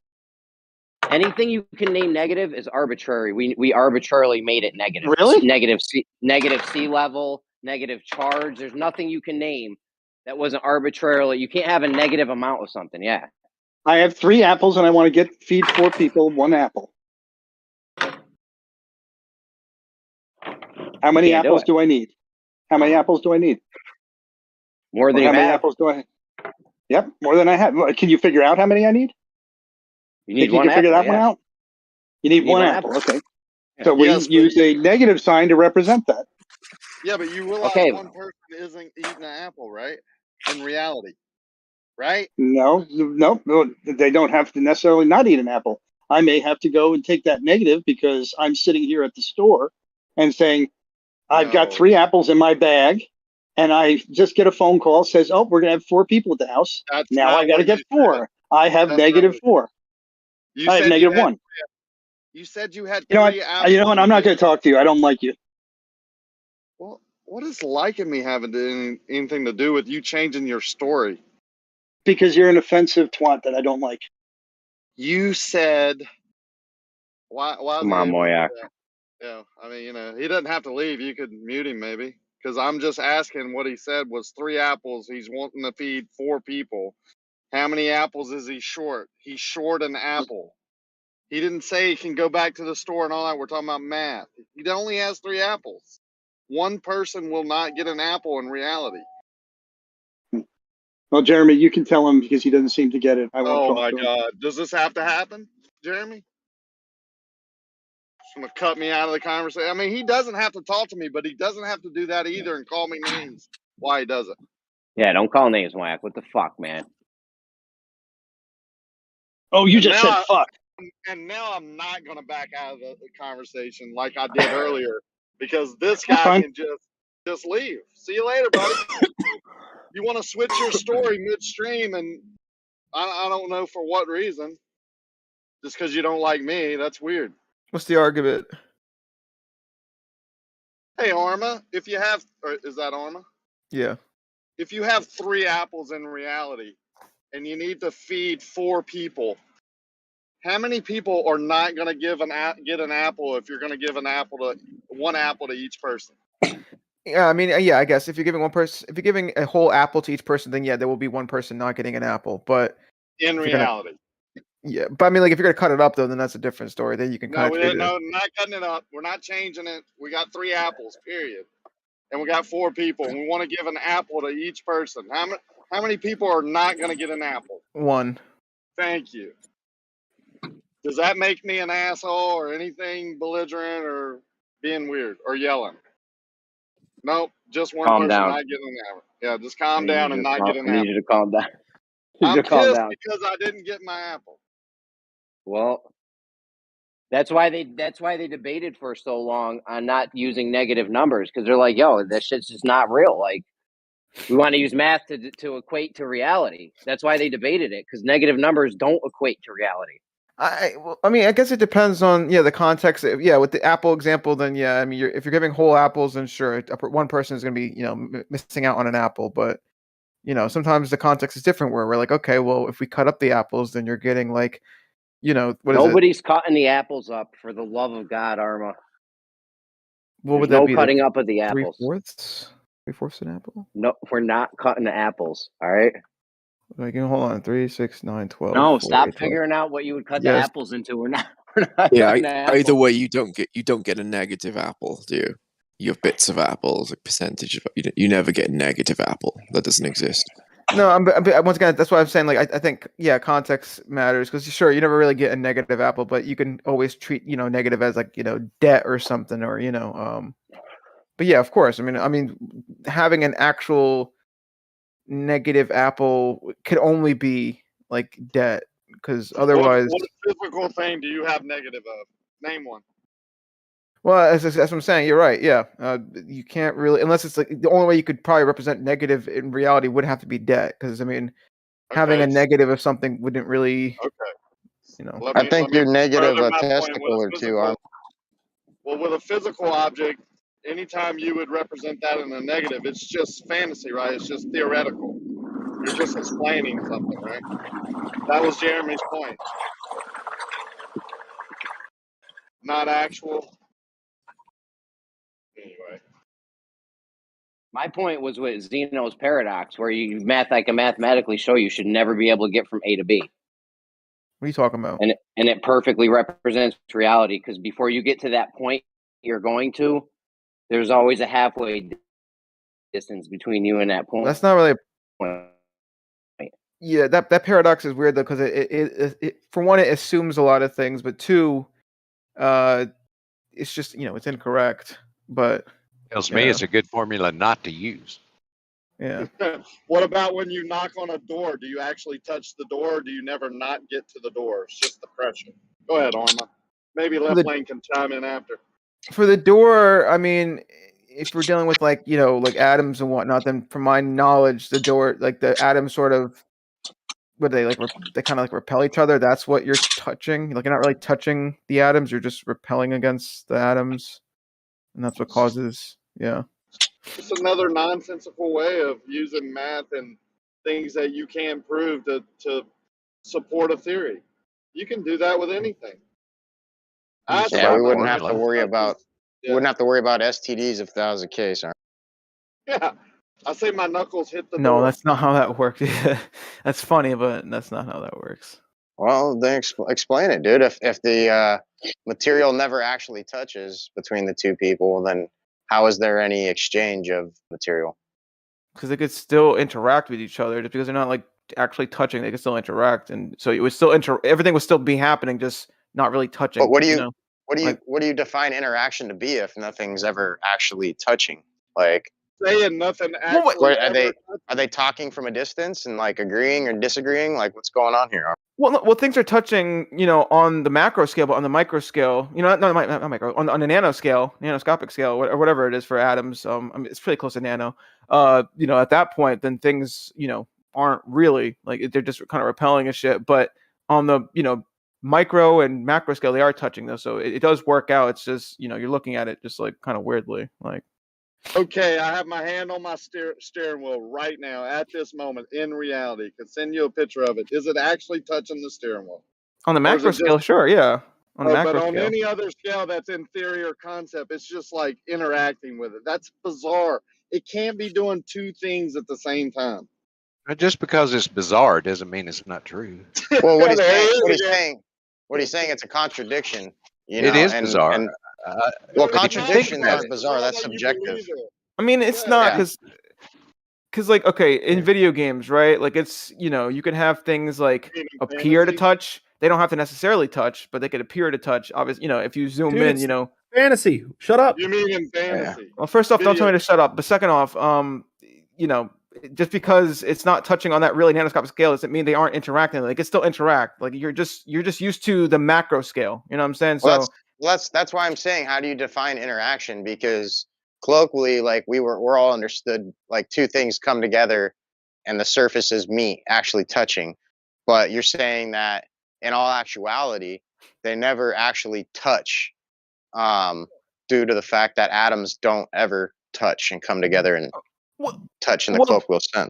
Well, them repelling would be, I guess, definitionally touching for us, because like that's how we, experience touch, is them, repelling. So that would, I guess, you could kind of define it as touching, but not in the sense that we think, like where the two things. So would you define it as like maybe like a field interaction rather than the material coming together? I don't know, maybe. So, I mean, can you telling articulate it any better than repelling but coming together? Like that's a contradiction. Like that's a fallacy. You're setting yourself up. No, it's not a fallacy. They get close and they can't get too close. They repel once they get too close. So how do are you telling me we can never I don't coming within a proximity but never touching? That's how you. Oh, go ahead, Jeremy. My bad. Yeah. Yeah, you're saying you never touch anything, Jeremy. Yeah. Nothing ever touches. This is such a weird argument. Yeah, it's such a dumb thing to say, right? No, I'm saying it's a weird argument from your guys' side. Like it doesn't matter. Like as long as it's interacting, that's all you need is interaction. It doesn't have to actually touch. So how do you define that? Okay, are you telling me?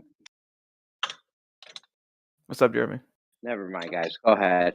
Go ahead. I had Jeremy. a funny joke. Just never mind. Never mind. No, Go bro, ahead. you're just coming in all sideways, it, bro. Dice, Go ahead, dude. Go. Go ahead. Nah, I'll be on a fucking circle chase with this guy, dude. You go, dude. Let's hear the joke, bro.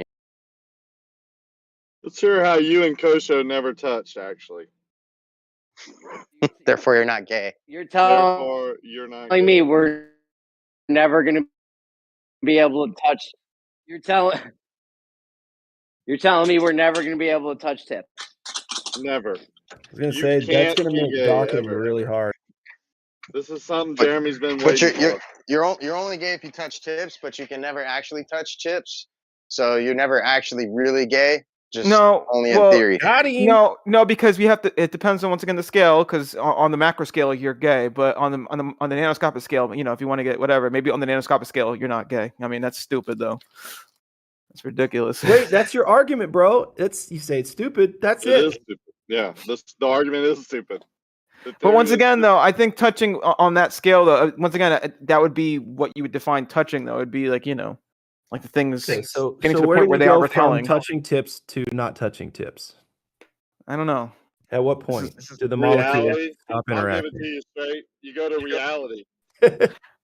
I guess it depends, in terms of at least in terms for humans, it's once you feel, you get the sense of touch, I guess you could maybe define it as that. But I guess for other objects, it'd be just whenever I guess they interact or whatever. Do you think this would actually hold up in court, Arma? Like if I said like, oh, I stabbed him, but I didn't actually stab him because the sword never actually touched him. It was just the thought. No, because they're still interacting. It's so like you guys are trying to be like, oh, the things have to actually touch to like whatever interact. They can still interact without touching. Like magnets interact. You could repel a magnet. They don't have to touch. They're still interacting with each other, right? So I mean, I think the interactions. But that's only virtually. So is it similar to that? Like virtual? It's like virtually interacting, but not really. Kind of, sort of. How do you define interaction? I mean, if when something interacts, it's like it's doing things. Well, you brought it up. You said magnets, and that's what they say. That magnets, magnetism is the interaction of virtual photons. So that's what I'm saying. Like, how do we define interaction if it's never interacting on the colloquial sense? Only I think in some arbitrary way. Affecting the other thing. It doesn't matter how, if you're affecting it, I think that's an interaction. So I mean, the magnet is pushing the other magnet. I would say that's an interaction. Pushing, but not really pushing. No, it's pushing it. It's pushing it. I'm just. So I'd say it's an interaction. Like another near parallel thing. I don't know what you're talking about. Like near parallel, like how you guys like to say it's near parallel. Like it's not actually parallel, but close to it. Kind of like being close to being pregnant, not actually pregnant, but you got close. Almost pregnant. Yeah, you were half pregnant. Is it pushing it better than salt and pepper? I mean, it's a definite. I mean, it's how you define things. Like if you want to say something's near parallel, I guess you're saying, well, near parallel is whenever the two lines are, I don't know, like the difference in like tilt or angle, whatever is like 0.001 it's kind of like or something like that. Situation that you're given a gray area to. That's just analogous to the situation. Like near parallel, it's either parallel or it's not. Well, then that means close to parallel, but not actually parallel, which means it would be divergent. But then you want to avoid all that. So I'm just saying. Then what about flat? Then what about flat? Like a table is flat because technically speaking, and no, nothing's flat. It's impossible to get perfectly flat things. So, I mean, I would hear Jace argue that surface of graphene is the closest to flat we could get, which is near flat. Which again falls right back to the same argument, where it's not actually flat, but it's flat. So this is all fucking contradictions, which are fallacies. So let's get to the point. No, it's not, because so then why do we even have the word flat in our vocabulary if nothing is truly flat? Because you know what I'm saying, like it's. I guess maybe what you're arguing is that maybe you shouldn't name it. Maybe you shouldn't call it near flat and just call it flat because it's close enough or something. Like, no. So okay. So do you agree then that like a table is like flat? Maybe not like technically speaking, like on a nanoscopic scale, but it's technically flat. This goes back to the negative apple versus the apple. You're appealing to the fact that a negative apple could actually exist, like as if there's somewhere in nature where. Did I say that? Well, this was the original argument. I mean, we could measure this on many things that you guys like to use versus atoms touching or parallel or what I said with negative. What about a flat table concepts? What about a flat table? Yeah, flatness. Like, so does flatness exist then, or no? Because I would say no. I would say there's. So then why do we have it in vocabulary? Absolutely flat. We're just using words because it's it's convenient. If a table is flat, it may not be perfectly flat, but it's close enough though. I mean, like I don't get the issue with using words. Just the cut corners. Like that's fine. This is what you guys have done. You guys have misconstrued reality to fit within your paradigm by far stretching the definition of words to fit within your model. It's a problem, dude. Yeah, I don't know about that. I think we're just using words to, because it's easy. I'm cutting corners. We're not going to say, oh, this thing is near flat. We're just going to say it's flat because it's close enough, Or when we say the light is, really close to parallel, is practically parallel, we'll just say it's, parallel light, like even though it's like technically, it's really close to the point where you practically can't measure it, at a, like I was like, whatever, I don't know. Yeah, I mean, I understand the point you're making, right? Like it's all relative to the scale at which you're perceiving it, but at the end of the day, when we're getting down to the objective facts, whether it be on the micro or macro scale, we have to address the facts there that present themselves. And so to say that, yes, something's touching on the macro scale, but on the micro scale it's not, is a contradiction. You'd have to say that ultimately it's not touching in either situation, only apparently. Okay, I guess that's kind of fair. What I was trying to say is like visually, on the macro scale, visually things touch, but at the nanoscopic scale, they really aren't touching. Like, things aren't really touching, but you could define it as touching, though. It went once the things start, like repelling or interacting with whatever, or not.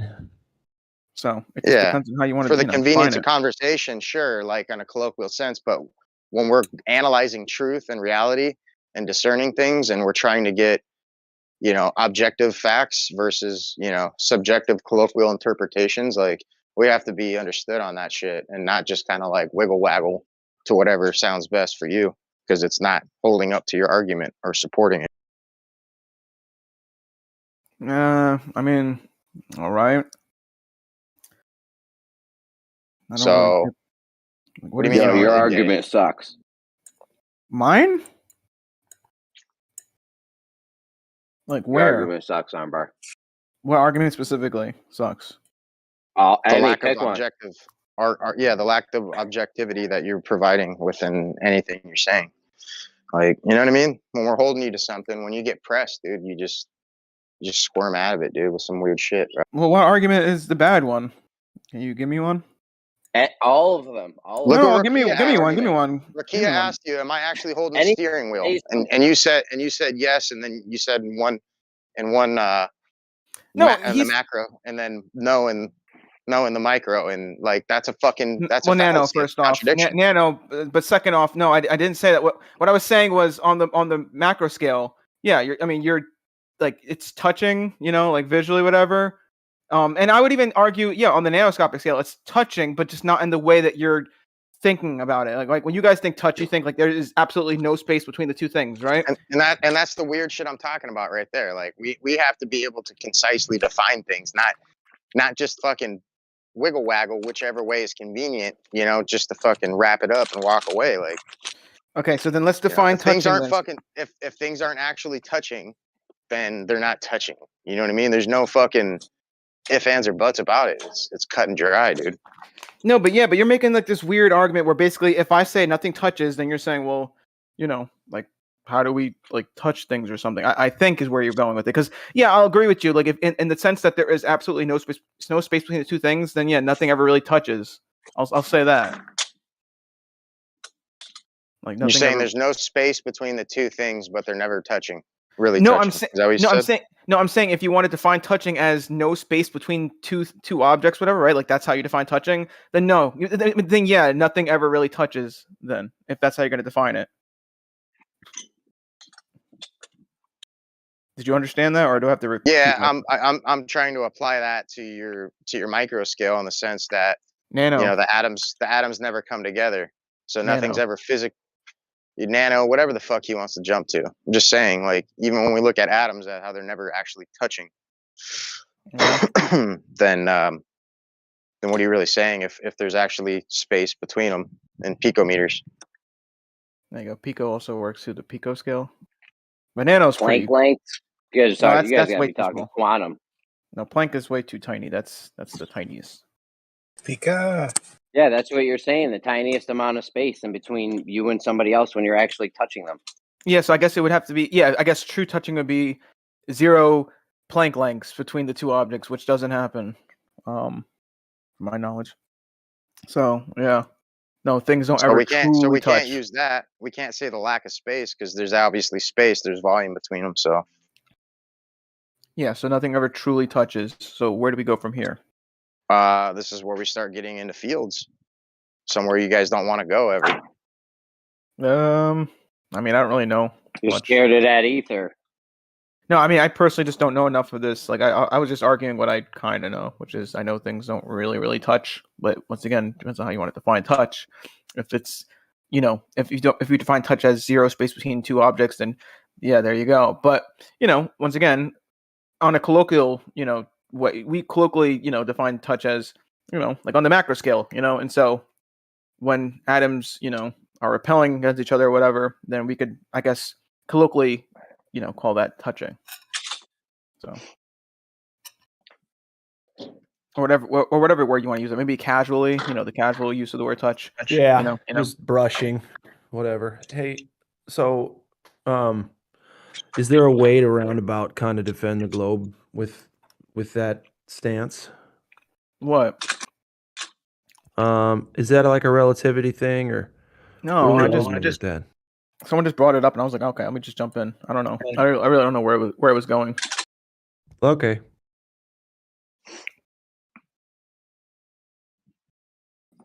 Armbar question. Coriolis. Oh, go ahead. You got something? Yeah, when I punch someone's face, am I punching their face or not? Yeah, you're punching their face. Yeah. Oh, okay. So they are touching. Okay, cool. Thanks. No, that's not. It's like people don't fucking listen. Anyway. Armbar, I got a math quiz for you. It's homework. You could say this is homework. You up for some homework? Yeah, sure. Are you up for it or no? Yeah, I just said yeah. Go ahead. Because I mean, Kosho, I can't even count on him anymore. He's totally unreliable these days. I can never get anything done. So if I can pull it off, though, I don't know what kind of math this is, but what is it? Crazy math, bro. We're gonna fly from Anchorage, Alaska, to Hawaii, Honolulu. Okay. I need you to figure out if it would be faster. No, I heard this already. I know this, Jeremy. You know which one it is? It's relativity, though. It doesn't make any sense to be like, oh, this is you're moving through space, whatever. I mean, that doesn't. It's all relative. It depends on what you're moving relative to. That's how you define distance and speed. Come on, I already told you this. So you don't know which one would be longer, shorter, same distance?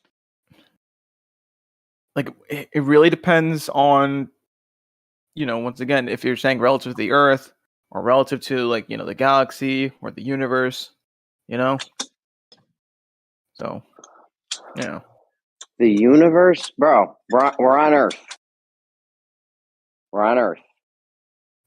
It's rotating underneath you. Which way is quicker, to chase your target the whole time or to lead it and shoot for where it's going to be? Oh, I thought we were talking about like the train thing. My bad. No. I still don't really know exactly what you're on about with this. You said chase it, or because I mean, like you're still taking it. You're still going towards, you know, what was it, Honolulu, whatever the fuck you said. So you're still going in that same direct. Like you'd be taking the same path, wouldn't you? I'm confused about that. Or are you think saying it would be the same path? I think you're kind of hinting at. Sorry, the same distance. I meant the same distance. I mean, if you're taking the same path, it would be the same distance. No, you're not taking the same path. You're just so you're shooting where one of them you're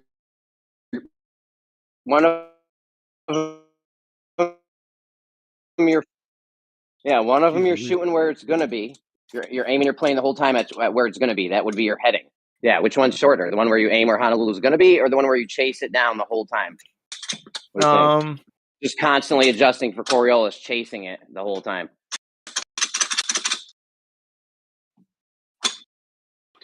I guess if you're chasing it, then I guess relative to the surface of the Earth, I think if you're chasing it, then that one would probably be longer, I guess.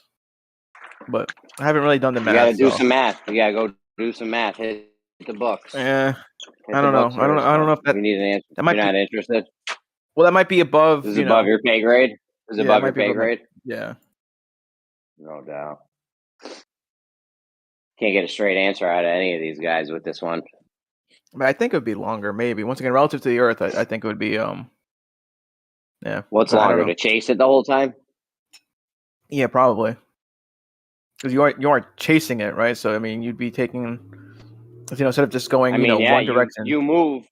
Yeah, as you're going forward, flying at the thing, the thing's now moving, so you got to adjust for it, and you're constantly like chasing it, basically.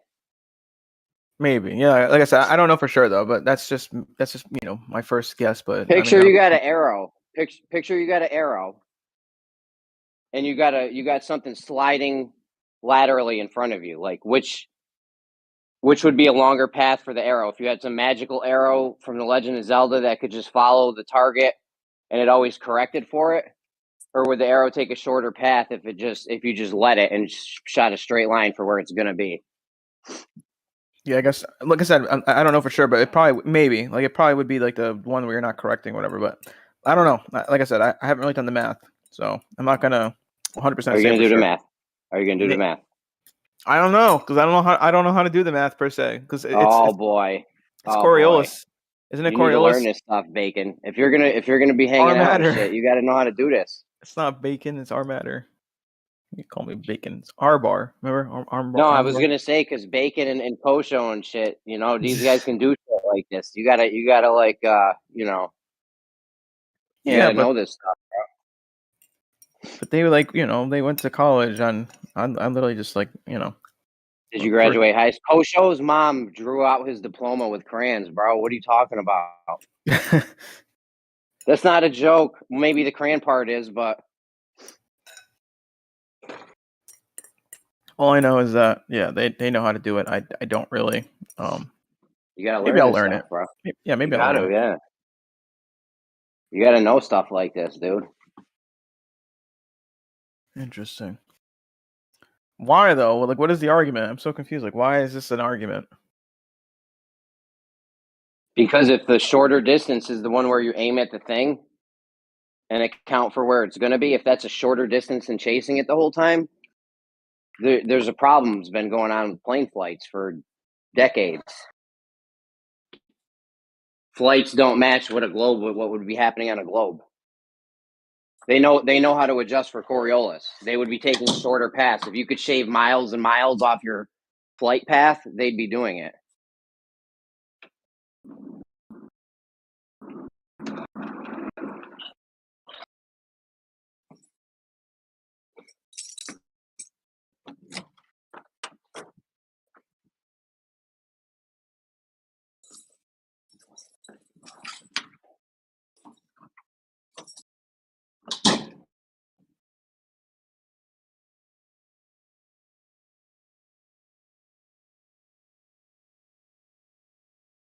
You guys, can you hear me? You go away.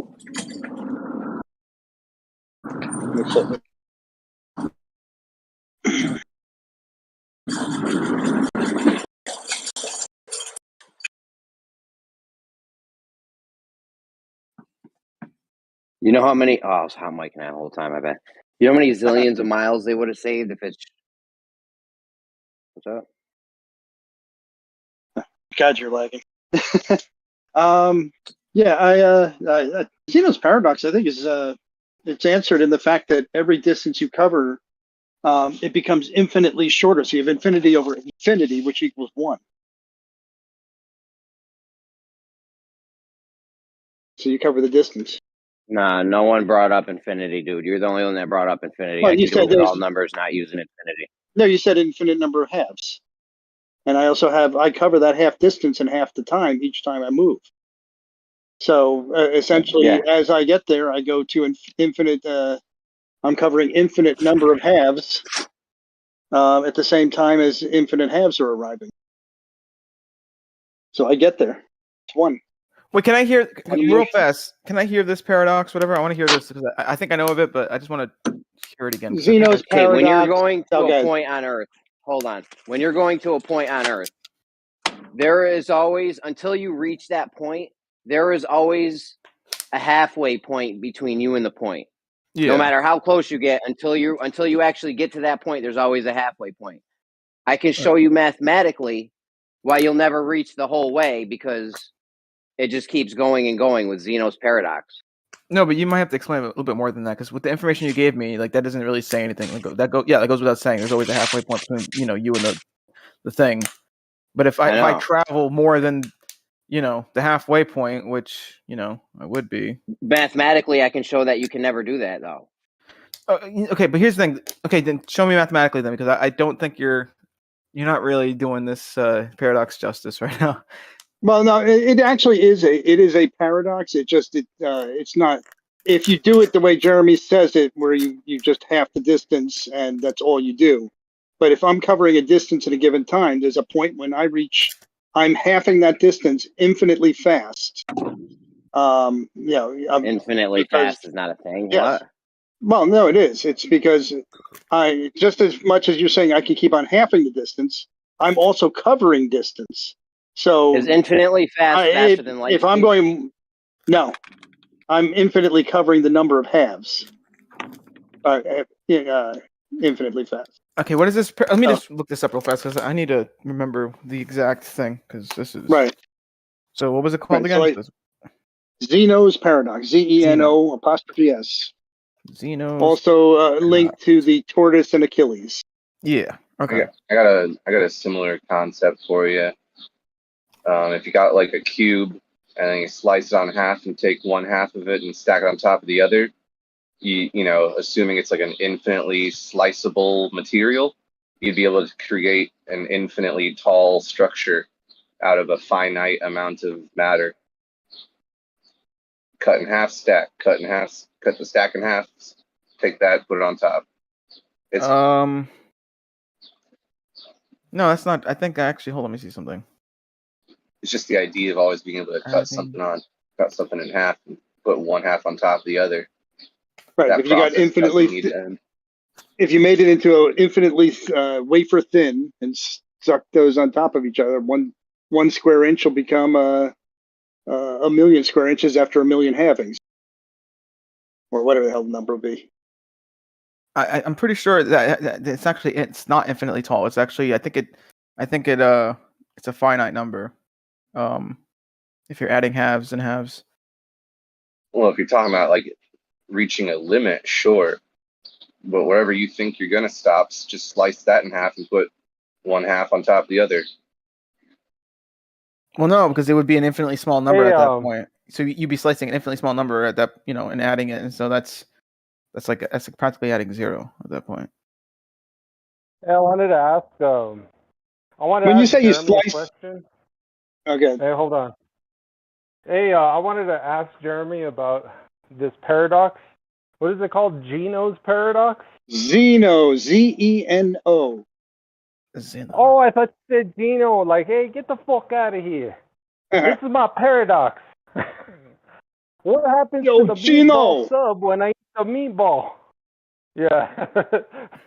I'm gonna put an infinite number of half frogs on you. Dude, that's not even close, man. I did a better Geno accent. Come on, man. Paradoxes. What the fuck you talking about? Hey, who the fuck are is this wise guy? racist. Forget about it. How is that racist? Ha ha, forget about it. Culturalist, maybe. Couple meatballs. It's not Jeremy. meatballs, it's meatballs. Meatballs. When did New York mobsters become a race? 1890. Hey, we're not a race. We're called Goodfellas. Let me see. This wise guy over here. You trying to get us pinched or what?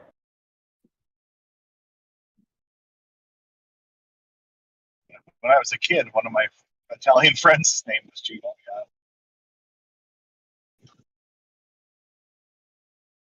Yeah, but Zeno's paradox. I think you gotta put a speed on it in order to get the answer for it. I'm covering 1 meter per second, and I'm halving the distance in half the time with each unit that I close on it. So it's infinity over infinity. Yeah, hey, it's let me tell you resolved. about good white paradox. You know the paradox I have is how I've been hearing you guys deny Jay Tolan's Florida picture, and it seems No, like actually, Chucky wanted to. I found it to be within the realm of the measurements within the model. It's within the Yeah, model. you guys were trying to divert from that photo, and you wanted every other video and photo but that one, because it literally shows Florida from end to end. The Panhandle, actually, yeah, the Panhandle part, wherever from Tampa to like Miami, it shows that part, but it doesn't show any bulge or curve.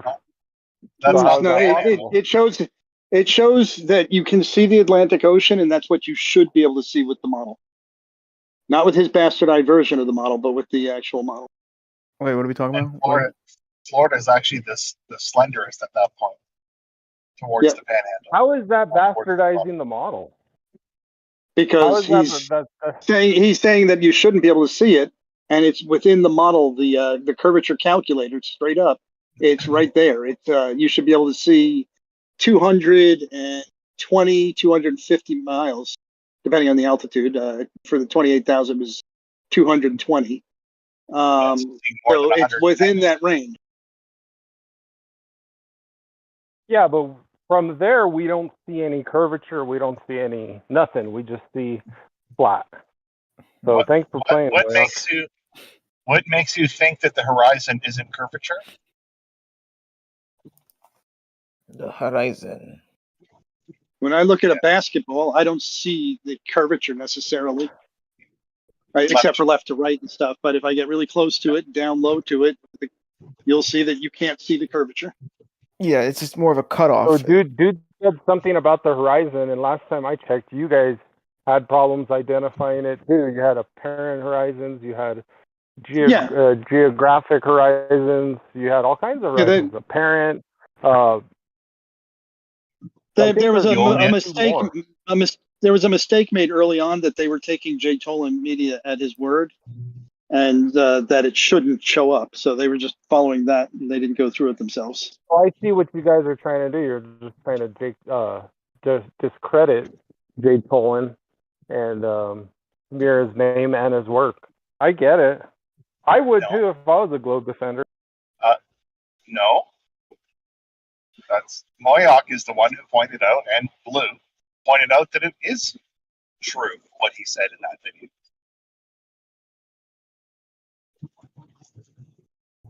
So Moyoc could take it back what he said about him? No, we agreed that sometimes he's right, but when he's right, it doesn't disprove the globe. And he was right and wrong in the same breath. Yeah. So we have more paradoxes then.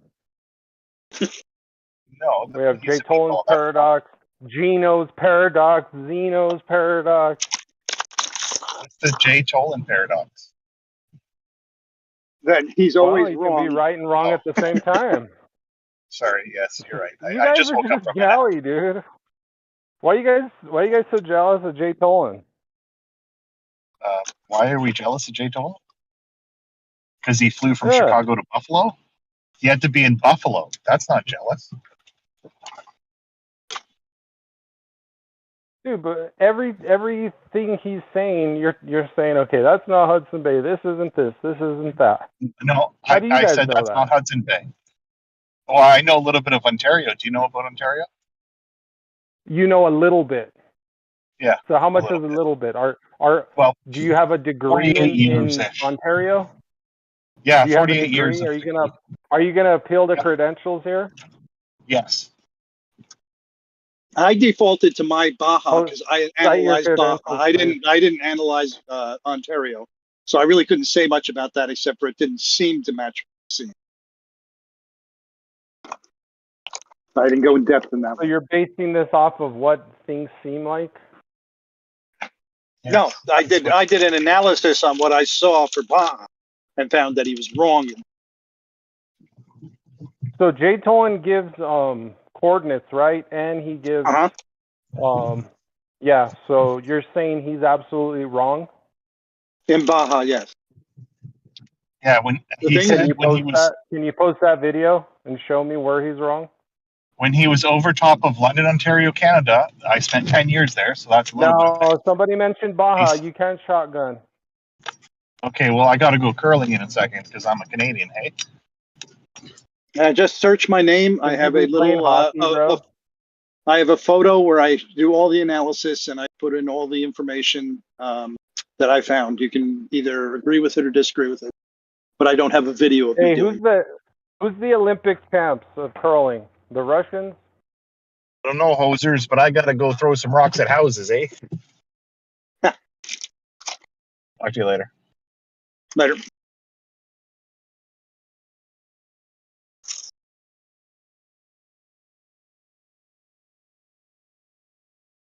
Like I said, just search my name. You can see my analysis if you'd like. Yeah, I will do that. Thanks, man. Besides that, though, welcome to Flat Earth. Still waiting on some evidence that's only concordant with Flat Earth and works with other claims.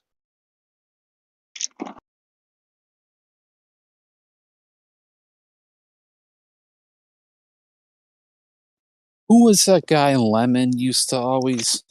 Who was the guy Lemon used to always speak about? Who did all those perspective videos? Oh God, what is it? Yeah, I'm forgetting his name for some. I don't think I can pull it out of my ass. Reason. Or is it? Life short. Life short. Life is short. South African guy called My Perspective. No, it's Life is Short. It's not him.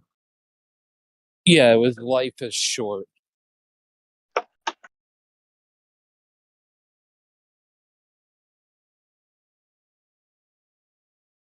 I always mix up him and Jay Tolan. Yeah.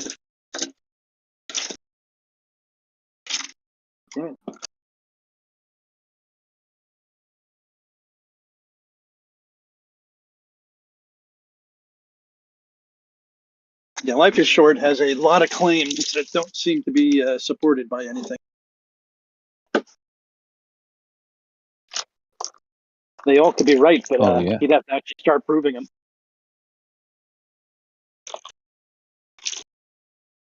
Sorry, making noise. Can you hear me crinkling? A little, but it's okay. Not offensive.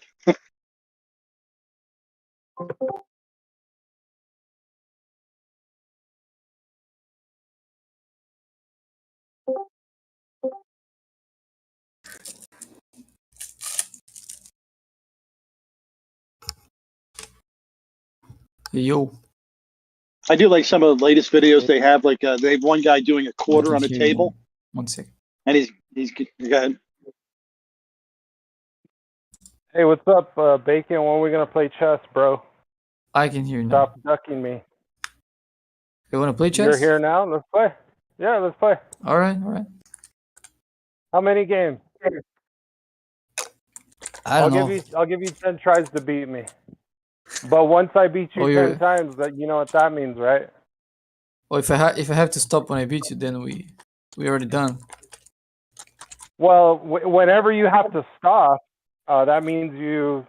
So if you gotta agree that you're gonna play me 10 games. If not, I won't play you. Because you know what happens when you beat somebody 10 times, right? You don't know? No. So yeah, it's called an adoption. So you adopt them because they're your kid now. So right. You call it adopting them.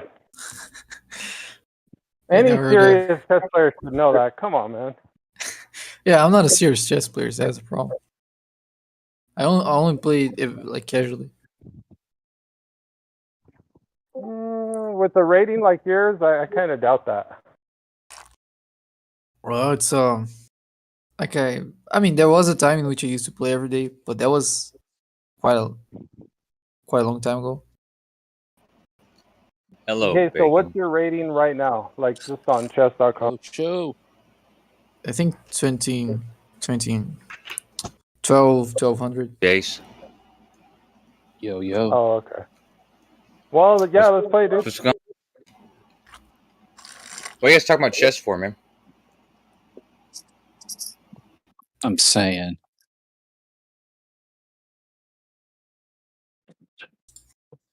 What's going on today, man? I haven't seen some of you guys all day and yesterday. I don't know. I just got here a couple minutes ago. That's what's up. Earlier, I heard Zanuck talking about level and horizontal. That's new. That's new.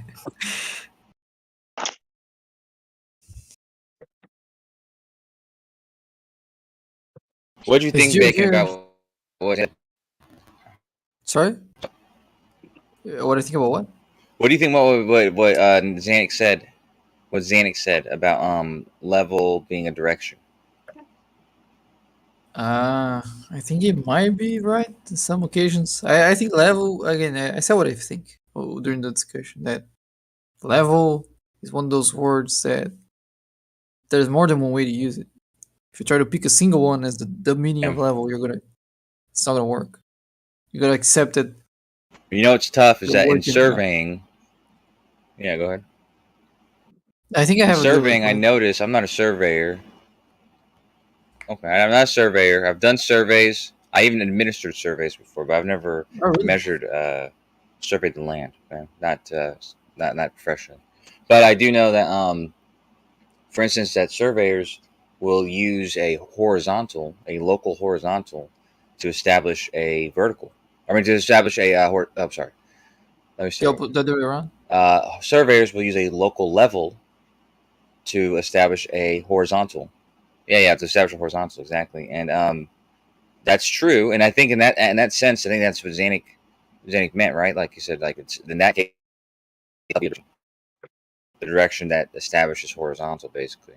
Yes, Does that make sense? exactly right. Right. Level Yeah. just So. Yeah, but I guess if it's you yeah. Yeah.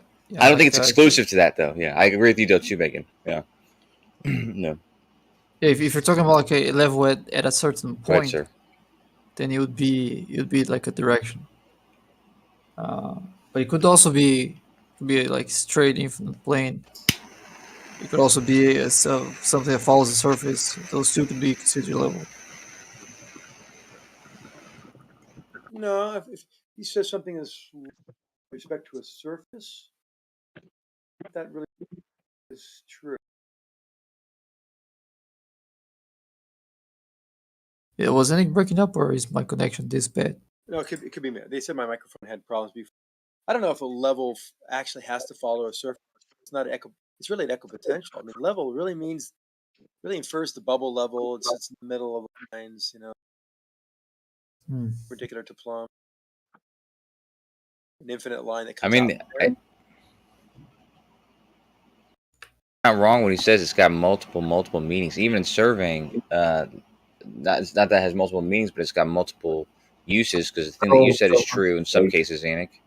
Yeah, and that's why we talked about inference and also context.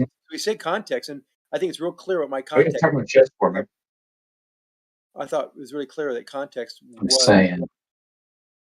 I thought context was important, and so we have ways we talk about level. A level. What's going on today, man? Level line that goes around the Earth. Hey, let them your hot mic.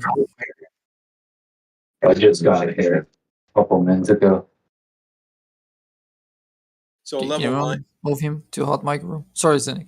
I heard Zanuck talking about level. Really living up to his name, dude. My computer wasn't so slow. He'd Anyway, someone's like listening to the live stream, and they're like behind in the live stream, and it's playing through their mic. Mm-hmm. And then we started getting into semantics of what lines were. Could there be a circular line? Could there be a straight line? Or, the whole thing was getting to be just a pedantic shit show. We know so silly. we know when people say it's level, like level this painting on the wall with bubble level, and that means that by our definitions and everyone else's definition should be that level should be a straight line from the center that you measured the level with, and the ends will technically not be level. They will not be level. They'll be on that level line, which is just a direction perpendicular to plumb. That's the easiest way to explain it, but of course it's not easy to them. They have to him and haw, complain, and then tell me how we're crazy, and then say the Earth is flat.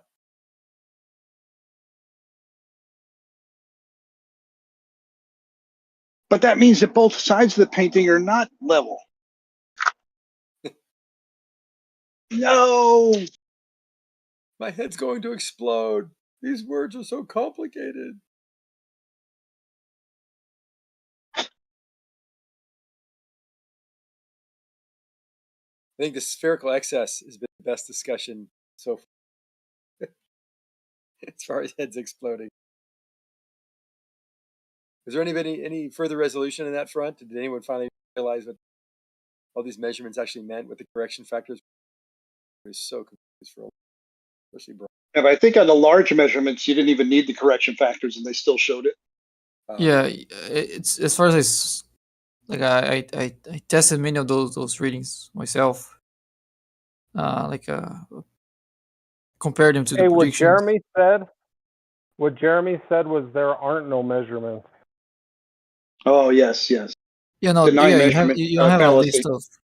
you don't have a list of the every single step that led to those measurements. But you have, you could, I don't know why you wouldn't call those measurements. So, for example, if I ask you to measure the length of an object, and you do it many times just to make sure you're not screwing up, and then if you're getting pretty much the same value every time, you can just average that and get a very accurate value for the length of it. And if there's one of those measurements that was 10 times larger than the other ones, then you probably did something wrong to get 10 times the actual value. It's what we call an outlier. So you remove that from your average. That's the sort of things that people do to try to make a value more accurate. And somehow that's a problem. A more accurate value gives you an excuse to ignore it. That's them. The accurate. It's not that they don't like it. I think it's that it gives you an opportunity to throw off all the measurements. Right. If you ever throw one thing out, what makes you throw out the ones that actually are correct? Well, that is. Yeah. The outliers are the correct thing. Right. How do you know they're not the correct thing? Is there a probability they could be the correct things? Yeah, there is actually. Some non-zero probability. Yeah, I think the issue that has been brought up the last time was that they don't have the node down. They don't have all those individual measurements before the average or before they took out the outliers. They don't have all of that in the documents, and that's what they're calling as far as understood, what the measurements are. They're complete. Well, at least that's what Jeremy's saying. And then the whole thing becomes useless because you don't have all the steps of the measurements noted down, documented. It's not simple. Because we're not surveyors, we don't really get into these. Mm-hmm. But once you kind of understand that all this stuff does work for a reason, the math is solid. There's no mystery between spherical geometry and geometry. Sense. They don't want it to make sense. That's just a glober's way to confuse us with their words. There's sophists. I mean, doesn't the moon's phases just simply disprove their entire argument? They'd have to make something up to fit the, basic observation. It's just we don't know what the moon is. It's just a light in the sky. It can do whatever it needs to. As a missile grid of vision. Yeah, as a that answers everything. Yeah, that answers everything. Doesn't explain why Observational light back dependency? azimuthal grid of vision doesn't explain why things appear behind you that should be in front of you. It's also in your azimuthal grid of vision. Yes. 3D azimuthal grid of vision. I'm getting in on Well- this one too, because this is ridiculous. Yeah, the azimuthal Oh, grid the vision. last time I Curved got, visual space. Curved visual space. Curved visual. You see in curved yeah, visual space. visual space is hyperbolic. Oh, yeah, it was hyperbolic. first time I heard it was spherical. That's why railroad tracks converge, and then it became hyperbolic, where they should diverge instead, but we still see them converging. Like Wait. Do they actually converge though? Are they actually converging there, Bacon? In real life, It's an apparent. It's just Oh, so apparent. not actual. So it doesn't really happen. Yeah, I got it. It's an optical illusion. Weren't we talking about lines earlier? How lines are only straight and don't curve? Something like that. Define a line, please. Well, Define a line. actually, Oh God! if you under the, I mean, if you get the geometrical definition of a line, it's defined as straight. Like the definition of a line in geometry currently is straight. When you ask why enough times, conversation becomes unintelligible. That's why it gets so confusing in here. Yeah, what we call a curved line would actually not be a curved line, but a curve, not a curved line. Remember, your azimuthal vision of grid. What is I can't even get it right. Azimuthal. Yeah, there are different ways to phrase it. That's like saying that my vision is a ruler. Yeah, it's just a coordinate system. So it's like, oh well, it's flat because ruler. You only can see a certain distance directions from you. You spin around, you see that is a dome around you. And by the way, that dome follows you. You have your own personal azimuthal vision of grid of vision. And I started calling them. So we started getting into the kind of the details of that thing. So if you're at point like 1, 1, 1 or 0, 0, 0, and I take 5 steps to the left, is this azimuthal grid? Is that coordinate for some object in distance? Does that change too? Yes, it follows you. It follows with you. Okay, that's interesting. How does that work? Yeah, I'm trying to understand this whole idea, but I'm getting different answers every time I ask. They're trying to figure out a way to fix the sextant. Is really, in essence, what they're doing, because this whole linear relationship between distance and negative position of objects as you move blows their world out of them. But they, I got to hand it to them. They don't get rustled. They're not scared at all. They have an answer for it. Well, you can do what Jeremy does. You can just reject the distances. It's all about apparent with Jeremy. Everything's apparent. Oh, which is it's a fair. I'd say it's fair to reject distances unless we demonstrate we have measurements. Today with the pressure, I love toying with it. They were going so ballistic on pressure. Isn't pressure force over area? Yeah. Isn't force over area? Isn't pressure? Isn't pressure over area a force?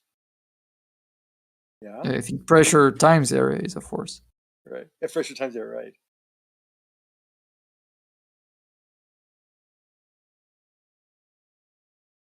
I think their ideas behind ether is pretty interesting. Well, not interesting, but entertaining. It is entertaining. The logic is it's funny to watch it dynamically kind of happen. Wait till they figure out photoelectric conjure up things to explain away. Everybody else just takes granted or fruition. This pressure thing was hilarious. So if you have pressure, then things should weigh more. In fact, he even said, what's it said? These scales, here's all my citations. He always has the citations like hell. And he says, this scale is said to weigh heavier as it goes northward. That's what we say. It's lighter at the. And I asked him, if you say if you have higher pressure in atmospheric pressure area, those scales will read differently. Yeah, they'll read less. No, they read more. Well, show me that. It doesn't show me that. Why would they read more? Because you're having more pressure on the scale, so it should read more. Buoyancy. Mass charge equivalence. No, yeah, he said buoyancy was electric. Mass charge equivalence. That is the answer. I thought it was related to buoyancy. That's what he was going for, but it might not be the case. It might be that like the device itself the device itself gets affected by pressure and temperature. Well, Not the buoyancy affecting the net force, but the device that does the reading might be affected by. That's what he said, because the pressure is acting on that surface, which means heavier air Oh, no, pressure. that would be dumb. Yeah, that's he says a lot of dumb. Even when he has years to recant and rethink. And I think there's a video of this. Like you have an object inside a vacuum chamber. When you turn on the vacuum chamber, it gets heavier, not lighter. Right, exactly, because of buoyancy. Well, but that's electric, he says. Yeah. It's electric. But it doesn't matter if it's because it's electric or not. It shows that he's wrong. It shows that the pressure is making it lighter, not heavier. Right. It's just endless. Everything is intrinsically electromagnetism. Oh, he's gonna quote you on that. Get out of here with. Oh, Jace, were you there when he was talking about sound and how sound is electromagnetic? Oh no, it? it? That was a good one too. That was yesterday, wasn't it, Bacon? Well, it is, because it's molecules moving, and they're moving with reference to their electromagnetic profile. Therefore, a sound is electromagnetic, just like humans are water. Tragic. Yeah, the sound is the water. Just because atoms and molecules are held together on the atomic scale by electromagnetic interactions doesn't mean that everything is electromagnetic, because on the nuclear scale, the nucleons are held together in the nucleus, and internally, each nucleon is held together itself by not electromagnetism, but by the strong interaction. So technically, everything would be strong nuclear magnetic. Wait, I've never heard we needed that this information. many adult males. We forgot that information. That's the nuclear? I've never heard this many adult males cry about one subject we're or laughing about at one you. We're person. laughing at you and your It's like a funny sewing friends. circle. Jace, you guys are like a sewing, like a just gossip ignore this sewing weirdo. circle. Jace, it is electric. It's not No, electric. it's not weird. It's weird that you guys are doing this. Right? You guys are. It's because he's the only flat earther. He's the only flat earther that puts forth proposition. So he's the fun one to pick on. Right. No, he's the only one that I was crushes just you. making There are others, but he's the only one that really crushes you because he really cares and whatever he's dedicated. He's in a knucklehead. So you're saying he doesn't crush you? He doesn't. No, he doesn't crush you at all. My God, he's so far off the reservation. You don't see it because you're so brainwashed. Okay. You just love the guy. It's like total man love here, romance. So go ahead, Zanuck. Just ask your question. No, I don't. That's not true, dude. I didn't have that comeback. I forgot. I was thinking electromagnetism is the center of atoms. No, it's really the strong nuclear force which is really holding these things in, right? Yeah. The nucleons, the protons and neutrons, are held in the nucleus by the strong interaction. They're also the protons and neutrons themselves are held together. They're made of quarks, and those are held together by the strong interaction as well. It's not electromagnetism, it's the strong interaction that's doing that. So then the logical follow-on because we can do deep inelastic scattering experiments and measure these things. Hey, Jake, Precisely. have you seen this actually transpiring? Have you seen neutrinos and quarks? I don't think you've seen neutrinos and quarks. Well, I have done. I have done deep inelastic scattering. I have some here. I have done deep inelastic scattering of quarks before, so. But that doesn't involve neutrinos because I wasn't talking about neutrinos, but quarks, sure. I thought the only way you could see quarks because they're subatomic particles. Hold on, shut up, Zanuck. I thought the only way you could see quarks was with CERN and smashing particles together. No, you can do it with synchrotrons and cyclotrons. You can do deep inelastic scattering experiments where we basically it's like the Rutherford gold foil experiment, but at a much higher energy scale where you're knocking a quark out of the nucleon and having it form an antiquark pair and all that good stuff that you measure. So you can't see it. You're just trying to measure things You didn't. That's Yeah, such an exactly. You didn't really empiricistic see all this, right? viewpoint. No, Yikes. Yeah, he no can't no be one conflicting off. anywhere is claiming like I can grab a cork in my hand and like hand it to you. That's a big straw man. Then they're theories, dude. Then it's fucking Yeah, they're Narnia, theories. dude. Good. You Wait guys till are we Yeah, get making there's to up the spaghetti stories string for what theory. you Oh guys God. think you guys Get them away from it. are hoping to see. Yeah. Okay. Can I ask a question now? You're just going to mock him. Go ahead, Zanuck. So we basically got to the point where I said, okay, well maybe we want to talk about this. I thought it was electromagnetism. The reason that these atoms, molecules of water, are bumping into each other because they're together. The wave maybe is caused by the fact that they aren't going to each other. Maybe the fact that you have an object, I throw a baseball at you and hit you in the head. There maybe is this electromagnetic or maybe the strong force that's keeping my fist from going through your head, through the atoms, from mixing in with each other. Because they brought in a little of that stuff too. Yeah, that scale is electromagnetism. Like when you touch a table, that's the electromagnetic force that you're feeling between the atoms in your hand and the table. When you get to the nuclear scale, that's where the strong interaction comes into play. All right. So I think we had a good discussion about the man. They are But like these electromagnetic interactions aren't magic. They're well defined and very specific what they are. Like they aren't doing all these other things that Whitsitt is claiming. No one anywhere has measured any of that. They form hydrogen bonds, van der Waals or London dispersion forces, dipole-dipole interactions, ion-dipole interactions, ionic interactions. Things like that. It's not magic. It's well defined what these electromagnetic effects are. amazing what a little bit of knowledge can do. Fascinating. And right, they have like huge influences in chemistry, like how you dissolve a solid is dependent on these electrostatic interactions that the solid has. Is it an ionic solid? Is it an ion dipolar solid? Those you're going to need a polar solvent to dissolve. Is it a hydrocarbon? Because that's going to be very nonpolar with London dispersion forces, and so you're going to need a very nonpolar solvent to dissolve those. Like there's consistent and measurable, there's consistent logic and measurable effects to these things. Yeah, I got a question to the room. Is there anyone here that understands refraction really well?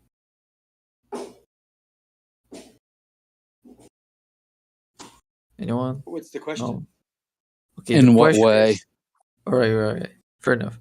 So we use the 7/6R because if you use like the tip of the horizon to get the radius, you get 7/6 times the actual radius. So you have an apparent radius of 7/6R. If you go higher, there's less refraction. So this 7/6 going to tend to 1, right? As you go higher and higher. Does that make sense so far? Yes, you're seeing farther. You're seeing going through more atmosphere. That's why the sun can set even at altitude half a degree. No, I'm saying the apparent diameter of the Earth is going to approach the actual value of R instead of 7/6R. As you go higher? Yes, because there's going to be less and less refraction. Like 7/6R is not going to work from too high, right? No, I think we still see the sun slow down in its angular velocity as it sets due to refraction higher. I'm not, because you're seeing through our atmosphere and you still have less rate of angular because. Okay, if I'll do an Alberuni experiment from the surface, I would get 7/6R as the radius of the Earth. If I did that from the height of the ISS, would I still get 7/6R? I don't think so. What about at 35,000 feet or 40,000 feet? Yeah, I think I'll get a smaller value than 7/6R, right? I don't know that for sure. I don't know. Would be a good question whether we still see the sun slow down in angular velocity at. Okay, if you're on the moon and you look at the Earth and you know the distance between the moon and the Earth, and you do that to get the size of the Earth, the diameter of the Earth, you're not gonna get 7/6R, right? Because there's no refraction there. So you're gonna get the right value because you're outside the atmosphere. So as you The edges aren't. You're still seeing something Hmm? very, very small because now that's such a small percentage of. That's why you're going way too far. That'd be a factor. Being where you're still in the atmosphere. Yeah, but you're not getting 7/6 R. That's the point. You're Yeah, probably getting I agree, basically just R, right? less of an angle of incidence because you do have less curvature, but it's still. I mean, does the density variance and the angle change match up with more atmosphere or less atmosphere, more angle change? Be a trade-off. You see what I'm saying? You're at 40,000 feet, even though you're higher up, and you're going through a very thin atmosphere. You're going much more atmosphere with a less of a current to.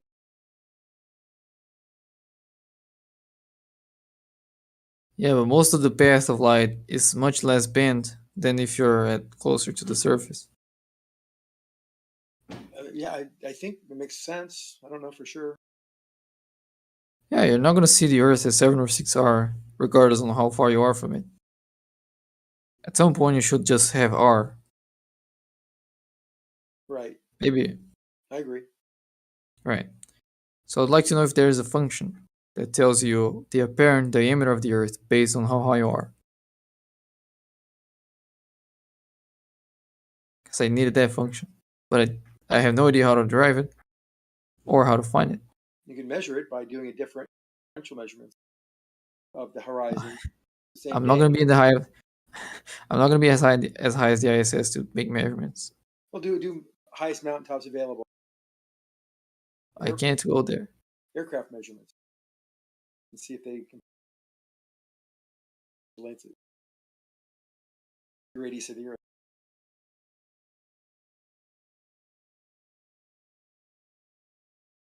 I think Canago kind of shows that there's still 7/6 R or so on that day. It depends on the atmospheric conditions too, right?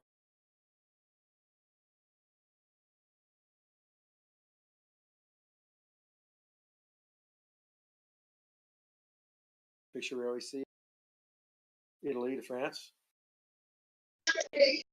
Metatic, Earth and Flat Earth. Welcome to Flat Earth.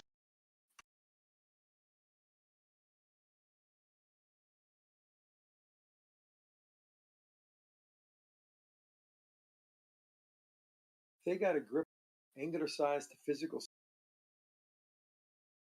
and lateral angular size.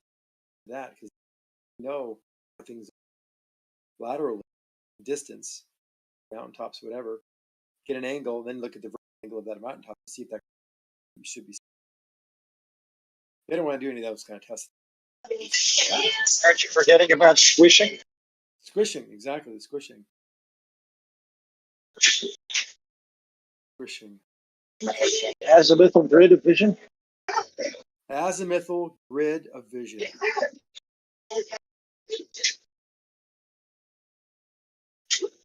You guys should like and subscribe. You're such big fans. We are huge fans.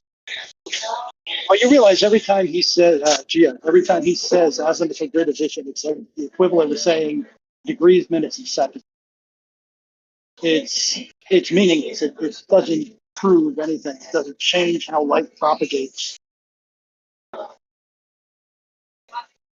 don't know. There's different words to describe things. I mean, it sounds good. It's a fine term. I've used field of view. I've used lots of different terms over the years. I mean, this is nothing new. I've been talking about this for years. It's not a new thing, but I mean, he's, been talking about it. It's cool. And yeah, I mean, you have an azimuthal circle, and that's a grid, and there's a field of view. So those words are all fine.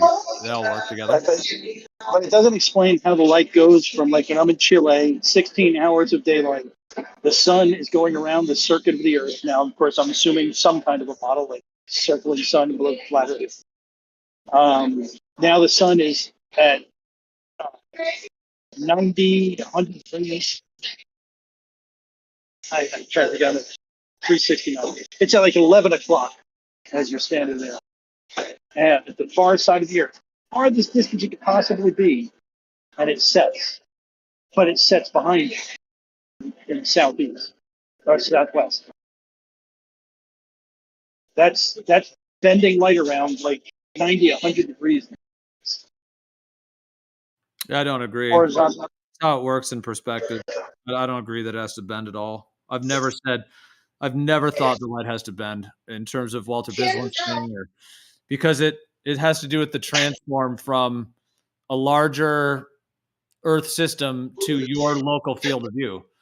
So there's a transform there in terms of what you actually can take in, like how much you can take in, as it were, of your vision versus what actually is happening up on the larger scale.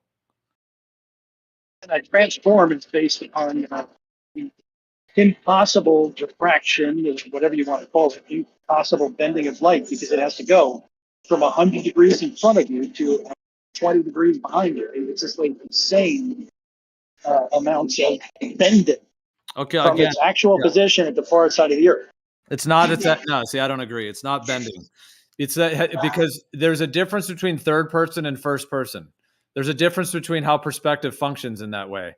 So just like when the train tracks are converging, it's not bending. They're not warping and bending. They're parallel. They're parallel in reality, but the way we view them due to perspective. So there's a difference. Like here's another example. If you have a tiny little ant on the ground and you have a flashlight, and you're gonna hold the flashlight a foot above the ground and pass it over the ant.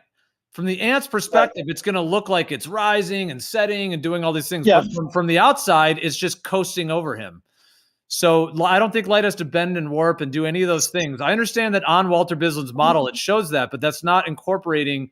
And I've been talking about this for years. Like I said, it's not a new argument or new idea to me. It's just, it has to do with how, and I would claim the same thing would happen. It'd be fun to recreate this, but if we had like a bunch of little cameras or little ants or whatever we could recreate, and then have some kind of a circling light and see what it does, in that field of view in terms of how it rises and sets, because it has to do with what you're able to take in your environment, and how that, like I said, is like maybe transform is not the best word, but there's like that's why I use the word constellate, because the word constellate means cluster. So it's like you're in a local cluster of your field of view, and everything out on the larger system has to constellate. It has to organize and orchestrate into your perspective, into your viewpoint that you can see. If I back up, if I go due west of New York, away from New York City, and I keep looking at New York City, when does it appear behind me? Sorry, your mic's your mic's a bit muffled. Okay, I'm looking at New York City, and I'm backing up to the west, backing up across the country. I'm looking at New York City. When does the light from New York City, the skyline and all those buildings, when does it appear behind me? Wait, you said you're traveling west away from New York City, you said? Yep, and I'm backing up, so I'm looking at the city the whole time. When does the city go from being 90 degrees from me, due east, and come around to 27? Never? Never. That's what the sun does. Okay, I don't agree that's what the sun does. So how are you linking that? Okay, that was where I was saying, now you have to assume some kind of model to have any kind of a conversation.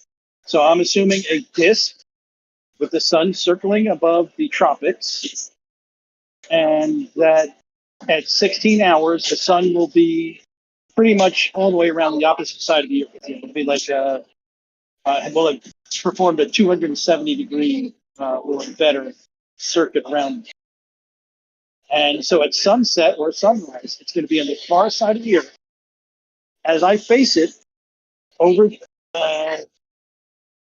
Japan on that map, it's in front of me, or it should be, but it's appearing behind me down to the southeast. Well, I'll create a tool for that.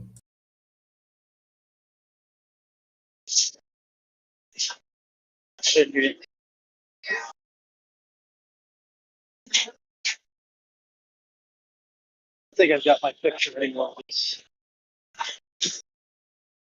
Did send it. Yeah, I mean, I understand what you're describing. Yeah, this has been discussed for years. I understand what you're hung up on or discussing here. It's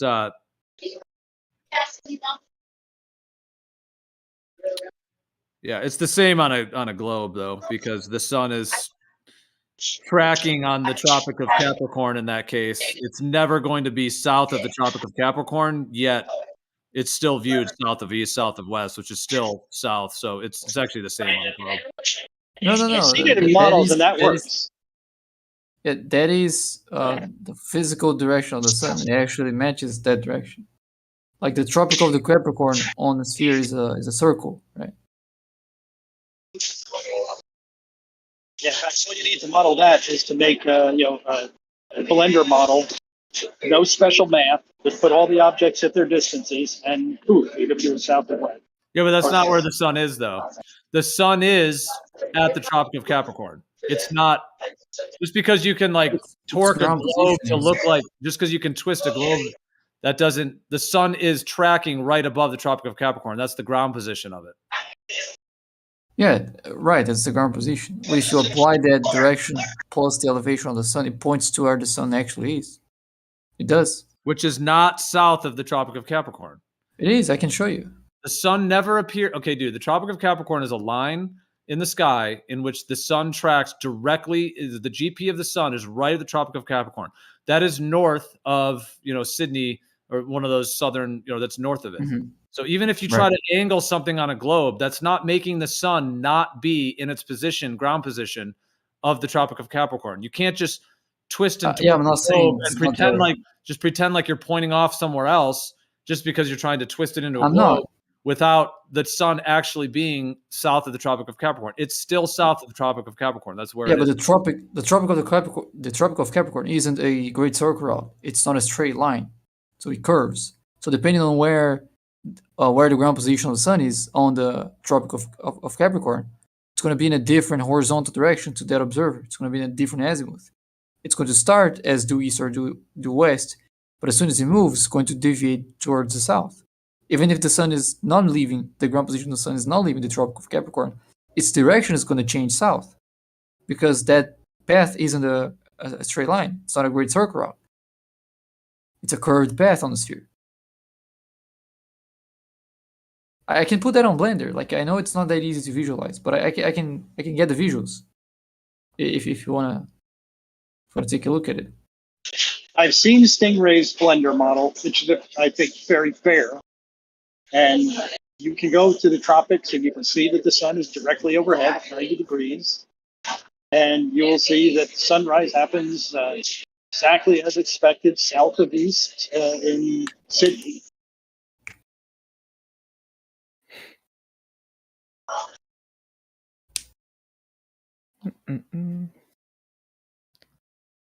I think I actually already have something like that set up.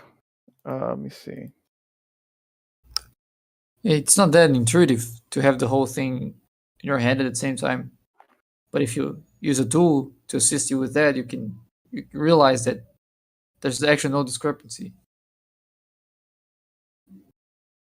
It's just not that easy to picture in your head. Yeah, sometimes it's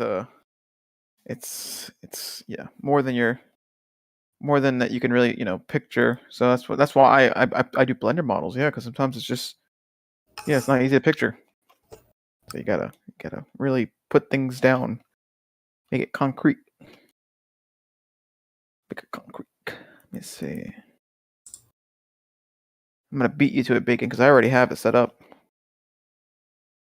It's too late. I got it. Oh, we got a Blender baby here? Yes. Let me see.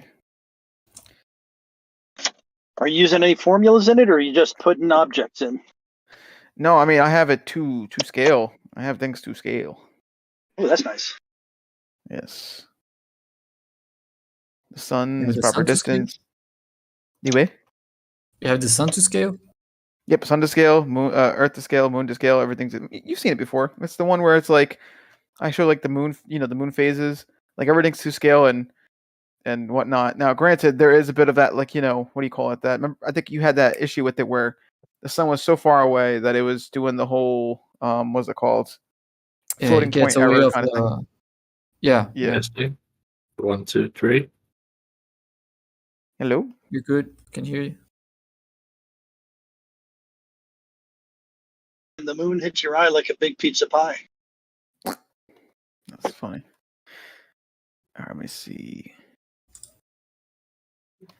I need to organize my model though, because there's a lot of circles. I need to start. All I know is Blender kicked my ass, so I haven't tried it. I wasn't able to learn it, in 4 hours. Yeah, it's a yeah, it's crazy. So it's a program, very interesting program. Oh, I love it. I just I think I need a model that I can pick apart, sort of play with the knobs on it until I understand it. Yeah. Hey, Gio, you there? Still there? Still here? Not really. I'm about to step away, but I'm here for a second. But yeah, I don't need. I mean, I'm fully aware of the visualization and what you're describing. So I was gonna say something else now. Like, I have this bot that I mentioned to you. I was creating a Discord bot, and I had a bunch of equations, so it can find azimuths, elevations, GPs, a lot of things it can do. Yeah, but yeah, I would like to share the bot, but you have to use on the Discord server. So maybe I don't know if you're willing to create a channel for the bot so people can use it on the server. That'd be really nice. yeah, we don't. The thing is, any bot that is custom coded like that could put the server at risk if someone's trying to, do something nefarious. So that would be the only concern. Is right. Oh, you can. I'm not saying I don't trust you or whatever you've coded, but I'm just. I get it. Yeah. It kind of brings another factor in. I mean, whether or not you would be putting something hacking or nefarious, or whether one of the protocols you're using, or whether someone else. I'm just saying it's kind of. I get it. But yeah, but like the bot can only do what the permissions you give it. So if you only give permissions to read from a specific text chat and only send messages there, then that's all you'll be able to do. That's the kind of thing. That's a good point. Yeah, if I only gave it permissions, if that's all it needed, the permissions that are more concerning are obviously the administrator and the ability to ban people or Oh no, you wouldn't need all that. It's just read the messages and reply, because I mean it needs to read the messages to know what you're asking, and then it will reply with the answer, and that's it. Yeah, well then that's pretty. That's not very risky, as it were, if that's the only permissions it has. You're saying just basically read messages and send and read messages? Yeah, and you can give those permissions like for a single text chat if you want to. So it's only going to work in that text chat. Right. Ooh. All right. I'm gonna still do my screen share, even though Gio doesn't want to see it, but I'm gonna still put it up for people to see because I got no life and I want to show it off. So here we go. All right. Shit, this is a cool ass freaking. I actually recently added the celestial sphere, if you want to call it that, but I don't know if it's tilted correctly though, so I'm not gonna worry about that right now. It's just for fucking cool visuals. But let me see if I can get my camera. Check this out. All right. So we have the nice camera. We have north, south, east, and west. See, I don't know. The end is kind of, because it's blue like the sky. I'm gonna have to change the colors because that W. I want it magenta, but I might have to make it yellow though, because that is. Why are things that blue from the camera? Like seen from the camera, why it gets blue? What's it get blue? Wait, what? Like when you're not seeing through the camera, the sky was dark. Now it's light blue. Oh, because I have a nice little a makeshift little atmosphere kind of thing. It's just for to make the night. Interesting. Yeah, it's just for little visuals, but it's cool though because when it sets though, mm-hmm. you have a nice little nighttime little thing. Although I have to get rid of the grid to make it more. Yeah, there you nice. Go. Yeah. But cool. As you can see though, nerd. But here's the sun though. So the sun's right here. You get where's my camera at? If I could find my camera. That's not my camera. There's my camera. Oh shit, that's not my camera. What? Hold on, shit's breaking. Give me a second. Where's my camera at? So check this out, right? So if I turn my camera up, as you see, it's actually setting. Yeah, to the south, yeah, ish, whatever. See, so that's west, that's east, and that sun is setting past that little pink line to the left. And right now, I have this as I believe this is the, what is it called? I have it as, is it I think it's Solstice? winter. I think it's the winter. I think this is technically winter. So it's summer the for the northern south. hemisphere? Yeah, for northern. Yeah, so it's winter for northern, but summer for the. It's summer for the southern, because Yeah, basically summer solstice, Yeah. right? Yeah, summer solstice. I think. Wait, is it summer solstice? Which one is it? Is it? I don't know. But point is, yeah. So what I do is I just like rotate the Earth basically. So 0 would be. This is summer for the north, as you can see. It's tilted this way. See how it's sort of tilted? Yeah, towards the sun. And then this would be equinox at 90, and then 180 would be summer for the south. So, and then when I go down here, as you can see, Just this December. is as you can see, the sun actually sets, in the past. It looks like a very small sun. Well, because of field of view and whatnot, but that is the proper size though. Right, half a degree. Yeah. So I don't know. I just wanted to show that off, just to show that Yeah, really camera looks is really this? nice. Earth cam. Okay, that's what it's called. And yeah, as you can see, you can, and I'm telling you, you get a lot of like this. This is a pretty accurate model because I forgot who it was. I think it was it Vaxi or it was someone else? No, it wasn't Vaxi. It was the one guy. I forgot his name though. But basically, he wanted to see if the moon phases matched or whatever to the location and whatnot. I put those all in.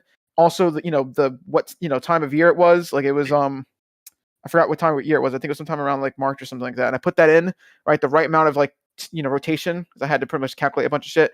And basically, yeah, I got the exact same moon phases, the exact same fucking like everything. It's crazy. This is actually pretty close. I won't say it's 100%, but I'd give it like 95%. This is pretty close. Nice. Yeah. For which year? For which year does it work that well, or any year? I mean, I think it works for like any year, honestly, because I remember he just gave me like a time of or any time of year, but because he gave me a time of year, and then I just kind of put it in, like I did all the math, like how the Earth would be, tilted relative to the sun or whatever, and I'd imagine based off of that, it's pretty accurate. I guess I would have to try other things, but from the looks of it, though, I'm pretty sure it's at least 90% accurate, at least. Yeah. Nice. But let me just as you can see, the sun is rising. All right, and then it does the other side, and I unfortunately have to rotate my camera for that though. But yeah, I think you guys get the point though. I don't know, I think it's cool. Yeah, it is cool. Now show eclipses. Yeah, I did eclipses too, actually. Yeah. Oh, nice. Do you have like projected shadows? Yeah, like it projects. It's like a tiny little shadow on the Earth, like it's like exactly how we expect it. Like a tiny little thing, and you have it where like the moon pretty much like goes over the sun, whatever, and shit. But like, me real fast, try to set that up though. Give me just 1 second. All right. Okay, let me see, because you have to also be in the right spot. You just give me an idea.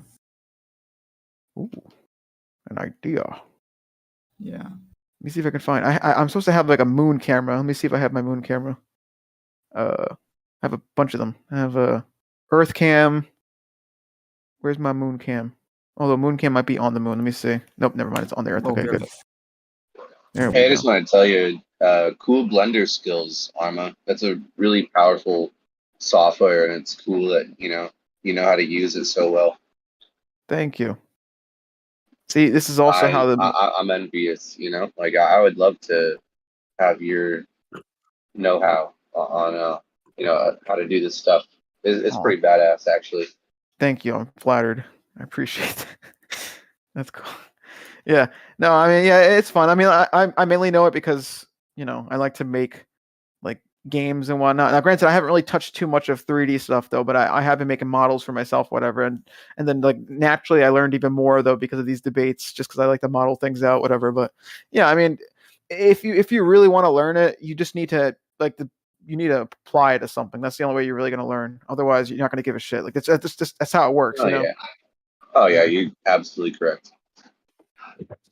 Rick, and I was trying to figure out a way we could explain the hydrostatics to Vincent. Hydrostatics. Thinking about ways we could explain. Do you have a couple ideas? Because I got a couple. Hydrostatics. They're hung What up. are you talking about? Xanic? Hydrostatics, like water? Hydrostatics, anything. Any hydrostatics is specific. Well, what do you want to explain? Well, why don't you give me? Why do you think I am so obstinate about giving them any kind of downward vector force for something as scalar as pressure? Why do you think I'm resisting? Wait, what the fuck? It might have been me. You were kind of coming in and out or something there. Why do you Actually, think? Why do you think I'm so resistant in giving them any kind of vector Ego. force to the atmospheric pressure? Why do I think you're so resistant to giving any atmospheric vector? Why am I so resistant? Personally, metaphor. Why am I so resistant in giving them a force to atmospheric pressure acting on objects? For example, being weighed. If I put a scale outside, weigh an object, it's not going to weigh more than higher atmospheric pressure, although it thinks it weighs less actually. Buoyancy, but then he says all buoyancy is electric. There's a reason, and I know how we can explain it. I was thinking about it after we stopped talking today. Why? Yeah, I don't. I can't really hear you clearly. It might just be my headphones. I can hear everyone else clearly, but you're coming in and out. But I don't think I have an answer for you, as far as I understand your question. Well, I don't really follow.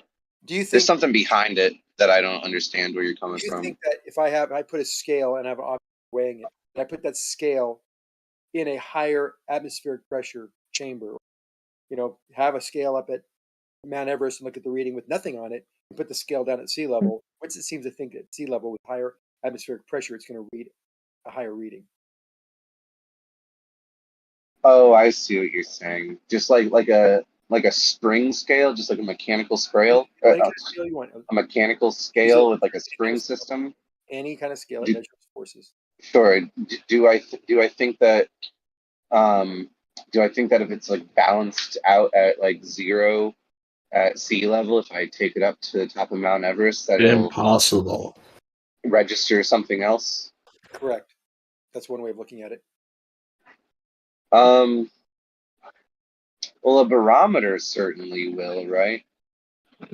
But how is a barometer constructed differently than a spring scale? What is a barometer doing? Is that I mean, that's a question you think you already know the answer to, right? I know the answer to yes. So, say I do as well. I mean, I can describe how a barometer works and then think about how to compare it to a scale. But what are you getting at here? Well, hydrostatics is the fundamental reason why we have a gradient, why we have higher pressure, because air does have weight. He was confused by the fact that air has weight, so it's a force downward, and I'm accused of then having circular logic and double speaking. The scalar values are different than vector values, and yes, the vector values may be derived from scalar, but it's in a study called hydrostatics. And there's a reason why the air will pile up against the surface. You know those old school scales like Libra, like the old fashioned like teeter-totter scales, right? That's a balance scale. Yeah, balance scale. There you go. That won't register any difference. Neither one of any other way. Neither one of you are saying, but a barometer will. Barometer is not a scale. Well, it's a scale to measure atmospheric pressure, which is scalar. Right, but so why barometer, right? How does a barometer work? Why does a barometer work? Because one side of one side of it is like capped off and one side of it is open to the open air. Definitely I mean, don't weigh more. in a simple way. I mean, I have an idea of a barometer in my head where it's like a hose with one, like a hose bent in a U shape with one half of the hose capped off and the other side open. You know what I mean? That's how it works. Okay, so what is a unique quality of the part that's capped off? What is it doing? What is it doing? It's Why not is it doing anything. It's being capped off why is it capped off? so that nothing's weighing down upon it. No, not really. So it don't squirt out. Not really either. So it If I isn't have open a to the U, pressures. if I just have a U, if I have a U and I just pour mercury in this U, and the U is submerged into a bowl. All right, I give up here. If the U is submerged in a mercury, only exposed as a surface that's exposed to the atmosphere, would the mercury, if I pour mercury in that tube, that's just fall down and fill up that bowl, right? Man, I hate to be a broken record, but you're coming in and out for me. It's just if you have the tube, your U tube, YouTube, that's sitting in a bowl of mercury. If it's open, what does that mercury do if I pour mercury in that tube that's open to the atmosphere high above the bowl full of mercury? yeah, both surfaces are going to be level to each other, equal, right, same altitude. Right. So there's a reason why we cap it off. Yeah, I think I already addressed that, right? You say the reason for it. So that nothing is weighing down upon, or so that the atmosphere isn't weighing down upon the capped off side, right? No, really. It's so you basically fill it up, cap it off, and then submerge it so that there's weight of the mercury in the tube is going to create a vacuum, right? And that vacuum is going to be in contrast to what pressure is outside the atmosphere. And the atmosphere will be able to push against the liquid one direction because it's exposed vertically. And any atmospheric pressure you have, 14.7, will push on that mercury and it will push it up. And it supports only with 14.7 pounds of force for that tube. And mercury has a weight, and that's why you'll get 29.92 inches mercury in that tube going straight up. If it's water, it'd be 33 feet of pushing on water. But because it's so much heavier, that's why it's more convenient to use mercury. It's heavier and have such a large 30-foot plus structure. So that's how barometer works. Yeah. I get how the barometer works, man. One side has it's stable, it's controlled. The other side is going to move up and down depending on how much pressure is being put upon it. From the top. Against the vacuum. Has to be a vacuum. No, I mean, I was talking about the side that's uncapped, right? That's the one that's going to experience, a change of force. The inside has the pressure, and it pushes on the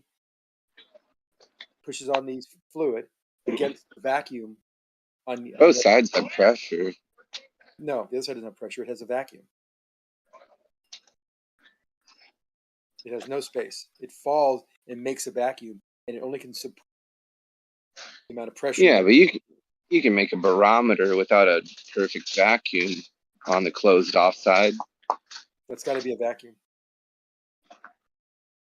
Well, you'd hope for that in a perfect world. No, you need it. Any level of vaporization, sure, vapor pressure equalization, throw off the measurement enough. That's why you can use water. Water boils, and so when the vapor pressure is equal to that vacuum level, which is going to be less than zero, obviously, you'll get your value, and it will be less accurate than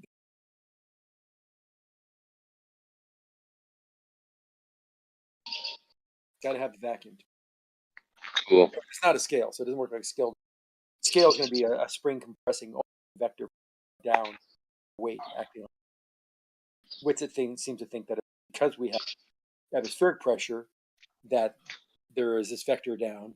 Because I always talk about atoms and molecules having a slightly faster velocity going down than any other direction, even though they all go in directions. These molecules. And he says, "Well, are they going down?" We respond back, "Yes, they're going down, but on the bottom of that straight scale, they're going up. So there's a net zero force. That's why they call it scalar bias. There's no vector. Pressure is not a vector.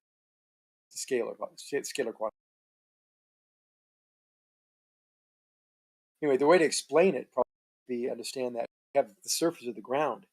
And so it says air has weight, molecules will eventually hit the ground and then bounce up, inelastic collision.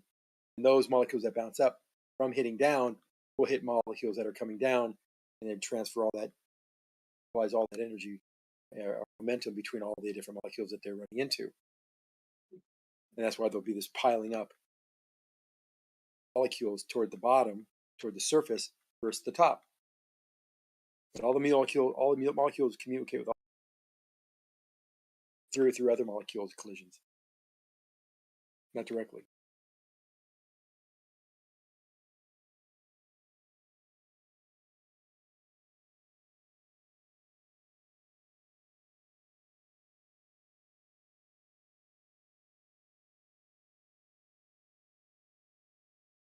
And he even quoted papers of scales weighing less as you go to the equator. Or actually, it says scales will weigh more weight as they go away from the equator. But he just kind of hand waved the actual citations he actually brought forth. Look at those. Or he just says, it's electromagnetic.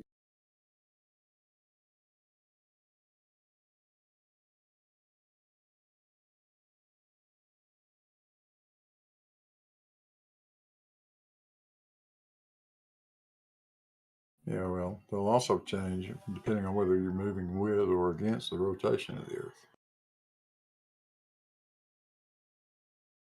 Yeah, we talked about the airplanes that have scales that go eastward. Youtfos effect. Youtfos, right? Yeah. Eastward, things become lighter. Westward, a little heavier.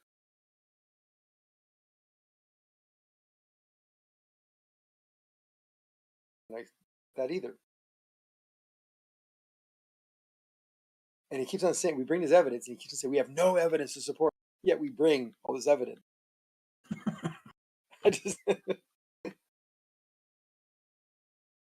Here's an experiment. Here are the results. Here's our hypothesis. Here's the evidence. No, it doesn't work. Not evidence. Just your circular logic and you're reaffirming the consequence. Using the ball to prove the.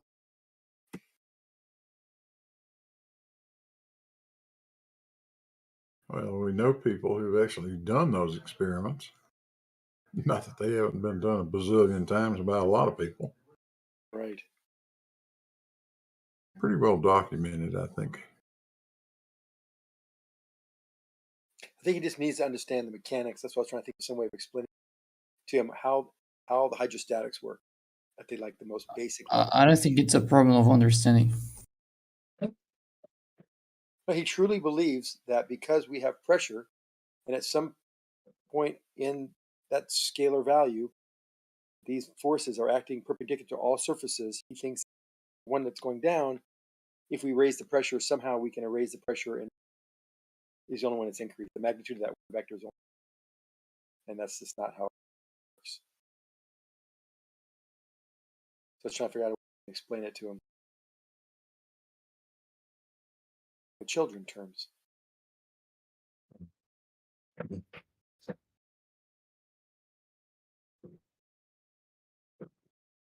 Just like break it down. How would you explain it to a 6-year-old? Go from That's there. what you have to do. It really is. And if he questions it, then just break it down even further. Yep. It really is that simple, I guess. Should try again when he comes in next. How do you think they teach the solar system to kids. I mean, don't think they. in the indoctrination centers. Yeah, yeah. I don't think they talk about like Lagrange points or any type of orbital mechanics. They just, they just point it out like this is how it works, and then I guess this is where the problem lies because I guess they never got past it.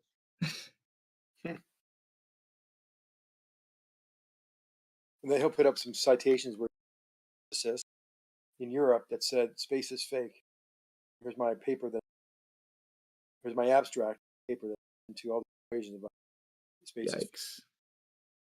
I like it when he tries to cite like some quantum physics paper thinking that it'll prove him. Nope. No way. Nuh-uh. Not even string theory can save him. Yeah. He'll find some obscure scientist that has an idea or a theory, and I'll write a paper on it, and he'll read it. I propose we stop talking about people. I think he reads just the abstract, and maybe the conclusion, maybe. And then if it looks good, sounds good, it is good. There you go. He just broke the code. That's how. It has a few big words. Anything that is related to centrifugal divergence or centripetal convergence, like that.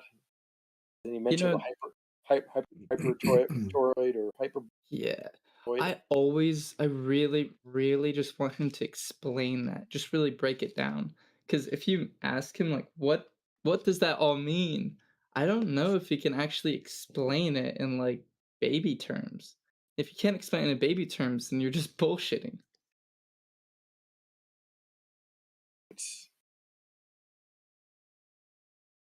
It's a good one. It is. He does have he has his explanations even in baby. A whole other category of wordsmithing. Hey, I'm pretty sure they're just like constantly hammering away at this new like science. It's just trying to figure out new terms, new terminologies, just to really solidify it, make it sound very credible. That's when this marketing. Can try to find like a different subject. When his ether is under strain, manifests into electrostatics. Yeah, I think so. How does it manifest though? When he's thrown into motion, prove it? i.e., torsion, it manifests into magnetism, electricity, or electricity. Torsion and magnetism. Yeah. Oh God! And you just don't get that the conjugate geometry expression. Geometric expression is dielectric, which is electrostatic. Dielectricity stores electricity. God, which tensor product are we on? Well, they're all perfectly good words. They just don't make any sense when you use them in that order. Right. Oh yeah. It's perfectly ordered in that way to confuse you. It's it's kind of ingenious in that way. Yeah, it's very creative. It actually is. Yeah. Top points for creativity. Oh yeah. But what is a conjugate geometric expression? I don't know. Oh man.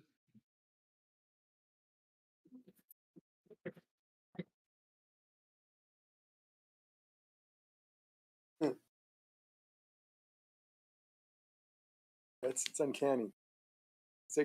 It's creativity on a scale I've never seen before.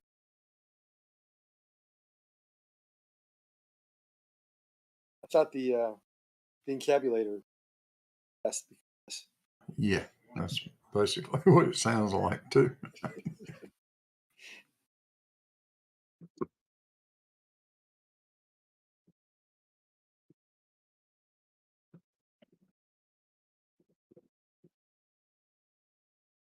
Yeah, the only thing that's missing is the prefamulated amulite. I was just thinking about.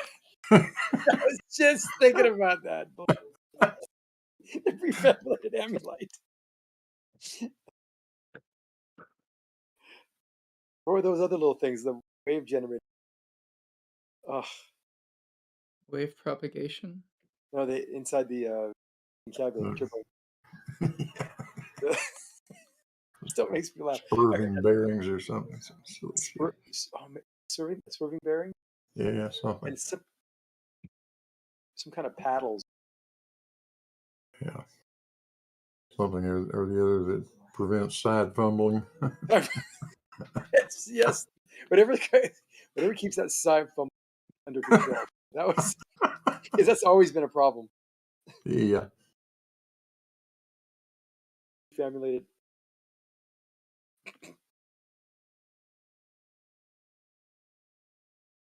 That's still funny, isn't it? That's always been one of my favorites. What's that? That's always been one of my favorites. Oh, that was, I want to say that's 40 years ago. Oh, at least. That's when I saw it. 40 years ago.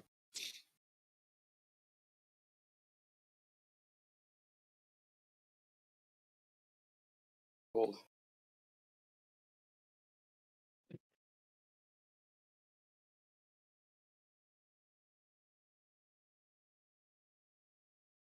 It'd be kind of fun to see. That's it, because he's. I gotta say he's never off his game. You know, to see him go like onto a panel of astrophysicists. You know, a couple physicists, maybe nuclear physicists, and a couple astrophysicists. Just peppering him. Let him pepper them with questions. He's the Einstein of flat Earth, dude. Come on. He really is. I think he might be surprised. They would probably be just about as confused as we are trying to listen to him. Oh no. I just like to go listen to Flat Earth just for entertainment. There's like nothing I would get out of arguing or debating with any of these people. I know it. It's just for a nice little entertainment and a nice thought experiment. My eyes are watering just thinking.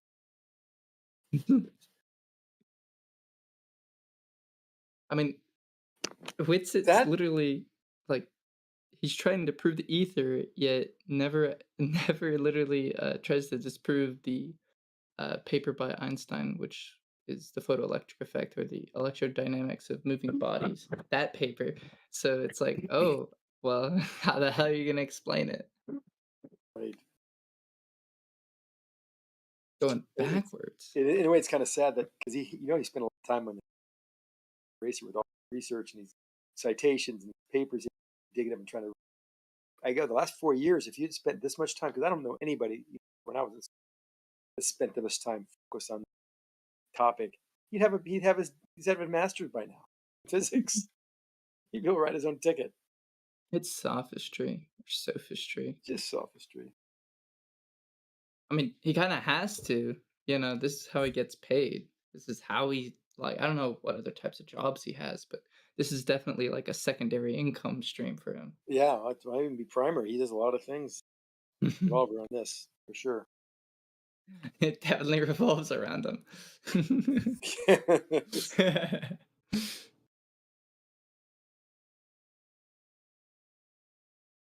And the most recent one, pretty funny, is this whole azimuthal vision.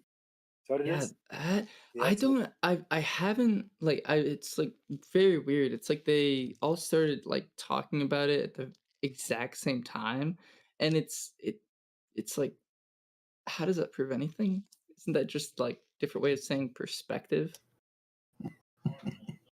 And they're actual, non-actual things. So it's not an actual position. It's basically a fake position. Yeah. Hey, it's just the flavor of the month. Next month it'll be something else. Wait till they get to ether. Can't get any better. Just they keep on outdoing themselves. I know. I want ether next. I really want ether. It's fun. Well, when we started doing relativity talk, that was getting thick and deep for sure. Oh yeah. Even Jeremy's been in that bandwagon.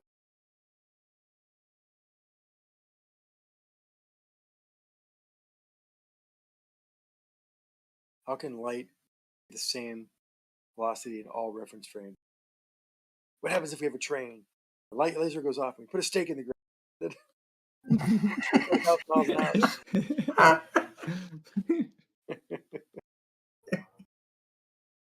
Must be. It must be. It has to be. Has to work like that. We just need a train on top of a train on top of another train. An infinitely Eventually, long the stream top of train is trains. going to be going faster than the speed of light. Obviously, has to. This is, I guess that's the logic that we're working with here. Yep. They have a problem with words having two meanings. That's how all this started years ago. Couldn't understand things like pseudo, because they would just main citation for a dictionary. That was their go-to defense. That's just a losing game.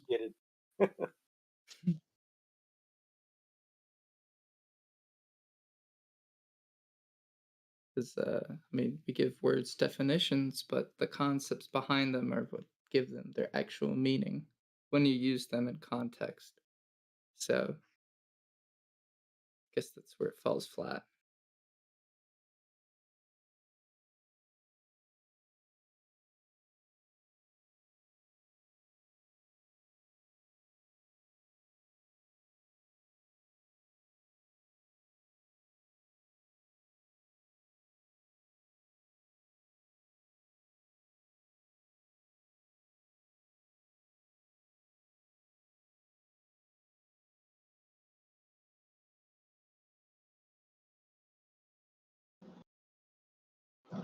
All right, y'all done?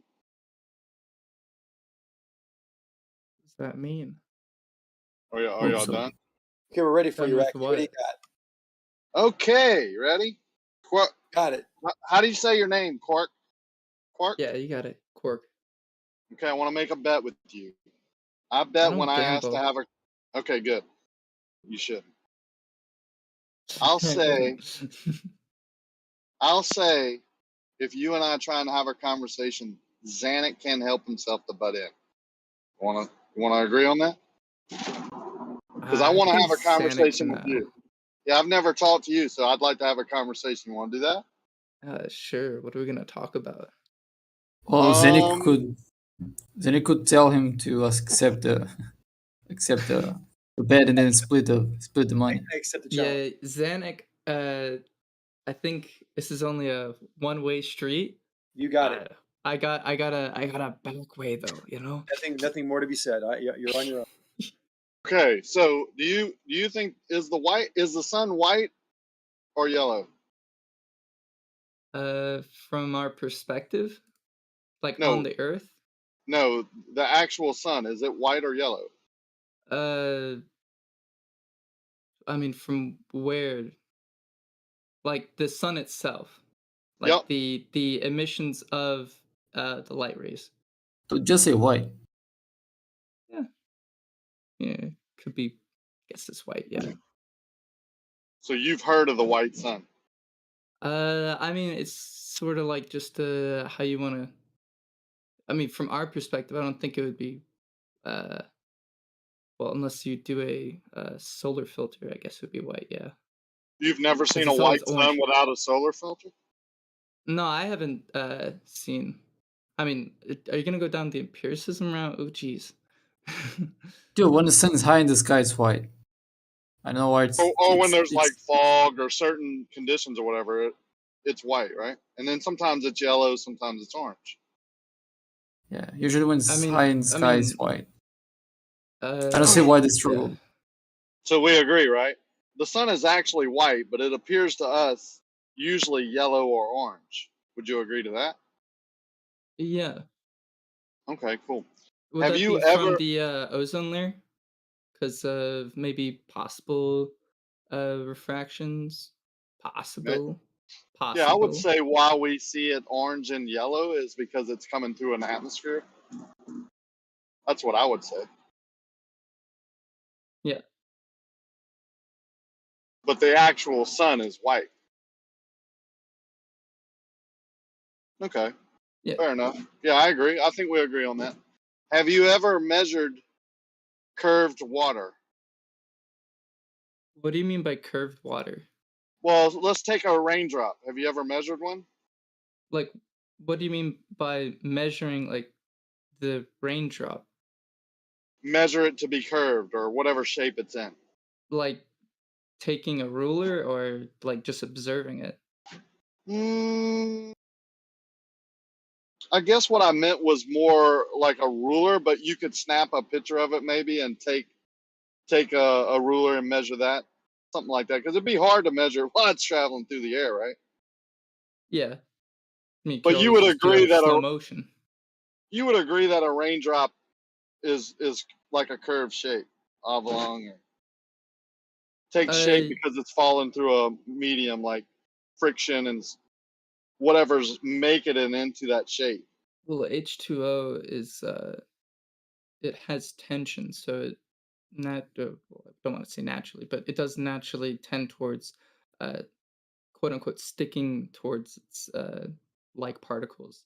I got you. H2O being those particles. So But you agree we could because of measure that, right? that's what We it could is. Yeah, we yeah, could yeah. All right, good. What about a wave? You think that's water that's curving? What do you mean by wave? Wave like in a like behind a boat or in the ocean, waves. Like literal wave. Yep. I mean, what do you want to do with it? Like I think Measure it. so. Yeah, I'm pretty sure we had some types of devices to measure that for. I wouldn't know it though. That's fine. I don't really know it either. I just know we measure the peaks and troughs, but they could Mhm. probably measure the curvature rate of a certain wave, right? That has a certain peak and trough. They could probably even figure out a formula with how much wind is blowing or current or whatever, and say this wave has this much convexity, right? But you agree?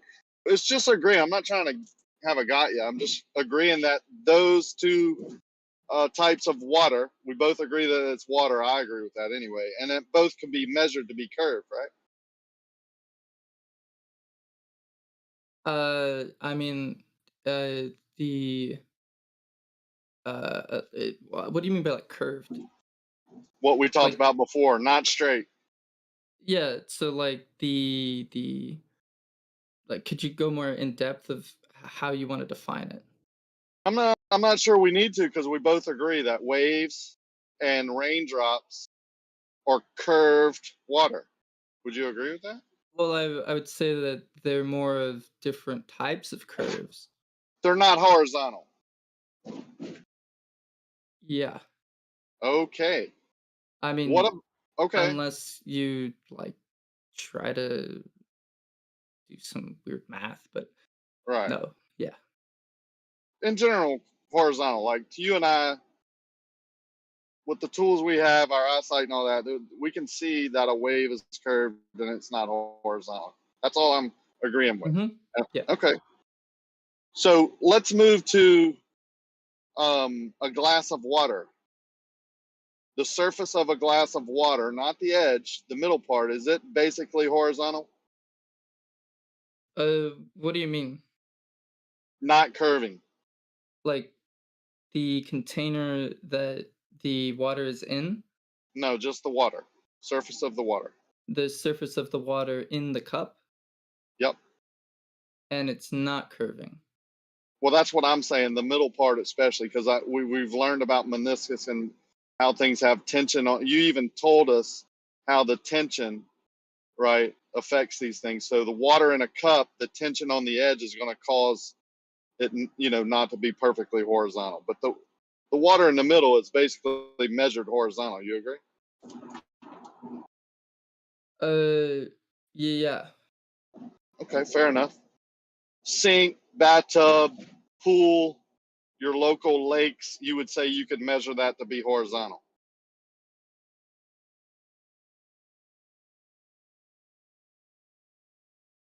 Yeah. I mean, if there's like no ripples and stuff, yeah. I agree. Fair enough. I'll give you that. And I agree with you.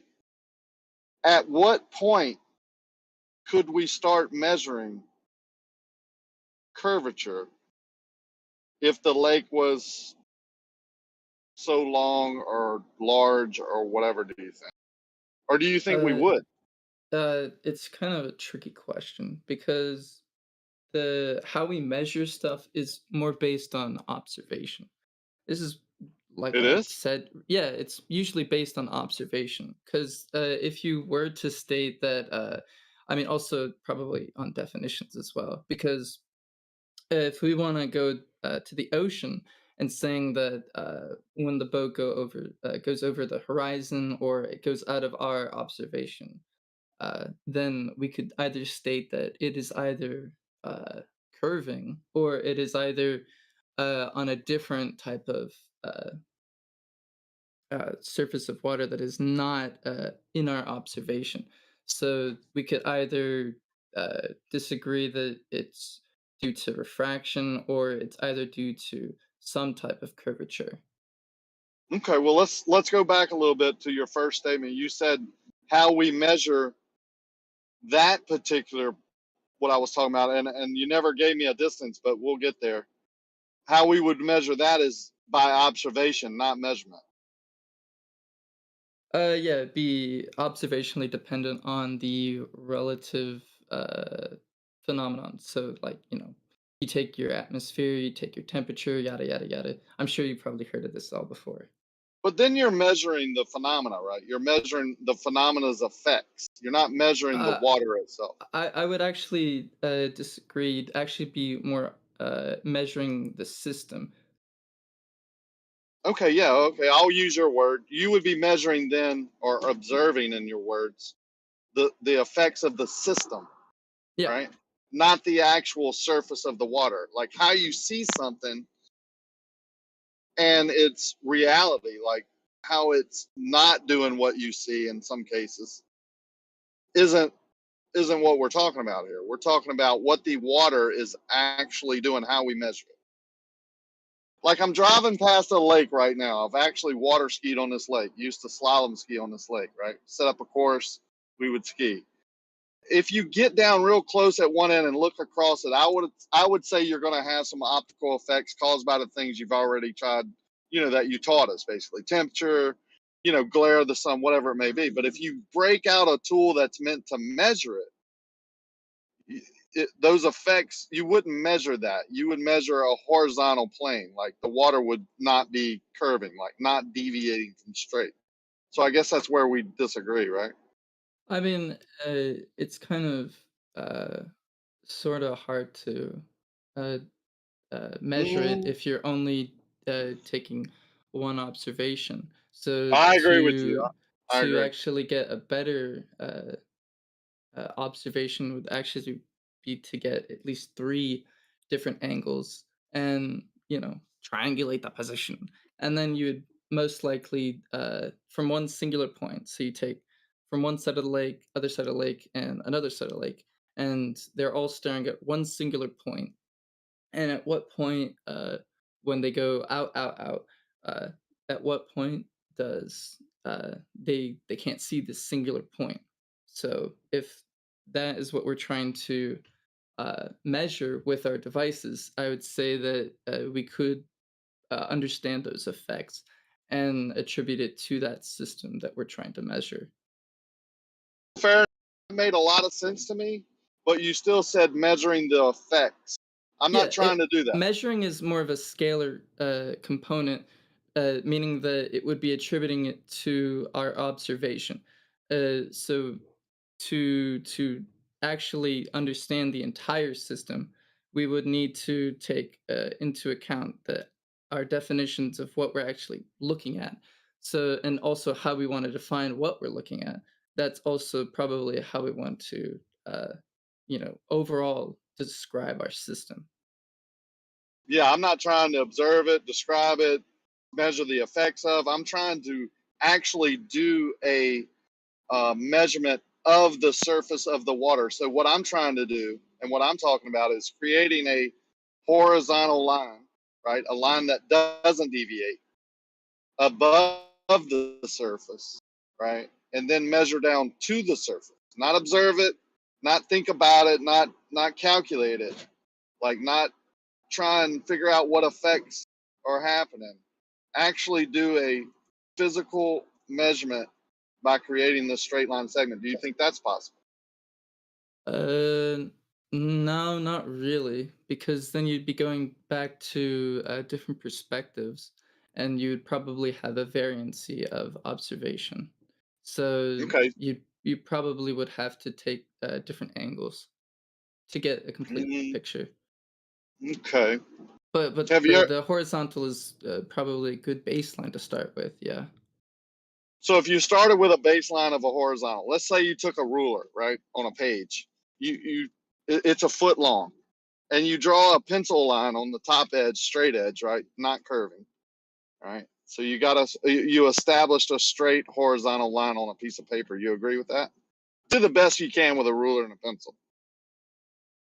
Yeah, it would be on that paper. Okay, to extend that straight line with the foot long ruler that you established a foot long straight line segment, how would you imagine you do that? To extend the foot long straight line segment into, let's say, a foot and a half long, how would you do it? I mean, it would most likely, if we're keeping it on like the same piece of paper, we'd need to extend the paper to keep Right. it. No, you got a big sheet of paper. It's 4 foot wide. You got a foot long ruler. You make a straight line 1 foot long. How would you extend it out to be a foot and a half long using the same ruler? Well, I mean, you could probably, there's probably different types of methods. Like, I mean, you could wrap it around multiple rulers and tape it together so that when you're trying to measure it, it would be as flat as possible. But you would still have some amount of like deviation because it's, not going to be perfectly straight. Okay, I agree. It would be perfectly straight. Of course, you're gonna have plus and minus anytime you do anything. So, the way I would do it is I would take that ruler, make a foot long line, right, horizontal line, and I would slide the ruler over about midway, where where half the rulers and the one end is in the middle, and the other end is about 6 inches further off the edge, like further off the end.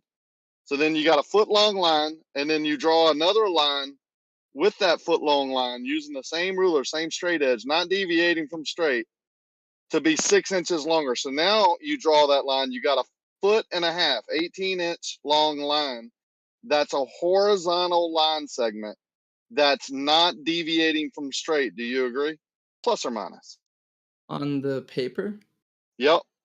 Well, I mean, I think it would still, if it's on the paper, then I mean, it would be a and straight it's line, completely not straight. deviating. It'd still be, yeah. I mean, I guess, yeah, but Well, relative, plus or minus. I mean, you might make an error, a little bit with your angle of your pencil, or you might be off a fraction, plus or minus, like high or low with your ruler. But in general, if you do that, that 18-inch line is going to be horizontal, not deviating. You agree with that? relative to the paper, I would say. No, But relative to the first line you established. On the paper or on On the whatever ruler? surface you want. You drew the line on the paper or the desk or the floor or the whatever. Okay, that's a straight line. You agreed that that's a 12-inch straight line, not deviating, right? Because I don't want to put words in your mouth. If you want to attribute to it what it's being drawn onto, yeah, it would be Okay. flat, yeah, and Cool. and Not straight. flat. Yeah, just straight, not deviating from straight, horizontal. And then you could extend that segment that you established in the first place, that's a foot long, to be 18 inches long by using the same straight edge and extending that line out straight.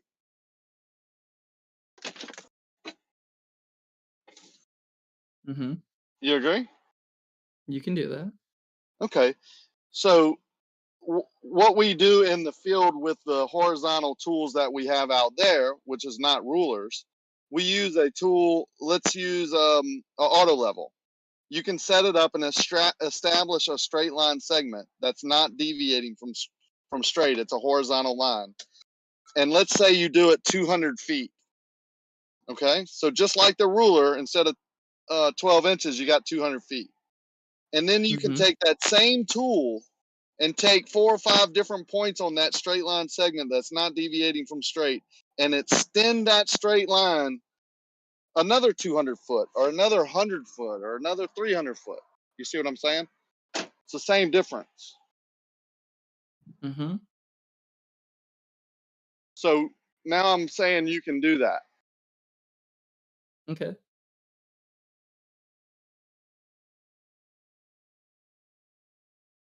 So you agree that can be done now? Because I mean, I don't know if it's like, I mean, probably could do it, but I don't know what you're gonna get. in theory, you get what I'm saying, right? Like, obviously, you've never used the tools that do this, but just take it as in theory, you can do that. Like, you get in theory what I'm talking about. Yeah. Okay. So if that can be done, It's in the chat, by the way. if that can be done, and you create a straight line segment over distance, and you extend that straight line segment for, let's say, a mile, and that straight line segment isn't curving, it's not deviating from straight. Now, you've had some errors, plus or minus, but overall, it's a straight line for a mile, and you do this over static water. When you measure down to that curved water, the water that is deviating from straight, you should be able to measure that. Yeah, in theory, right? Wouldn't perspective be in a very like big key player in trying to measure it as well? Over 200 feet, I don't think so. I Like, the mean, tools are just, we're not like, observing any. Go ahead. like when you see well, Zanuck posted it. So when you see that little building, it those two, say for example, if we exchange those types of buildings for the rulers, that ruler would be if we say it's like infinitely long, it would be at some point we could not see it, and it would be converging to a point. So would we try to relative to like some point, like a starting point. And so then you're stating that we could try to measure it with a, I think you would need to have you'd have to have multiple different angles. You can't measure it with a single person observing it, because then you'd have to have like at least 3 different angles. One at the starting point observing it, one observing it from like some side view, and then one at like a possible end length. And then you would probably take the angles of all of them, or take their observations, and you'd calculate it or something, do some wacky math, and then you would probably try to calculate it that way to see some sort of deviation from straight. Or you could use a tool that's explicitly designed to establish a horizontal line without doing all those triangles and angle measurements and calculations. All it does, if you use it properly, is establish a straight line segment from A to B. That's all it's meant to do. You get what I'm saying? And then you use that tool, the same tool, just like you did the ruler, to extend that straight line segment. And you shoot back to your original straight line segment to make sure that the tool is accurate, right? Like, you're getting the same measurements. The angle is 0. There is no angle. It's horizontal. So it's not deviating from horizontal, and you extend it out at short enough distances where refraction and all that is not affecting your measurements, because you want to be very accurate. And most of the surveyors that I talk to, and you can go test this for yourself, that you just go up on the street. You ever seen these surveyors on the street, and they have the tools out and they're doing it? You can walk up to them and ask them, look, at what distance would you trust this measurement? Like, what's the maximum or minimum that you would do? Normally, I say normally because people will, I don't know why, but whatever. Everyone that I've asked has said 200 feet. Now, in actuality, they haven't said 300 feet or 100 feet or 150 or 250 or 350 or 850. They've all said 200, which is kind of weird because I would expect them to say a little bit differently. It's almost like they've been trained, if they want to get an accurate horizontal line, like not an angle, that 200 feet is a good number where accuracy is going to be good no matter what the conditions. You see what I'm saying? Yeah, like and then no deviation. No deviation from that horizontal straight line. So to extend that straight line segment, you just shoot back somewhere in the middle and to both ends and make sure those numbers are correct. And then you can extend that straight line segment. You get that point? That's very important. Mm-hmm. Okay, so we agree that that can be done because a lot of people don't agree that can be done. So I'm glad you agree with that. You go against the norm. Actually, earlier you said it, you didn't think it could be done, but now that I've explained it with the ruler and the tool being the same thing, I think you see how it could easily be done, right? I mean, I don't see what that disagreement is. Maybe it's just like trying to accurately model it or something like that. Maybe that's what. Yeah, maybe so. I mean, you can because- decide that for yourself. But you can, again, you can go ask professionals, people who do this every day, if they can use the tool to establish a straight line segment and also extend that straight line segment without it deviating. And just ask 4 or 5 or 10 of them if that can be done, and then you can make your own decision. Don't ever like trust me or somebody else, but just kind of get a collective if you're interested. But what my whole point is if it can be done, and you do this for let's say a mile over a surface like water that doesn't have the ripples, right? You ever seen a lake that's so smooth it looks like glass? Like, do it on that time. You think you would be able to measure down to that water and find deviation? I mean, there'd probably be a limit, but yeah, possibly, depending on how far it is or how Well, big the lake is. we used a mile. I mean, there's plenty of lakes that are more than a mile, but You I think a probably have mile is pretty good. Some deviation. I mean, because unless it's like using like lasers or something, but even then, that may deviate, I guess, because atmosphere. Just concentrate that however you did it, as long as you did a straight line segment that's not deviating, and you measured down to a surface that is supposed to be curving, you would agree that if you did your work right, you should easily be able to measure down to the water and get a deviation. I do. If it's like perfect, yeah. Okay. So if it's plus or minus a quarter of an inch over a mile or an inch over a mile, then you think you could measure down over a mile and get a deviation of 8 inches? Because that's basically what it's supposed to be. Or 7 inches? If it's like perfectly Well, it's never going to be perfect. So then you probably couldn't get it perfect.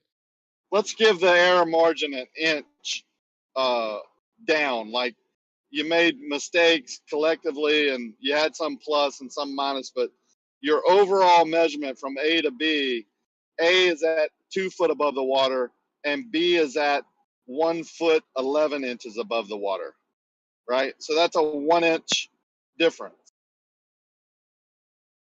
You would agree with that, right? Sure. But it's supposed to be 8 inches. Why? And this is just theory, right? Because of the curvature of Earth. But isn't there like multiple different effects when trying to take the measurement into account and trying to measure it, so that it would most likely deviate when you're trying to accurately measure it? So you probably would need to if you wanted to accurately measure it perfectly, you would need to just stop time completely so that there's no deviation in anything, and that your measurements would be perfect with the current system that you're measuring. I've already agreed with you that there would definitely be a plus or minus deviation. Human error and tool error are unavoidable. Like, you can't avoid them. You're never going to get, if you do it and it deviates 1 inch, one time you do it, you come back and do it with the same tool that's perfectly calibrated. You do it again, you're going to get something different. I promise you. Right? But it's a plus or minus. It's not all in one direction. So the next time, your point A might be 2 foot above the water, and point B a mile away is going to be 25 inches, 2 foot 1. You see what I'm saying? Because you made